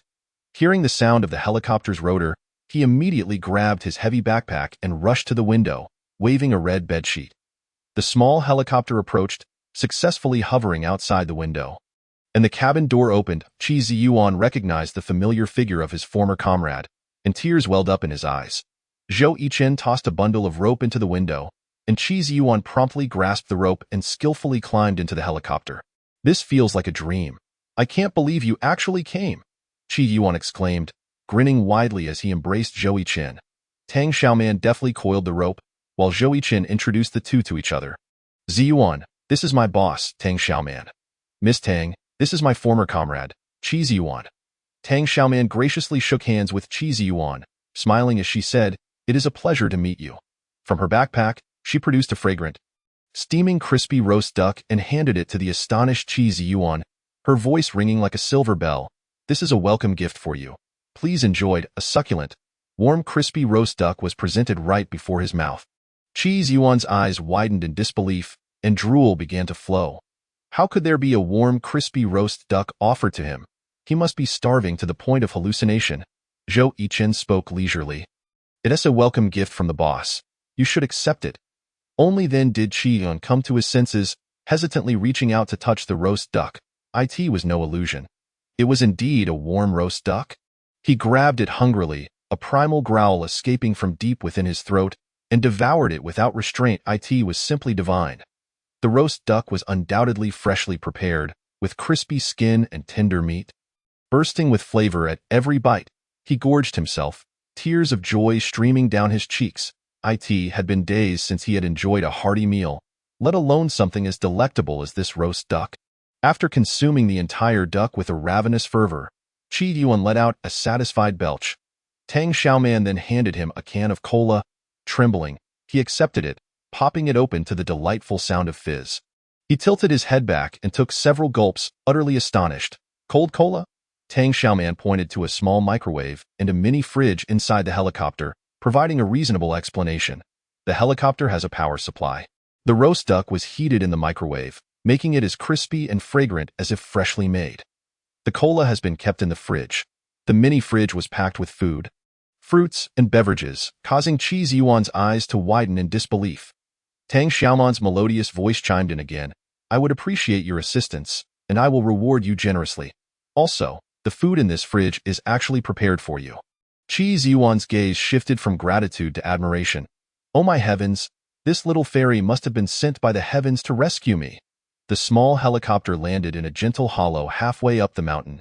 As the three disembarked, Chi Ziyuan was left dumbfounded by the sight before him. In the hollow, 9 trucks of various models were parked, including fuel tankers, heavy-duty trucks, refrigerated transport vehicles, and dedicated delivery trucks. Among them, a super-heavy 16-wheeler was loaded with cargo, completely covered by a tarpaulin, making it impossible to discern its contents. However, judging by the depth of the tires sunk into the mud, it must be capable of carrying at least 50 tons. Additionally, there were 4 luxury cars, including Mercedes, BMW, Toyota Land Cruiser, and Jaguar. How did these vehicles end up in this hollow? It was truly a mystery of the century. Seeing Chi Ziyuan in a state of confusion, Zhou Yichen spoke up. "These are all waterlogged vehicles that we salvaged. Can you make keys for them?" Only then did Chi Ziyuan realize the purpose of their visit. Without hesitation, he removed his heavy backpack and retrieved his trusty multifunctional key-making machine. "If it's just mechanical keys, I can manage with a glance at the chassis number. It's no big deal. However, making electronic keys for those 4 cars will take at least 3 to 4 hours." He was indeed a master at key-making, renowned for his speed among peers. Tang Xiaoman decisively stated, "Only mechanical keys." In this post-apocalyptic reality, it was best to keep things practical without unnecessary embellishments. Just as Chi Ziyuan was about to mention the lack of power supply, he saw Zhou Yichen bringing out a diesel generator. The generator had been modified to operate quietly and efficiently, easily powering the small key-making machine. Chi Yuan wasted no time. He plugged in the machine and rolled up his sleeves. Ready to work. Zhou Yichen would take down the chassis numbers while Chi Ziyuan made the keys. Within minutes, the first mechanical key was ready, and Zhou Yichen took it to unlock a fuel tanker. Tang Xiaoman inquired about any parts that needed replacing, and while rummaging through her bag, she produced spare wiring and a motherboard. The vehicles were remarkably clean, untouched by mud, which would reduce the likelihood of post-repair accidents. Qi Ziyuan was not only an expert in keymaking but also a skilled mechanic. Zhou Yiqin swiftly replaced the wiring and motherboard, checking other essential components before turning the key to ignite the engine. As the deep rumble of the engine came to life, the fuel tanker successfully roared back into action. While Qi Ziyuan busied himself with keymaking, he flashed a grin. Diesel engines were more durable. And even if they had been submerged, they were less prone to issues. The situation with the cars might be worse. If they couldn't T-start, he would come personally to assist, maintaining his pace of making a key every few minutes. He soon completed all the keys. Each vehicle could now be opened, but whether they could be restarted depended on repairs and replacing damaged parts. Waterlogged vehicles were most vulnerable to mud, but fortunately, these vehicles had avoided contamination. Nevertheless, water ingress in the wiring could lead to failures, necessitating a complete replacement of the wiring and computer motherboard. Having finished the keymaking task, Qi Ziyuan joined the vehicle repair efforts. Tang Xiaoman was responsible for retrieving various required wires and parts from the helicopter's toolbox, the assortment so impressive that Qi Yuan marveled at it. "I feel as if your toolbox is akin to a treasure chest. Endlessly abundant," he exclaimed. Tang Xiaoman revealed a neat smile, saying nonchalantly, "I actually work for a certain big shot, and naturally, their stock is plentiful." In truth, she had salvaged a medium-sized auto parts store while diving, acquiring a trove of automotive repair components. Most of these parts had been treated for moisture resistance, thus remaining unaffected by water. Tang Xiaoman prepared the necessary components for them. The efficiency of the two master mechanics, Qi Ziyuan and Zhou Yiqin, was impressive. They worked in perfect harmony, wasting not a single second. Tang Xiaoman observed in them the commendable discipline of the military, swift and decisive. After over 2 hours of diligent work, Zhou Yiqin and Qi Ziyuan had successfully restarted all the vehicles, rendering them operational once more. Tang Xiaoman produced a large bucket of water, turning on the tap to allow the two to wash their hands. Handing them a packet of laundry detergent, as Qi washed his hands, he glanced at her with a smile, saying, "Sister, you truly understand the trade. With these oily hands, only laundry detergent can do the trick."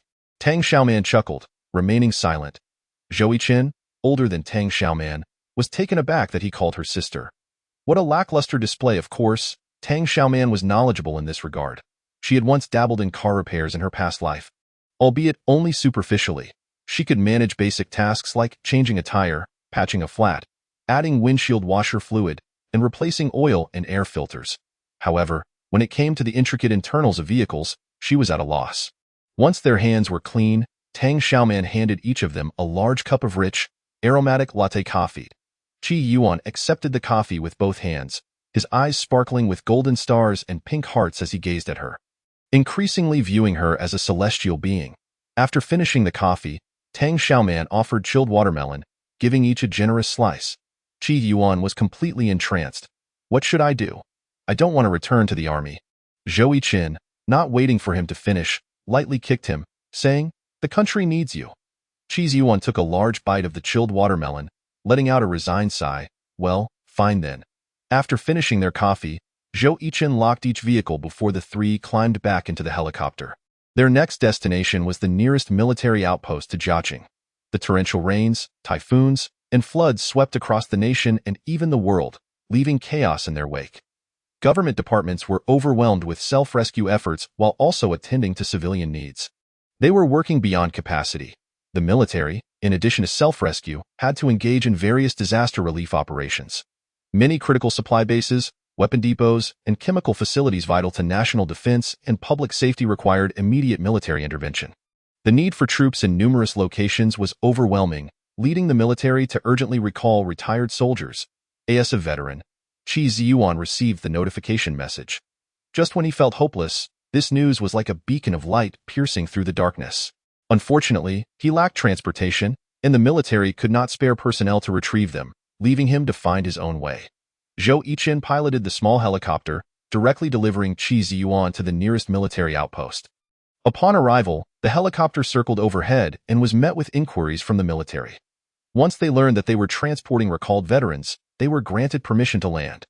Zhou Yichen left Qi Ziyuan's key-making machine behind, while Tang Xiaoman filled her now empty backpack with various foods and drinks. Carrying the heavy bag, Qi Ziyuan looked back reluctantly, waving a tearful farewell to the two. After watching his comrade depart, Zhou Yichen piloted the helicopter back into the sky. Tang Xiaoman stowed the key-making machine in her space, and the helicopter headed back to the hollow where the vehicles were parked.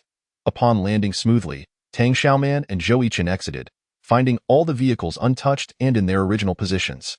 This place was so remote that even if someone came, they could not possibly remove the dozen or so vehicles.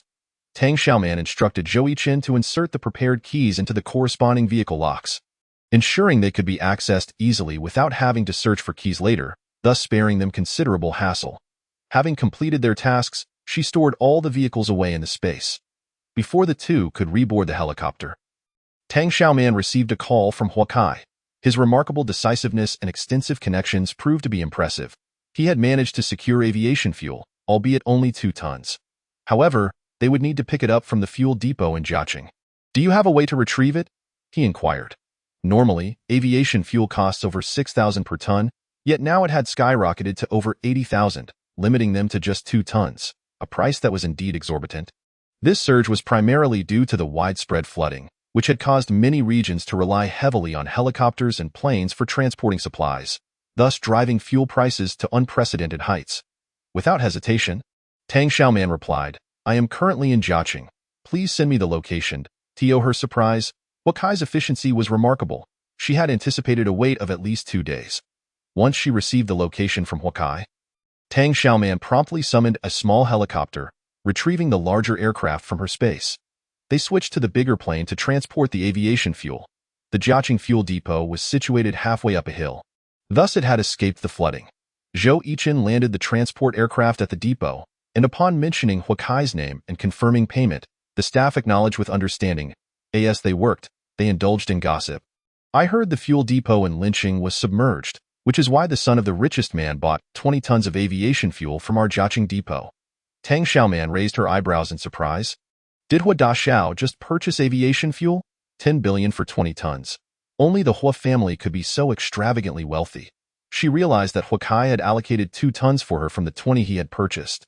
The current market was such that even if the price of aviation fuel had increased nearly 10,000 times, having money did not guarantee availability. Tang Xiaoman mentally noted this act of kindness. As 2 tons of fuel were loaded onto the large helicopter, Zhou Yichen piloted the aircraft smoothly into the sky. "Let's switch to a smaller helicopter," Tang Xiaoman suggested. "This large one consumes too much fuel, and aviation fuel is far too precious to waste." Zhou Yichen agreed, returning to the valley to switch to the smaller helicopter. As they ascended once more, they headed back towards Linqing. On the return journey, Tang Xiaoman composed a text message to Huakai. In addition to expressing her gratitude for his assistance, she reminded him, "We do not know when the disaster will end. Prices are rising rapidly, and currency is depreciating severely. It would be prudent to exchange for essential supplies." Moments later, she received Huakai's reply. "All right, thank you for the reminder." His tone seemed more serious than usual, a rare departure from his usual banter. Tang Xiaoman speculated that he had come to realize the severity of the natural disaster. Otherwise, he would not have stockpiled supplies when she needed fuel. Since her rebirth, Huakai had provided her with considerable assistance. Although their relationship was merely one of fair trade, she held a positive impression of him. Whenever she could lend a hand, she did so, offering reminders when necessary. Whether he heeded her advice was up to him. Chapter 56. So it was you. Upon their return to Linqing, dusk had fallen. Zhou Yichen landed on the rooftop of the exhibition hall, and Tang Xiaoman stored the helicopter before they descended from the rooftop. Though the rain had ceased, the water level had not receded. In fact, it had risen to the 6th or 7th floor. This was an unusual phenomenon, yet people seemed oblivious, with the storm and typhoon having abated. Many rushed out to seek supplies. Everywhere, individuals were seen piloting speedboats, kayaks, and even makeshift rafts, diligently salvaging materials. As darkness deepened, flashlights flickered to life, resembling swarms of insects foraging in the night. Tang Xiaoman chose a discreet corner to retrieve a speedboat from her space. The two then navigated the speedboat back to Tianlai Manor. Situated near the waterway, the streetlights were damaged, having been destroyed by Tang Xiaoman, and the surveillance cameras were also broken, sabotaged by Gu Heng's men. leaving them unattended for repairs. Upon reaching the shore, Tang Xiaoman stored the speedboat and took out a pickup truck. Zhou Yiqin drove while Tang Xiaoman rested her eyes in the passenger seat, and they swiftly returned to Villa 98 after scanning the license plate. The heavy iron gate slowly opened, allowing them to enter. Fu Bao was the first to rush over, panting and affectionately nuzzling its owner. Tang Xiaoman stroked the dog's head in a gesture of reassurance. Liu Jingming and his daughter, along with 01 and a team of bodyguards, approached to greet them. Tang Xiaoman picked up the little girl who had burrowed into her arms. While Zhou Yiqin engaged in a low conversation with 01, Liu Jingming smiled. "We just finished dinner. Would you like to have a drink tonight?" Tang Xiaoman raised an eyebrow. What occasion calls for celebration? She intended to sample their culinary skills first before inspecting the vegetables and bean sprouts they had cultivated. Liu Jingming appeared quite confident in his disciples' cooking abilities. Tang Xiaoman smiled. "Very well, let us pop the champagne tonight. Everyone should have a little." The bodyguards had significantly improved their culinary skills, and their hydroponic vegetables were thriving, with the bean sprouts also growing robustly. It was evident that their time at the villa had not been wasted. They had either trained or honed their cooking skills while continuing to learn about cultivating vegetables and bean sprouts. Tang Xiaoman had a fruitful day. Not only had she repaired all the water-damaged vehicles in her space, but she had also successfully crafted keys and secured 2 tons of aviation fuel. During dinner, she indulged in a couple of extra drinks, citing fatigue as her reason to retire early to her room. Once the door to her room was closed, any trace of intoxication vanished, and she quickly slipped into her space. Observing her 1,000 cubic meter space filled to capacity, she noted 2 helicopters of different sizes, 9 various models of large trucks, 5 cars, as well as a lifeboat, a motorboat, a speedboat, a kayak, and snowmobiles. An array of transportation options, whether for air, land, water, or snow. Tang Xiaoman organized the supplies, attempting to clear as much space as possible in order to continue stockpiling materials. After all, the calamity showed no signs of abating. As long as there was room to store, she would fill it to the brim. After spending over half an hour rearranging, she managed to free up nearly 100 cubic meters of space. Noticing that time was still on her side, she donned a down jacket and opened the freezer of the cold chain transport vehicle. The 60 cubic meter freezer had an astonishing storage capacity, filled with a dazzling array of frozen goods. After counting the rows of preservation boxes, she estimated there were over 300. Upon opening one, she was delighted to discover it contained her favorite frozen Muzang King durian flesh. Each box contained 30 pounds, totaling 15 boxes. There were also 15 boxes of golden pillow durian flesh, each the same weight. She had amassed nearly 1,000 pounds of durian flesh, enough to last her a lifetime. Additionally, there were frozen squid, each box weighing 50 pounds, totaling 10 boxes. Frozen shrimp, also 50 pounds per box, totaling 10 boxes. Frozen mackerel steaks, 50 pounds each, totaling 10 boxes. Frozen snowflake beef steaks, 50 pounds each, totaling 10 boxes. Frozen pork chops, 50 pounds each, totaling 10 boxes. Frozen crayfish, 50 pounds each, totaling 10 boxes. Frozen pizzas, 20 pounds each, totaling 10 boxes. And frozen bread in 3 flavors, 10 pounds each, also totaling 10 boxes.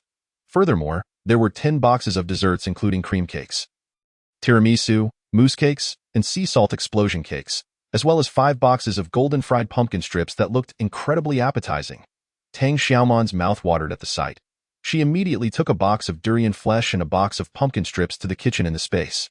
She removed her down jacket, first thawing 2 pounds of durian flesh and then placing the pumpkin strips in the air fryer, adjusting the temperature and time. After 5 or 6 minutes, the unique aroma of the pumpkin strips wafted from the fryer. Tang Xiaoman did not rush to eat. She let the pumpkin strips cool before savoring the durian flesh. The durian flesh had not completely thawed, its fragrant and sticky texture reminiscent of ice cream. Enjoying the durian-flavored ice cream, she found the taste exquisite. After indulging in 2 pieces of durian, the pumpkin strips were also sufficiently cooled. The pumpkin strips were crispy on the outside and tender on the inside, one of Tang Xiaoman's favorite delicacies. After spending over 40 minutes in the space, she packed away the leftover durian and pumpkin strips, returning them to the preservation space. Next time, she could simply take them out to eat without needing to thaw or reheat them in the air fryer. With a satisfied burp, Tang Xiaoman finally left. The next day, shortly after breakfast, the police came knocking. Uncertain of their purpose, Tang Xiaoman instructed everyone to remain in the villa while she took Fu Bao to answer the door. A police officer accompanied by a junior officer inquired whether Tang Xiaoman had seen Su Ku in recent days. Tang Xiaoman immediately shook her head in denial. Since that incident when he sent his dog to bite me, I have not seen him again. At that moment, she recognized the identity of the junior officer and recalled his badge number. Oh, it's you again. 653973. The junior officer smiled shyly. Sister, we meet again. He then turned to remind his superior. Officer Shin, the flood relief equipment we received at the police station was donated by this Miss Tang.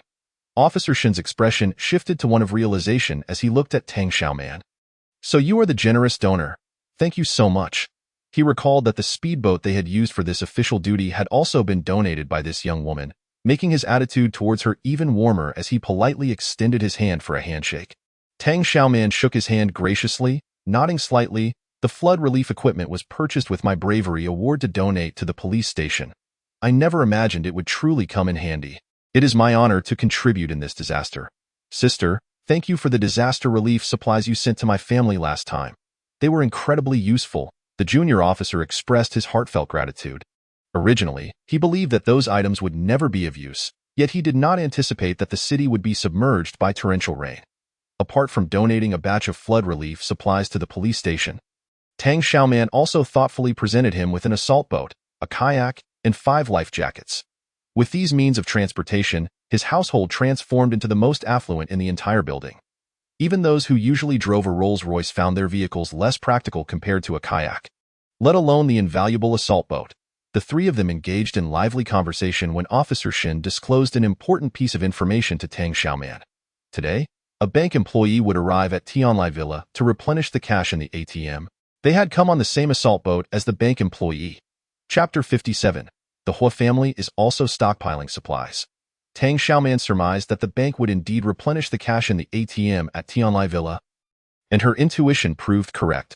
Just as the three were conversing, Fu Bao suddenly began barking ferociously and dashed outside.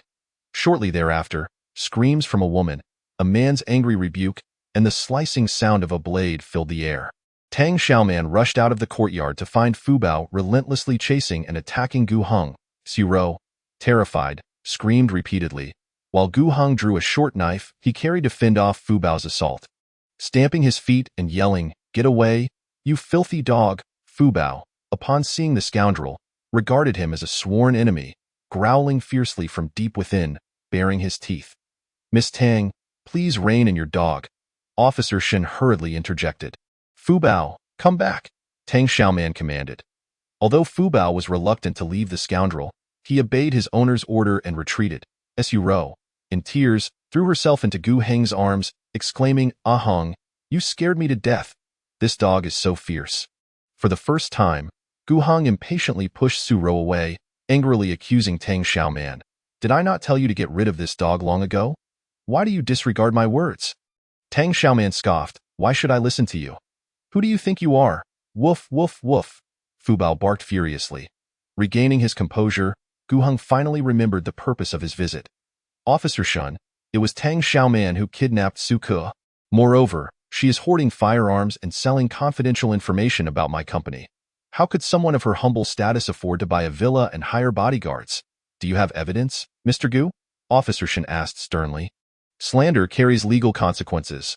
The police station is currently overwhelmed. We don't have the time or resources to deal with these trivial matters." His primary task was to escort the bank employee to replenish the ATM, and under pressure from superiors, he also intended to inquire about Su Ke's disappearance. As for everything else, the police station simply could not manage. Jiu Hong, sensing that the officer seemed to side with Tang Xiaoman, felt a sense of unease but continued to argue. Su Ke had a conflict with her recently and suffered greatly. He couldn't swallow his pride, and the night before last, he borrowed a helicopter from me to confront Tang Xiaoman. Yet he hasn't returned since I am to be responsible for Su Ke's safety when he comes looking for trouble. Tang Xiaoman interrupted, turning to Officer Shun. "Could you please tell me which law states that?" Officer Shun waved his hand, addressing Gu Heng. "If you accuse Miss Tang, you must provide evidence. Otherwise, it will be difficult for us to act." Xu Rou took a couple of steps closer to Tang Xiaoman, biting her lip, but was met with Fu Bao's fierce barking, which frightened her back into Gu Heng's embrace. This time, Gu Heng did not push her away. Instead, he comforted her softly. we will certainly find Su Ku. Those who conspire against him cannot evade justice. Sister, I beg you not to harm Su Ku. He is our dear brother. Even if he is hot-headed and had a quarrel with you, he would never truly hurt you. He has been missing for several days now, and only you know his whereabouts, right? As Su Ro spoke, she attempted to inch closer to Tang Xiaoman. However, Fu Bao's aggressive barking thwarted her efforts, causing her to scream and retreat back into Gu Heng's arms. Gu Heng gritted his teeth. Tang Xiaoman, control your dog. What are you barking at? Together, you two are worth less than a single hair on my dog. Tang Xiaoman warned sternly, get lost wherever you came from and stop causing trouble at my doorstep. Woof! Fu Bao cheered in agreement. He had regained his confidence. His owner would no longer abandon him for this scoundrel. The junior officer reminded, Officer Shen, we should head back. Before Officer Shen could respond, Gu Heng interjected, Suka's disappearance is undoubtedly linked to Tang Xiaoman. She has also betrayed the commercial secrets of the Gu Group. She should be arrested and interrogated. Officer Shen, with a bemused smile, reminded, I recall that you, Mr. Gu, are still under detention. I hope your heat stroke has resolved. You could accompany me back to the police station for documentation. No. Ji Yuhang coughed a few times, feigning weakness, why health has not yet recovered. I am merely recuperating at home to free up a hospital bed for those in greater need. I see. Officer Shen nodded. Having thought Gu Heng was in good health, Su Ro, sensing the situation was turning unfavorable, quickly supported Gu Heng, saying, Heng, let us go back. Once the two departed, the farce came to an end. Officer Shen offered a few words of comfort to Tang Xiaoman before preparing to leave with the junior officer. Tang Xiaoman pondered for a moment and cautioned, after so many days of heavy rain, the flood has yet to recede, which may lead to mudslides or even landslides. It would be prudent for you to exercise extra caution while executing your tasks outside. Officer Shin took her words lightly, but the junior officer paid heed. Understood. We will report back and keep an eye on potential landslides and mudflows. Tang Xiaoman was uncertain when the mountain flood might surge, so she did not send her teammates out to search for supplies. Instead, she merely advised them that the ATM in the villa area had been replenished with cash and encouraged anyone with a balance to withdraw as much as possible. The bodyguards now held great faith in their boss. Whatever she commanded, they would promptly execute. Tang Xiaoman then beckoned Zhou Yiqin, saying, come with me to search for supplies. She had space to evade the flood, and since Zhou Yiqin was aware of her ability, she decided to bring him along. Around 8 in the evening, the two drove out of the villa. Hearing the roar of helicopters overhead, Tang Xiaoman halted the vehicle and leaned out of the window to observe. She saw several helicopters circling the night sky, some landing on the helipad of Villa No. 1, while others had just taken off from there. Villa No. 1, located in the prime area of Tianlai Villa, occupied the largest land area and featured a private helipad. This belonged to Linqing's wealthiest family, the Hua family. Even at this late hour, the Hua family had so many helicopters coming and going, indicating they were stockpiling supplies. Clearly, Wakai had heeded her warning from yesterday. Tang Xiaoman pursed her lips and accelerated, needing to gather gold, silver, jewelry, and jade as quickly as possible before the mountain flood struck, as it would inevitably demolish a third of Linqing's structures. The two switched to the assault boat and encountered numerous disaster victims along the way.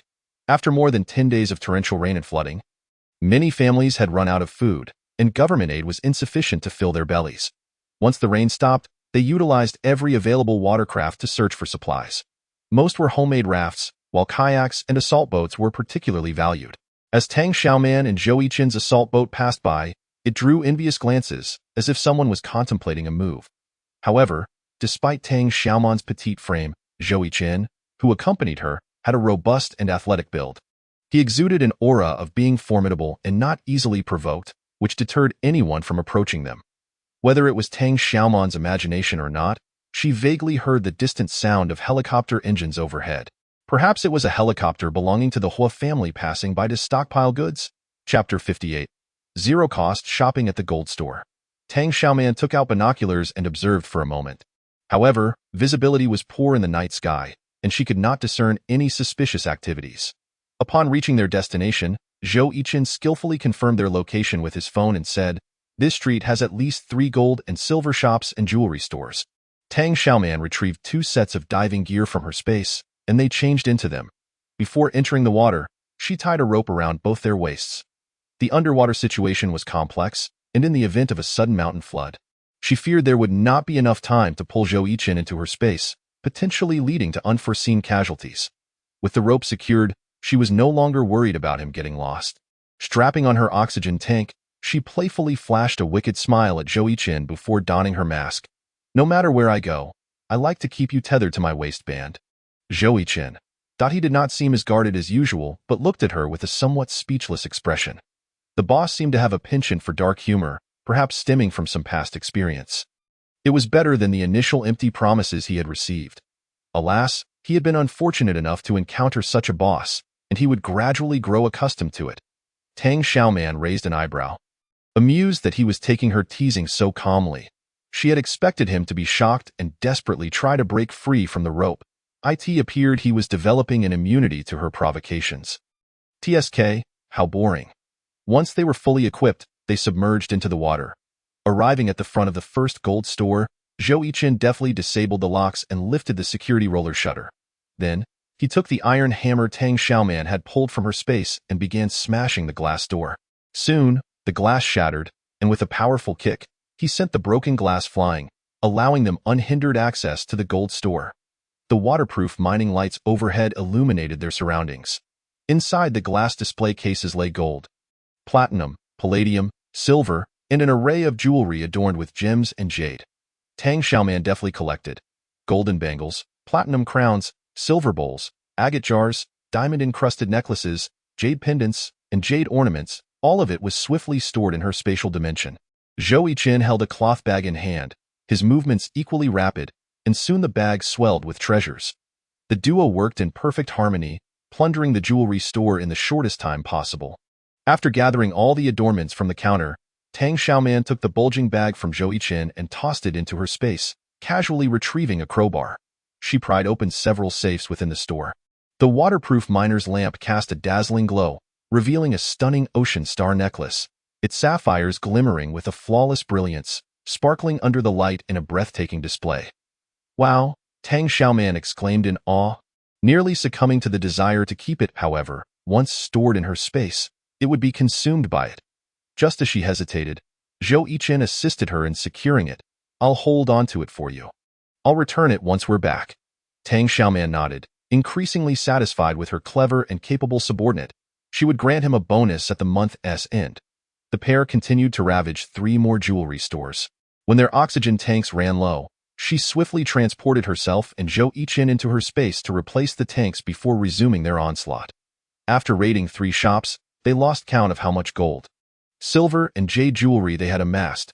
By the end, as Tang Xiaoman closed her eyes, all she could envision was a dazzling array of jewels, as if immersed in a treasure-laden fairy tale in the past.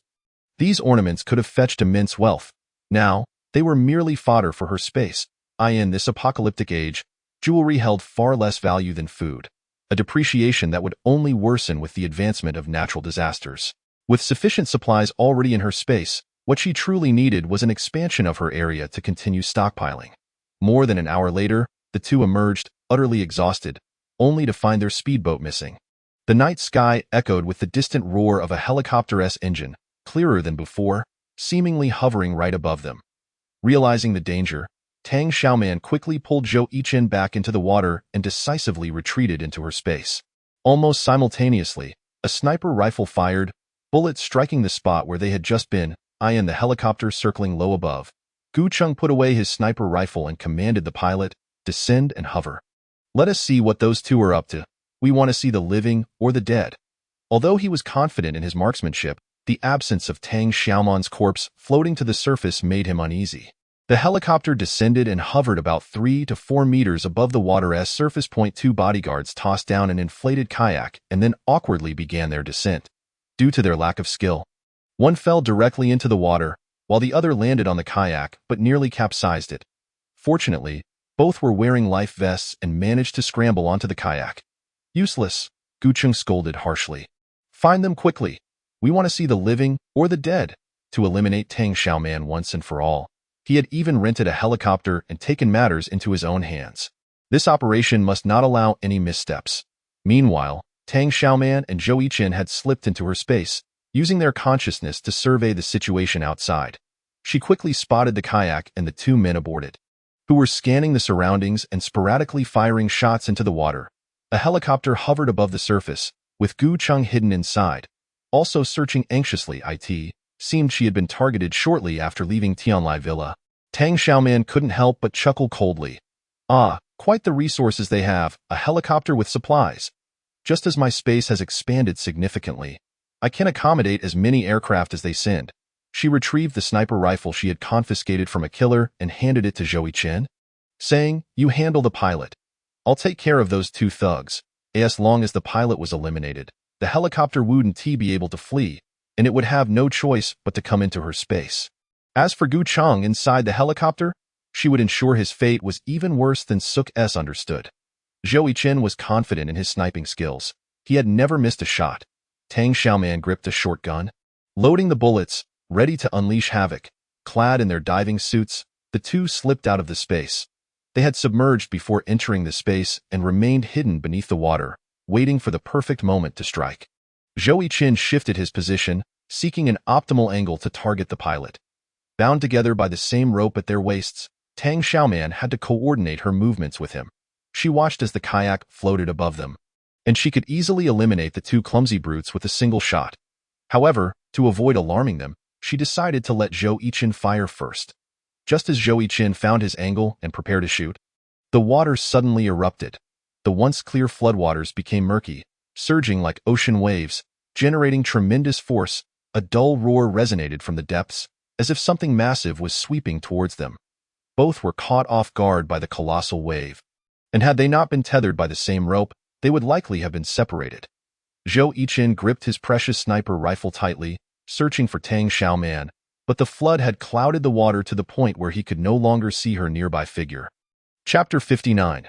The Mountain Flood. Tang Xiaoman quickly realized the mountain flood had erupted. Waves surged, and the waters churned. Underwater, even close proximity rendered visibility impossible.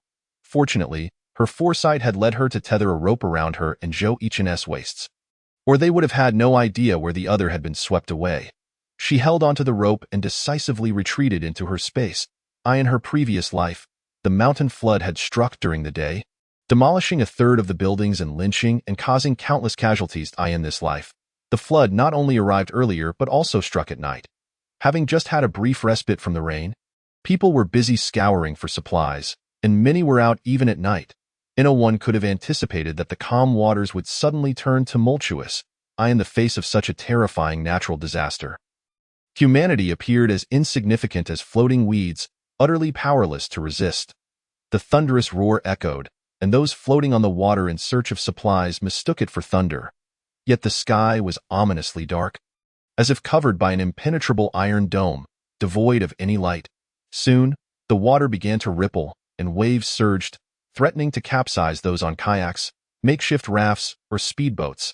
They clung to their floating debris, wildly waving their flashlights in terror, shouting, "What is happening? Why has it suddenly turned so dark? We can't see a thing. We're in the city. How can there be waves? I remember waves only happened during typhoons. Could another one be coming?" Realizing the danger, they immediately sought to return home. However, in the overwhelming darkness, no one could discern the direction, and nearly everyone spun in circles, inadvertently colliding with one another. The ominous rumble grew louder, as if a fierce beast was surfacing from the depths, ready to unleash catastrophic destruction. The waves surged, and they truly felt as if they were engulfed in a vast ocean, on the brink of an impending storm. The two bodyguards dispatched by Gu Cheng aboard the kayak shone a powerful flashlight around, searching for Tang Xiaoman's whereabouts or her body. They sporadically fired shots into the depths, purely to appease Gu Cheng, but in reality, they saw nothing. The sky grew darker, and suddenly all light vanished. Despite the strong flashlight, the profound darkness seemed to absorb the light. Not only could they not see far, but even the area beneath their kayak appeared hazy. Suddenly, the water surged violently, nearly capsizing the kayak. Fortunately, the two bodyguards were hefty enough to stabilize it. However, the waves did not relent. Instead, they intensified, causing the kayak to rock violently. An eerie, muffled thunder echoed from the horizon, as something from the depths continued to rise, raising the water level. The two bodyguards were terrified, frantically waving their flashlights, searching for the hovering helicopter. But in the blink of an eye, their kayak was swept far away by the waves. "Help, we're over here. Pull us up." They no longer cared about finding Tang Xiaoman and shouted desperately in a world devoid of light. Sound traveled faster and farther. "Fools, call Gu Xiao." One bodyguard stammered, trembling as he picked up his phone, dialing Gu Cheng's number, only to find no signal. When the water surged suddenly, the helicopter hovering 3 to 4 meters high also experienced considerable turbulence. The fuselage shook violently, the pilot paling in fear. He exerted every ounce of strength to stabilize the aircraft. "Is there another storm brewing? Gu Xiao, perhaps we should return." Gu Cheng, standing in the cabin, stumbled, nearly losing his balance. After finally steadying himself, he commanded, "Immediately contact those 2 bodyguards. Ask if they found Tang Xiaoman." Before he could finish, a thunderous roar resounded, and monstrous waves surged up. The hovering helicopter was almost engulfed in the torrent, water splashing into the cabin. The pilot, frightened, quickly ended the hover and ascended 4 to 5 meters. "We can't reach them. There's no signal," he reported, delivering the latest grim news. All communication signals had been cut. Gu Cheng's eyelids twitched, and he ordered, "Forget those 2 useless fools. Get us airborne immediately." The helicopter, buffeted by the tumultuous waves and influenced by the atmospheric pressure, swayed as if intoxicated. Fortunately, it ascended just in time. Upon reaching a height of 50 meters, it gradually became unaffected by the turbulent air currents above the water's surface and finally stabilized. Before the pilot could exhale a sigh of relief, an eerie, muffled roar grew ever closer and louder. At the horizon, a towering gray wall seemed to surge forth, sweeping across the city with relentless force. "Oh no, it's a tsunami." The pilot was rendered speechless by fear. Jiu Cheng, exasperated, retorted, "Ling City is far from the sea. Where could a tsunami possibly come from? What are you waiting for? Continue ascending." The helicopter climbed once more, reaching an altitude of over 200 meters, where the airflow stabilized again. Their eyes gradually adjusted to the profound darkness, allowing them to discern the chaos unfolding below. The gray wall swept through the buildings of the city with overwhelming might, turning the so-called skyscrapers into mere twigs buffeted by the storm. Unable to bear the burden, and they broke. The first skyscraper collapsed with a thunderous crash, swallowed by the surging waves, vanishing without a trace. Following suit, the second skyscraper crumbled, and the third soon followed suit. "Yes, it's a flash flood." The pilot's teeth chattered in terror, overwhelmed by trepidation. Thankfully, the helicopter had only hovered and had not descended. Otherwise, by the time they realized something was amiss, they might not have had time to ascend and could have plummeted instead. However, the 2 bodyguards sent to search for Tang Xiaoman had long since disappeared without a trace. "Jiu Xiao, should we continue the search for those 2 bodyguards?" The pilot stammered. The city, already submerged by floodwaters, was now besieged by a flash flood, truly a calamity upon a calamity. Jiu Cheng watched in shock and horror as the structures were mercilessly destroyed by the rushing water. Yet, after a moment, he gradually regained his composure and suddenly felt a surge of relief. "Ha! I had feared that Tang Xiaoman might survive. Now I need not worry any longer." He had witnessed Tang Xiaoman dive beneath the surface. Even if she resurfaced, she could not escape the bullets of those 2 bodyguards. Even if she miraculously evaded their fire, she would ultimately be unable to withstand the terrifying flash flood. This time, Tang Xiaoman was surely doomed. Chapter 60. Prisoners and crocodiles. The flash flood left no trace of life in its wake. Approximately 1/3 of the buildings in Ling City collapsed under the onslaught of the deluge, and communication was temporarily severed, with the power grid completely paralyzed. That night, nearly all the disaster victims who ventured out on watercraft perished. The floodwaters reached the upper floors of buildings in the urban area. Some residents, hearing the commotion, managed to escape in time, climbing the stairs to higher levels. Many others, however, were trapped in their homes, some even swept away by the flood as it shattered their windows, disappearing into the raging torrents. After more than an hour, the flash flood gradually subsided. Tang Xiaoman pulled Zhou Yiqin out of the spatial realm, surfacing to the water's surface. She retrieved a speedboat from the space and, together with Zhou Yiqin, climbed aboard. Only then did they remove their diving suits, and Tang Xiaoman stored the diving gear back in the spatial realm. Zhou started the boat's engine and activated his phone's navigation system. There was a signal, but upon hearing this, Tang Xiaoman hurriedly took out her own phone, discovering that the 5G network had dwindled to a mere 2G. Simultaneously, her phone displayed several missed calls and messages from Lu Jingming and 01. Inquiring about her safety, Tang Xiaoman sent a group message to both. "I'm fine." Lu Jingming immediately called her. The call was filled with static, the signal poor. Tang Xiaoman understood that this situation would only worsen and was irreversible. As time progressed, finding even a faint signal would require being at a sufficiently high elevation. She calmly explained, "When the flash flood struck, Captain Zhou and I happened to be sheltered within a building and were not swept away." Lu Jingming's voice trembled with concern. "Xiaoman, hurry back and be careful on your way." Tianlai Mountain Villa, benefiting from its elevated terrain, narrowly escaped disaster, yet its power system was also incapacitated. Tang Xiaoman and Zhou Yiqin successfully landed and secured the speedboat. With the floodwaters reaching the upper floors of buildings in the city, they were merely a few hundred meters from the living area of Tianlai Mountain Villa. She decided against driving and opted to return home on foot. All the streetlights were extinguished, and the luxurious villas appeared dim and forlorn. Due to the continuous rain and overcast skies, the solar panels had barely functioned. Coupled with the substantial power consumption for lighting the villas, the batteries quickly drained. Every household fell into an electricity crisis, unable to maintain the usual brilliance.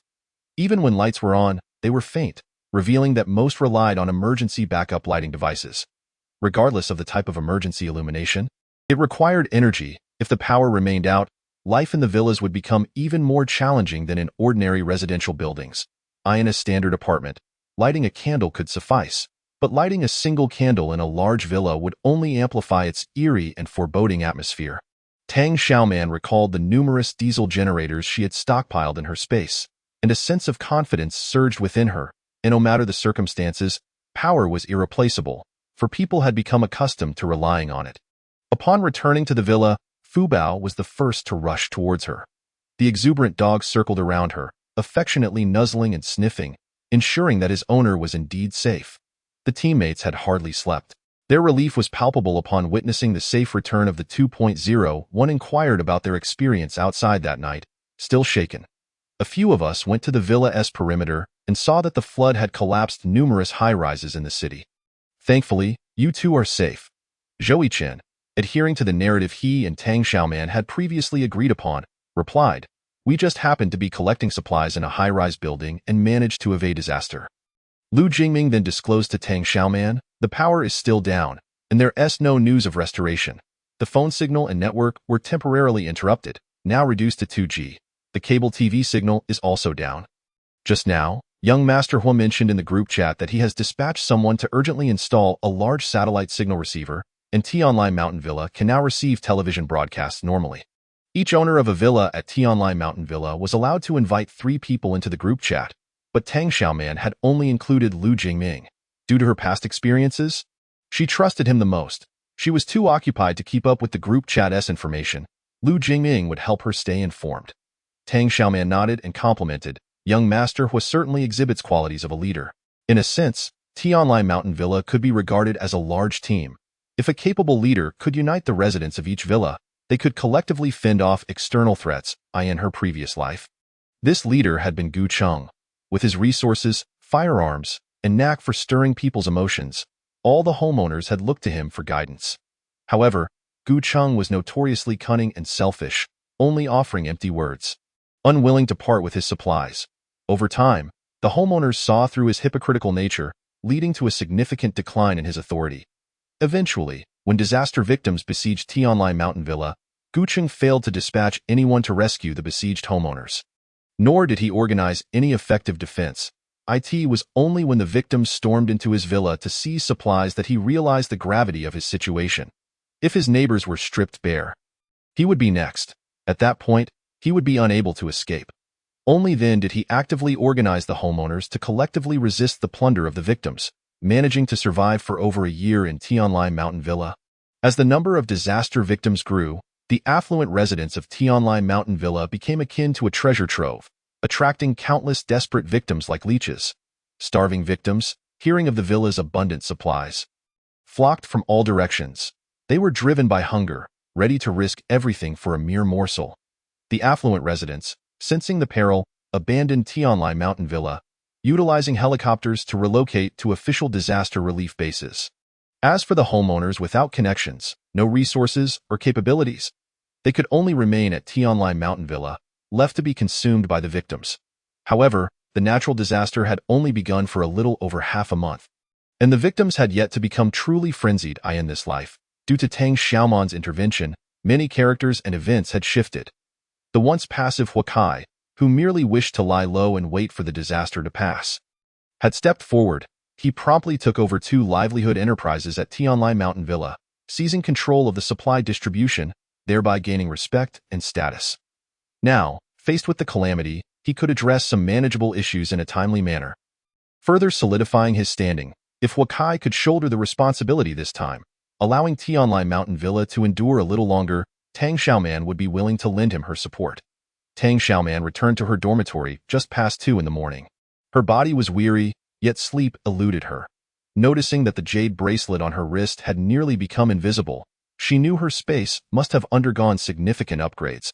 She quickly stepped into the space, eager to inspect her new gains. To her astonishment, the results were staggering. The zero-cost purchases from 3 gold shops had yielded a bountiful reward, amounting to 760 cubic meters of preservation space, totaling 1840 cubic meters. The villa had expanded into 3 stories, covering an area of 360 square meters, and the garden now spanned 97 square meters. Gazing upon the enlarged space, the 3-story villa, and the expansive garden, all her fatigue was replaced with exhilaration. Tonight's endeavor had proven exceptionally rewarding. Naturally, she also made a mental note to commend Zhou Chen for his significant contributions. Not wishing to waste time bathing in the space, she exited and entered the bathroom of her dormitory. By the time she emerged, having dried her hair, she habitually glanced at her phone. To her surprise, Huakai had just posted an alarming piece of bad news in the group chat. Attention all owners of Tianlai Mountain Villa. We have just received an urgent notice from higher authorities. A flood has swept away the largest prison in Lingqing, leaving thousands of dangerous criminals unaccounted for. Furthermore, this deluge has also brought a multitude of crocodiles, and there have already been reports of crocodiles entering residential buildings and attacking children. Please ensure that all doors and windows are securely closed to prevent any unfortunate incidents. Tang Xiaoman was taken aback. She had no recollection of these events from her previous life. Chapter 61. Sale of diesel generators. After a moment of contemplation, Tang Xiaoman reached a conclusion. In her previous life, the flood had not destroyed the prison, hence she had not heard of thousands of inmates going missing. Nor had the flood brought crocodiles, thus there were no reports of crocodile attacks. This time around, it seemed the butterfly effect had altered many events. Tang Xiaoman felt a twitch in her eyelid, sensing that the calamities of this life might be even more severe than those of her past. At this juncture, all she could do was to face whatever came her way with courage. Just like in her previous life, she would not yield until the moment of her demise. The following day, Tang Xiaoman awoke to find it was already past 1 in the afternoon. After freshening up, she descended to the kitchen in search of something to eat. Each bodyguard had left her a portion of their meals, which she arranged on a large plate before placing it in the oversized microwave to heat. With a beep, the food was ready. Tang Xiaoman took out the plate, savoring her meal while rating it and sending her feedback to the respective bodyguards to encourage them to refine their culinary skills. After satisfying her hunger, she strolled into the courtyard to digest her meal, simultaneously checking her phone for real-time updates. To her surprise, there was a large swing in the yard that hadn't been there the night before. She wondered which whimsical soul had crafted it overnight.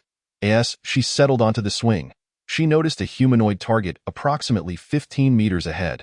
Practicing marksmanship while on a swing, after enduring the trials of the apocalypse, Tang Xiaoman had become quite adept. However, she had never undergone formal military training and was momentarily perplexed by the intricacies involved. Out of curiosity, she soon returned to her pressing matters. Upon opening the group chat for Tianlai Mountain Villa, she found it flooded with over 1,000 messages. Yet, the group leader's announcement remained pinned, confirming the truth of the 2 alarming incidents. The owners were in an uproar, fervently discussing these terrifying events. It was said that the flood had devastated the largest prison in Lingqing, which housed not only thousands of hardened criminals, but also hundreds of death row inmates, all of whom were notoriously vicious, capable of heinous acts that warranted multiple executions. What if they banded together and wreaked havoc in our T-Online mountain villa? Enough with the ominous talk. Those death row inmates must have been swept away by the flood, their vile deeds finally catching up to them. How could there possibly be crocodiles? That's just too frightening. I've heard crocodiles are exceptionally aggressive, capable of attacking not just children, but even adults can fall victim to their deadly jaws. The torrential rain, typhoons, and sudden floods relentlessly tested the resolve of the people, who were already worn out both physically and mentally, living in a state of constant alarm. Although T-Online Mountain Villa was situated advantageously and had thus far escaped severe damage, the owners were on edge due to the continuous stream of distressing news. Wakai stepped forward to calm the crowd. Everyone, remain calm. In times like these, we must stay composed, as long as we stand united. Neither prisoners nor crocodiles can harm us. The owners seemed to find reassurance in his words, praising Huashao for his leadership, and sought his guidance on what to do next. One owner raised the most pressing issue they faced: what to do about the power outage. They could tolerate the return to 2G network speeds. A large satellite dish could provide some relief for the lack of cable signal. However, the power outage left them utterly helpless. The most common emergency solution was solar batteries.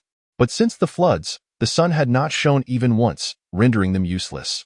After pondering for a while, Wakai offered a solution. I can donate 3 diesel generators to the property management. Anyone in need can bring their own diesel to power them. Charging a battery fully should suffice for nighttime use. A chorus of discontent arose among the owners. 3 diesel generators. How will that suffice for anyone? Are we to queue every day? And even then, there's no guarantee we'll get a turn. A single battery charge 1T, even run the central air conditioning. Air conditioning? At this point, having wall-mounted units would be a luxury. My refrigerator's contents are spoiling. Ultimately, the owners unanimously demanded the purchase of diesel generators, insisting that every household receive at least one. Wakai was taken aback. Over 100 households in T-Online Mountain Villa, and every one of them wants at least one generator? How can I possibly procure that many, especially with the flood having crippled the power supply and the demand for electricity surging? Diesel generators are scarce and hard to obtain. Even if I managed to acquire some, where would I find enough diesel? This is a daily necessity. Wakai fell silent. Tang Xiaoman messaged Wakai privately. I have a batch of diesel generators that I would like to sell under your name. You can set your commission. Where did you get the diesel generators? How many do you have? Wakai replied almost instantly. Tang Xiaoman responded. I stockpiled them. I assure you the source is legitimate. I am temporarily selling 20 units, each for 1 kilogram of gold or equivalent jewelry or jade. She understood the scarcity of electricity in the apocalypse, which is why she had not only hoarded a considerable number of diesel generators, but had also instructed Zhou Yichen to purchase an additional 100 units in batches. Along with over 200 soundproofing devices. Of course, she was only selling the diesel generators for now. The soundproofing devices would be priced separately. After a considerable pause, Wakai replied, All right, I will announce it in the group. If anyone is interested, they can send someone to collect them from you. Having settled this matter, Tang Xiaoman put down her phone. Just as she lifted her gaze, she noticed someone had silently appeared before her. Startled, Tang Xiaoman broke into a cold sweat, but her tension eased upon recognizing the figure. Her vigilance was high, and few could approach her unnoticed, yet Zhou Yichen was an exception. Had he aimed a gun at her just moments ago? Tang Xiaoman felt a shiver run down her spine, almost succumbing to paranoia. When did you arrive? You move like a ghost in broad daylight. Zhou Yichen appeared oblivious to the psychological pressure he exerted, innocently offering her a brown paper bag. After we returned last night, it was inconvenient to give it to you. Here it is now. Chapter 62. A gift for you. Tang Xiaoman accepted the paper bag and, upon opening it, realized it contained the ocean star necklace. She handed the bag back to Zhou Yichen, saying, This is for you.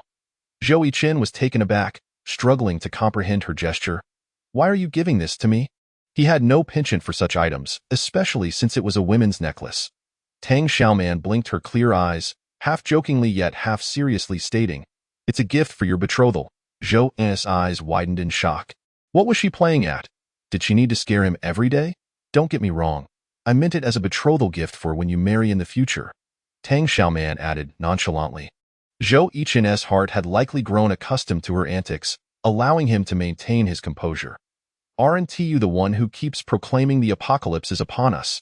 If that is the case, I have no plans to marry. He handed the brown paper bag back to her. Tang Xiaoman firmly pushed it back. You should keep it. It's not like it requires feeding.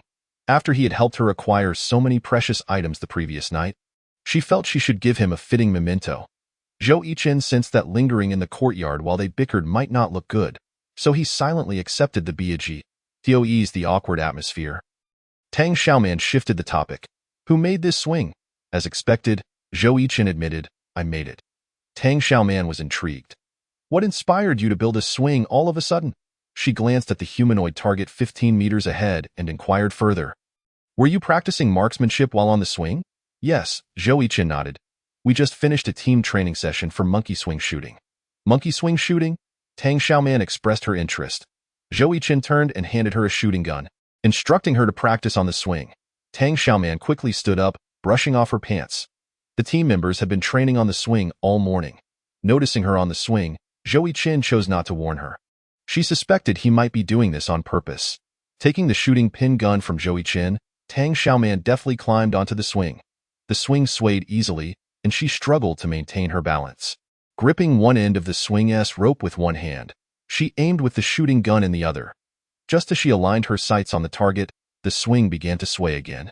Pushed by Zhou Yichen, caught off guard, she nearly fell. Fortunately, she reacted swiftly and regained her balance. What are you doing? Are you trying to sabotage me? She exclaimed, not genuinely angry but rather intrigued. Even the meticulous Captain Zhou had learned to play pranks? It seemed unlikely. The essence of monkey swing shooting was to hit the target while maintaining balance during vigorous swaying. Zhou Yichen pushed the swing up and down rapidly, enhancing the challenge. Tang Xiaoman thought to herself, thank goodness she held on tightly. Otherwise, she would have fallen off by now. Still shooting? Hitting the target? Zhou Yichen cast a glance at her, his tone seemingly tinged with provocation. Is that not possible? Tang Xiaoman was indeed incensed. Of course I can. Instantly transforming into an octopus, her supple left arm entwined around one end of the swing's rope like a vine, her body leaning against that side of the rope. She braced her left foot against the angle formed by the swing board and the rope. Finding a solid point of leverage, extending her right leg to its limit, her right foot hooked onto the angle between the right end of the swing board and the rope, effectively forming a sturdy triangular structure with her body and the swing. No matter how Zhou Yichen shook it, her slender form seemed to meld seamlessly with the swing, no longer teetering precariously. With her right hand, Tang Xiaoman steadied the nail gun and shot with precision. 5 steel nails were fired in succession, all striking the bullseye. Applause and cheers erupted from the second floor. Zhou Yichen grasped the swaying swing, and Tang Xiaoman executed a graceful leap, landing as lightly as a fluttering butterfly. She lifted her head to see her teammates had already opened the windows of the second-floor dormitory, applauding and giving her thumbs up. Zhou Yichen remarked, the monkey training this morning saw most fail. You achieved the best results among everyone.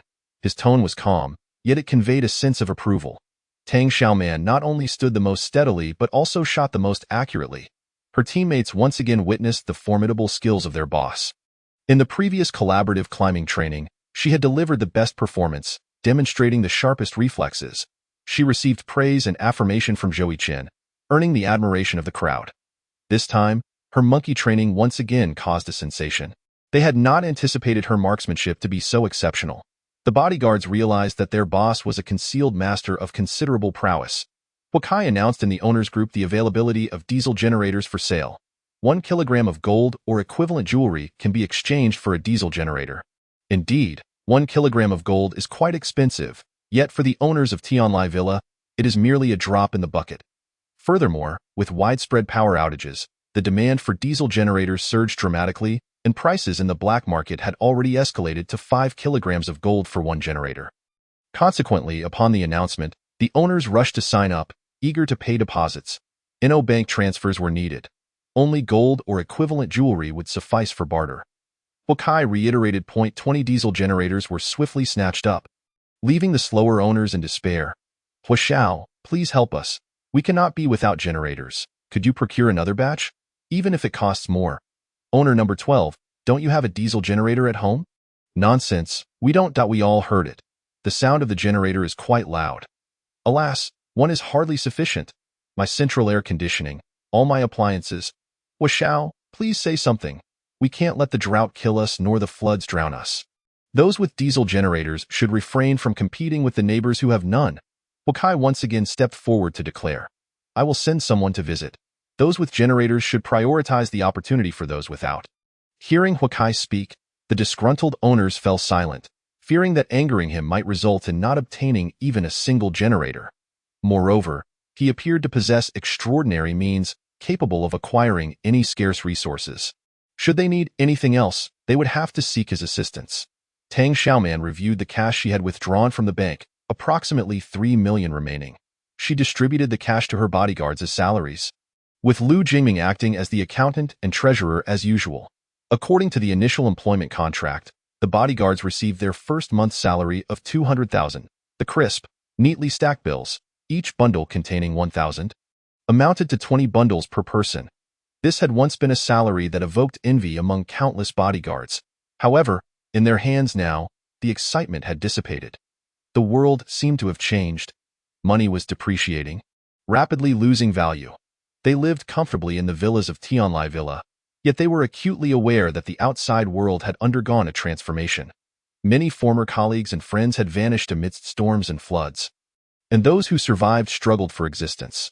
Some even offered 1,000 yuan for a pack of instant noodles or a loaf of bread, yet could not procure either. In contrast, these bodyguards, under their boss's guidance, had stocked up on supplies, enjoying ample food and secure shelter within their villa.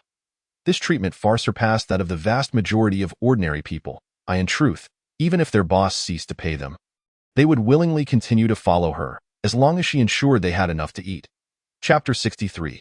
Shifts to capture crocodiles. After distributing the salaries to the bodyguards, Tang Xiaoman was preparing to say a few words to reassure and uplift their spirits when the visual doorbell outside the villa rang.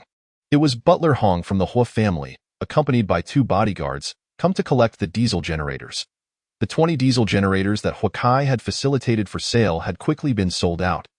Leaving no time for hesitation, Butler Hong directed the 2 bodyguards to open a sturdy small suitcase, which was neatly packed with 20 kilograms of gold. The young master instructed me to collect the payment before handing over the goods. Tang Xiaoman smiled. That sounds agreeable. She had Lu Jingming unlock a storage room in the yard, where the 20 diesel generators were stored. Butler Hong commanded the vehicle to be brought over, instructing the 2 bodyguards to load all 20 generators onto the truck. The young master also wanted me to convey a message to Miss Tang. It has come to our attention that the official warehouse storing food and supplies in Linqing has collapsed due to mountain floods. Without relief grain, the disaster victims may face turmoil. Recently, the outside situation has been unstable. It would be best for Miss Tang not to leave the villa area. Xiaoman sighed, her eyelashes fluttering slightly. Yet another piece of bad news. The disaster is more severe than in the previous life, as there had been no reports of the relief grain warehouse collapsing. Butler Hong continued. The young master has taken on the responsibility of representing the villa area's owners during this crisis.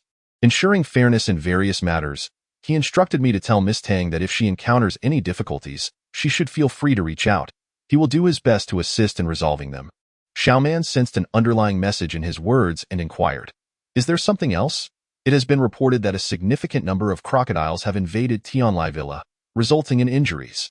The security personnel of the villa area have formed patrol teams to hunt the crocodiles, but they are short on manpower.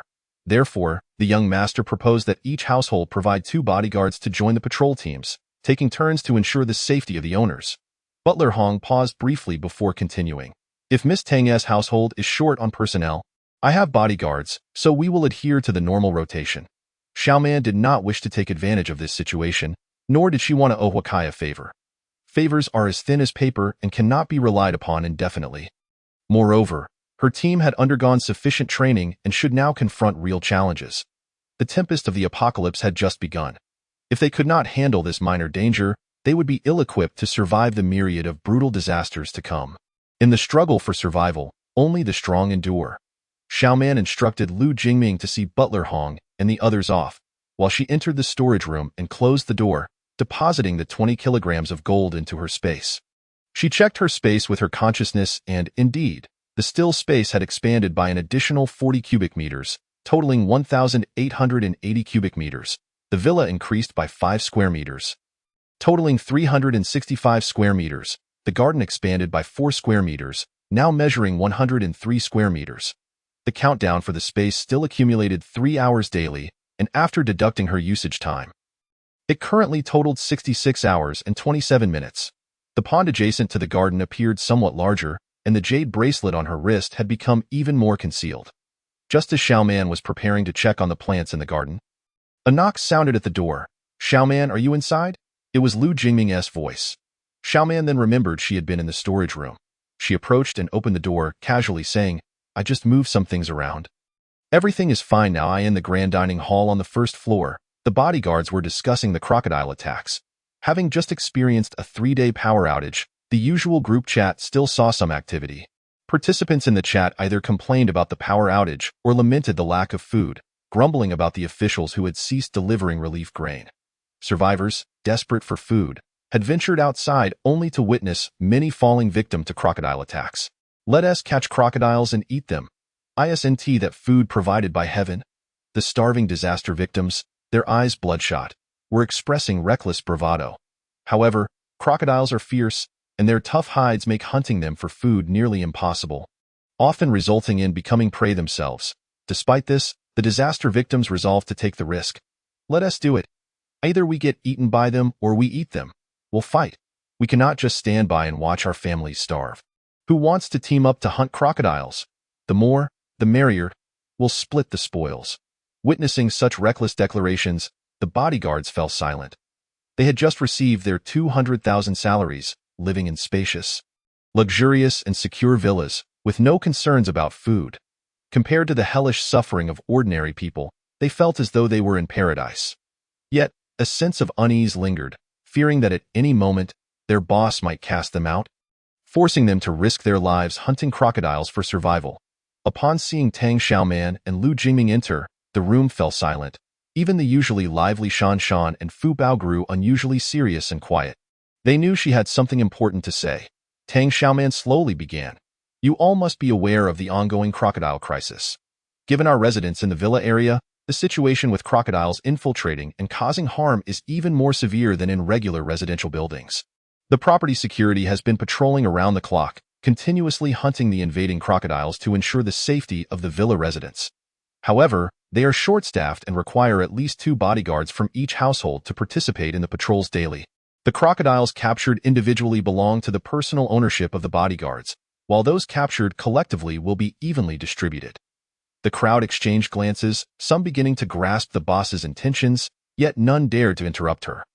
As she surveyed the group, she directly announced, "Shan Shan is just a child and, of course, cannot participate in the patrol missions.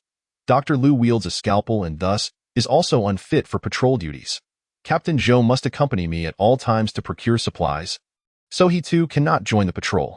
Deputy Team Leader 01 is required to command the entire team from the villa, and therefore cannot leave lightly. Excluding these individuals, the remaining 10 teammates present are to be integrated into the security patrol team of the property, taking turns to hunt crocodiles. This is a perilous task, fraught with the risk of being bitten to death or maimed. Those who wish to avoid this assignment may resign at this moment." Chapter 64. What kind of boss exists in this world? According to the original plan, aside from the first round of assessments for the bodyguard team, there was to be a second round of elimination. However, a natural disaster has hastened the timeline by half a month, catching her off guard, and thus the second round of eliminations has not yet been implemented. It is now time to test the combat effectiveness and willpower of the teammates. Each has already received their first month's salary. Those who resign now will be generously compensated with a full set of equipment, including combat uniforms, military shovels, combat knives, nail guns, a week's worth of food and clean water, 2 life jackets, a speedboat, a medical first aid kit, and a maintenance toolkit. The severance package offered by Tang Xiaoman is quite substantial, causing anyone who hears it to swallow hard. Yet, the bodyguards displayed expressions of terror, shaking their heads vigorously as if to ward off the notion. "I am the first to volunteer for crocodile hunting," 09 proclaimed, raising his arm with a face full of heroic sacrifice. Apart from the female bodyguard 10, he possessed the weakest combat skills and constantly worried about being eliminated by the boss. With inadequate combat prowess, he had to bolster his enthusiasm in this situation, who would voluntarily abandon their comfortable haven to venture outside to become crocodile bait. Floodwaters surrounded them, teeming with crocodiles. If they did not hunt them, the crocodiles would surely come for them. seeking to escape. There was no refuge. The only option was to hide within their bellies, even if one were not devoured by a crocodile. The ongoing flood left the displaced starving and desperate. Where could they go? With 09's proactive declaration, the remaining bodyguards began to voice their willingness to join the hunt. 07 volunteers for crocodile hunting. 0406 volunteers for crocodile hunting. 0508 volunteers for crocodile hunting. 100203 volunteers for crocodile hunting. Once all 10 bodyguards had signed up, 01 stepped forward and solemnly stated, "I too." "You cannot go." Xiaoman interrupted him, leaving no room for discussion. "The home requires someone capable of maintaining order. With Captain Zhou and me absent, you must lead the defense to prevent anyone from taking our stronghold." Gu Cheng, upon discovering she was alive, would undoubtedly attempt to stir trouble again. Moreover, with the strength of Villa 98 now exposed, more individuals would set their sights on her and the resources here. At present, 01 appeared steady and experienced, possessing considerable strength and respect. He was the most suitable to guard the home. Receiving the boss's recognition in public, 01 felt a surge of excitement. His gaze toward her brightened a bit. And after a moment of hesitation, he mustered the courage to suggest, "Given the dangers outside, perhaps I should take turns with Captain Zhou to lead people out in search of supplies, while Miss Tang remains in the villa. After all, she is the boss. Shouldn't the boss be seated at home enjoying the comforts, delegating the strenuous tasks to subordinates? They consume her provisions, reside in her space, yet receive a monthly salary of 200,000. She does not exploit them like beasts of burden, yet insists on personally attending to every matter. What kind of boss behaves this way?" Tang Xiaoman smiled and replied, "I relish the thrill of adventure. Had it not been for Captain Zhou's steadiness, I would have assigned him to guard the home." This statement undoubtedly flattered 01. He rubbed his hands together, embarrassedly chuckling to himself. "Well, actually, Captain Zhou is quite steady too." Zhou Chen. Seeing that the others had no further objections to her arrangements, Tang Xiaoman continued, "Since everyone has chosen to stay, from this point forward we shall be comrades sharing life and death. Should anyone be injured in battle, I will cover all medical expenses and subsequent treatment. If anyone is injured to the point of disability, they need not undertake further missions and may serve in a logistical capacity. And should anyone be unable to care for themselves, teammates will be appointed to assist them. We are a team that lives and dies together, and you can rest assured in trusting your backs to your comrades. Trust and support one another as we move forward. What are your thoughts?" The teammates responded in unison, "We will follow Miss Tang's arrangements." Immediately, Tang Xiaoman had Lu Jingming produce the operational supplies for their upcoming duty: 2 short-handled combat knives and 2 chainsaws. Crocodile skin is thick. Nail guns and military shovels are ineffective. Only chainsaws possess sufficient lethality. However, you must prioritize safety and avoid injuring yourselves. She instructed the 10 bodyguards to draw lots to determine the order of shifts, establishing a daily rotation with each team serving for 5 days. Today's duty falls to 03 and 08. Tang Xiaoman then had a private conversation with Huakai to finalize the duty times for the 2 bodyguards assigned to Villa 98, scheduling them from 6 in the evening to midnight. She also had Lu Jingming prepare 2 pairs of waterproof headlamps and 2 military canteens filled with drinking water to distribute. The teammates observed how meticulously the boss organized everything, demonstrating familiarity with the required weaponry and supplies for combat, as if she had frequently participated in battles. Their perception of her deepened. Not only was she agile and quick-witted, a sharpshooter, but she also understood command. Suggesting a history of extensive experience in warfare, Huakai privately messaged Tang Xiaoman, "Steward Hong has brought back the 3 sets of soundproofing equipment you sent. One has already been installed, and the results are excellent. Thank you. No need for thanks. It's the compensation you deserve." Tang Xiaoman was straightforward, never stingy with what was owed. Little did she expect that he would overreach, having just installed the soundproofing equipment on the diesel generator. Coincidentally, the owners coming to collect the generator saw it. They all inquired where I obtained it and asked if I could assist in procuring more. The price is negotiable. Tang Xiaoman considered the quantity of soundproofing equipment in stock and replied without hesitation, 1 set of soundproofing equipment in exchange for 1 pound of gold. How about 100 sets? Huakai did not hold back, speaking candidly, "I want to keep 10 sets for myself." "That's fine. Excluding what I have in storage, I've also instructed Zhou Chen to stockpile 200 sets, which should be sufficient." Yet Huakai was not finished. The owners who couldn't buy the diesel generators are now crying and wailing for them. They have agreed to increase the price. Can you procure another 100? Tang Xiaoman was taken aback. He truly regarded her as a warehouse. The maximum she could manage was 60 units, and even then, it would be in 3 separate transactions, each priced at 2 kilograms of gold. Huakai showed no inclination to negotiate. That's settled then. Sister, when can we have Steward Hong bring people over for pickup? Sister? Tang Xiaoman felt a chill run down her spine. Who was he calling sister? Annoyed, she pursed her lips. Were they that familiar? Ignoring his newly adopted term of endearment, she replied, Tomorrow. By the way, sister, there's one more thing. Huakai clearly did not wish to conclude the conversation. In order to defend against crocodiles, our villa area plans to erect a fence with barbed wire. The property management requests that each household donate at least 100 meters of barbed wire. Shall I include your share as well? All right, Tang Xiaoman, slightly irked by his repeated use of sister, decided to charge some interest. Huakai was merely being polite and did not expect her to be so forthright. After a pause, he added, Sister, I appreciate your straightforwardness. You don't treat me as an outsider. She could not be bothered to respond further. Tang Xiaoman entrusted all matters regarding the exchange of supplies to Lu Jingming. As he possessed the keys to the entire warehouse and was responsible for all records of inventory movements, Lu Jingming was meticulous and reliable, his character having endured trials in a former life. With him managing affairs, she felt completely at ease.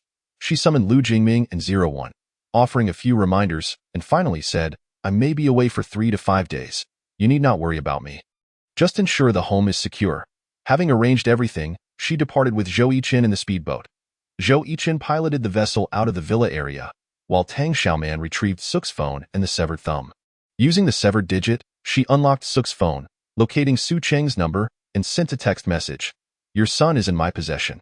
If you wish to see him alive, bring a medium-sized yacht as ransom. Otherwise, be prepared to collect his corpse in 5 days. Chapter 65.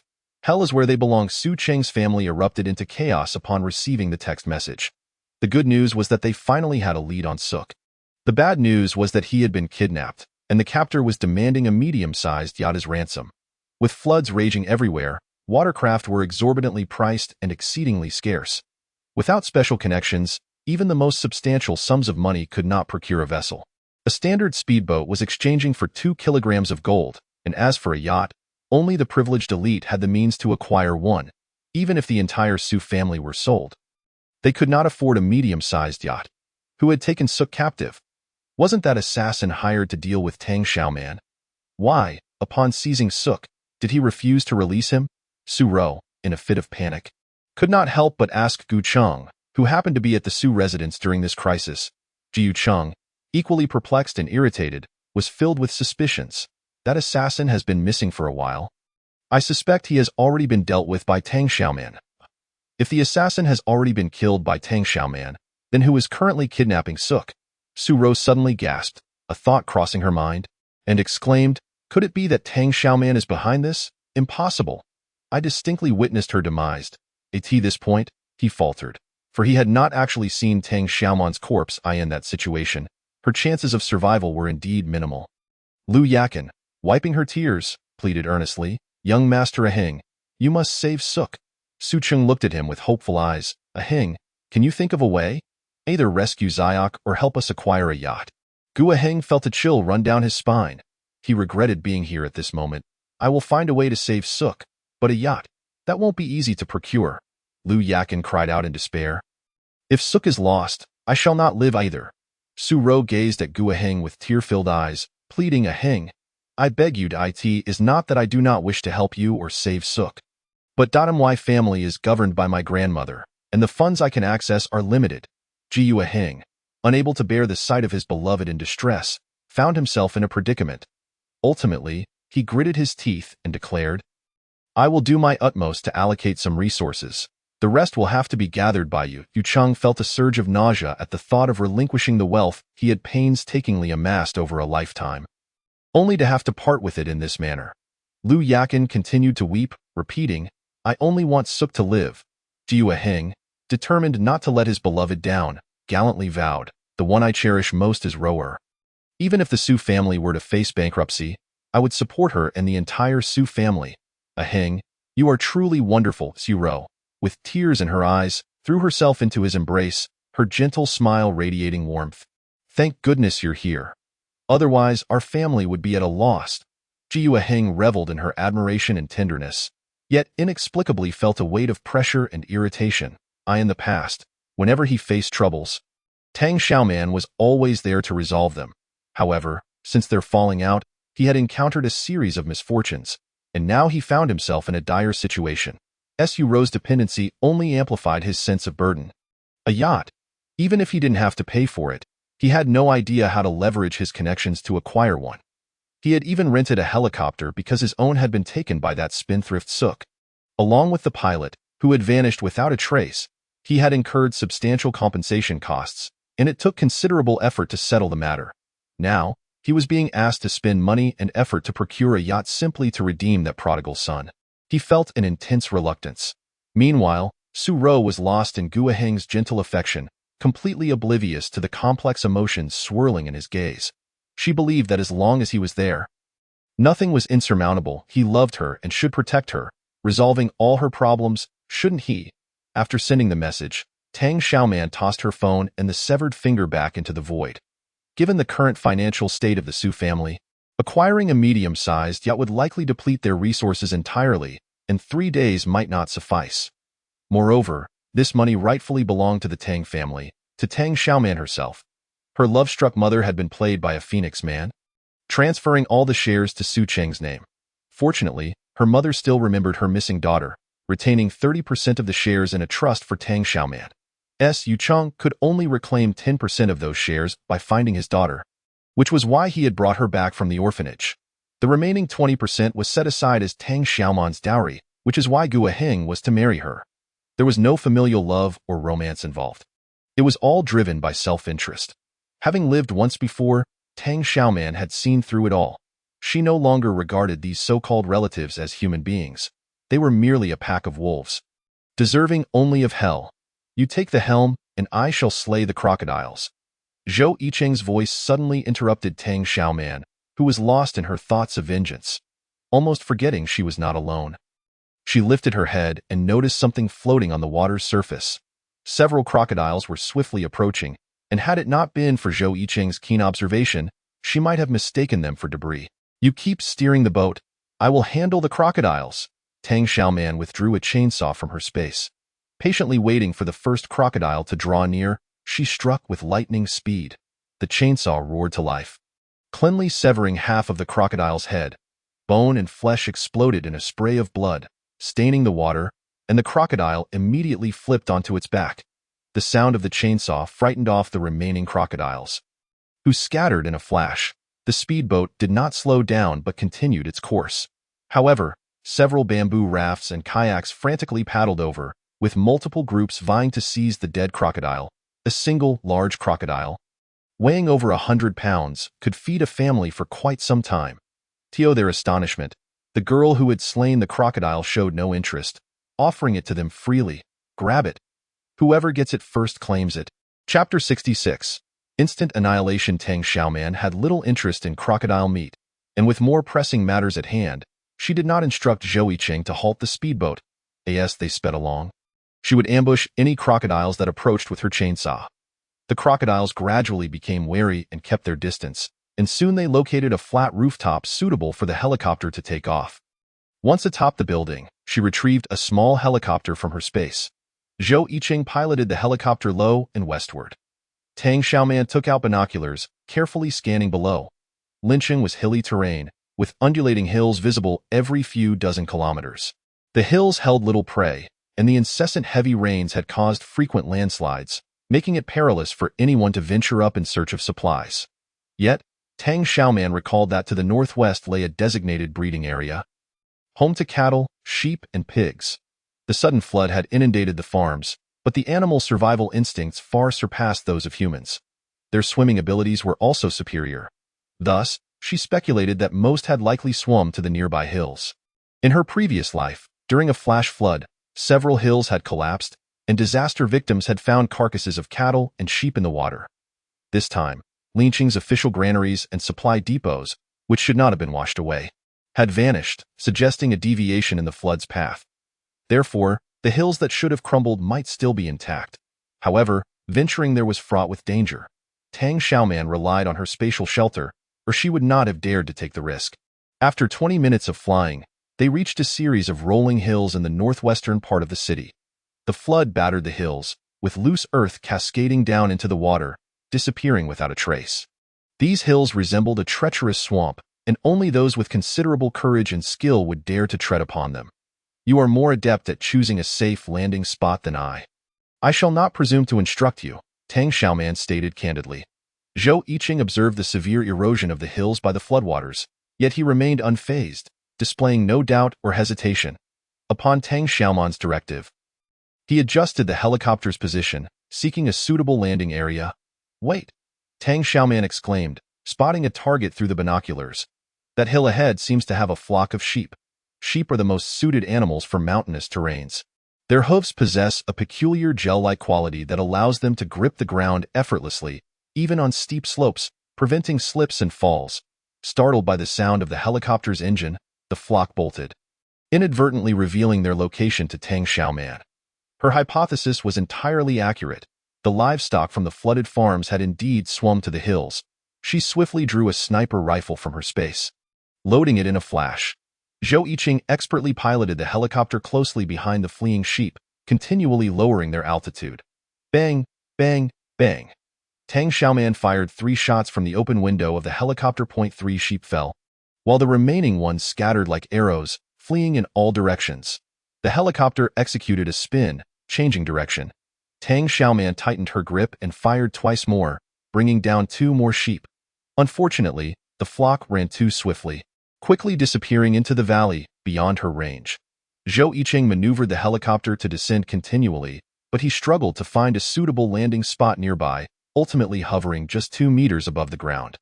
This level of precision was not something just any pilot could achieve. You stay in the helicopter, Tang Xiaoman instructed, halting Zhou Yiqing from disembarking. If anything seems amiss, ascend immediately. Do not concern yourself with me. I can enter my space. Zhou Yiqing gazed at her in silence for a moment and suggested, we could both enter the space together. That won't do, Tang Xiaoman firmly rejected. We cannot lose the helicopter. Otherwise, I will twist your head off. Try me if you doubt it. Zhou Yiqing. Apologies, he thought it best to remain silent. Tang Xiaoman nimbly descended. Although it was only 2 meters, she could have easily landed without a rope. She opted for safety's sake. In the event of ground collapse or an unexpected situation, she could swiftly pull herself back up to the helicopter. Testing the ground beneath her, once she confirmed it was stable, she began her hunt. In total, she managed to capture 5 sheep, though they were scattered across different locations. From the vantage point of the helicopter, Zhou Yiqing used his aerial perspective to help her accurately locate each sheep. As she reached each spot, he would fly the helicopter over to her.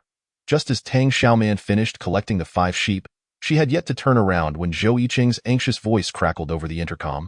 A herd of cattle is charging this way.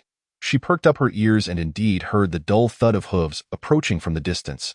A herd of 7 or 8 yellow cattle charged fiercely towards the direction of the helicopter. Tang Xiaoman reacted swiftly, grasping the rope and deftly climbing aboard the aircraft.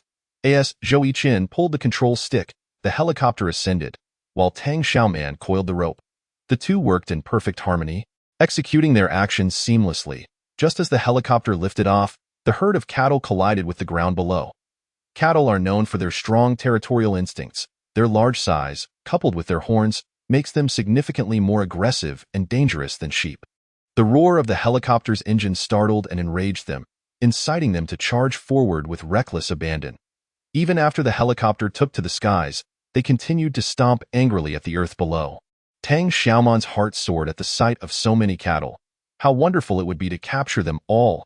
Drawing from her recent experience hunting sheep, she understood the necessity of restraint. Firing a shot would likely send most of them fleeing. The helicopter circled low, each approach provoking the herd into a furious chase, exhibiting their readiness to attack. Noticing a cliff ahead, approximately 50 to 60 meters high with ample space for landing, an idea struck her. If the herd was so easily provoked, why not incite them even further? She exchanged a knowing glance with Zhou Yiqing, both comprehending each other's intent instantly, and nodded in agreement. Zhou Yiqin lowered the control stick, the helicopter diving towards the herd, feigning a shot before veering away as if to escape. The herd, driven by instinct, accelerated in pursuit, eager to ram the audacious machine down and trample it beneath their hooves.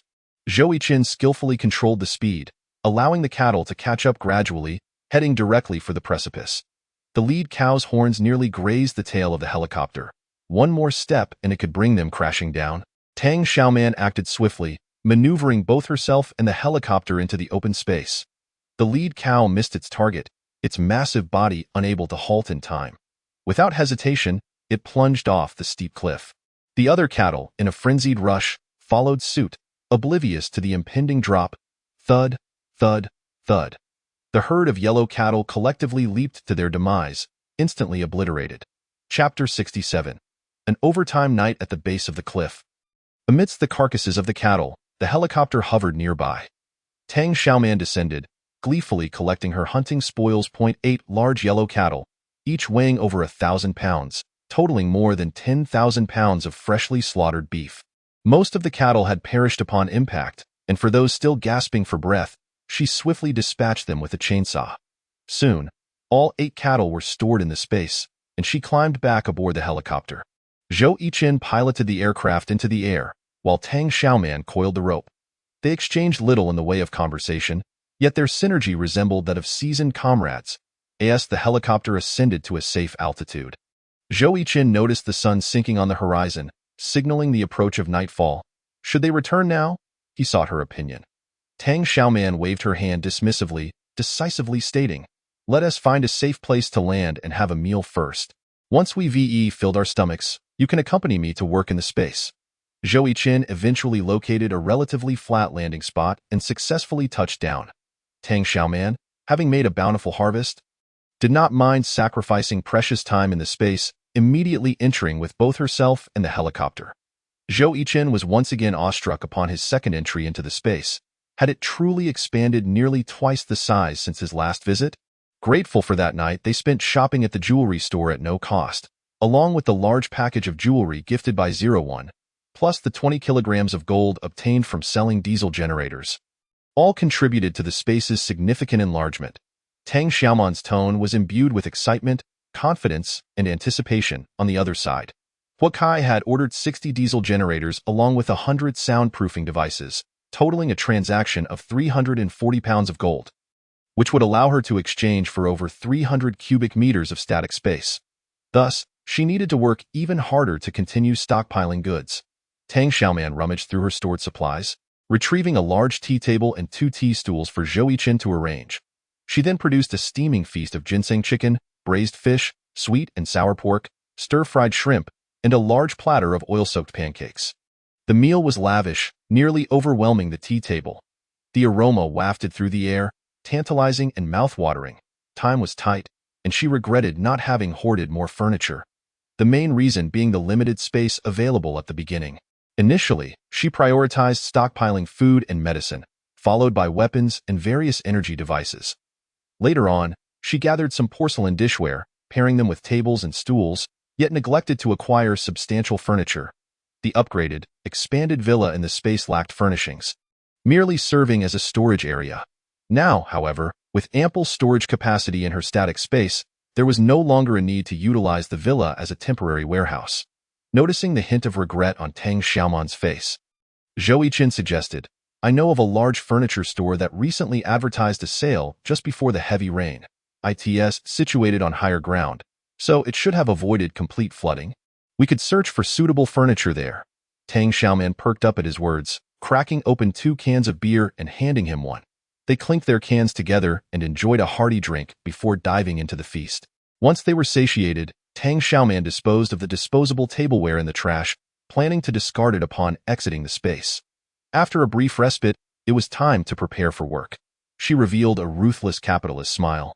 Tonight, they would indeed be working overtime. Tang Xiaoman retrieved 2 disposable protective suits, handing one to Zhou Yiqin. They donned the suits and began to process the largest of the yellow cattle. As the last breath escaped the beast, she swiftly severed its blood vessels, collecting the blood as it flowed into a basin. Tang Xiaoman had a particular fondness for blood tofu, an essential ingredient for hot pot. After filling 3 basins with fresh cow's blood, she placed them on the balcony of the villa to allow for natural coagulation. Tang Xiaoman assisted while Zhou Yichen, wielding a sharp military knife, deftly skinned the entire cow. He inquired how to dispose of the hide. Tang Xiaoman casually stored the fresh hide in the static space, intending to experiment with it later when time permitted. The two, each wielding their own knives and axes, worked together to dismember the entire cow. They extracted the internal organs and washed them clean in the water hole. The hefty yellow cow, weighing over 1,500 pounds, was reduced to 6 sections, while the head and tail were simply stored in the static space without further processing. Tang Xiaoman set aside the clean front and hind legs along with 2 sections of beef ribs into the static space. She then divided the cleaned internal organs into several plastic bags for storage. Next on the agenda was the sheep. Selecting the most plump one, she began to drain its blood, preparing to make blood pudding. This was genuine sheep's blood, completely unadulterated. As she drained the blood, she swallowed hard. Noticing Zhou Yichen watching her, she humorously remarked, "I love sheep's blood in my hot pot. After that, it's duck blood. How about you?" Zhou Yichen averted his gaze, responding nonchalantly, "I'm fine with either, Tang Xiaoman." As they chatted, a slight awkwardness settled in. Thus, they returned to their tasks. In truth, Zhou Yichen was not the ideal conversationalist for her. He was far better suited for hard work alongside her. The sheep's hide, along with the head and tail, was temporarily stored in the static space, awaiting further experimentation in preparation and consumption. The sheep was similarly divided into 6 sections, with 4 legs and 2 lamb ribs. The internal organs were cleaned and sorted into plastic bags, stored alongside the prepared sheep. Once they completed their tasks, they cleaned up the refuse from the ground, removed their soiled protective suits, and washed their hands thoroughly. Tang Xiaoman inquired, "What would you like to drink?" Before Zhou Yichen could respond, she added, "Tonight's overtime may extend into the late hours, so whatever you want, just let me know." Zhou Yichen seemed indifferent to the matter. Tang Xiaoman fetched 2 cups of bubble tea, handing one to him. The fragrant, rich milk tea soothed her parched throat, the pearls bursting with flavor, complemented by the addition of thick mochi. Tea was her favorite. Seeing Zhou Yichen take a few sips before setting it down, she quickly offered him a bottle of refreshing soda water. After resting for a moment, they embarked on a new round of work. This time, it wasn't about handling the cattle and sheep, but rather relocating all the supplies from the 3-story villa into the static space, clearing room for the new furniture. The static space had expanded to 1880 cubic meters, capable of storing a vast quantity of supplies, and no longer would they need to scrimp and save, cramming supplies into the villa. After clearing out the villa, they still couldn't exit the space, as the crops in the garden required irrigation. Zhou Yichen proved invaluable, and Tang Xiaoman seized every opportunity to utilize his assistance. Chapter 68. One willing to strike, another willing to endure. Part 1. The garden in the space now spanned 103 square meters. Though the planting area remained modest, a total of 10 square meters were dedicated to wheat, 10 square meters to corn, 10 square meters to sweet potatoes, alongside 3 pumpkin plants, 3 wood ear mushroom plants, and 3 blueberry bushes. Tang Xiaoman intended to experiment with the growth cycles and yields of various crops and fruits before selecting the most cost-effective ones for increased cultivation. She set up a water pump by the pond, while Zhou Yichen took charge of irrigation. In approximately 10 minutes, he completed the entire task. He assisted in coiling the hose and packing away the pump, while Tang Xiaoman plucked a green wheat ear to inspect the seed development. The wheat had only been sown for half a month, yet it was already ear-bearing, indicating that the transition from yellow earth to red earth had significantly reduced the growth cycle and accelerated the harvest period. Tang Xiaoman contemplated a practical issue. When the time for harvest arrived, she would require agricultural machinery. Otherwise, relying solely on herself and Zhou Yichen for manual labor would be labor-intensive and inefficient. The 3 pumpkin vines yielded dozens of large pumpkins, in addition to 5 pounds of wood ear mushrooms and over 30 pounds of blueberries. Tang Xiaoman washed some blueberries and savored them with Zhou Yichen. The freshly picked blueberries were absolutely delightful. By the time the two exited the space, it was already 9:30 in the evening. Zhou Yichen piloted a small helicopter towards the furniture city, while Tang Xiaoman sent a message to Huakai, asking him to assist in purchasing a threshing machine and a corn harvester. "Sister, you shouldn't be like this," Huakai replied almost instantly, albeit rather brusquely. "I'm a person of great enterprise. Don't bother me with trivial matters. Do you really take me for a mere middleman?" Tang Xiaoman raised an eyebrow and promptly sent back a question mark. Seeing her firm stance, Huakai quickly relented. I'll introduce you to a genuine middleman. For small transactions, approach him, and for significant deals, come back to me. He forwarded her a business card. Upon glancing at it, Tang Xiaoman felt a sense of familiarity and quickly remembered. Wasn't he this the old you who sold jade? Yes, it's indeed old you. However, he no longer deals in jade. He has transitioned into a middleman role. He has been in business for years, knows many people, and is well informed. Whatever you need, as long as the price is right, he can procure it for you. All right, thanks, Tang Xiaoman said, no longer engaging in lengthy discussions with Huakai, and directly contacted Old Yu. Old Yu wasn't he actually old. He merely had a receding hairline. He was quite straightforward in his dealings, and his assistance in Tang Xiaoman's previous jade transaction had left her with a good impression of him. He responded promptly, Miss Tang, please let me know what you need, and I shall do my utmost to assist you. Clearly, he held a favorable impression of Tang Xiaoman as well. She was straightforward in her business dealings, showing no inclination for haggling, making her an ideal partner for any businessman. Tang Xiaoman mentioned her need for a threshing machine and a corn harvester. No problem. I will resolve this promptly and contact you as soon as I have news. Yu Jingyuan replied swiftly. Tang Xiaoman, curious, inquired, have you stopped dealing in jade? Alas, in this current situation, who would buy such things? Yu Jingyuan sent a facepalm emoji. People can hardly afford to feed themselves, let alone purchase a pile of worthless stones. Faced with the harsh realities of life, he had no choice but to pivot into the middleman business. Tang Xiaoman's interest piqued, and she casually asked, do you still have any unsold jade stock? Indeed, Yu Jingyuan, ever the businessman, quickly perked up. Miss Tang, we VE collaborated twice already. You should be able to trust me. If you still desire jade, I can offer it to you at a reduced price. Tang Xiaoman maintained her composure and continued to question him. How much stock do you have? After a brief pause, Yu Jingyuan replied, approximately 1,000 jin. The items may not hold much value, but the shipping costs are steep. 1,000 jin? That figure astonished Tang Xiaoman. She struggled to suppress her racing heart and feigned calm as she replied, would a total price of 10 million suffice for 1,000 jin of jade?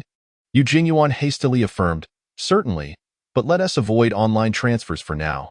Cash only. No problem. The 10 million in cash she had pried from Gu Qing's little treasury was finally about to be put to good use before it turned into mere waste paper. Please deliver the threshing machine and the corn harvester together. Contact me a day in advance before delivery. After concluding the conversation, Tang Xiaoman closed her eyes, mentally strategizing her next steps. Zhou Yichen had successfully landed the helicopter. Yet he did not disturb her. After a considerable time, Tang Xiaoman opened her eyes. She turned to gaze out the window. The night was deepening. Occasionally, she spotted a few flickering lights in the tall buildings, resembling candles in the wind, poised to extinguish at any moment. In the past, when I worked for my boss, I was quite earnest. I took on everything I could, regardless of whether it was within my capacity. Whenever he encountered a tricky problem, I was always the first to rush in and help him resolve it.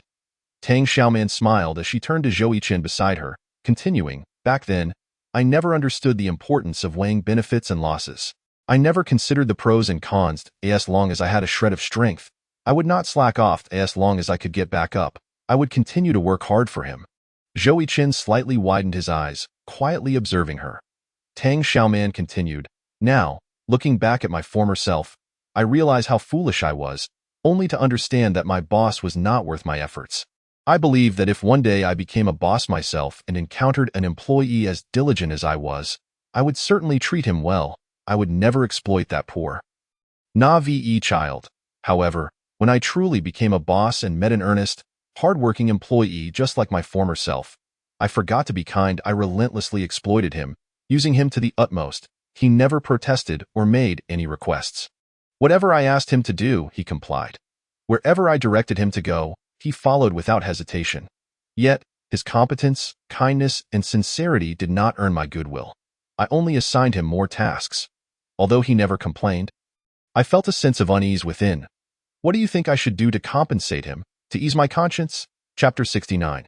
A Willingness to Endure, Part 2. Tang Xiaoman spoke these words with a smile, candidly sharing her own experiences and thoughts.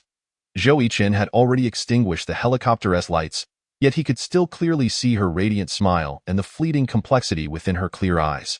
He pressed his attractive lips together and finally spoke. You must have worked so diligently because you loved your boss. I, however, worked hard solely for the paycheck. We are both merely fulfilling our respective roles. Your diligence did not earn you your boss's affection, hence you ceased working.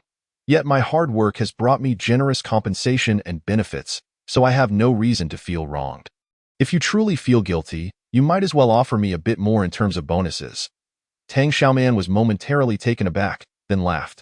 It seems I've overthought things. It's my first time as a capitalist. And I still have a conscience, unwilling to overburden my employees too harshly.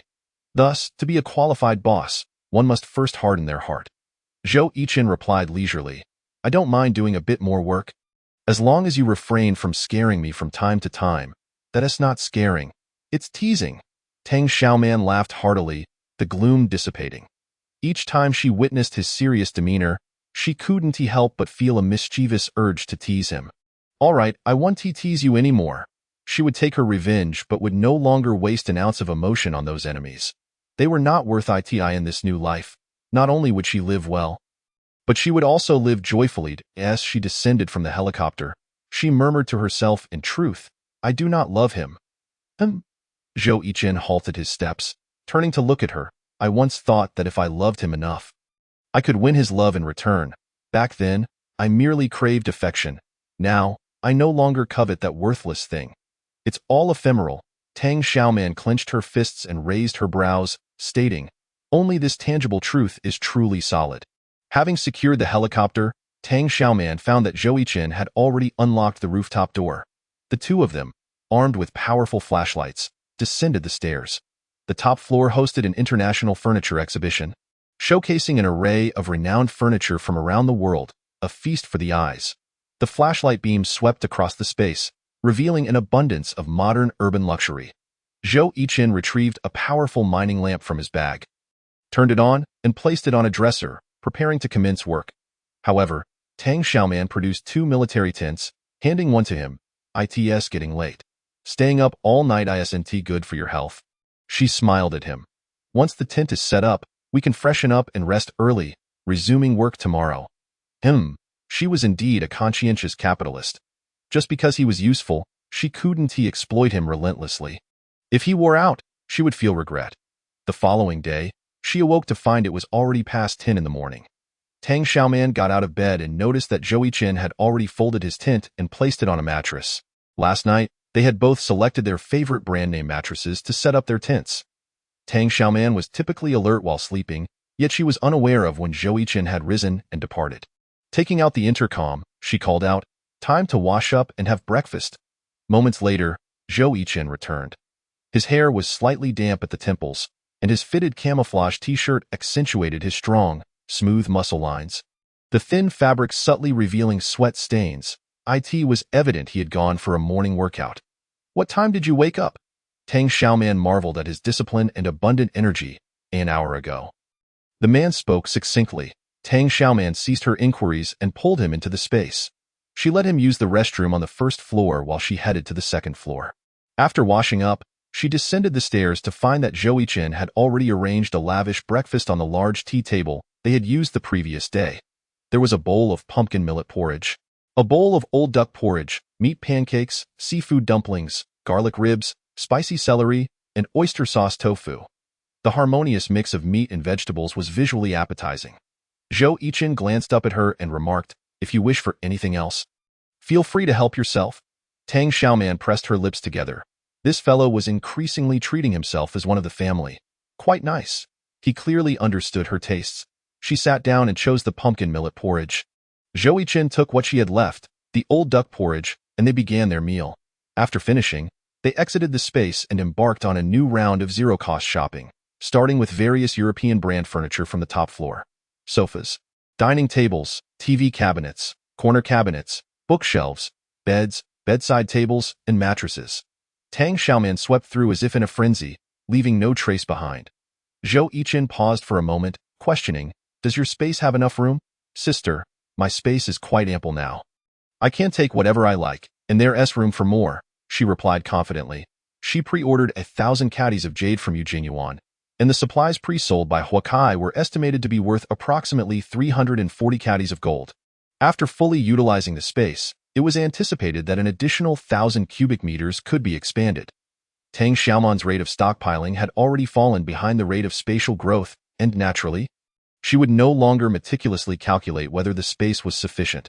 Soon, the entire set of furniture from the floor was stored within the space, and the two descended the stairs to enter the exhibition hall of solid wood furniture on the next level. Precious mahogany, rare and expensive sandalwood, beautiful Wangwali wood, sturdy and durable oak, elm, and birch. Various solid wood furniture pieces exuded a traditional ancient charm, with intricately carved patterns that seemed to transport one back to another era. Tang Xiaoman's eyes were unblinking as she collected every item she handled into the space. Such durable solid wood furniture could not be overlooked. Even if the space became too cramped, they could still be used as firewood during the long, frigid nights. After continuously collecting furniture from 2 floors of the exhibition, they proceeded to the next level. This floor surprisingly showcased antique furniture, with labels indicating the production year of each piece and details about their previous owners. Tang Xiaoman was not particularly interested in the information on the labels and directly went about collecting the materials. After clearing this level, Zhou Yichen raised his doubts once more. Was the space not filled? According to his calculations, after collecting the furniture from these 3 floors, Tang Xiaoman's space should have been completely packed. Tang Xiaoman checked the space with her consciousness, initially taken aback, then pleasantly surprised. The space had expanded again. It turned out that the space not only consumed gold, silver, jade, and jewels, but it also devoured high-quality wood. Almost all antique furniture was absorbed, including mahogany, sandalwood, and Wangwali furniture. Aside from the oak, elm, and birch furniture, only one set of mahogany furniture remained unconsumed. The two entered the space once more, and Zhou Yichen examined the remaining mahogany furniture. Concluding, it had been falsely represented with oak. The deceitful merchant's imitation could fool consumers but could not deceive the discerning eye of the space. The space only consumed rare and fine wood or aged antique wood imbued with the essence of time. Ordinary solid wood furniture was not acceptable to it. Tang Xiaoman glanced at the area of the space, her heart racing with excitement. The static space had expanded by 820 cubic meters, totaling 2,700 cubic meters. The space villa increased by 108 square meters, now totaling 4 floors at 473 square meters. The garden grew by 32 square meters, now totaling 135 square meters, with its height also rising alongside the villa. The pond had expanded further, and the red soil had transformed into fertile black earth, with the crops planted showing significant changes since last night. The wheat ears had grown much larger, the corn cobs had plumped up, and the sweet potato vines had become sturdier. She lowered her head, only to discover that the jade bracelet on her wrist had vanished. Chapter 70. Acquiring a yacht. Tang Xiaoman's first reaction was, the jade bracelet is lost? She disregarded the joy of the space's explosive growth and quickly reached to feel her wrist. Fortunately, the bracelet was still there. Although she could not see it, she could still sense its presence, which reassured her. With the upgrade of the space, the jade bracelet had gradually become invisible. It was now completely undetectable to the naked eye. Was this a form of self-protection after the bracelet's upgrade? Their trip to the furniture city had been fruitful. Tang Xiaoman was now a wealthy woman with an entire furniture city at her disposal, possessing an array of world brands and styles. The two selected their favorite pieces of furniture and furnished the space villa entirely. Once the 4 levels of the villa were adorned with furniture, she had Zhou Yichen help her pack all the furnishings into the villa, as she needed to free up the static space for further purposes. Tang Xiaoman retrieved the home appliances she had stockpiled. Although the space lacked signal, it could still play downloaded videos. Various performances, skits, and variety shows filled the air with vibrant entertainment, perfect for mealtime. This was her exclusive refuge, her own paradise. However, now there was an additional confidant, Zhou Yichen. Ever since Tang Xiaoman had met him, her impression of him had been consistently positive. His character and abilities were beyond reproach. Having chosen to be teammates, she decided to trust him and let go of her suspicions. After leaving the furniture city, Zhou Yichen piloted a small helicopter back to the hilly area, continuing to hunt the livestock that had sought refuge in the hills. Cows, sheep, and pigs were all rounded up. With the experience from yesterday's hunt, today was even more effortless. They dug traps, with Zhou Yiqin flying the helicopter while Tang Xiaoman wielded an AK to drive the sheep into the traps. The same method worked for the pigs as well. Over the course of 4 days, they had nearly captured all the livestock seeking shelter in the nearby hills. Tang Xiaoman's space now held over 50 pigs, more than 200 sheep, and over 30 large yellow cattle. These animals would suffice for them for half a lifetime. As the 5-day deadline approached, Tang Xiaoman retrieved Suk's phone from the space and unlocked it using a severed finger. Sure enough, she found a reply from Su Cheng. I have prepared the yacht. Where shall we meet for the transaction? Su Cheng had even sent a photo of the yacht. After examining the yacht in the photo, Tang Xiaoman found it satisfactory and sent him an address, instructing him to arrive within half an hour. After putting away the phone, she snapped her fingers at Zhou Yiqin. Let us go. Another grand transaction awaits. The yacht from Su Cheng was not a purchase but rather a high-priced rental. Gu Cheng had utilized every available connection and even personally guaranteed the rental of this medium-sized yacht for the Su family.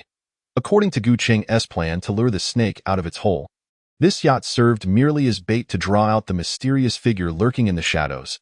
He had hired a large number of killers to hide throughout the yacht. As soon as that person boarded, they would face a comprehensive and unrelenting assault.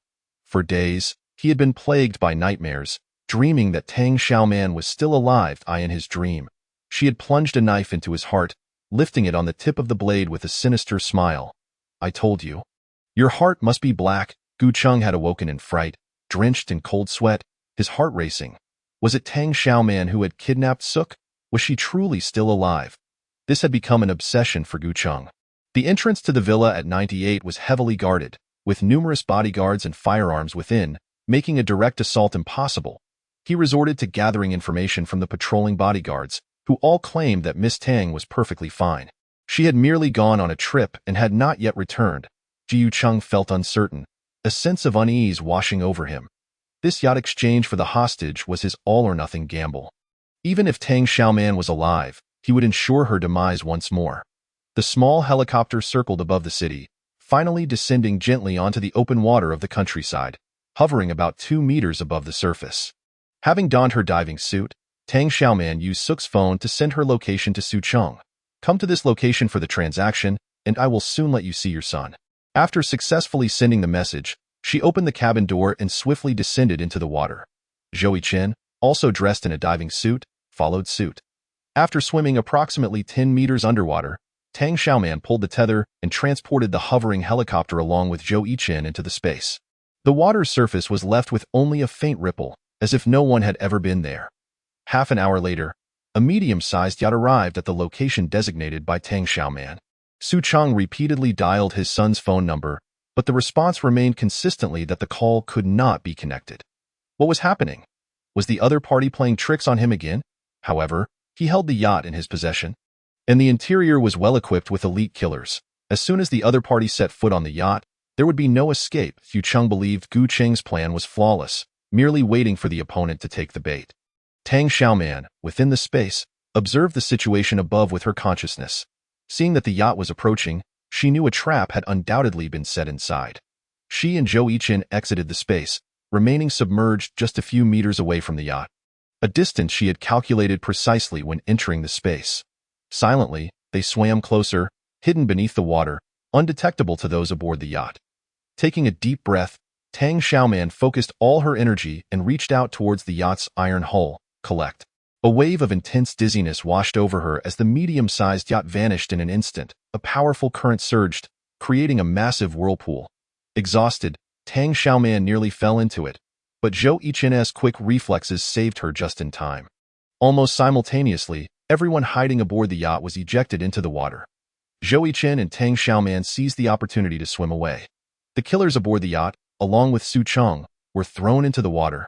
Utterly bewildered. One moment they were comfortably aboard the yacht, and the next, they found themselves submerged. Where was the yacht? How could it have vanished into thin air? This was utterly surreal. Su Cheng opened his mouth to scream for help, but icy water rushed in, nearly choking him to death. Fortunately, a nearby bodyguard swam over and pulled him toward the surface. All the killers hidden aboard the yacht floundered in the water, struggling to survive. Their faces a mix of confusion and disbelief. Was this a dream? Could someone please explain what was happening? What was the situation? Tang Xiaoman had never collected such a large item as a yacht before, and she was utterly spent, on the verge of fainting. Being underwater made this a perilous endeavor. Thankfully, Zhou Yiqin was beside her, and she had worn an oxygen mask in advance, preventing any mishaps. Once she regained her composure, Su Cheng's reinforcements arrived. The sounds of helicopter engines and speedboats echoed across the water's surface. Gu Cheng had undoubtedly come with his ME and to avoid exposing the space. Tang Xiaoman reluctantly abandoned her plan to confiscate the firearms and hurriedly pulled Zhou Yiqin into the space. Chapter 71. Aren't you dead? Su Cheng's yacht, which he had rented at a high price, mysteriously vanished, causing significant trouble. The assassins hidden on the yacht all fell into the water, but they were later rescued. Although they did not complete their mission, they had already received half of their deposit, which could not be refunded. Moreover, compensating for the yacht would cost an exorbitant amount, far beyond what Su Cheng could afford. Even if he exhausted all his resources, Ji Yuqing acted as a guarantor and was consequently entangled in the situation, facing threats from debt collectors. The yacht renter was a formidable figure known as Master Wan, originally from a shady background. Although his legitimate business was not thriving, his influence was substantial, and he was well versed in various dubious practices. Especially after the natural disasters, as societal order collapsed, individuals like Master Wan thrived. Becoming increasingly formidable, Ji Yucheng could not afford to provoke him. The urgent matter at hand was to compensate for the yacht. He discussed with Su Cheng the need to liquidate any sellable goods at their disposal to ensure they could gather the compensation funds. Assuring him that he would find a way to negotiate with Master Wan, he hoped that Master Wan would not misconstrue his intentions as a ploy to seize his yacht. Lu Yakin cried out, "My son, when will you bring him back?" Su Ro threw herself into Gu Cheng's embrace, her eyes brimming with tears, pleading, "Ah Cheng, please think of a way." Ji Yucheng, overwhelmed with frustration, pushed her away. "What else can I do aside from compensation?" Su Ro stumbled, nearly falling. She gazed at the man who had always treated her gently, incredulously asking, "Ah Cheng." Gu Cheng then realized his outburst and quickly pulled her back into his arms, explaining, "I am equally anxious for Su Ku. There has been no news of him, and I worry that something has truly happened. Ah Cheng, what should we do?" Su Ro clung to his arm, as if he were her last hope, her nails digging into his flesh. Gu Cheng felt another wave of irritation, yet he patiently continued to explain, "The priority is to raise funds for the yacht compensation. Master Wan is not someone to be trifled with." Yu Cheng slumped helplessly onto the sofa, his face ashen. "Must we exhaust all our resources? Does that mean I will become destitute again? Right now, survival is paramount. Wealth is merely a material concern." Ji Yucheng vowed earnestly, "As long as I am here, I will ensure your family remains well-fed and cared for. Rower is my beloved, and I will naturally treat her family with kindness." However, Su Cheng was not so easily deceived, pondering inwardly, "Your words sound good, but you refuse to part with your money. Yet, at this juncture, what choice does he have?" He could only hide some of the supplies, ensuring he had a fallback, as for the shortfall in compensation. He would let Gu Cheng cover it. After all, he was the guarantor. If the compensation was insufficient, Master Wan would not let him off lightly. Tang Xiaoman and Zhou Yiqin navigated the speedboat back to Tianlai Villa. Zhou Yiqin deflated the speedboat, folding it up, and prepared to walk back to the villa. After a 7-day absence, Tianlai Villa had undergone significant changes. Tang Xiaoman noticed that the entire villa area had been surrounded by a fence made of barbed wire, transforming from a semi-open to a fully enclosed space. The barbed wire was tall enough to deter crocodile invasions. However, this meant access to the villa area was now restricted, requiring them to locate the entrance first. The barbed wire had arrows indicating the general directions of 4 entrances. The two walked around the fence for quite some time before entering through the northwest entrance. Just then, a 2-wheeled electric vehicle approached, carrying a young woman in the back seat with her arm in a sling, gripping the back seat handle with her other hand. "Tang Xiaoman." The woman stared at Tang Xiaoman as if she had seen a ghost, shouting, "Stop, stop." The rider of the electric vehicle was also a young woman, both of them carrying briefcases, seemingly just off work. Tang Xiaoman looked up and recognized them. The one with the sling was Xu Jia, and the other was a member of Gu's group named Feng Li. This entrance was located in the northwest corner of the villa area, adjacent to the Jin Zun Wanxiang City and Levi Natural Organic Farm Enterprises. It was likely that Gu Cheng had transferred these two to work for him at those companies, as both Xu Jia and Feng Li possessed accounting certifications, making them professional financial personnel. They had just finished their shifts and coincidentally encountered Tang Xiaoman. Feng Li stopped the electric vehicle, turning back to look at Xu Jia, puzzled by her dramatic reaction. It's just a familiar face. Why are you acting like you've seen a ghost? Xu Jia jumped off the back seat, pointing at Tang Xiaoman. You aren't you dead? Who told you I was dead? Tang Xiaoman replied, her expression a mixture of amusement and irony. Do you believe everything you're told without using your own eyes and brain? Xu Jia was momentarily speechless, glancing at the young man beside Tang Xiaoman, seemingly grasping the situation. She hurriedly hopped back onto the electric vehicle, urging Feng Li, let's go. Feng Li, bewildered, nevertheless waved goodbye to Tang Xiaoman as they rode away. Tang Xiaoman paid little heed to Xu Jia, a mere minor character, nor did she care whether Gu Cheng knew she was alive. What would it matter if he found out? If he had the guts, he could come after her. Upon returning to the villa, Fu Bao was the first to leap into her arms. Tang Xiaoman embraced it, kissing its head, and pulled out a steaming chicken leg from her backpack, offering it. Dressed in a little skirt, Shan Shan fluttered into Tang Xiaoman's embrace like a flower butterfly, concern evident in her voice. Sister Xiaoman, are you all right? I'm just fine, Tang Xiaoman replied, affectionately ruffling her hair. She then took out a heavy bag from her bag and handed it to Lu Jingming. Upon opening it, Lu Jingming's eyes widened with surprise. Fresh blueberries? Where did you get these? I remember Shan Shan loves blueberries, so I picked some while scavenging for supplies on the mountain. There are over 10 pounds. Let us all have a taste. Lu Jingming's smile faded, replaced by worry. I heard it's very dangerous to climb the mountain now. Landslides and mudslides happen frequently. I chose a very safe spot. You needn't worry about me, Tang Xiaoman reassured him, then looked at the rest of the team. They all approached, inquiring about her and Zhou Yichen's safety during their absence. Zhou Yichen also unbuckled his stuffed backpack, revealing a large fresh pumpkin and a bundle of tender, thick wood ear mushrooms. Such delicacies were rare. Although the team had learned to grow hydroponic vegetables and sprout beans, they had not seen such vibrant and lush vegetables in quite some time, as their leafy greens had turned yellow due to lack of sunlight. Chapter 72. She has moved on. Tang Xiaoman took a sip from the tea handed to her and inquired about the recent happenings since her departure. 01, sitting nearby, provided a brief report. That's how it is. The chainsaw is extremely powerful and highly effective for hunting crocodiles. Among all the bodyguards participating in the patrol, our unit at Building 98 has caught the most crocodiles. 06 comes from a lineage of tanners. He can process crocodile skins and also trade for supplies. Currently, currency is rapidly depreciating, banks are unable to disburse cash, and online payments have collapsed. People generally prefer barter transactions now. The villa area has installed barbed wire for crocodile invasion defense, but 01 paused, then continued solemnly, but this won't stop death row inmates.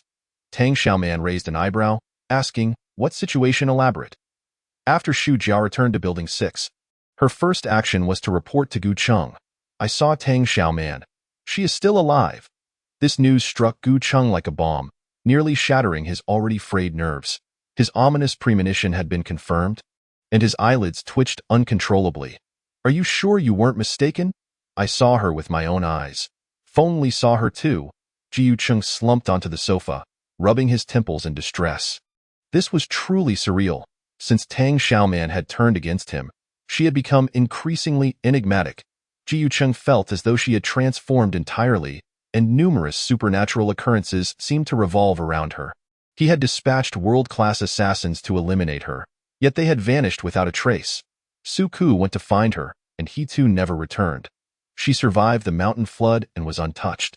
The yacht had vanished into thin air, leaving everyone aboard bewildered. He harbored grave suspicions that all these supernatural events were linked to Tang Xiaoman. And I also saw a young and handsome man by her side. Xu Jia added, I suspect she has moved on. Himph. If the president learned that Tang Xiaoman had been unfaithful, he would surely not let her off easily.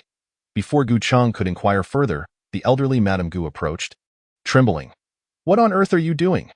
Master Wan's men have come to say you lost his yacht and demand immediate compensation with goods, or else our Gu family will face the consequences. Gu Cheng was taken aback.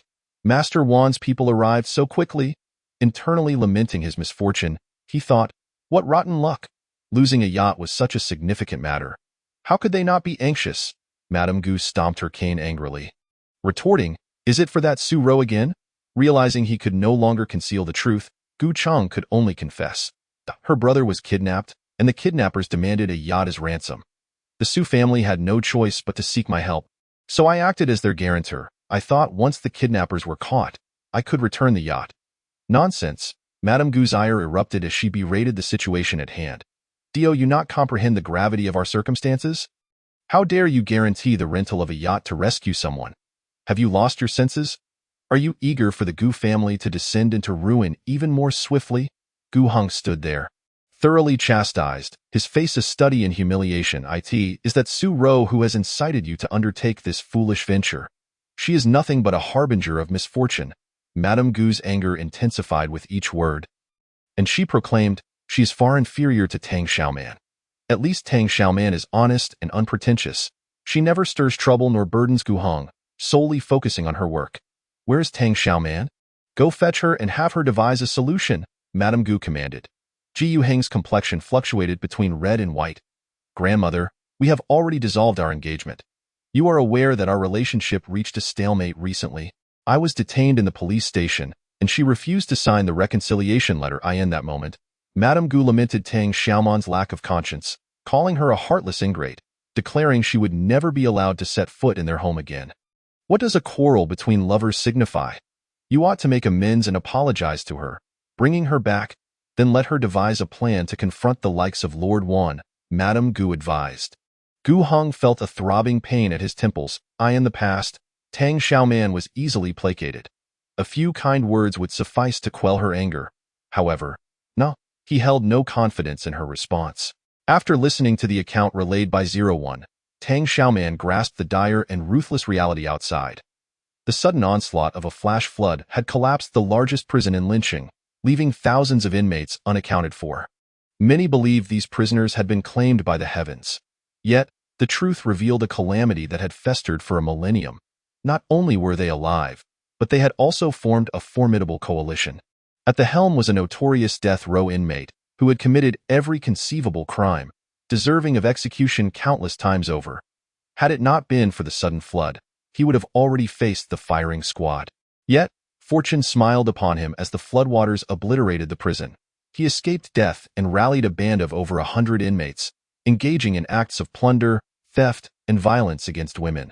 Their brutal methods instilled further despair among the disaster-stricken populace still trapped in the flood. The severity of the disaster had also wreaked havoc on the official warehouses storing food and supplies, resulting in catastrophic losses. Presently, the authorities were preoccupied with establishing new relief points, leaving them unable to attend to the needs of ordinary citizens. The survivors were left to fend for themselves while contending with the marauding band of inmates, sinking deeper into misery. Most alarmingly, some victims had joined this band, willingly serving as enforcers for the criminals, merely to scrape by with the remnants of their former lives. The gang's influence expanded rapidly, growing increasingly audacious.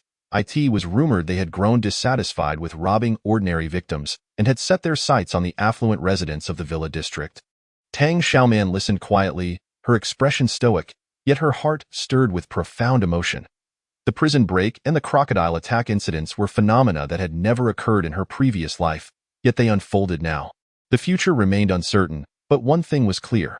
The natural disasters of the past would replay, and calamities never before experienced might also manifest. Liu Jingming led Tang Xiaoman to a warehouse. Unlocking the door and stepping inside first, upon her entrance, he had already switched on the lights. Inside were 5 neatly stacked suitcases.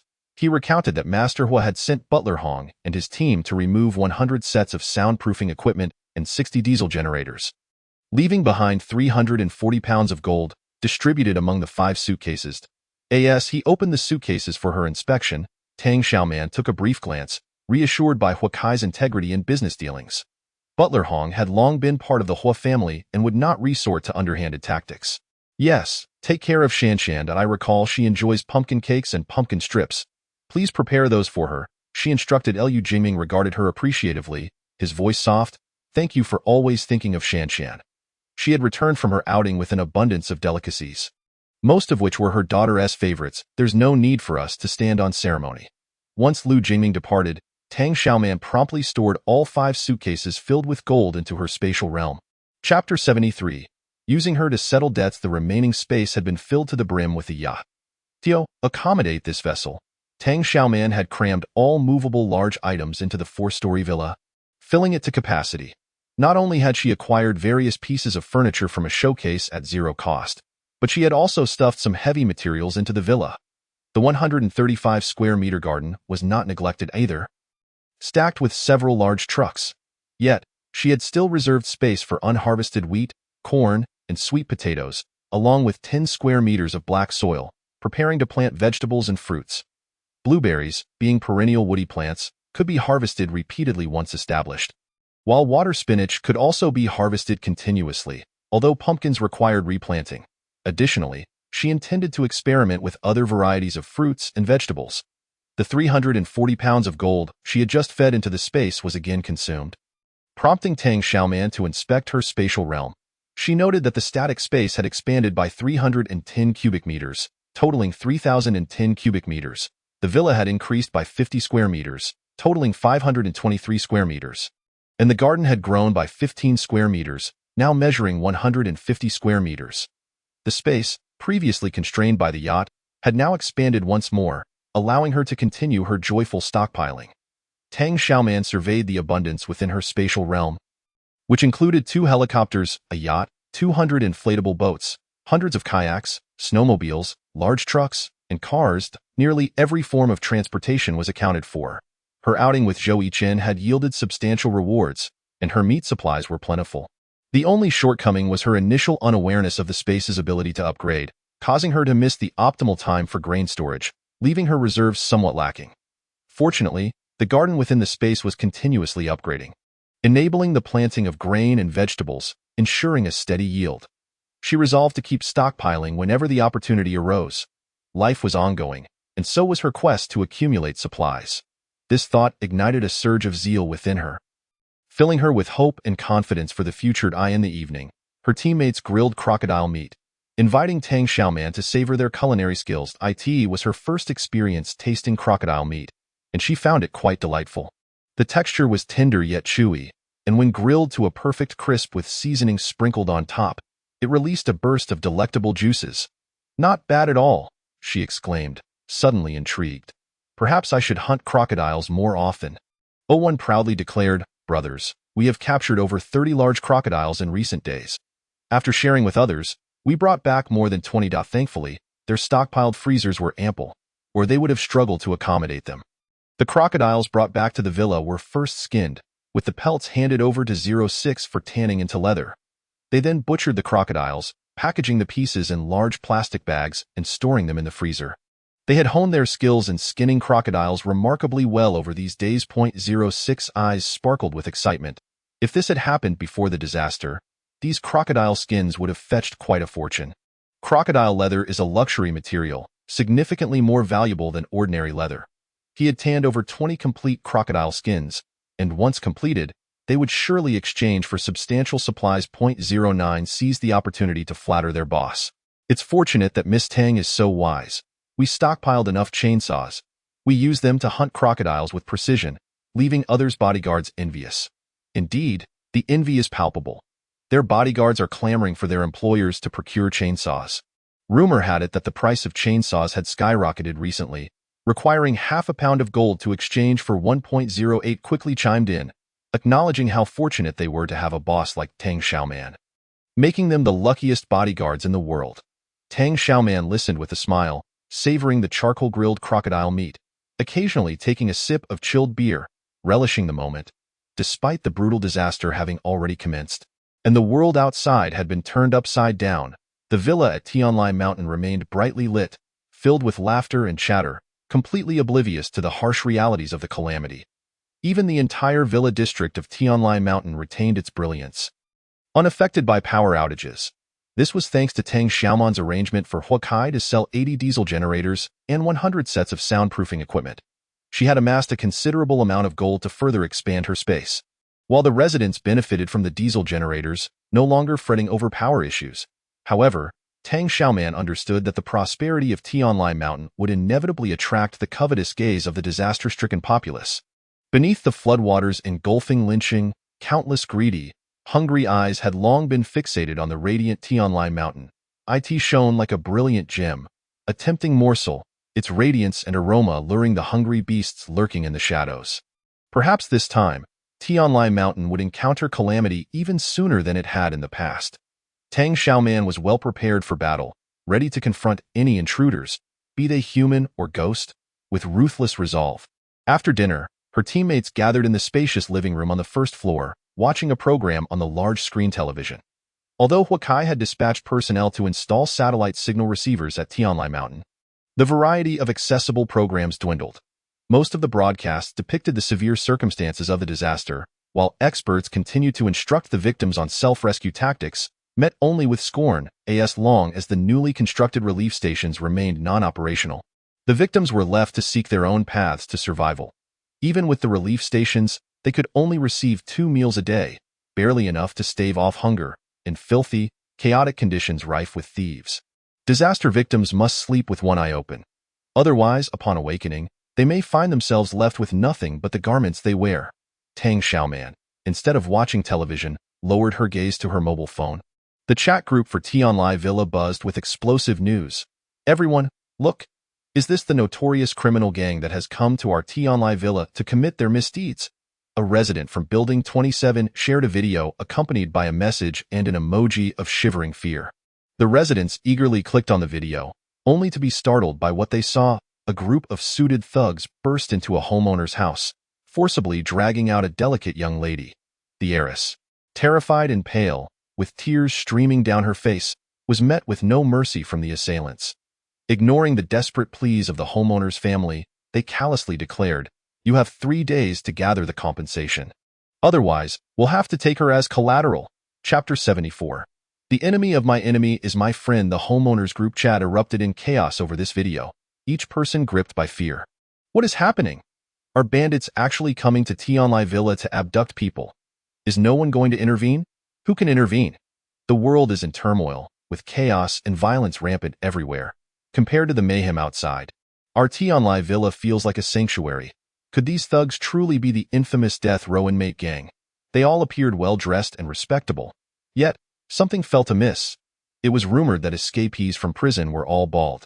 Could they be wearing wigs? The girl who was abducted, is she not the daughter of the Su family? Yes, it is Su Ro. Tang Xiaoman finished watching the video, confirming that it was indeed Su Ro who had been forcibly taken. At that moment, she couldn't quite ascertain which group was responsible for the kidnapping, but she speculated it might be connected to the Su family's missing yacht. Had the Su family resorted to using Su Ro as collateral for the yacht purchase? Regardless of who had taken Su Ro, they were akin to her allies. The enemy of my enemy is my friend. This was splendid news. She relished the unfolding drama.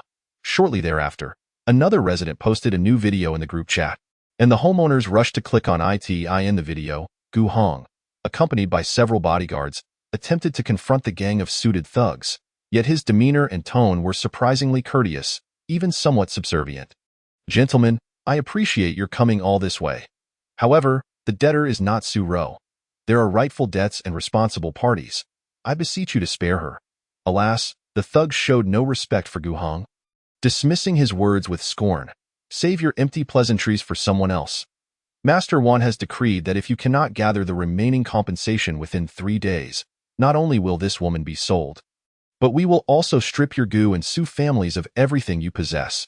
With that, the thugs dragged Su Ro away, forcing her into a small helicopter. Save me," Su Ro cried, her face a portrait of despair. Yet, Gu Hong lacked the courage to intervene, for he caught a glimpse of a Gatling gun protruding from the helicopter's window. If he dared to confront them, Wan's men might unleash a massacre on the spot. Thus, under the cover of night, Su Ro was whisked away by the gang. After viewing the second video, the homeowners were once again thrown into a frenzy, the chat overflowing with messages. Who is Master Wan? How dare he be so brazen as to barge into homes and abduct women? Shu, don't speak too loudly. Master Wan is not to be trifled with. It is said that his influence has grown immensely, and the authorities dare not cross him. They turn a blind eye to all his misdeeds. My goodness. Then came the murmurs of skepticism. Why is young Master Gu involved? Wasn't he engaged to the daughter of the Su family who was found? Why does it seem like he has an affair with this Su Ro? How much does the Su family owe Master Wan to resort to offering their daughter as repayment? Tang Xiaoman closed the group chat, stifling a yawn. She had many pressing matters to attend to. Her moment of gossip was at an end. The Su family was in dire straits. Lu Yakin's son was missing, and now her daughter had been captured. Overwhelmed with grief, she collapsed to the ground, clutching Su Cheng's legs, weeping uncontrollably. "I beg you, my husband. Please save our daughter." With Suka lost, she could not bear to lose Rower as well. Otherwise, she would have no will to live. Su Cheng's face was ashen, yet he caught sight of a figure approaching from the living room, resolutely asserting, "I have exhausted all the resources I can muster. If it's still insufficient, what can I do?" "Unless you wish to take my life instead," Gu Heng entered, clearly skeptical. "Surely the Su family's assets cannot be so meager. This is all I have." Su Cheng insisted stubbornly, "I would never withhold anything from my daughter. I will do everything in my power to rescue her." He quickly fell silent, for Su Ro was technically his stepdaughter. When Tang Xiaoman's mother passed away, Su Ro was only 7. Acknowledging her as his biological daughter would imply admitting to infidelity during his marriage. Gu Heng had no interest in prying into Su Cheng's sordid affairs. His primary concern was a pressing issue. If they could not gather the compensation, would Master Wan truly sell Su Ro into servitude? Lu Yakin's cries grew louder. Yu Cheng spread his hands in helplessness. "Then just sell me. But alas, I am an old man of little worth. Master Wan would not want me." Gu Heng. "Ah, this is an attempt to extort money from him." Tang Xiaoman deliberately entered her space to inspect the yacht, growing increasingly satisfied with her acquisition. With future disasters looming, including floods and earthquakes, possessing a maritime vessel was of utmost importance. This yacht was an invaluable asset. Leaving the space, she applied a luxurious face mask and activated a high-end sound system worth 6 figures, playing the piano piece Whispers of Autumn. The beautiful, enchanting melody filled her room as she indulged in this rare moment of leisure. Suddenly, barking erupted from outside, accompanied by distant clamors. Her phone vibrated. Reaching for it, she saw it was a call from Lu Jingming. "Jiu Hong has been making a scene outside, demanding to see you. I didn't show my face. I sent 01 to handle it, but he refuses to leave until he sees you." Lu Jingming's voice came through. Tang Xiaoman was unsure why Gu Hong was acting up again, but she vaguely suspected it had something to do with Su Ro's abduction. As for the specifics, she couldn't be bothered. "Let Fu Bao out. Let us see if he dares to linger any longer." "All right." Lu Jingming complied with her command. Just as Tang Xiaoman was about to put down her phone, a WeChat notification chimed. It was a message from Yu Jingyuan. "Delivery will arrive around 9 tomorrow morning." Tang Xiaoman was pleased with his efficiency and speed, sending back an OK gesture. The following morning, after breakfast, 05 and 09 proceeded to patrol as scheduled, with Fu Bao accompanying them as usual. Fu Bao was energetic and would bark eagerly whenever it saw its teammates heading out, so it was allowed to join. Thanks to Fu Bao, the team could timely spot any lurking crocodiles. Lu Jingming reported various updates to Tang Xiaoman. She nodded. "The dog is lively. Logically, it should be walked daily. I've been too busy to accompany it. It's good for the team to take it out for exercise." Lu Jingming, the meticulous steward, ensured everything was in order, allowing her to leave without worry. Zhou Yichen led the team for drills in the courtyard while Tang Xiaoman took out her phone to check the group chat. Early in the morning, the homeowners' chat was bustling, still discussing Su Ro's abduction by Master Wan the previous night. "Has the Su family's heiress not been found yet? I heard the Su family owes Master Wan money, and if they cannot repay, she will be sold into servitude." "Oh dear, is there still any justice left in this world?" Justice? In these times, the authorities are too preoccupied to concern themselves with such minor affairs. Though Master Wan is ruthless, as long as one doesn't provoke him or owe him money, he isn't too fearsome. What is truly alarming are the gangs of death row inmates who are pillaging and plundering, seemingly targeting affluent areas. Will they come to Tianlai Villa? Who can say? It's hard to tell. Fear permeated the atmosphere, leaving everyone in a state of unease. Just then, the visual doorbell at the villa rang, revealing Yu Jingyuan standing at the entrance with 7 or 8 brothers, brandishing clubs and knives, exuding a menacing aura. Behind them was a 4-wheeled diesel trailer loaded with the supplies Tang Xiaoman needed. Chapter 75. Someone is stealing money. Yu Jingyuan's imposing presence was quite intimidating. The bodyguards inside the villa mistook them for a gang of criminals come to rob. Zhou Chen promptly led the security team outside to confront them, only to hear Tang Xiaoman's voice from behind. I sent them to deliver supplies. Tang Xiaoman stepped forward, halting Zhou Chen and the others. Yu Jingyuan wiped the sweat from his brow and instructed his men to lower their weapons. Explaining, the roads are dangerous. My brothers can only carry these tools to intimidate anyone who might cause trouble. Tang Xiaoman nodded in understanding and asked, Did you bring everything? I specifically rented a boat to deliver it personally. Yu Jingyuan pointed to the trailer filled to the brim. Miss Tang, everything you requested is here. Tang Xiaoman instructed them to drive the trailer into the villa's courtyard. One of Yu Jingyuan's men, nicknamed Iron Head, raised a question. Didn't we agree to deliver to the door? Why do we have to go inside? Although they had lowered their weapons, their eyes remained vigilant. After all, since the natural disaster, they have witnessed an overwhelming amount of bloodshed, and the treachery of human hearts has made them constantly vigilant, allowing them to drive and might very well compromise their escape route. Yu Jingyuan glared. Will you listen to me, or to yourself? Tai Tu shrank his neck, instantly intimidated.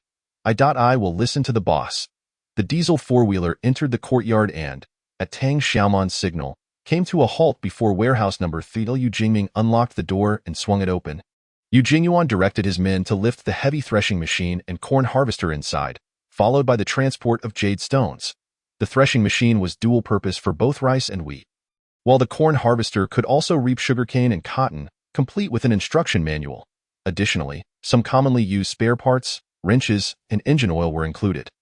These were the jade stones that Miss Tang desired, weighing over 1,100 pounds, so let us settle on the price for 1,000 pounds. Compared to his last delivery, Yu Jingyuan's demeanor now bore the marks of hardship. If it weren't for the challenging business climate and Tang Xiaoman's exorbitant offer, he would not have gone to such lengths to rent a boat at a high price and personally risk bringing his brothers along to deliver the goods. The harrowing experiences they endured along the way were known only to themselves. After inspecting the goods, Tang Xiaoman promptly made the payment. They had agreed to exchange 10 kayaks and 3 speedboats for 2 machines, and she generously included 2 inflatable pumps and 10 liters of diesel as well. These watercraft were currently scarce commodities in the market, especially the diesel, often referred to as liquid gold. Upon seeing these supplies, not only did Yu Jingyuan beam with joy, but even the originally tense brothers behind him had their eyes light up, unable to conceal their delight. Tang Xiaoman then produced a heavy leather suitcase, revealing neatly stacked bundles of cash inside. This was precisely the cash she had pilfered from Gu Heng's secret vault, and if not spent soon, it would turn into worthless paper. A total of 10 million. Please count it and no need to count. I trust Miss Tang, Yu Jingyuan replied briskly, closing the suitcase and instructing Tai Tu to carry it out of the warehouse. Tang Xiaoman lingered at the back, casually pulling out a hefty backpack. I appreciate you and your brothers making this long journey to deliver these items. The bag contains some snacks and drinks for the road. Yu Jingyuan repeatedly expressed his gratitude as he accepted it. The backpack felt heavy in his hands, and upon opening it, he couldn't help but be pleasantly surprised once more. Beef jerky, spicy chicken feet, duck necks, duck wings, potato chips, sunflower seeds, cashews, preserved fruits, French bread, 5-spice dried tofu, hawthorn cake. All individually packaged snacks, favorites among women and children alike. Additionally, there were drinks like cola, Sprite, fruit juice, yogurt, and apple cider, filling the entire bag to the brim. Yu Jingyuan was ecstatic and thanked Tang Xiaoman profusely. These are indeed rare treats. At this point, he couldn't help but sigh. Alas, after the torrential rains and floods, we could have salvaged some food from the water. At least the packaged ones wouldn't be spoiled. However, since that mudslide, everything beneath the water has been encased in a layer of silt. Now, if we want to dive for supplies, we must first manually clean the surfaces to see what they are.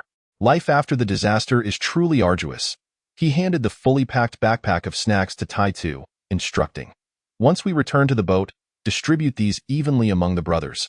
Everyone deserves a treat to take home to their wives and children.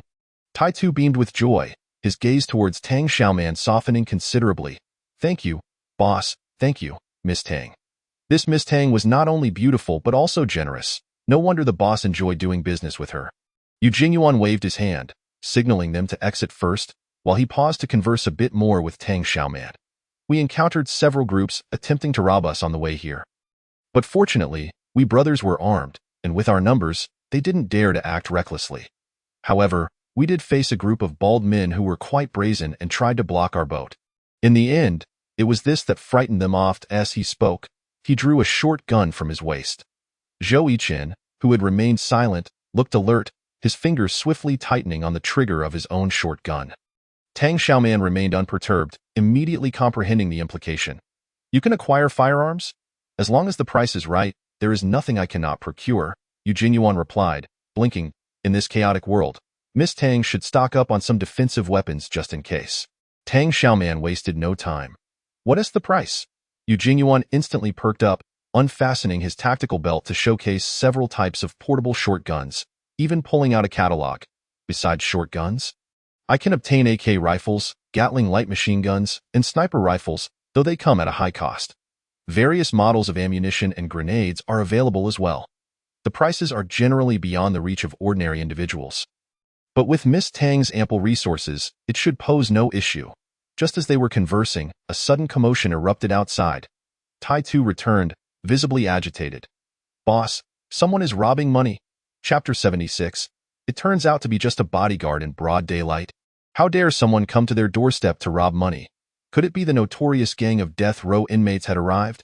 Tang Xiaoman and Yu Jingyuan, each accompanied by their men, rushed out, ready to confront the threat.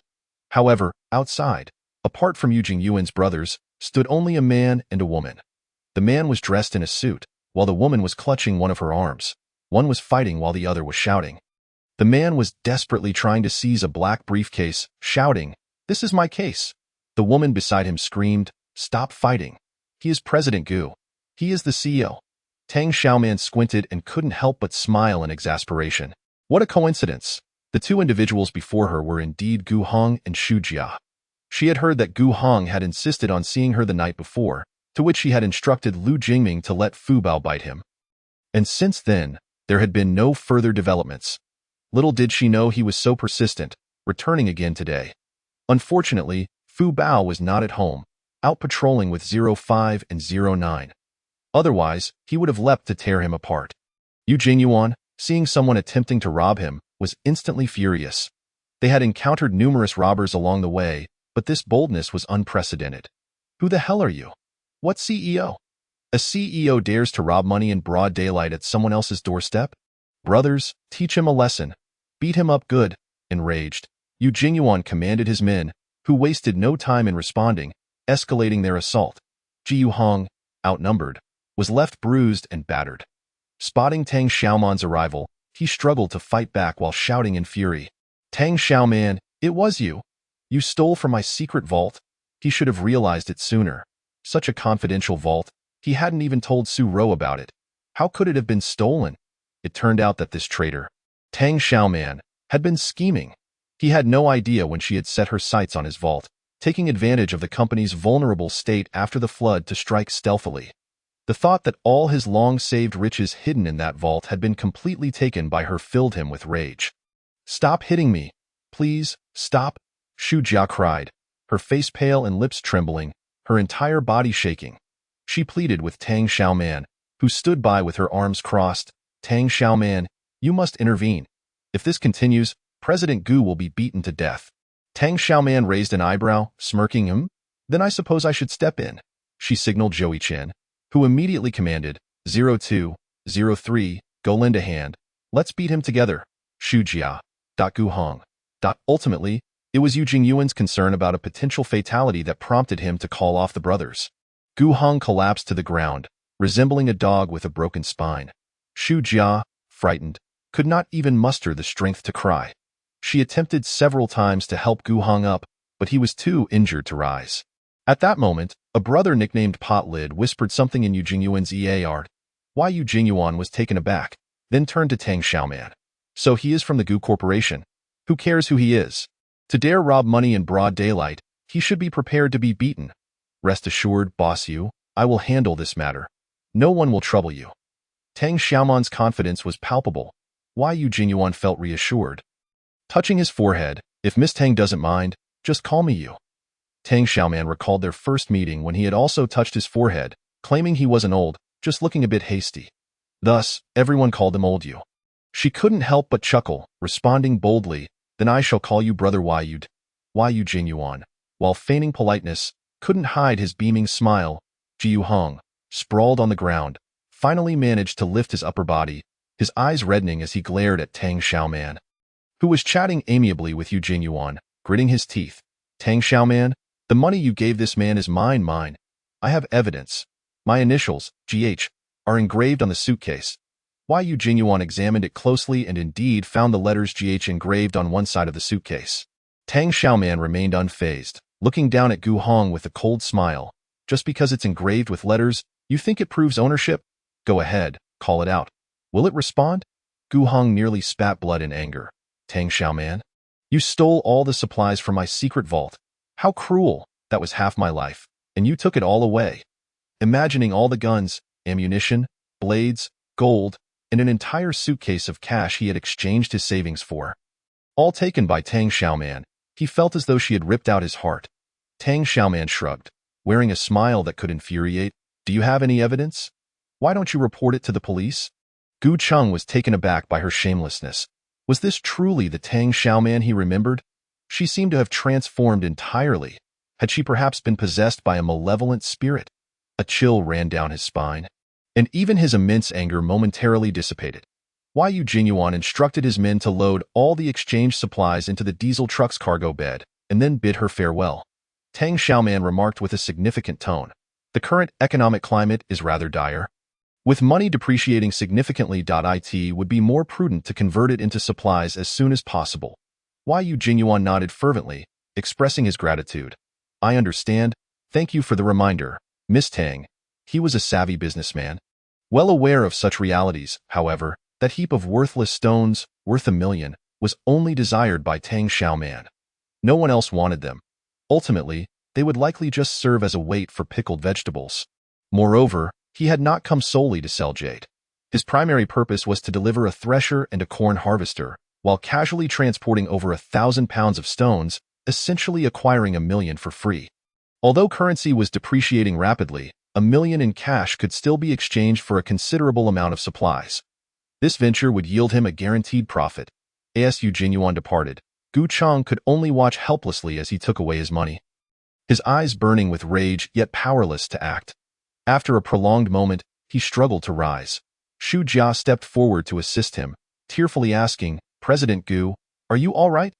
Gu Cheng spat out a mouthful of blood.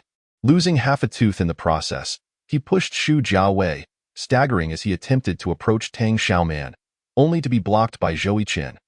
Upon seeing the tall, muscular man, Gu Cheng felt an immediate threat. Glaring angrily at him, You are that man, Xu Jia quickly interjected. Yes, that's him.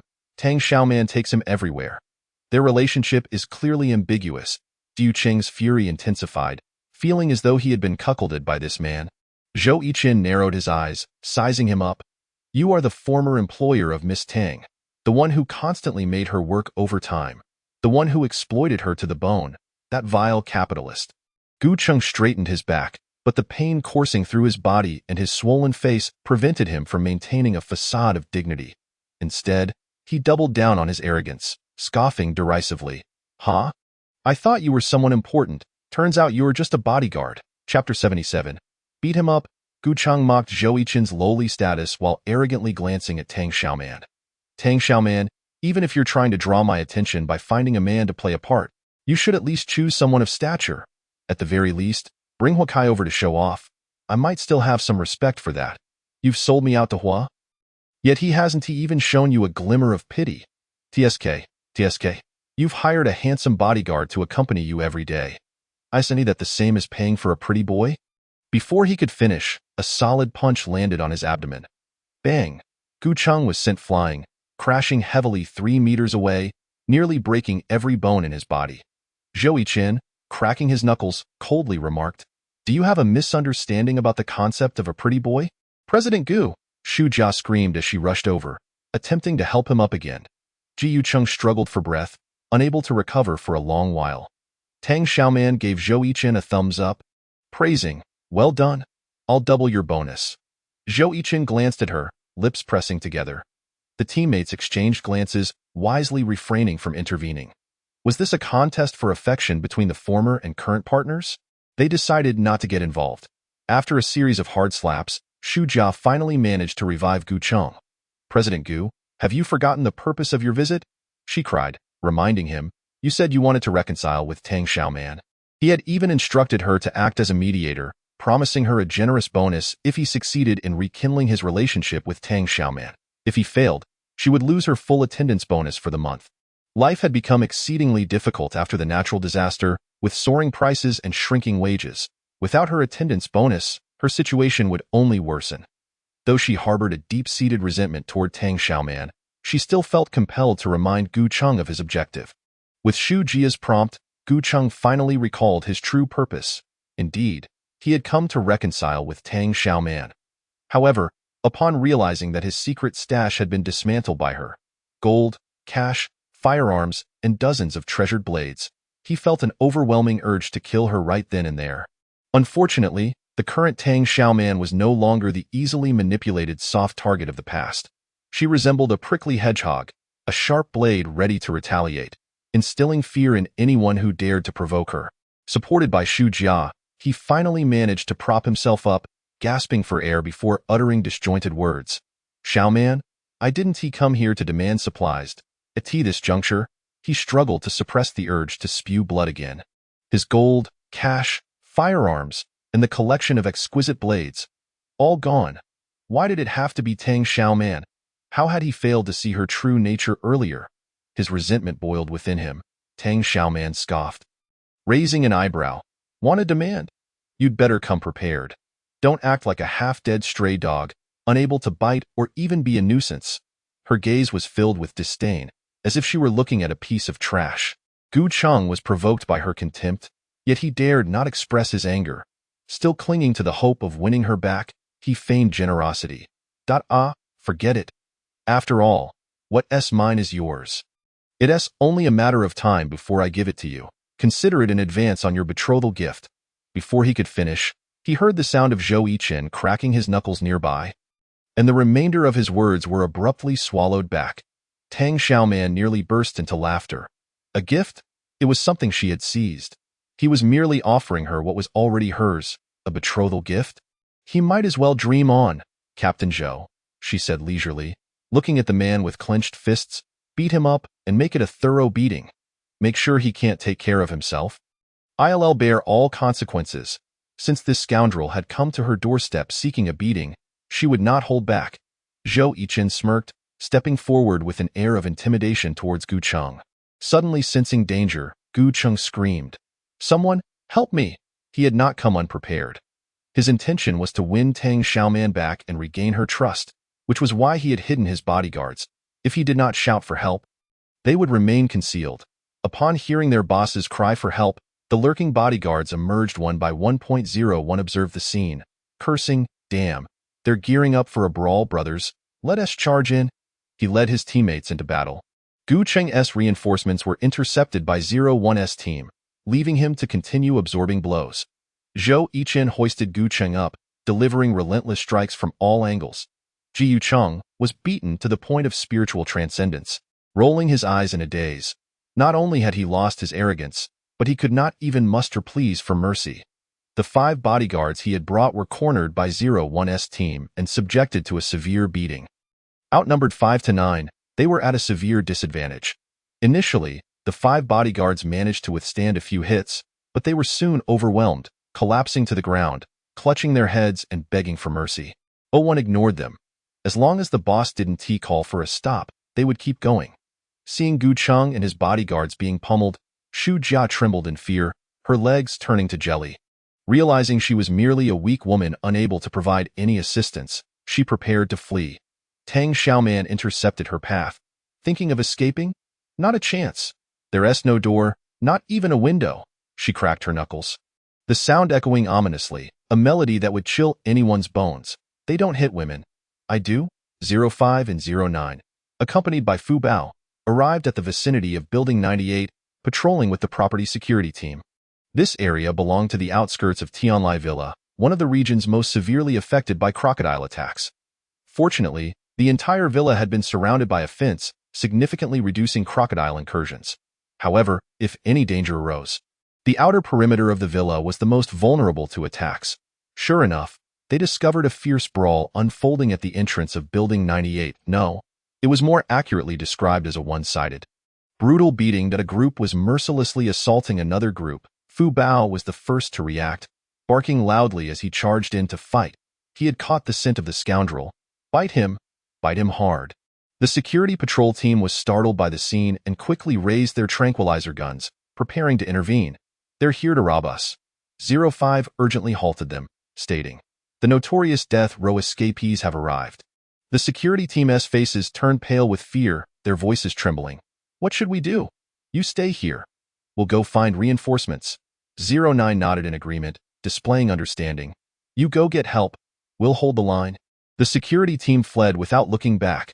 They had heard tales of the fearsome criminal gang, known for their ruthless tactics, leaving nothing in their wake. They dared not approach and offer themselves up for slaughter. Once the security team departed, 05 and 09 clenched their fists and joined the fray. Though they were unsure of the origins of these individuals, their boss, captain, and vice-captain were all fighting them. They had to participate. Whoever it was, beat them up. Chapter 78. Continue to reap the rewards. When the property security patrol team returned with reinforcements, the battle had already concluded. 7 bloodied figures lay neatly at the entrance. 6 men and 1 woman, all unconscious. Tang Xiaoman led her team back to the villa, while 05 and 09 remained outside with Fu Bao. Fu Bao bared its teeth, eager to continue attacking the scoundrel if not for the restraint of its 2 companions. Captain Zhou of the security patrol approached, peering curiously. Are these the individuals belonging to the death row convict gang? 05 nodded earnestly. Who else would dare to be so brazen, robbing in broad daylight at someone else's doorstep? If not a gang of death row convicts? Captain Zhou scrutinized them for a while, puzzled. They don't seem to fit the description. No bald heads. Those death row convicts are all shaved, and it's only been half a month since they escaped. They wouldn't have grown any hair yet. These individuals all have hair. 09 tugged at the dog leash, asserting, our Fu Bao has been biting them. They must be the bad guys. Fu Bao barked furiously at the scoundrel, wishing to tear him to shreds. Before Captain Zhou could say anything further, they were met by the formidable presence of Old Lady Gu, along with Su Cheng and Yakin, each accompanied by their respective bodyguards. My dear grandson. Old Lady Gu immediately spotted Gu Hong, battered beyond recognition, and rushed over in tears. Ugh, Gu Hong was on the verge of falling apart, his body covered in wounds from the dog bites, with a chunk of flesh torn from his calf. Coincidentally, Old Lady Gu pressed down on the leg that had been bitten, jolting him awake from his unconscious state due to the pain. Ah Hong, what happened to you? Who did this to you? Old Lady Gu frantically patted his swollen face, hoping to bring him back to consciousness. Jiu Heng's lips moved, yet no sound emerged. With a roll of his eyes, he fainted again. Xu Cheng blocked Captain Zhou and inquired, who attacked young Master Gu? Captain Zhou, already skeptical about the assailants not resembling the legendary death row convicts, was taken aback to discover they were actually from the Gu family. I don't know. He quickly deflected. Hey, who was on patrol today? Report the situation immediately. The patrolling security guard hastily responded. 2 bodyguards from Building 98 said these people are escaped death row convicts here to rob. 05 shrugged nonchalantly, stating, these people came to our boss's doorstep to rob in broad daylight. They're not death row convicts. They must be thugs, right? Hitting them isn't unjust? Flames flickered in Old Lady Gu's eyes as she pointed an accusing finger. Do you know who my grandson is? How dare you lay a hand on him? 05 scoffed dismissively. Who cares who he is? If he comes to rob, he deserves to be beaten. The bodyguards from the Gu and Su families swarmed around, while 05 and 09 stood their ground, Fu Bao baring its teeth, ready to fight. The iron gate of Building 98 creaked open once more, and Tang Xiaoman emerged with her teammates, apart from the Liu family father and daughter. The members of Building 98 had all arrived. Upon seeing Tang Xiaoman accompanied by a multitude of bodyguards, Old Lady Gu's expression shifted to one of caution, instinctively taking a step back. Liu Yakin quickly stepped forward to support her, gently advising, be careful, Grandma. Old Lady Gu steadied herself, gripping her cane tightly, glaring at Tang Xiaoman with gritted teeth. You heartless woman, why did you incite others to beat Ah Hong to such a state? Tang Xiaoman retorted coolly. He came to my doorstep to rob. I thought he had allied himself with the death row convict gang, acting as their enforcer. Hitting him was self-defense. Nonsense. Old Lady Gu's nostrils flared, nearly fuming. How could Ah Hong come to rob? He came with good intentions to reconcile with you. Tang Xiaoman, you are truly the most venomous of women, not only failing to appreciate his kind intentions, but also ruthlessly beating him to a pulp. Tang Xiaoman laughed derisively, unable to contain herself. Good intentions? I appreciate your so-called goodwill. As if anyone would covet such a situation. He seeks to reconcile, and I should be grateful. Do you think your family is royalty? Old Lady Gu was momentarily speechless, taking a while to stammer. Don't you wish to reconcile with Gu Hong? Shouldn't her grandson's willingness to take Tang Xiaoman back merit some gratitude from her? Before Tang Xiaoman could retort, Su Cheng interjected. You ungrateful daughter! To inflict such harm on your fiancé, devoid of any humanity. Your brother has been kidnapped, and your sister has also been taken. They are demanding a hefty ransom. Shouldn't you contribute your share? Ah Hong came to seek your help, and you treated him like this. He trembled with rage, his entire body shaking. Tang Xiaoman suddenly realized, so Gu Hong didn't come to reconcile. He came to seek me as a scapegoat. Having lost the yacht, the Su family was drowning in debt, and Su Ro was taken to repay it. Thus, Su Cheng and Gu Hong had set their sights on her. Gu Hong thought that by sweet-talking her, he could coax her into willingly offering her resources to help pay off debts and rescue Su Ro. What gave them such confidence? Perhaps she had been too naive before, leading them to believe they could manipulate her at will. Su Cheng was left speechless.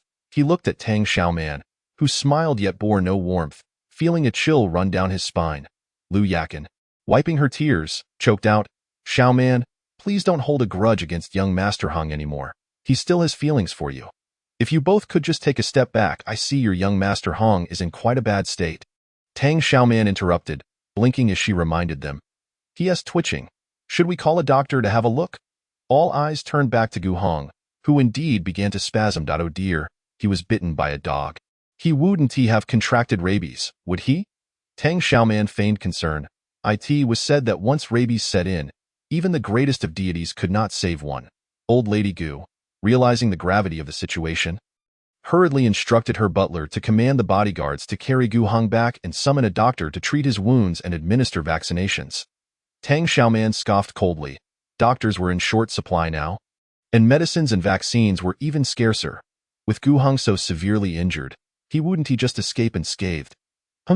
She might consider selling him some supplies and vaccines, taking the opportunity to profit substantially. The Su family had already been thoroughly exploited by her, and now it was the Gu family's turn. Chapter 79. The jade bracelet disappears upon returning to the villa. Tang Xiaoman entered the warehouse alone. She stored all the jade stones, over 1,000 jin, sent by Yu Jingyuan into her space. The jade stones were entirely consumed by the space. It experienced another significant upgrade. The static space expanded by 700 cubic meters, totaling 3,800 cubic meters. The villa increased by 77 square meters, upgrading from 4 to 5 floors, with the height also elevated, reaching a total of 600 square meters. The garden expanded by 25 square meters, totaling 175 square meters. With the increase in garden area, the pond's diameter also lengthened, and the aquatic plants within flourished. The countdown for the space indicated, excluding the time consumed, a total accumulation of 112 hours and 34 minutes, allowing for a continuous stay of 4 to 5 days. Had this been before the natural disaster, these premium jade stones would have been worth nearly $1 billion. Now, she acquired them for merely 10 million in cash, an incredible bargain. Tang Xiaoman felt a renewed sense of satisfaction with Yu Jingyuan's integrity. He was honest in business and had never engaged in any deception. This individual was trustworthy and worthy of long-term collaboration.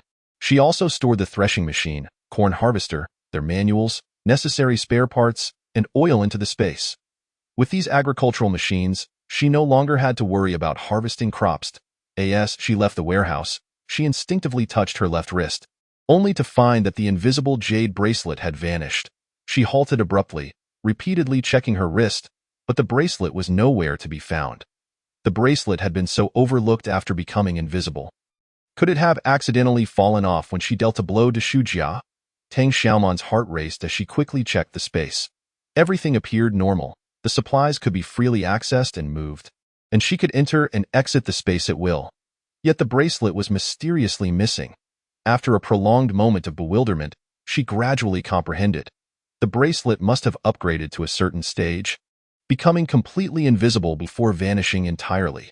Perhaps this was a form of self-protection for the space, fully phasing out the physical entity, thereby eliminating vulnerabilities. Even if one day her space were exposed, the assailants would have no means to seize it. With that realization, Tang Xiaoman felt reassured. Ji Yuhong was gravely injured, and along with Xu Jia and 5 other severely wounded bodyguards, they were airlifted to the hospital.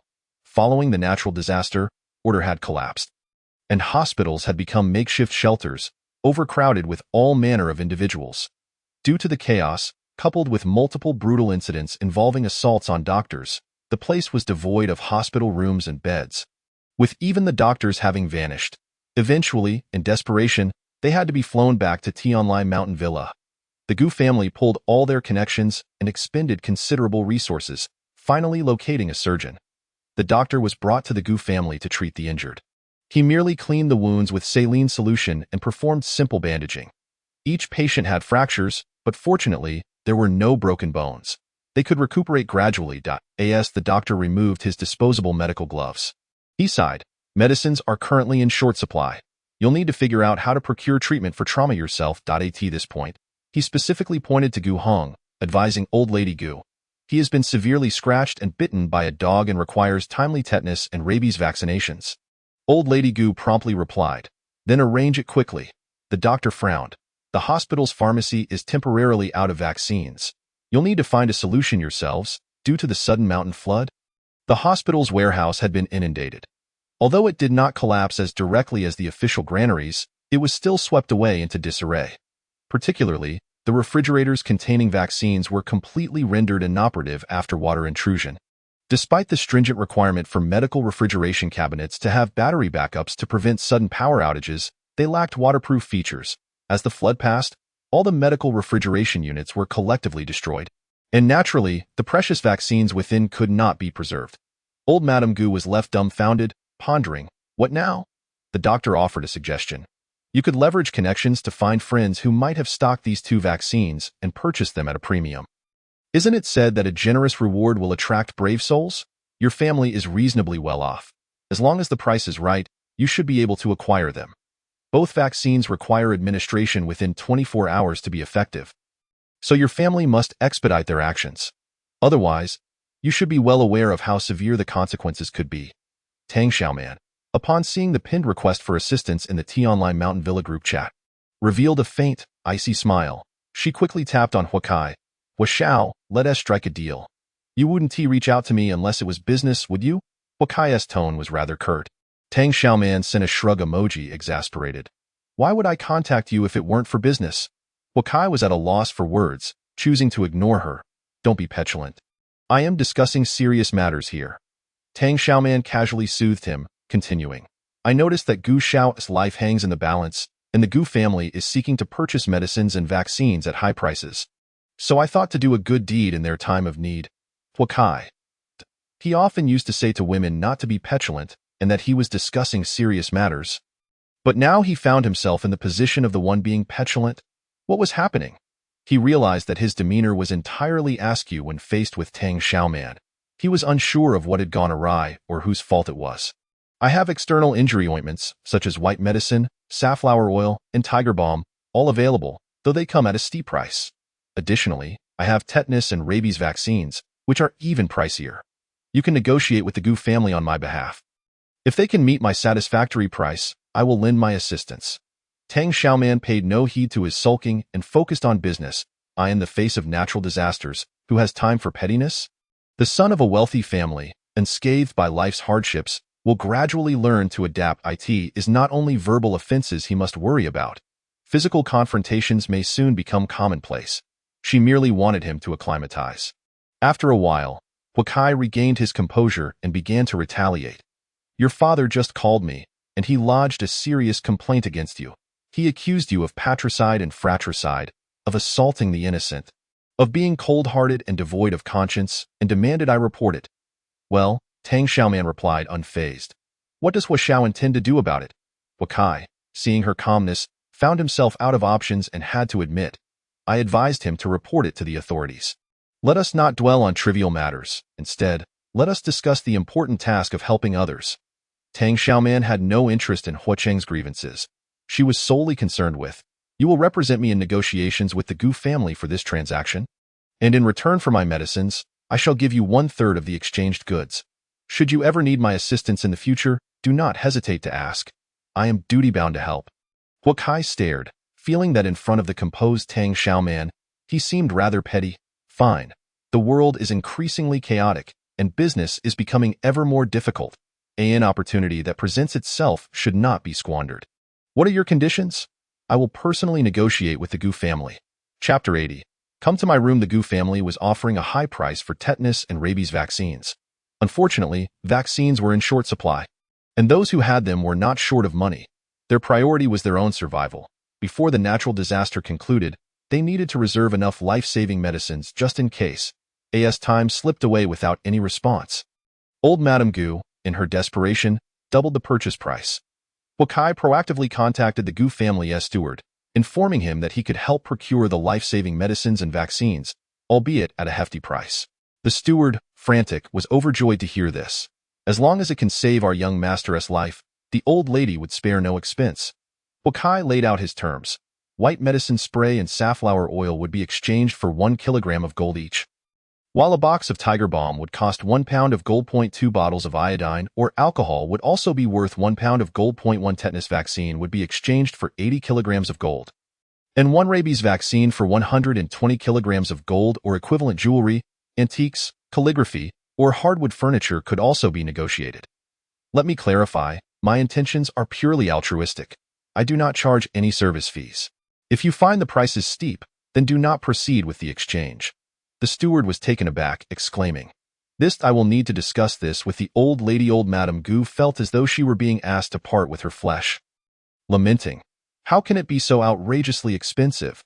Is this not highway robbery?" But Gu Hong was her last remaining grandson. If he were to perish, the Gu family would be utterly extinguished in her old age. Who would she rely on? Despite the pain of parting with her wealth, old Madame Gu had no choice but to hastily liquidate her assets to exchange for gold. If she could not gather enough gold, she would need to part with jewelry, antiques, and even her cherished collection of calligraphy. Hua Kai enlisted an antiques appraiser to confirm the true value of the items for exchange, converting them into equivalent gold. By 8 o'clock that evening, they had barely managed to accumulate the necessary amount. In her desperation to acquire more medicines, old Madame Gu even offered her ancestral jade ruby and sandalwood furniture. Hua Kai arranged for a small pharmaceutical refrigerator with a battery backup to be delivered to the Gu family's steward. Upon opening the refrigerator, the steward found 2 vaccines and some external injury ointments, which he promptly rushed back to the Gu family. The consultation fee for the surgeon was 1 kilogram of gold, and he agreed to stay at the Gu family for 24 hours to ensure the safety of Gu Xiao. After verifying that the medications and vaccines were in order, the doctor administered the 2 vaccines to Gu Hong. Yu Hong was given a white medicine and had his wounds treated with the spray and safflower oil. At this point, the doctor reminded, the other injuries also need medication, and more treatment for severe injuries must be purchased. There are 6 of us in total. This amount of medicine is insufficient. Old Madame Gu felt as if her heart were being ripped out, gasping in shock. Such expensive medicine. How could they afford it? After all, they were young. Their bodies would recover swiftly, and with proper nourishment, they would heal in due time. Theo secured those 2 vaccines and the external injury medicines for Gu Hong. She not only liquidated part of her estate, but also surrendered all of the family's antiques, collectibles, calligraphy, jewelry, and even her most treasured jade ruby and the 8 immortals sandalwood table. Many of the old items were heirlooms of the Gu family, all of which had been squandered. Old Madame Gu felt as if she were being flayed alive, her anguish consuming her, leaving no room to spend further on medications for bodyguards and assistants. Too expensive. Truly too expensive. Xu Jia, already swathed in bandages. So, she was beaten up because of Gu Hong. Yet the owner's family wouldn't even give her a bottle of medicine. Steward Hong drove the exchanged goods to Villa 98, simultaneously returning the battery-operated pharmaceutical refrigerator. Tang Xiaoman expressed her gratitude, leaving 1/3 of the goods for Hua Xiao. Hua Xiao said he would not take a commission, but rather, you would owe him a favor, which he would call in when he needed it. Steward Hong conveyed this faithfully. Tang Xiaoman, In that case, she would not be polite. After sending Steward Hung on his way, she closed the door and stored all the items in her space. With the experts Huakai had brought in to verify, she was confident that everything was genuine. Indeed, it wasn't long before all the goods were consumed. The virtual screen displayed that the static space had expanded by 410 cubic meters. Totaling 4,200 cubic meters, the 5-story villa had been extended by 65 square meters, bringing it to a total of 665 square meters. The garden increased by 28 square meters, now totaling 203 square meters. Since acquiring the yacht, the previously full space had expanded by an additional 1,500 cubic meters. As long as she refrained from acquiring more large items like yachts or helicopters, she could stockpile other goods to her heart's content. Tang Xiaoman could hardly recall just how much gold, silver, jade, jewelry, and antiques her space had consumed. Its appetite had grown day by day, its size expanding, making her feel as though she had raised an insatiable beast that devoured gold. Fortunately, the Gu family was affluent. She estimated she could continue to profit from them for a while longer. Once she had exhausted the Gu family's resources, she would devise another plan. Tang Xiaoman picked up the intercom and called out, "Zhou Dui? Come to my room." When Zhou Yiqin knocked and entered, his expression was far from pleasant. "You could have just called my mobile." She had used the intercom, making it known to all teammates that the boss had summoned him. Tang Xiaoman noticed the suspicious blush on his face, blinking curiously. "Oh, are you angry or embarrassed? You're blushing." Zhou Yiqin. "To work for this boss, one must not only possess a robust physique to handle the demands of overtime, but also possess a heart capable of withstanding immense pressure. Otherwise, one risks either dying from anger or being frightened to death." Tang Xiaoman handed him a glass of iced red tea. "Cool off. Let us get down to business." Zhou Yiqin took a couple of sips of the cold tea, rolled up his sleeves and volunteered. "We can start now." You are getting the hang of it." Tang Xiaoman smiled approvingly, pulling him into the space. Zhou Yiqin gazed in awe at the expanding space, marveling at the rapid growth. "Let us first clear the dining room and kitchen of the villa, as these two areas will be frequently utilized in the future." Tang Xiaoman issued the directive. The two swiftly relocated the furniture, congesting the first-floor kitchen and dining area to a still space, thereby facilitating culinary endeavors within the villa. Once the area was organized, Tang Xiaoman led him to the garden. The space had undergone continuous upgrades, and the crops in the fertile black soil were now ready for a bountiful harvest. The golden wheat ears weighed heavily, bowing the stalks, while the corn cobs were plump and the sweet potatoes had ripened. Ready for harvesting. Chapter 81. Man, come here. When Tang Xiaoman purchased seeds, she also acquired farming tools and retrieved 2 sickles from within. The two quickly finished harvesting 10 square meters of wheat. Zhou Yiqin read the operating manual for the thresher and corn harvester, successfully starting the machine and feeding the cut wheat into the thresher. Tang Xiaoman held out her pockets, collecting 2 full bags of wheat, which weighed in at 121 jin. The yield from the black soil astonishingly proved to be 2.5 times that of ordinary land, alleviating her concerns regarding food supplies for the future. Zhou Yiqin then activated the corn harvester, first harvesting 10 square meters of corn, followed by threshing. Tang Xiaoman garnered over 100 jin of corn. However, digging up the sweet potatoes was labor-intensive, but Zhou Yiqin took on the bulk of the work, completing the task within half an hour and yielding over 200 jin of sweet potatoes. After their labors, Tang Xiaoman treated him to a late-night snack. Upon exiting the space, it was already 11 o'clock at night. Tio expressed her gratitude to Zhou Yiqin. She announced in the team chat, "Captain Zhou has been working overtime tonight and requires rest. Tomorrow morning, Vice Captain 01 will lead everyone in training." She had expected everyone to be asleep, but to her surprise, a flurry of notifications erupted in response. 08. Captain Zhou is working overtime again. Envious remarks flooded in. 07. What are you envious of? 08. Working overtime tonight means no early rise tomorrow. What do you think I am envious of? 04 commented meaningfully. Captain Zhou seems to be working late tonight. The other teammates sent a plethora of ambiguous emojis, seemingly at a loss for words. Only 01 responded dutifully. Received. Zhou Yiqin, with 3 lines of annoyance etched on his forehead, helplessly glanced at Tang Xiaoman, whispering his protest. This will lead others to misunderstand in truth. Whenever he was absent, it was always 01 leading the team. There was no need for a special announcement. This would only serve to embarrass him. Tang Xiaoman blinked playfully and quipped, Let them misunderstand. After all, it's the end of the world. Who cares about reputation anymore? Zhou Yichen. Noticing he showed no intent to leave, she mischievously smirked and asked, "Are you staying to keep me company tonight?" To her astonishment, he did not flee at once but audaciously countered, "Miss Tang, do you have further instructions?" Tang Xiaoman was taken aback.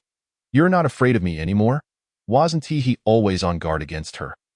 As if she were a thief, each time they met alone, he would button his collar tightly, as if fearing she might covet his body. Zhou Yichen pressed his lips together, maintaining his calm demeanor. "You merely know how to boast." Tang Xiaoman. "Oh no, this fellow has seen through me. Should she perhaps resort to something more drastic to demonstrate the perils of human nature?" Yet, she truly only knew how to boast. The thought of taking action left her feeling somewhat timid. After all, even in her 2 lifetimes, she had never been intimate with a man. Thanks to Gu Hong's chaste devotion to Su Rou, he had neither touched Tang Xiaoman nor even kissed her. Tang Xiaoman, clumsy and lacking in romantic finesse, harbored no desire for closeness with Gu Hong. She simply knew to labor diligently, like a humble OXI. In reality, Gu Hong viewed her merely as a workhorse, allowing her to toil tirelessly while he pampered Su Rou. Reflecting upon her past self now felt like a grand joke. Feeling a mix of embarrassment and indignation, she resolved to teach Zhou Yichen a lesson, making him aware of the consequences of provoking her. "Man, come here." She beckoned him with a finger, though her heart was quite anxious. Zhou Yichen seemed to perceive her trepidation, stepping closer rather than retreating. "Boss, what is your command?" Tang Xiaoman. What should she do next? "Hold on a moment." She waved her hand at Zhou Yichen and pulled out her phone to message Wakai. "Washao. Are you awake?" "What, discussing business at midnight?" "Not business. I need to ask how you usually flirt with women." "Right now, there's a man in my room, and when I called him over, he actually came." "What should I do next?" Silence reigned on the other end for a moment before a barrage of question marks and exclamation points flooded in. "Who is he?" "You need to stay calm. Don't act impulsively. If you are interested in men, I can arrange a complimentary tasting for you." Tang Xiaoman rolled her eyes skyward, sending a meme of her disdain. "I do not fancy flamboyant butterflies. I prefer pure-hearted little wolf cubs. You do not meet my aesthetic standards, so stop rambling and give me some advice." Wakai was undeterred. "Are you really not considering it? Am I truly that unappealing to you? For you, I could give up an entire forest." "Tang Xiaoman, you still want me to wait for how long?" The pleasant tone of the man echoed in Tang Xiaoman's ears, alarmingly close. Her phone nearly slipped from her grasp. "You who told you to come and eavesdrop on my conversation?" Zhou Yichen feigned innocence. "You summoned me over." Tang Xiaoman cursed Wakai for failing her at a critical moment, utterly uncertain of what to do next. Typically, when she teased Zhou Yichen, he would be on high alert, yet this time he seemed so compliant. Gathering her courage, she issued a half-hearted command. "Undo your buttons." "Zhou Yichen. Why do you always fasten them so tightly when you see me?" Other bodyguards eagerly display their muscles. "I've never seen yours." She delivered a bold challenge, certain he would be frightened off. Zhou Yichen regarded her, his deep black eyes concealing unfathomable emotions. "If you look at me, you must take responsibility." Tang Xiaoman raised an eyebrow, spreading her hands. "I have so many bodyguards. How could I possibly take responsibility for seeing any of them?" Zhou Yichen pursed his lips, turning away without looking back. Hearing the door open and close, Tang Xiaoman exhaled, realizing she felt somewhat drained. Had she truly been that anxious? What was there to be anxious about? How strange. Wakai's call came through, and she then noticed he had sent numerous messages, none of which she had had the chance to reply to. She promptly ended the call, texting, "Busy, can't talk now, will reply later." Finally, tranquility descended upon the world. Chapter 82. The flood has receded. The following day, Gu Hong finally regained his composure. However, he was wrapped up like a mummy, his gaze somewhat vacant and dazed. Lu Yakin sobbed before him. "What should we do? Rower has been taken for 2 days. As a girl, she doesn't know what she might be enduring over there. Wu, young Master Hong, I beg you, please find a way to save Rower." Before Gu Hong could respond, Grandma Gu struck her cane against the floor, admonishing fiercely, "What are you crying about? When faced with a little trouble, all you know is to wail. No wonder Su Rou is so useless, dragging Ah Hong down, unable to accomplish anything. She has been corrupted by you." This inept mother, and the family has lost its integrity. As Lu Yakin attempted to speak, she was met with Grandma Gu's rebuke, forcing her to endure her tears and glance pleadingly at her husband. Hoping he would intervene, Fu Cheng pushed his wife forward, hoping she would ask Gu Hong for help to preserve his dignity. However, as soon as Lu Yakin spoke, Grandma Gu silenced her, leaving him to muster his courage. Hong, I truly have no solution. Everything in the house that could be sold has been sold. Only an empty villa remains in this day and age. No one is willing to buy a villa. There is still a third of the debt owed to Master Wan. If it isn't paid off in a day, rower 1T return. Hong has no money left. Grandma Gu quickly cut off Su Cheng's words, stifling him with a single remark. Tio purchased 2 vaccines and life-saving medicine.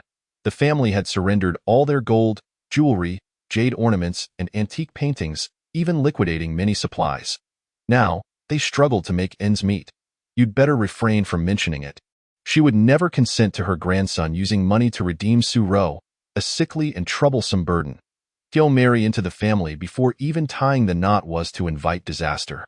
Hearing the name Rower, Gu Hong's vacant gaze finally flickered with some emotion. How much is still owed to Master Wan? His voice was dry and hoarse.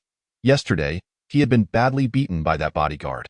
Not to mention being savaged by a vicious dog. His throat had become hoarse from shouting, yet it had not softened Tang Xiaoman's heart. He had fainted from exhaustion in the end. Speaking was now a laborious task. Su Cheng, noticing Gu Hong's concern, felt a surge of hope. Just as he was about to disclose the amount, Grandma Gu interrupted him. Weren't you looking for Tang Xiaoman to reconcile yesterday? Why did you fall out with her again and create such a stir? What on earth did you say or do to provoke her wrath? Grandma Gu pressed for answers. Ji Yuheng recalled the loss of his small stash of money. His heart bleeding anew. Yet, he could not reveal his hidden savings in front of Grandma Gu and could only swallow his bitterness. How was I to know she would go mad again? Suddenly sending wild men to beat me and vicious dogs to bite me. I can never forgive her, nor can I reconcile with her. Grandma Gu seethed. You didn't reconcile and ended up suffering in silence? This matter cannot simply be dismissed. We must find a few people to teach her a lesson, to remind her that the Gu family is not to be trifled with. I once hired the world's top assassin to deal with her. Yet, ultimately, there was no news to be found. Tang Xiaoman has become quite sinister. She is no longer the same as before. Ji Yuheng couldn't help but shiver. He genuinely felt a sense of trepidation towards her now. The mere mention of her name made his teeth chatter uncontrollably. Upon hearing that even the world's finest hitman could not handle Tang Xiaoman, Grandmother Gu had no choice but to relent. Even if there was no hope of rekindling your relationship with Tang Xiaoman, you must not deplete the family fortune to redeem Su Ro. Our family cannot withstand another upheaval. We are utterly out of funds. Gu Hong fell silent. Lu Yakin suddenly burst into loud, despairing tears. All you do is cry. Grandmother Gu became increasingly agitated and directly commanded the butler. Get rid of this weeping woman. It's truly vexatious. Su Cheng and Lu Yakin were expelled from the Gu family, akin to stray dogs. Husband, what should we do? Think of a way. Lu Yakin clung to Su Cheng desperately, her eyes fixed on him. I know you still have resources. You've hidden them. Shut your mouth. Su Cheng quickly covered her mouth, his gaze fierce. What nonsense are you spouting? I have no money, not a penny. That was his last trump card.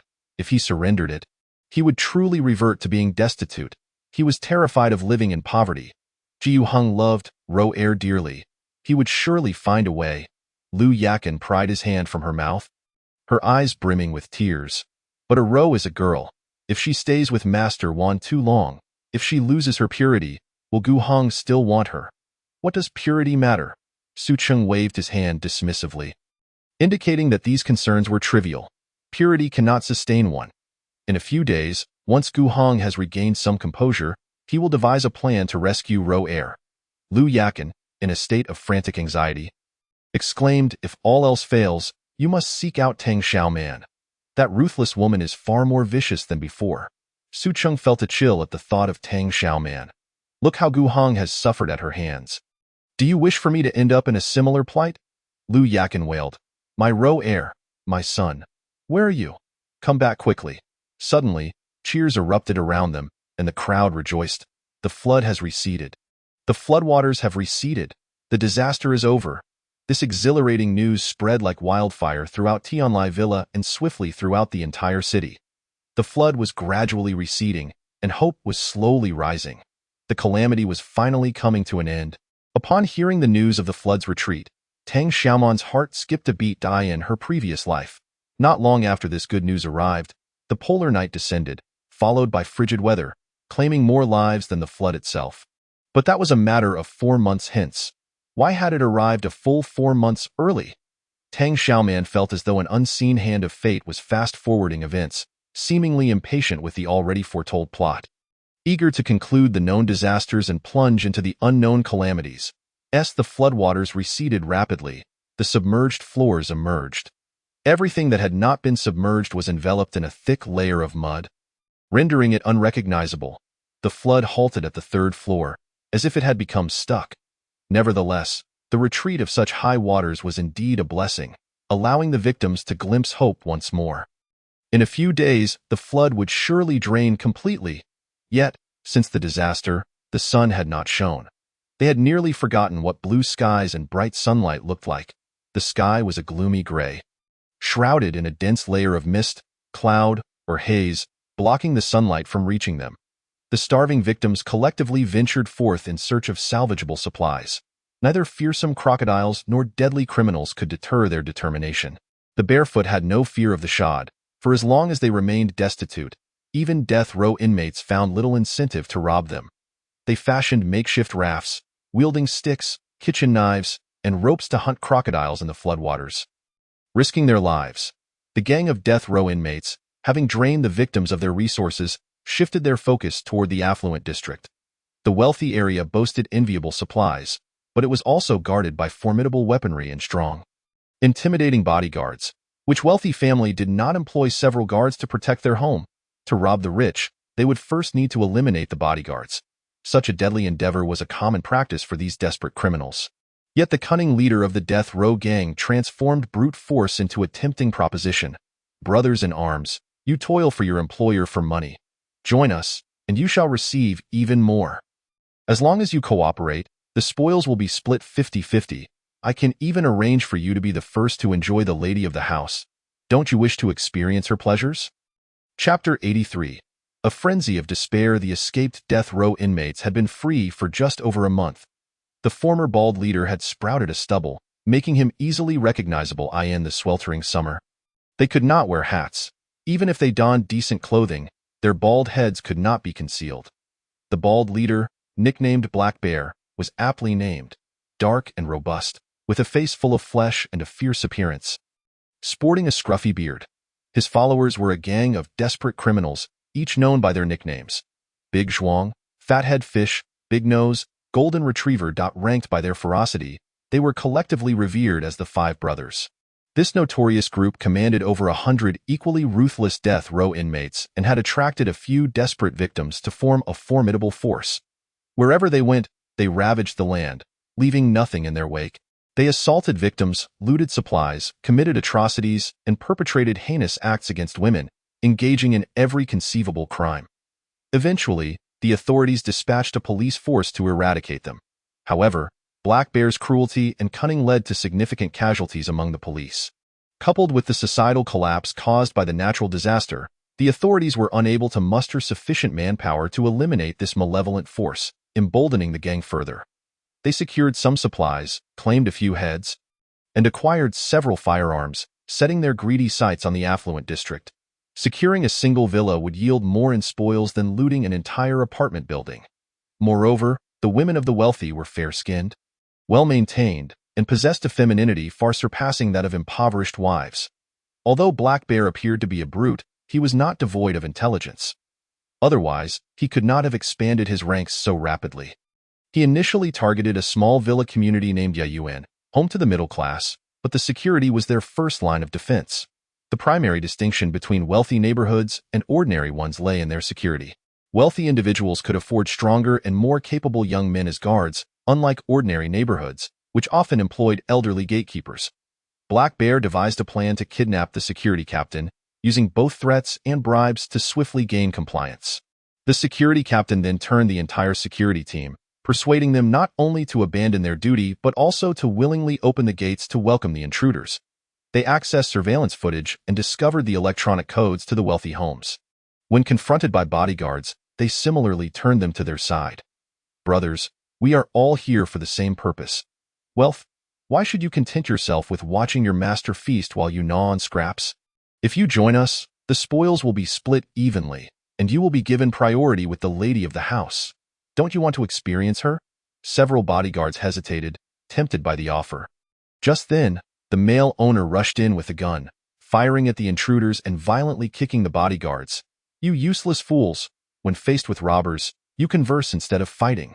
One bodyguard's expression darkened.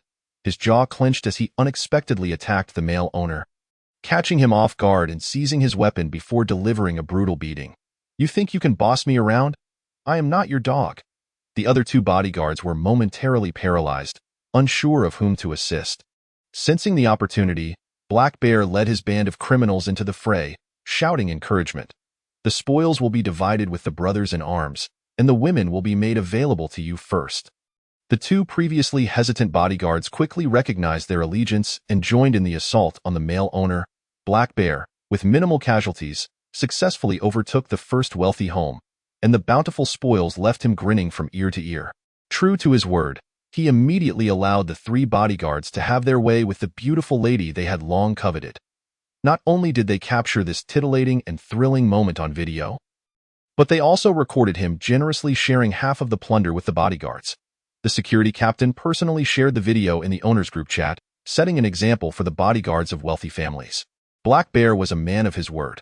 As long as the bodyguards cooperated, they would receive half of the spoils and priority with the captured women. This revelation sent shockwaves through the Yayuan Villa community. Fear gripped every homeowner. The bodyguards, once seen as protectors, were now perceived as ticking time bombs. Homeowners treated them with the same suspicion as thieves, refusing to allow them access to firearms and relegating them to the doorstep. At the slightest disturbance, they were met with shouts and threats, with guns pointed at their heads, warned that any betrayal would result in a bullet to their skulls. The bodyguards, simmering with pent-up frustration, ultimately turned against their employers when the robbers struck.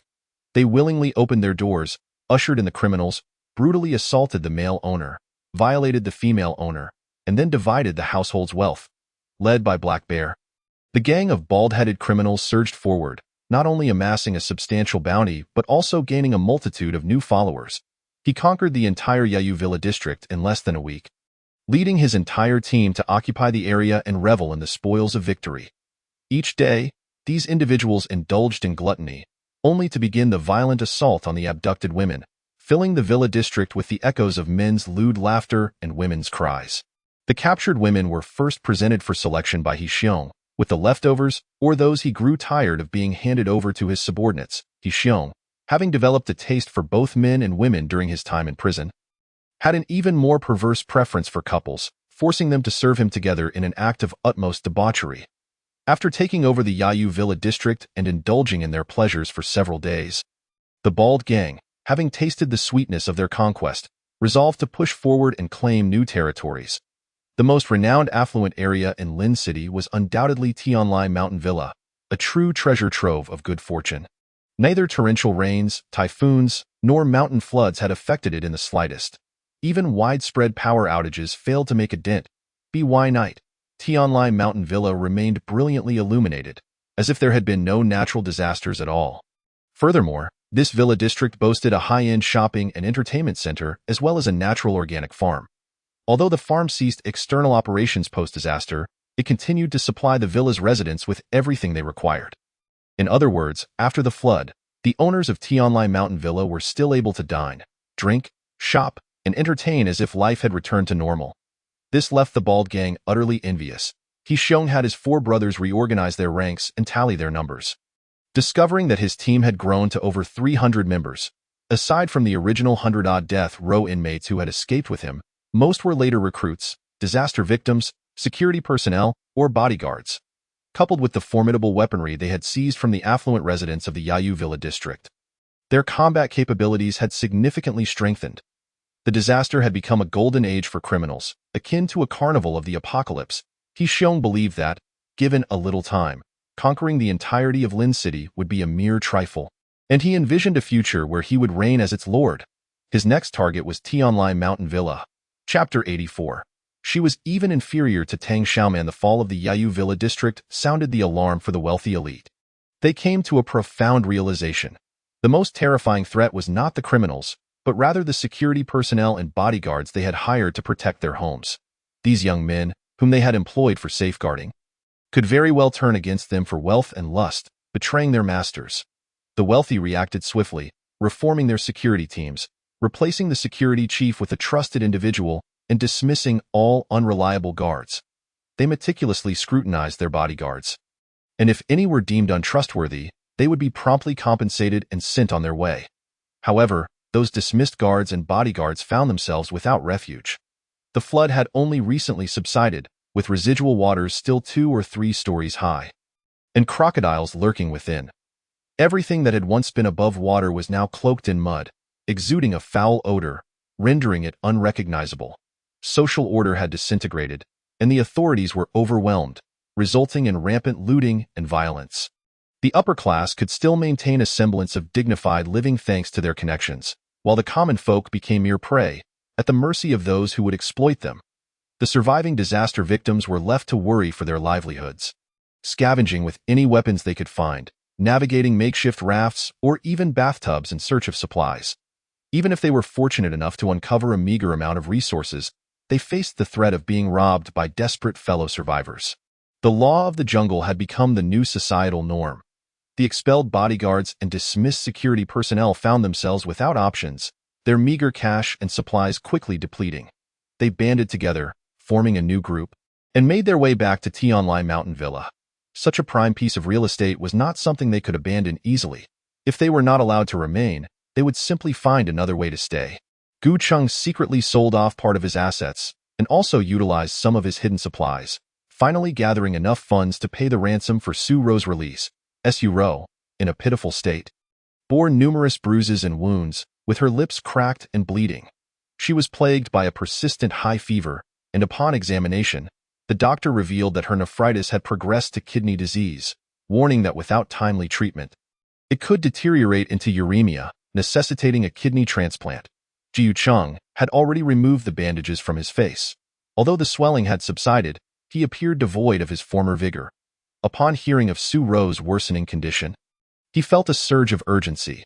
We must treat her immediately. Su Ro opened her eyes, and upon realizing that the man before her was Gu Cheng, she sobbed and flung herself into his embrace. Ah Cheng, why did it take you so long to bring me back? Do you know what I've endured these past few days?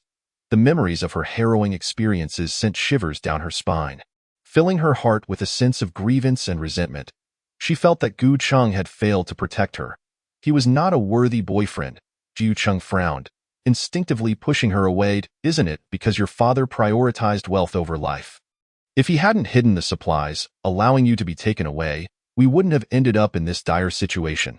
If it weren't for the need to raise funds for Su Ro's ransom, he would not have humiliated himself by seeking reconciliation with Tang Xiaoman, only to be left in such a pitiful state. The thought of Su Cheng's selfishness and greed being the root of all this filled him with a sense of grievance and resentment as well. Her own father showed her no care. He had spent his own money and effort to rescue her, yet she expressed no gratitude, only reproach for not retrieving her sooner. Su Ro was taken aback. Did he not feel guilty for his delayed rescue as her boyfriend? Ah Cheng, why are you pushing me away? Do you think I'm dirty? But what could I, a weak woman, do when I fell into the hands of that pervert? Wang Yi not only ravished her but also passed her around to several business partners, euphemistically calling it interest payments. He leered at her, saying, your father and your boyfriend lost me a yacht, and they still haven't gathered the ransom. You'll have to service a few more men to cover the interest. Su Ro, having been pampered since childhood, had never endured such humiliation and abuse. Her cries left her voice hoarse. Yet, those men showed her no pity. The more she cried, the more excited they became, employing various means of torment until she fainted from exhaustion. Overwhelmed by memories of her ordeal, she began to sob uncontrollably. In the past, whenever she cried, Gu Cheng would feel heartbroken. He would rush to wipe away her tears and do everything in his power to cheer her up. But this time, he suddenly lacked patience. Perhaps it was because he had been so brutally treated by Tang Xiaoman that he had yet to recover fully. Or perhaps his feelings had changed, and he no longer felt as fond of Su Ro. Though he was not entirely aware of what she had endured these past few days, he could make a rough guess. Yet, he felt little compassion. In fact, he felt somewhat disgusted and was reluctant to let her get too close.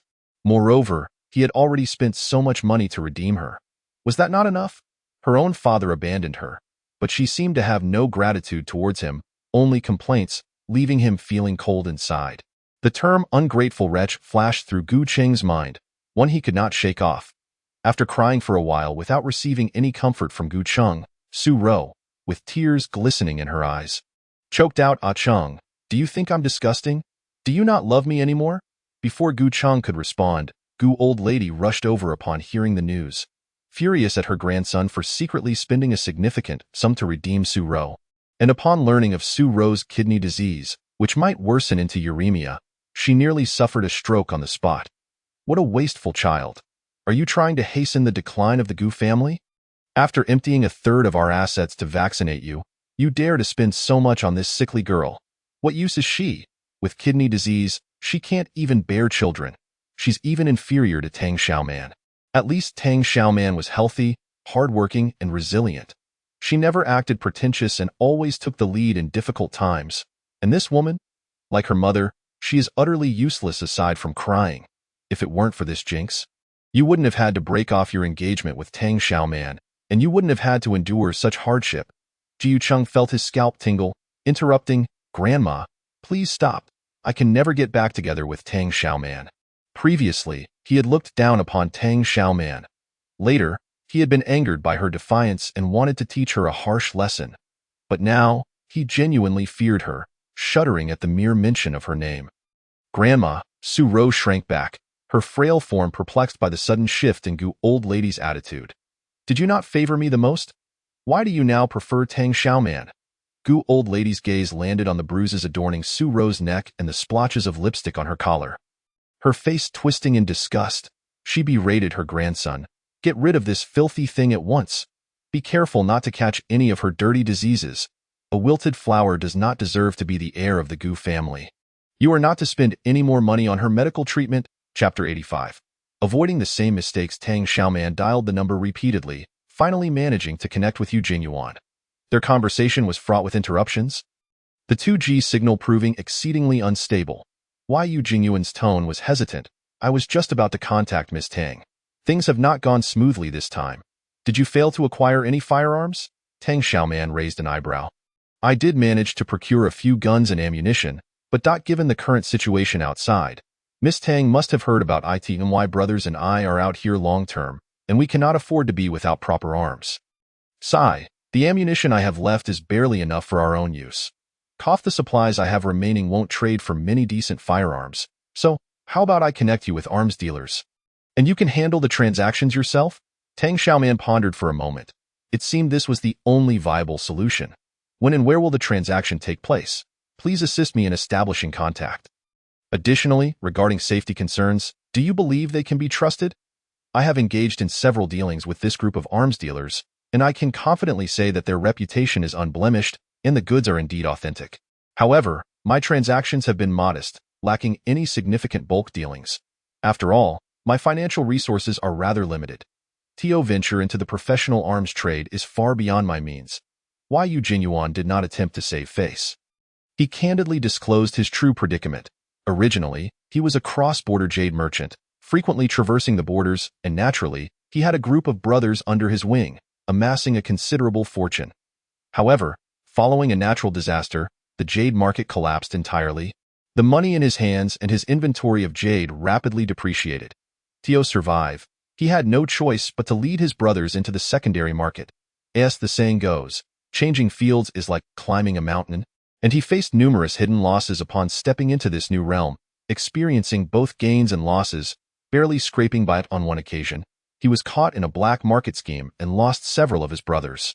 The only time he made a significant profit was during his dealings with Tang Xiaoman, which brought joy to his brothers and even elicited smiles from their wives and children for several days. Encouraged by this success, he soon withdrew a substantial portion of his savings to procure a batch of arms, ready to engage in another transaction with Tang Xiaoman. Yet, the societal situation abruptly deteriorated.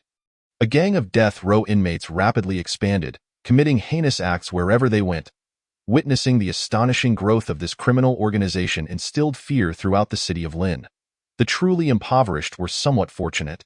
Lacking wealth, they had little to lose, and the gang showed no interest in wasting time on the destitute. However, for those middle-class individuals with some savings, being targeted by this group spelled disaster. Why Yu Jingyuan? Not quite a wealthy man but still considered middle class, felt the weight of responsibility for his brothers and their families who relied on his protection. The batch of arms he had acquired was now critically needed, and he no longer wished to engage in transactions with Tang Xiaoman. This was not merely a matter of price. It was a question of survival. Without some arms at his side, no amount of profit could ensure his safety. Nevertheless, being a man of integrity, he devised a compromise. He would facilitate a direct transaction between Tang Xiaoman and the arms dealers, taking a modest commission for his efforts. Very well, you make the arrangements. Tang Xiaoman expressed her trust in Yu Jingyuan, stating, once you have everything sorted, simply inform me. After ending the call, she intended to check her space, but a message popped up on her phone. Yu Jingming, quick, check the Tianlai Villa owner group. Tang Xiaoman immediately entered the Tianlai Villa owner group chat and was met with an astonishing news event. The group leader had changed from the previous Hua Kai to the owner of Villa No. 1, who was none other than Hua Kai's grandfather, the wealthiest man in Lin City, Hua Leoi. Hua Leoi formally announced. The initial invaders of our Tianlai Villa were not the notorious gang of death row inmates as rumored, but rather a band of traitors. Recently, a group of security personnel and bodyguards dismissed from Tianlai Villa had formed a new gang, forcefully occupying Villa number 101, which is nothing short of blatant robbery. If we, the owners of Tianlai Villa, allow this gang of thieves to act with impunity, similar calamities may soon befall us. While this malevolent force has not yet solidified its power, we must unite to eradicate this malignant tumor. The Hua family, already the wealthiest in Lin City, wielded significant influence and authority. Thus, the owners of Tianlai Villa had always followed the Hua family's lead. With Hua Leoi personally speaking out, the owners naturally responded in unison. What shall we do? Let Hua Leoi issue the command. Just as Villa number 1 previously led the way, each household should contribute 2 bodyguards to assist in patrolling and eliminating the crooks. Now, how many bodyguards and weapons shall we provide to deal with the traitors? We await the old gentleman's instructions. Indeed, we shall heed Hua Leoi's words. Should Hua Leoi require assistance, we shall comply without hesitation. Damn it, I never anticipated these dismissed individuals would dare to rebel. This only confirmed that the dismissals were justified. They had not wronged anyone. Otherwise, had the death row inmate gang truly attacked, these former employees would have undoubtedly betrayed their employers first. Exactly, the lessons from the Yayu Villa incident are fresh in our minds. We cannot afford to repeat past mistakes. The owners expressed their outrage, vehemently condemning the rebellious security personnel and bodyguards while deliberating on how to unite against them. At that moment, the owner of Villa No. 101 suddenly began hurling insults. Damn you, number 38. You fired me without cause. In this day and age, is there no way to survive? If I had any means to rebel, would I have done so? You forced my hand. The owner of number 38 quickly responded. That's not the owner of Villa number 101. That's the bodyguard I dismissed. Other owners soon caught on. He has seized control of the owner of Villa No. 101's account and entered the group. The group leader quickly identified this troublemaker and promptly ejected him. Several group administrators swiftly assisted in the investigation, expelling the other 2 accounts associated with Villa No. 101. It was not due to bias against Villa number 101, but rather because it had already fallen. The owner was either under duress or had been killed, rendering them incapable of voicing their concerns. Once the troublemakers were cleared and no suspicious individuals remained, Hua Leoi finally issued the command. Each owner must send 3 bodyguards or strong male relatives, with a minimum of 2 firearms, and cold weapons may be equipped at will. In 2 hours, report to the security office of the property management and obey the unified command of the newly appointed security captain. Tang Xiaoman swiftly gathered all her teammates to redraw lots. As per the usual arrangement, Zhou Team, Deputy Team, Dr. Liu, and Shanshan would not participate in external missions, while the remaining teammates drew lots to determine their shifts. This time in groups of 3, Liu Jingming quietly reminded from the side. The group leader said only male bodyguards. They looked down on female bodyguards and could challenge them on the spot. If 05 and 10 truly could not match the male bodyguards in their group, they would return. Tang Xiaoman still had confidence in their abilities. 05 and 10 stood tall, their expressions and tones resolute. Please rest assured, Miss Tang. We will not bring shame to Villa number 98. Chapter 86. Do you want to come with me? The lot captured team members were 04, 06, and 07. Tang Xiaoman produced 2 handguns, 2 spare magazines, and 20 rounds of ammunition. She also brought a chainsaw, 2 entrenching tools, 3 military knives, 3 military helmets, complete with night vision goggles and walkie-talkies. Additionally, there were military-grade bulletproof vests, making for a well-equipped arsenal. Upon seeing these high-quality supplies, her teammates were taken aback. It turned out the boss indeed had access to firearms. Liu Jingming, Zhou Yichen, and 01 appeared remarkably calm. Even Shanshan did not seem overly astonished. The 3 bodyguards selected for today's shift were ecstatic, all eager for weapons. Yet, Tang Xiaoman did not rush to distribute them. She fixed her gaze upon the trio, her tone icy. Currently, the most valuable assets are firearms. Ammunition is more precious than gold. Losing a gun equates to losing your life, so do not return if you cannot uphold this responsibility. Can you manage that? The hands that had eagerly reached for the guns retreated. They began to understand. Could it be that the boss also intended to downsize? Although they had not joined the owner group, they rotated patrols daily and had gleaned the current circumstances from other bodyguards. Due to the fallout from the Yayu Villa district, many owners of Tianlai Villa had been forced to make cuts, dismissing those deemed unreliable. Hearing this news filled them with trepidation, fearing they too would face termination. With the chaos outside, shortages of food and water, and the terrifying gang of death row inmates, their prospects appeared grim. They had grown accustomed to a life of luxury in Tianlai Villa. They were unwilling to leave. Thus, the dismissed security personnel and bodyguards formed a new gang, directly occupying the outermost villa number 101, refusing to vacate. The 10 bodyguards from number 98 felt their hearts racing, palms sweating. What if the boss decided to dismiss them as well? Who still desired firearms? Tang Xiaoman's calm voice rang out once more. The 3 exchanged glances, and ultimately, 04 gritted his teeth and spoke first. I want a gun. 07 quickly echoed. I want a gun. 06 hesitated, his mouth moving, but he ultimately refrained from competing with his teammates. Will comply with Miss Tang's arrangements. Tang Xiaoman distributed the weapons and tactical vests to the 3. Liu Jingming promptly provided them with food and water. The trio donned their tactical vests, armed with firearms and cold weapons, each receiving a small pack of soda crackers, a small pack of beef jerky, and a filled military water bottle. Do not lose your guns. Do not waste ammunition. All equipment must be returned intact for the next shift's use. Tang Xiaoman scrutinized the 3, her voice steady. Do you understand? Understood, they replied in unison. Once the arrangements for this operation were finalized, Tang Xiaoman instructed Zhou Yichen to visit her study shortly. With that, she turned and entered the villa, returning to her private quarters. Among all the bedrooms, hers was the most spacious, featuring a fireplace, an oversized bathroom, a restroom, and a separate study. The bookshelves housed hundreds of titles, all selected by the renovation company, comprising mostly world classics and even fairy tales. Tang Xiaoman sat at her desk, opened her phone, and messaged Huakai. What have you been busy with lately? Why haven't you made an appearance amidst such significant events? After a prolonged pause, the reply finally came. I'm heartbroken. Please do not disturb. Tang Xiaoman was taken aback, sending a question mark. What a carefree woman. Huakai replied with a gritted teeth emoji, thinking that if she had no feelings for him, she should not lead him on. Tang Xiaoman sent a perplexed emoji in return. What kind of fantasy did she give him? Perhaps it was a mere figment of his imagination. If he wanted to find another man, that was one thing, but to deliberately inform her, her heart shattered. He sent a broken emoji. Tang Xiaoman, refusing to indulge him, directly called him. The signal was poor, the voice somewhat distorted and lagging, but it was still understandable. What on earth are you doing? She had neither the time nor the inclination to engage in his riddles. Huakai, weak and persistent, asked, Do you truly feel nothing for me? Your new flame is that bodyguard who assaulted Gu Hong, right? Humph. I have seen that kid.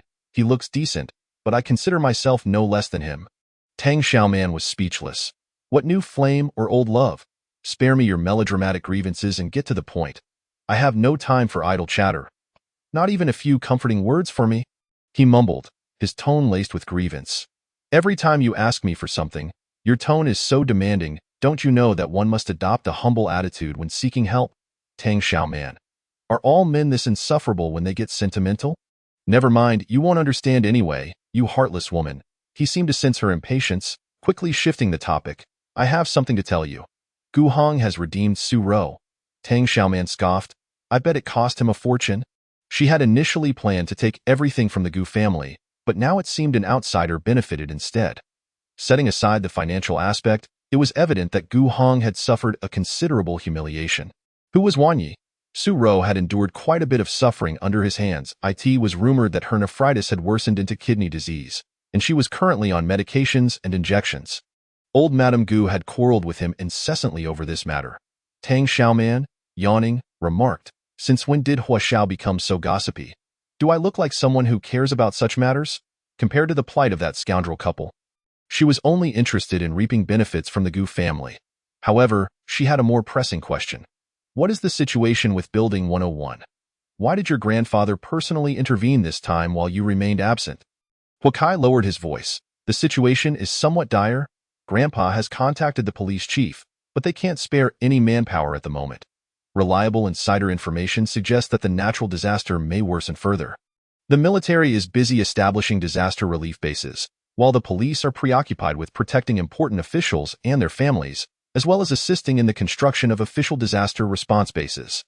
A police team that had been hastily assembled recently fell into an ambush set by death row inmates, resulting in heavy casualties. Grandpa communicated with the officials for quite some time and finally received clear information. It will take another half-month to dispatch a police team. Therefore, we must endure this half-month at Tianlai Mountain Villa before we can receive police reinforcements. Grandpa fears that I might not be able to handle the situation due to my youth. So he decided to take matters into his own hands. At this point, he paused, lowering his voice even further. The situation is grim. Grandpa has instructed me to be prepared for a possible retreat at any moment. If Tianlai Mountain Villa falls, our family may have to relocate to the official base. Tang Xiaoman, will you come with me? Chapter 87. Beauty is but a fleeting cloud. Tang Xiaoman's heart skipped a beat. She had not anticipated this day would arrive so swiftly. After her rebirth, she realized that many things had changed, and the natural disaster had accelerated the timeline. It seemed as though an invisible hand was fast-forwarding fate. Impatient to conclude this spoiler-ridden process in her previous life, Tianlai Mountain Villa had endured the relentless siege of disaster victims for nearly a year before finally abandoning the villa area and relocating to an official disaster relief base. This time, due to the escape of a death row inmate gang, a series of butterfly effects had unfolded. Before the prisoners even arrived, chaos had erupted from within Tianlai Mountain Villa itself. Dismissed security guards and bodyguards formed a new gang, turning against their own from within and seizing Building 101. This heralded a dreadful beginning, suggesting that the invasion by the death row gang might be more easily accomplished than anticipated. If those security guards and bodyguards colluded with the death row inmates, it would be an apocalyptic disaster. They had originally been the bodyguards of various villas or the security of the villa area, intimately familiar with the layout and the situations of the homeowners. With these internal traitors as vanguards, the death row inmates could advance unimpeded. Old Master Hua was the first to recognize the gravity of the situation, which is why he personally stepped in to command the battle. It was crucial to eliminate this gang of internal traitors before the death row inmates arrived.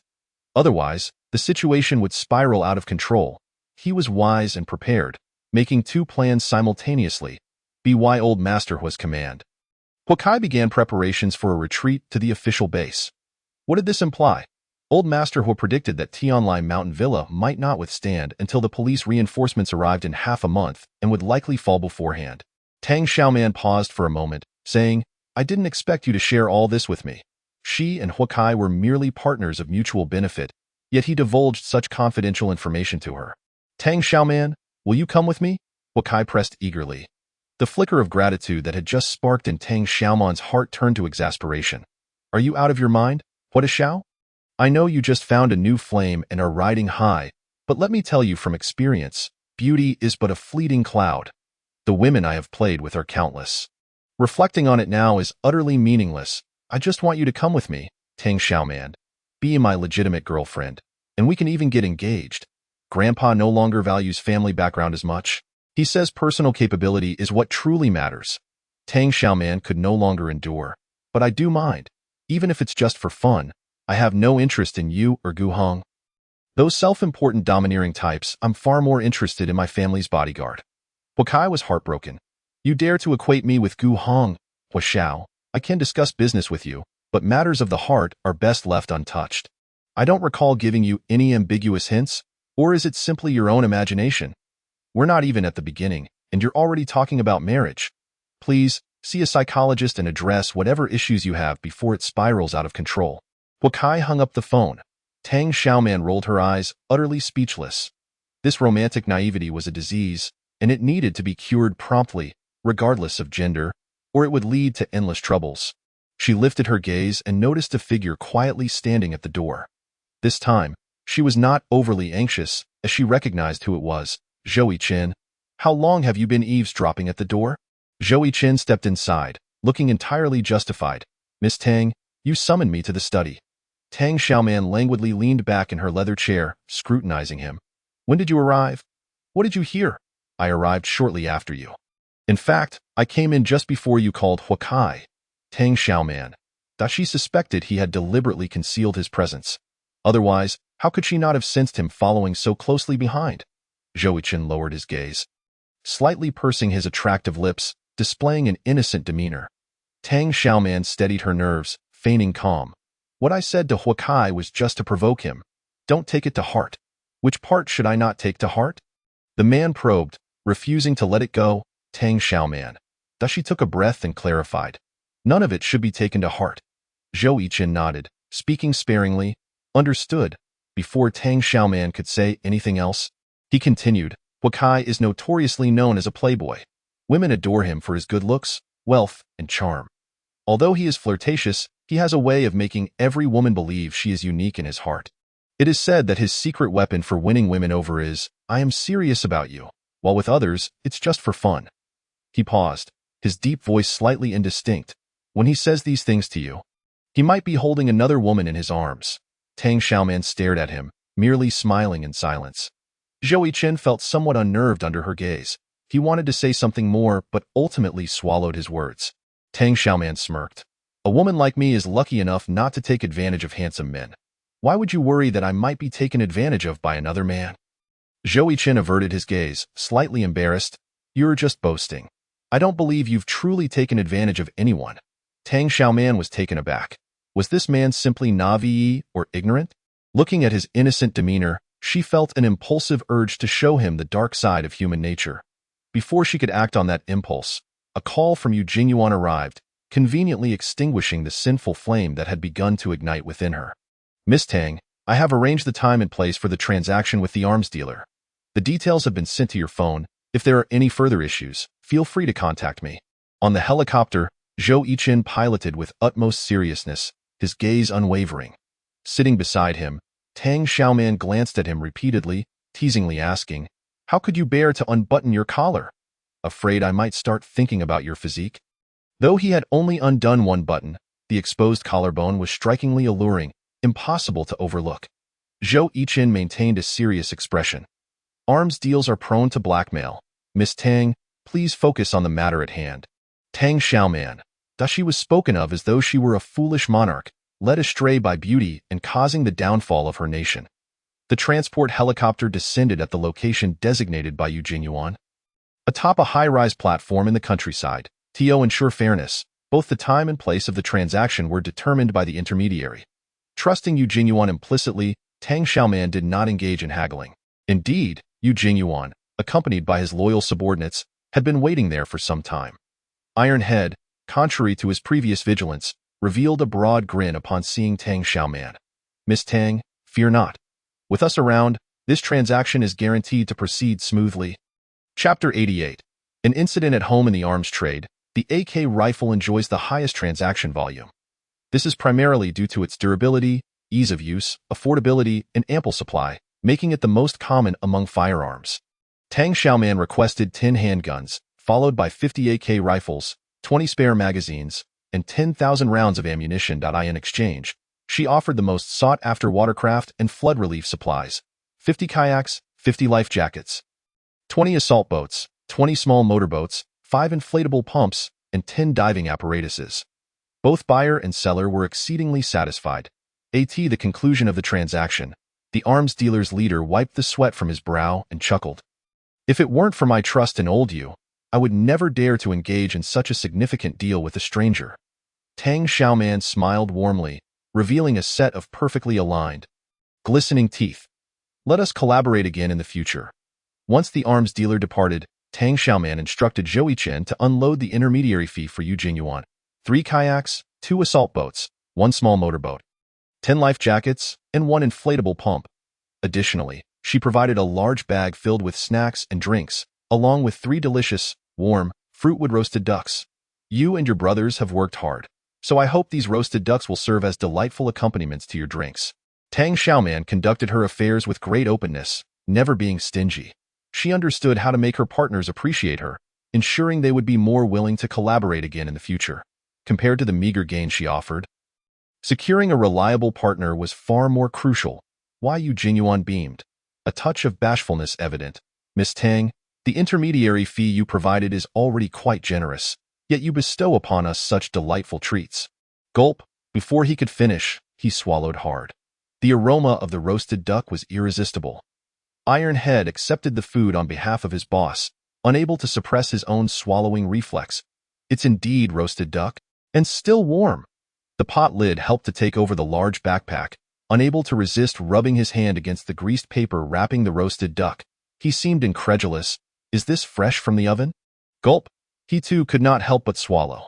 Tang Xiaoman explained, the helicopter is equipped with a refrigerator and a microwave. I heated it up on the way. Thank you so much, Miss Tang. In the future, if you need anything, just call upon old you. Yu Jingyuan patted his chest, proclaiming that he and his brothers would go through fire and water for Tang Xiaoman. Tang Xiaoman smiled slightly. There will be more opportunities for collaboration with Brother Yu in the future. We shall achieve mutual benefit.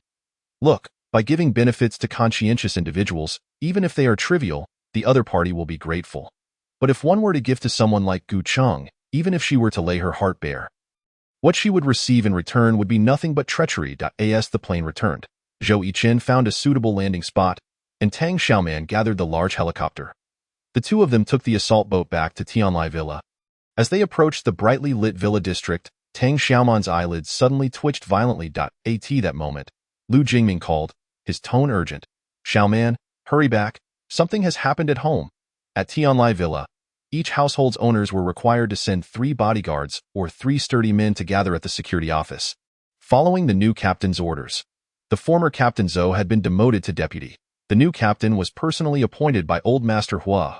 With over 400 bodyguards and security personnel, it would take mere minutes for the new captain to seize Building 101 at his command. Old Master Hua's intention was to resolve matters swiftly, which is why he had mobilized everyone in such a hurried manner. The new captain outlined the operation plan, while Deputy Captain Zhou distributed food and water. Only after everyone was well fed could they muster the strength for a fight. Deputy Captain Zhou urged, hurry and eat. We need to prepare for action. In the aftermath of the natural disaster, food had become a rare commodity. But Tianlai Villa was an exception. Given that the villa's owners were all wealthy individuals with abundant supplies, and also had their own organic farm, they had never suffered from food shortages. The bodyguards had never experienced hunger, so the sight of food did not seem as precious to them as it did to the disaster-stricken people outside. Only a few security guards reached for the food. They worked at Tianlai Villa, but their families did not reside there. As long as they filled their own stomachs, they could save some precious rations for their families. With the outside victims nearing starvation, they felt exceptionally fortunate to have this job. Deputy Captain Zhou, feeling a bit anxious, urged, everyone, eat quickly. Even if it's just a bite, we can consider it as having shared a meal of alliance. Upon hearing this, the crowd finally began to take food. However, some remained resolute in their refusal, such as the 3 bodyguards from Building 98. During training, Zhou Chen's first strict rule was to prohibit touching food and water provided by outsiders. Every team member must remember this. Deputy Captain Zhou observed the 3 of them, grinning broadly as he warmly invited, you 3 brothers, please eat. Don't be shy. Unable to refuse, the trio took out their own food and water. a small pack of soda crackers, beef jerky, and a few gulps from their military canteen. Deputy Captain Zoe's expression darkened. "Why aren't you eating what we've prepared?" "Afraid of poison?" 04, as a representative, replied. "No offense intended, Deputy Captain Zoe, but it's a requirement from our employer." "We have no choice," 07 chimed in. "If we eat outside food, our wages and bonuses will be deducted." 06 remained silent. Deputy Captain Zoe seemed to want to smile to show goodwill, but the muscles in his cheeks twitched, giving his smile a somewhat sinister appearance. At that moment, those who had eaten began to react. Their expressions grew vacant, movements sluggish, and one by one, they collapsed. "This is bad. The food was poisoned," someone shouted. Chaos erupted instantly. The new captain, sensing the danger, drew his weapon from his waist. Yet before he could identify a target, bullets came flying from behind. He slowly turned around, eyes wide, yet seemingly unsurprised. You conspired with the traitors." Deputy Captain Zoe shot him again, viciously declaring, "I've been the head of security for 10 years. Why should I be dismissed with just a word? Who do you think you are?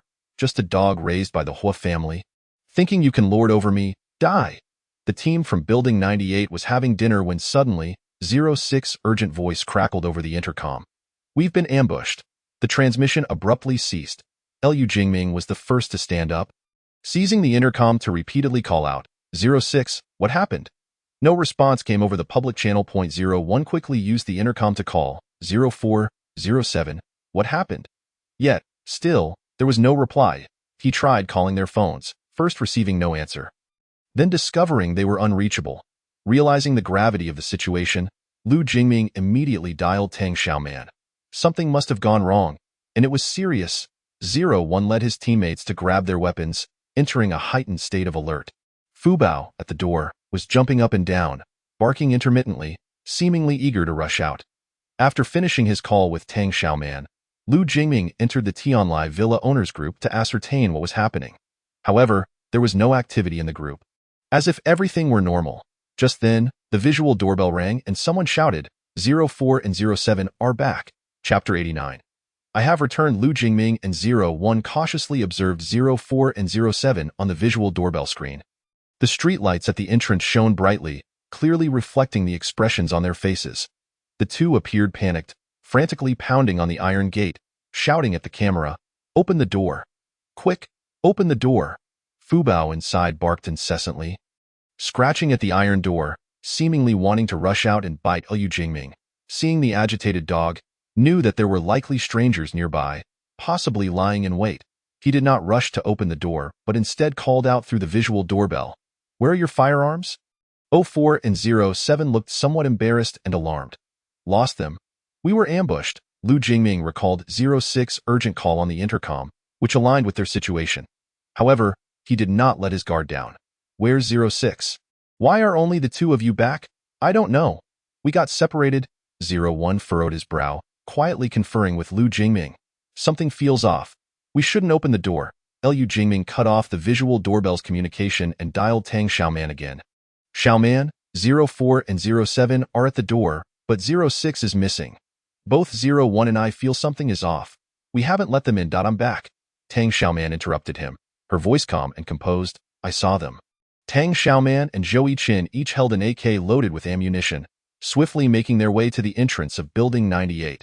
Ever since the widespread power outage, the entire city had plunged into darkness at night, fostering the growth of crime. Although the public streetlights in Tianlai Villa had also gone out, every household had diesel generators, ensuring their entrances were illuminated with 2 lamps powered by their own electricity. Building 98 had never lacked power. The 2 high-wattage lamps at the entrance shone brightly, illuminating the surroundings within a 10-meter radius. Tang Xiaoman and Zhou Yiqin naturally noticed the lurking shadows around them. 04 and 07 were desperately banging on the door, unarmed and bruised, as if they had just fled in defeat. Zhou Yiqin narrowed his eyes and lowered his voice to remind Tang Xiaoman beside him. How could they be returned after having all their weapons confiscated? This is likely a premeditated trap. Tang Xiaoman let out a cold laugh and replied, "Since they have come to our doorstep, we must treat them accordingly." Gu Heng decided to forgive Su Rou. Upon hearing that Su Rou had, in her desperation to redeem herself, implored Tang Xiaoman, only to be beaten and bitten by a dog, She embraced him with heartfelt sympathy, tears streaming down her face. Ahong, I'm so sorry for putting you through this. I know that if you didn't love me so deeply, you wouldn't have humbled yourself before Tang Xiaoman.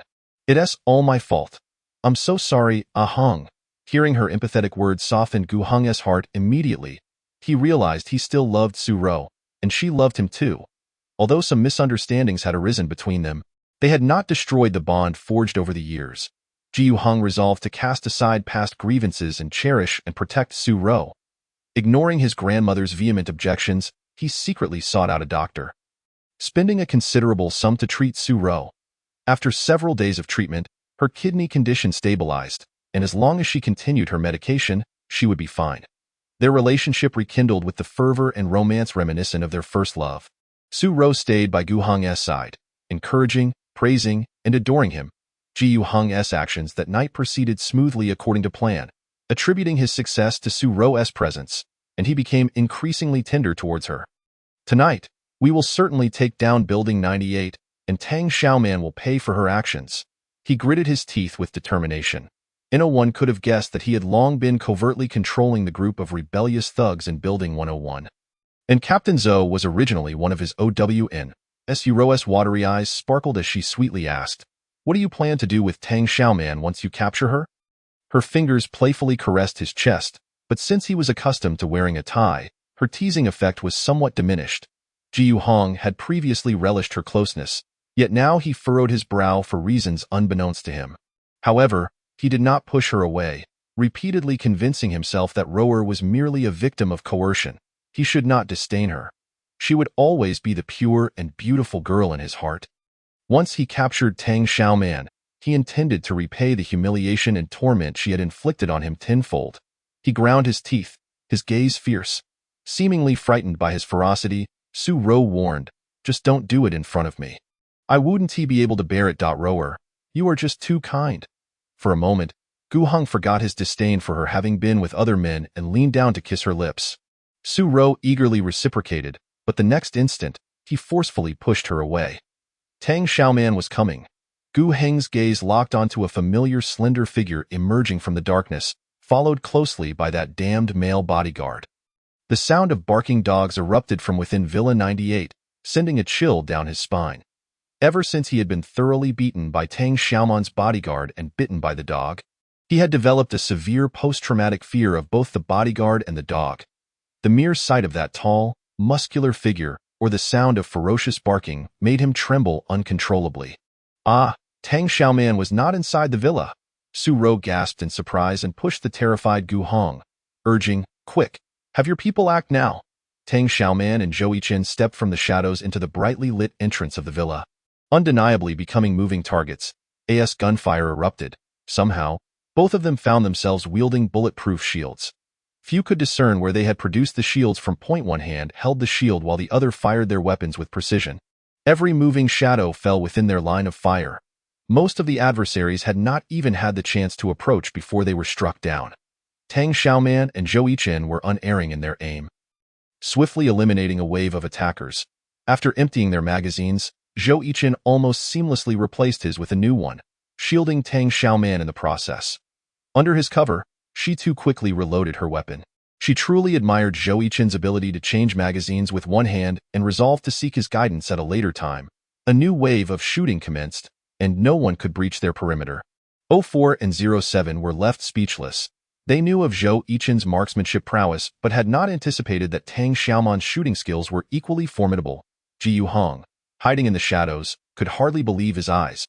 When had Tang Xiaoman developed such exceptional shooting skills? Chapter 90. Killing without a blink. Tang Xiaoman and Zhou Yichen provided mutual cover and coordinated their efforts, wreaking havoc on their adversaries. The restless shadows lurking in the darkness had yet to converge when they were all felled under the hail of gunfire. Gu Hong was stunned, fearing his eyes were playing tricks on him. Su Ro and his arms had also forgotten to act coy, muttering in disbelief, Tang Xiaoman. She actually dares to kill. How terrifying. This unfamiliar version of Tang Xiaoman, filled with extreme violence and danger, was unlike any she had ever encountered. It was utterly heart-stopping. The iron gate slowly opened, and 01 led his team out to provide reinforcement. All of them were armed with bulletproof shields, just received from Lu Jingming. With 01 carrying a handgun while the rest wielded nail guns. Fu Bao also charged out, barking furiously at a certain direction in the darkness. "Miss Tang, hurry inside," 01 shouted urgently. Tang Xiaoman did not rush into the house, but instead turned her gaze towards 04 and 07. Both were drenched in cold sweat, contemplating a hasty escape amidst the chaos. Zhou Yichen executed a series of swift kicks, sending the two would-be escapees tumbling back into the house. "Fu Bao, go," he commanded his canine companion. The dog, responding to the captain's orders, turned and lunged at the down 04 and 07, each receiving a bite. They yelped in pain. As 04 attempted to rise, the barrel of a handgun was pressed against his temple. "Don't move!" Lu Jingming's grip on the gun was steady, his long fingers poised on the trigger, ready to fire at the slightest provocation. 04 immediately froze, not daring to move a muscle. As 07 tried to get up. He found a dark muzzle aimed at him. "Don't move!" Shanshan stood 3 meters away, brandishing a miniature pistol, her pretty face as cold as ice. "If you don't behave, I will shoot." 07 hesitated before shrugging. "Shanshan, is that a toy gun?" Just as he stirred, a bullet grazed his thigh, blood oozing out. "Ah!" 07 screamed, clutching his wounded leg, beads of cold sweat forming on his forehead. Tang Xiaoman and Zhou Yichen retreated inside, followed closely by 01 and his team. The heavy iron gate slowly closed. Fu Bao dashed to the entrance, continuing to bark furiously at the outside. Tang Xiaoman, observing its agitated behavior, suspected Gu Hong might be hiding nearby. Fu Bao detested Gu Hong. It would become frantic at the sound of his voice or the scent of his presence. However, she refrained from sending it out to search, knowing the adversaries were armed. With the enemy concealed and them in the open, Fu Bao's reckless actions could pose a danger. As the iron gate closed, it sealed off the threats and disputes from the outside world. All eyes turned to 04 and 07. Silence enveloping the room. Once Lu Jingming was assured the situation was under control, he lowered the gun from 04's forehead and stood upright. 01 and 02 stepped forward, searching 04 and 07, finding no weapons on them. Not even the short military knives that each bodyguard was required to carry had been located. 07, clutching his bullet-wounded thigh and nursing a dog bite on his arm, grimaced in pain, his face pale. Tang Xiaoman patted Shanshan's small head, complimenting, "Good shooting." Shanshan beamed, revealing her neat little teeth. "Daddy also praises my shooting skills." Though she usually practiced with a nail gun, the principles and mechanics were similar. Having mastered the nail gun made her adept with the miniature pistol as well. 01 looked at Tang Xiaoman with mild surprise. He knew she had provided Lu Jingming with the handgun and ammunition, but he had not expected her to give Shanshan a miniature pistol as well. The bodyguards were equally astonished. It turned out that Zhou Yichen, the vice captain, Lu Jingming, and even Shanshan were all armed. "Very well, keep practicing," Tang Xiaoman encouraged Shanshan before turning her sharp gaze back to 04 and 7.07 immediately fell silent, suppressing his groans of pain. 04 knelt on the ground, weeping profusely as he voluntarily confessed. "I never anticipated that Captain Zhou was in league with the traitors. He even poisoned us. Although the 3 of us did not consume his food, most of the others did, and at least half of the security team were Zhou's men.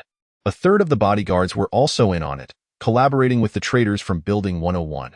We were vastly outnumbered and quickly captured. All our weapons were confiscated, and they forced us to return to deceive you into opening the door. We were initially unwilling, but there was no choice. If we refused to cooperate, we would have been executed on the spot. We witnessed several disobedient bodyguards being shot in the head. Brutal, so brutal." Tang Xiaoman raised an eyebrow, directly asking, "What about 06? The two paused, and finally, 04 answered. He seemed to have slipped away in the chaos, but soon many people pursued him, and we heard gunfire. Uncertain whether he could escape, Liu Jingming exchanged a glance with Tang Xiaoman. Having received the urgent shout from 06 over the intercom, "We have an ambush set up." Otherwise, he wouldn't have begun to harbor suspicions about 04 and 07. Tang Xiaoman approached 04 and 07 with deliberate slowness, her face adorned with a smile, yet her eyes glistened with an icy frost. Both 04 and 07 had witnessed her marksmanship. Indeed, she was a killer who never blinked. They involuntarily shrank back, yet found themselves with no avenue for retreat.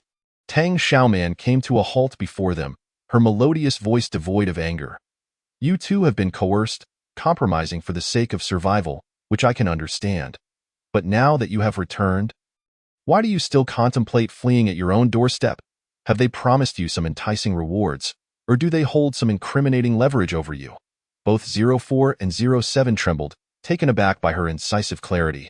01 stepped forward, delivering a sharp kick to each of them, his voice booming. Speak honestly? Feeling humiliated to be teammates with such individuals, 04 and 07 exchanged glances, ultimately divulging the truth. They took all our firearms. We feared being dismissed by Miss Tang. That group had promised them benefits. If they assisted in taking down Building 98, they would receive priority for supplies and even be granted the status of homeowners there. Even if the mission failed, they could escape in time and join the ranks of the thugs, becoming one of them. If they disobeyed, being dismissed would mean certain death. The two pleaded pitifully, Miss Tang. We were simply too afraid. Without our firearms, we fear your dismissal. The chaos outside is overwhelming. If we leave Tianlai Villa, we do not know where to go. Tang Xiaoman could not help but smile again, though the curve of her lips was as sharp as a blade. Afraid. So you resorted to backstabbing your employer and betraying your teammates? 04, who had already been kneeling, crawled a couple of steps closer and grasped her pant leg. Miss Tang, I beg you, grant me another chance. I know I was wrong. I will do anything you ask. Just spare me this once. Seeing him kneeling in supplication, 07 wished to follow suit. However, his injured leg ached painfully with the slightest movement. Tang Xiaoman slowly crouched down, lifting 04's chin with her hand. I recall you were numbered 02 when you first arrived, the first to shed his shirt to display his muscles, correct? 04's eyes brightened. As if hope had dawned upon him, Miss Tang has remembered me all along. As long as you like, I will do anything. I am willing to work overtime for you like Captain Zhou. Chapter 91. Not worthy of her attention, 04 seemed to glimpse a flicker of hope and quickly released his grip on Tang Xiaoman's pant leg. With nimble movements, he removed his bulletproof vest and stripped off his shirt, revealing his well-defined chest. Miss Tang, I have participated in bodybuilding competitions and even placed, I assure you. I am no less impressive than Captain Zhou or 01. I will satisfy you. The onlookers were left dumbfounded by his audacious display. Lu Jingming twitched at the corner of his eye, exasperated. He turned around to shield his daughter's eyes, gently coaxing. It's time to rest. As they ascended the villa steps, everyone heard the innocent voice of Shan reprimanding. Uncle 04 is lying. His training results are inferior to those of Captain Zhou and Vice Captain. How can he claim he is no less impressive than them? Indeed, he is lying. Liu Jingming hastily carried his daughter, quickening his pace until they were inside. Zhou Yichen pressed his thin lips together, his exquisitely handsome face as cold as ice. His dark, chilling gaze swept over 04 like a blade before casually returning to Tang Xiaoman. 01 suppressed the urge to kick 04, retorting with indignation, "Be quiet. I am not the person you think I am." As he spoke, he cast a deliberate glance at Zhou Yichen. Perhaps the boss preferred proactive men like Zhou Yichen? But he had no regrets, for he had never been a man to compromise his principles. Zhou Yichen thought he sensed an inexplicable jealousy from 01, yet lacked evidence. Although Fu Bao did not fully understand 04's words, it could gauge from the reactions around that his words were highly offensive. It bared its teeth threateningly, emitting a low growl as a warning. 07 was equally stunned, astonished by 04's audacity and shamelessness. How could he dare act so brazenly in front of so many witnesses? Should he also remove his shirt to curry favor with the boss? After all, their situation was dire, and he had no idea how the boss would deal with them. Just as he wrestled with the dilemma, he saw Tang Xiaoman slowly rise to her feet. She pulled out a wet wipe from her bag, meticulously cleaning her fingers that had touched 04, and then delivered a powerful kick to his chest. The blow struck him squarely in the heart. 04 was sent flying, the weight of his robust 200-pound frame crashing 3 meters away. He felt a surge of blood rise in his throat. Nearly retching, struggling to lift his upper body, he looked at Tang Xiaoman in disbelief. He had witnessed her agility, her precise shooting skills, and her ruthless nature. Yet he never anticipated she possessed such explosive power. How could such a seemingly delicate woman possess the strength to send him flying? Tang Xiaoman hurled the soiled wet wipe at 04's face, coldly admonishing, Who gave you the confidence and audacity to think you could seduce me? I am not interested in someone like you. 07 broke into a cold sweat, secretly grateful that his own skin was not as thick and that he had not acted as impulsively as 04. Had he imitated 04, he would likely have sustained further injuries. The bodyguards exhibited various expressions. Some spat at 04 and muttered, "What a disgrace! Bringing shame to men." Zhou Yiqin glanced at Tang Xiaoman, the depth of his gaze shifting momentarily before he averted his eyes. His lips pressed tightly together. 01 rubbed his hands together, eager to act. "Miss Tang, you need not personally deal with these scoundrels. The brothers can take care of it." Tang Xiaoman smiled slightly, nodding, "Then give them a lesson they won't forget." The bodyguards surged forward, and 04 and 07, faces pale with terror, cried out for mercy. "Wait!" Tang Xiaoman's voice rang out, halting them. Before the two could breathe a sigh of relief, she commanded slowly, "Remove 07's bulletproof vest. Don't let it get dirty." The bulletproof vest was a valuable item, one that should not be squandered on these two scoundrels. 04, understanding the situation, voluntarily stripped off his vest, avoiding further trouble. 07's vest was stripped away, and the two were thrown together as fists rained down upon them like a torrential downpour. "Stop! You'll kill someone. Brothers, cease this at once. Please, Miss Tang, spare us." They were pummeled until they were battered and bruised, their bodies a mosaic of injuries. Only then did Tang Xiaoman grant them her mercy. "That's enough." The bodyguards halted their assault, stepping back. 04 and 07 lay on the ground, resembling two lifeless dogs. "It's merely external injuries. It shouldn't have damaged any bones," Tang Xiaoman remarked lightly. "Since they can't get up, toss them out and dump them in the water." The two, upon hearing this, scrambled to their feet, blood and tears streaming down their faces as they pleaded. "Miss Tang, please spare us this time." Tang Xiaoman scoffed coldly, "Once disloyal, never welcome. I will never tolerate traitors." As she spoke, her icy gaze swept over everyone present. The bodyguards felt a chill run down their spines, their heads tightening. There was no room for betrayal here, not even once. Tang Xiaoman added, "However, I am not entirely devoid of compassion. After all, we have been teammates. I will not push for your complete annihilation." She turned to 01 and instructed, "Find two brothers to gather 04 and 07's belongings." Soon, two military backpacks were tossed at the feet of the two ME and AT. That moment, Lu Jingming, having lulled his daughter to sleep, emerged. Tang Xiaoman addressed him, "Fetch a kayak and two military knives for them."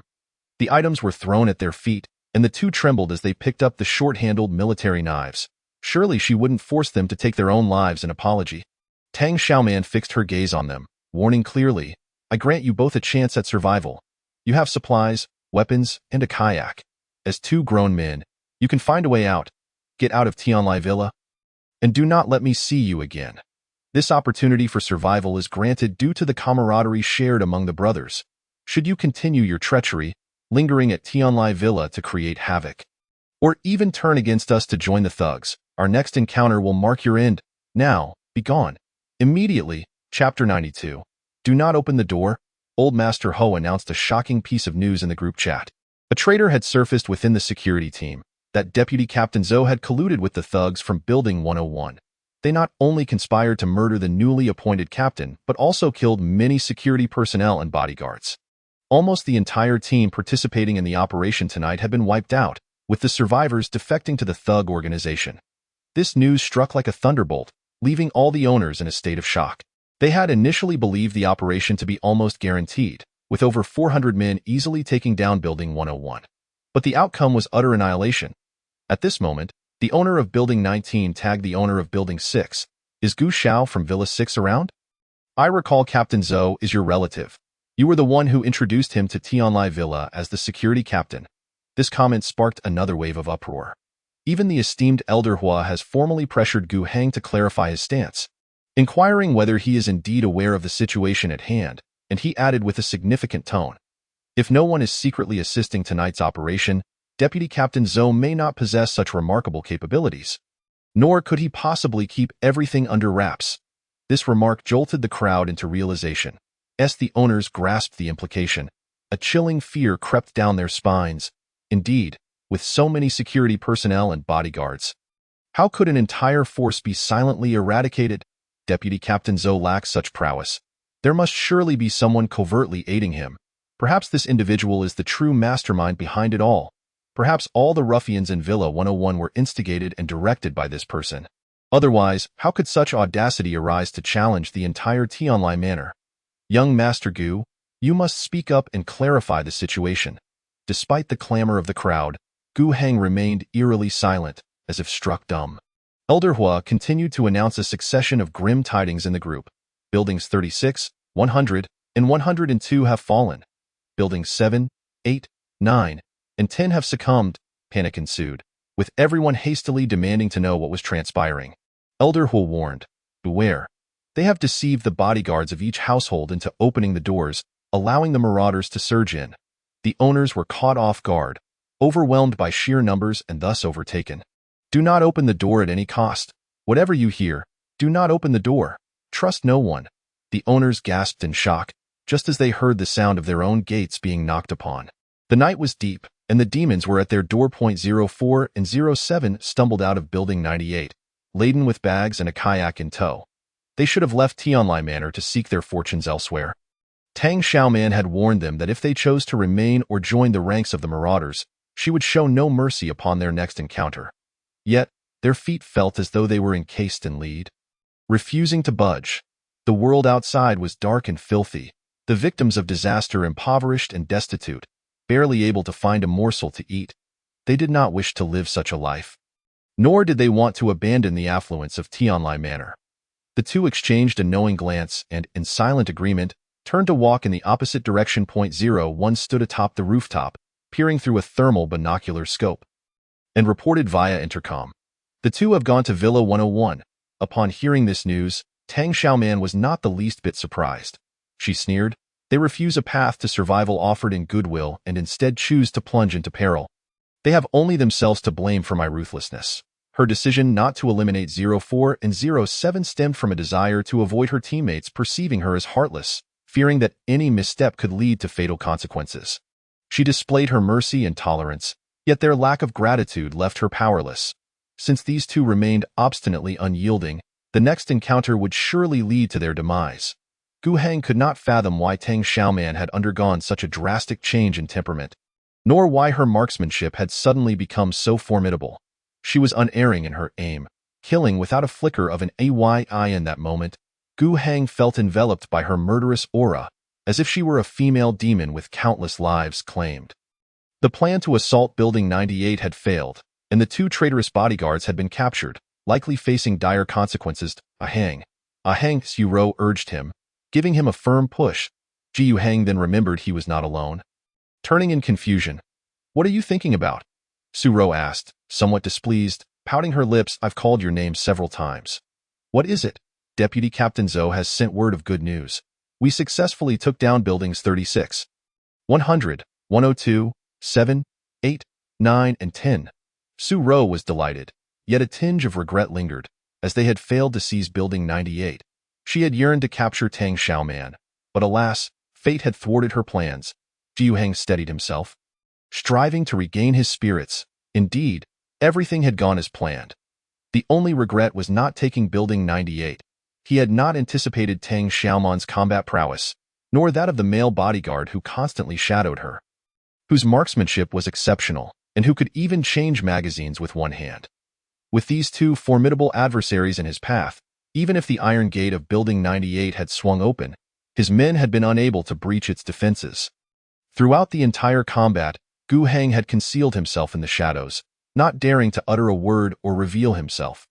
That cursed dog had barked incessantly, causing his heart to race and a throbbing pain in his leg where he had been bitten. Just as he grappled with his tumultuous emotions, a suited man entered, reporting, the two bodyguards from Building 98 have returned. Jiu Heng's pent-up frustration found its outlet. They dare to return? Eliminate them on sight. They claim they have an insider lying in wait within Building 98, capable of gathering intelligence for us at any moment, the suited man added. Jiu Heng furrowed his brow, skeptical. Su Ro's eyes darted. Grasping Gu Heng's arm and coaxed sweetly, what are two bodyguards? Their lives are inconsequential. Since they say there's an insider within Building 98, Perhaps there is some truth to it. Why not summon them for clarification? If they prove useless, we can still eliminate them afterward. Jiu Hang, maintaining a serious demeanor, nodded. Very well, let us bring them in. The chaos in the Tianlai Manor owners group persisted, rapidly escalating to a towering height of 99. Each owner found themselves engulfed in anxiety and fear, dreading they might be the next target to fall.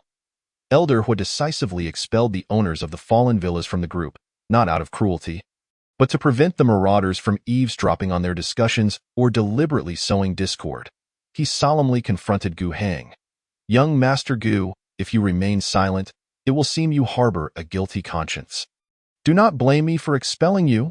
The owners chimed in with their doubts. Even if Gu Hang did not directly partake in tonight's uprising, he surely cannot be innocent. Deputy Captain Zhou was introduced and vouched for by him. Can he completely absolve himself of responsibility? Elder Hua appointed a new head of security, demoting Captain Zhou to deputy captain, suggesting he harbored resentment and sought revenge. How terrifying!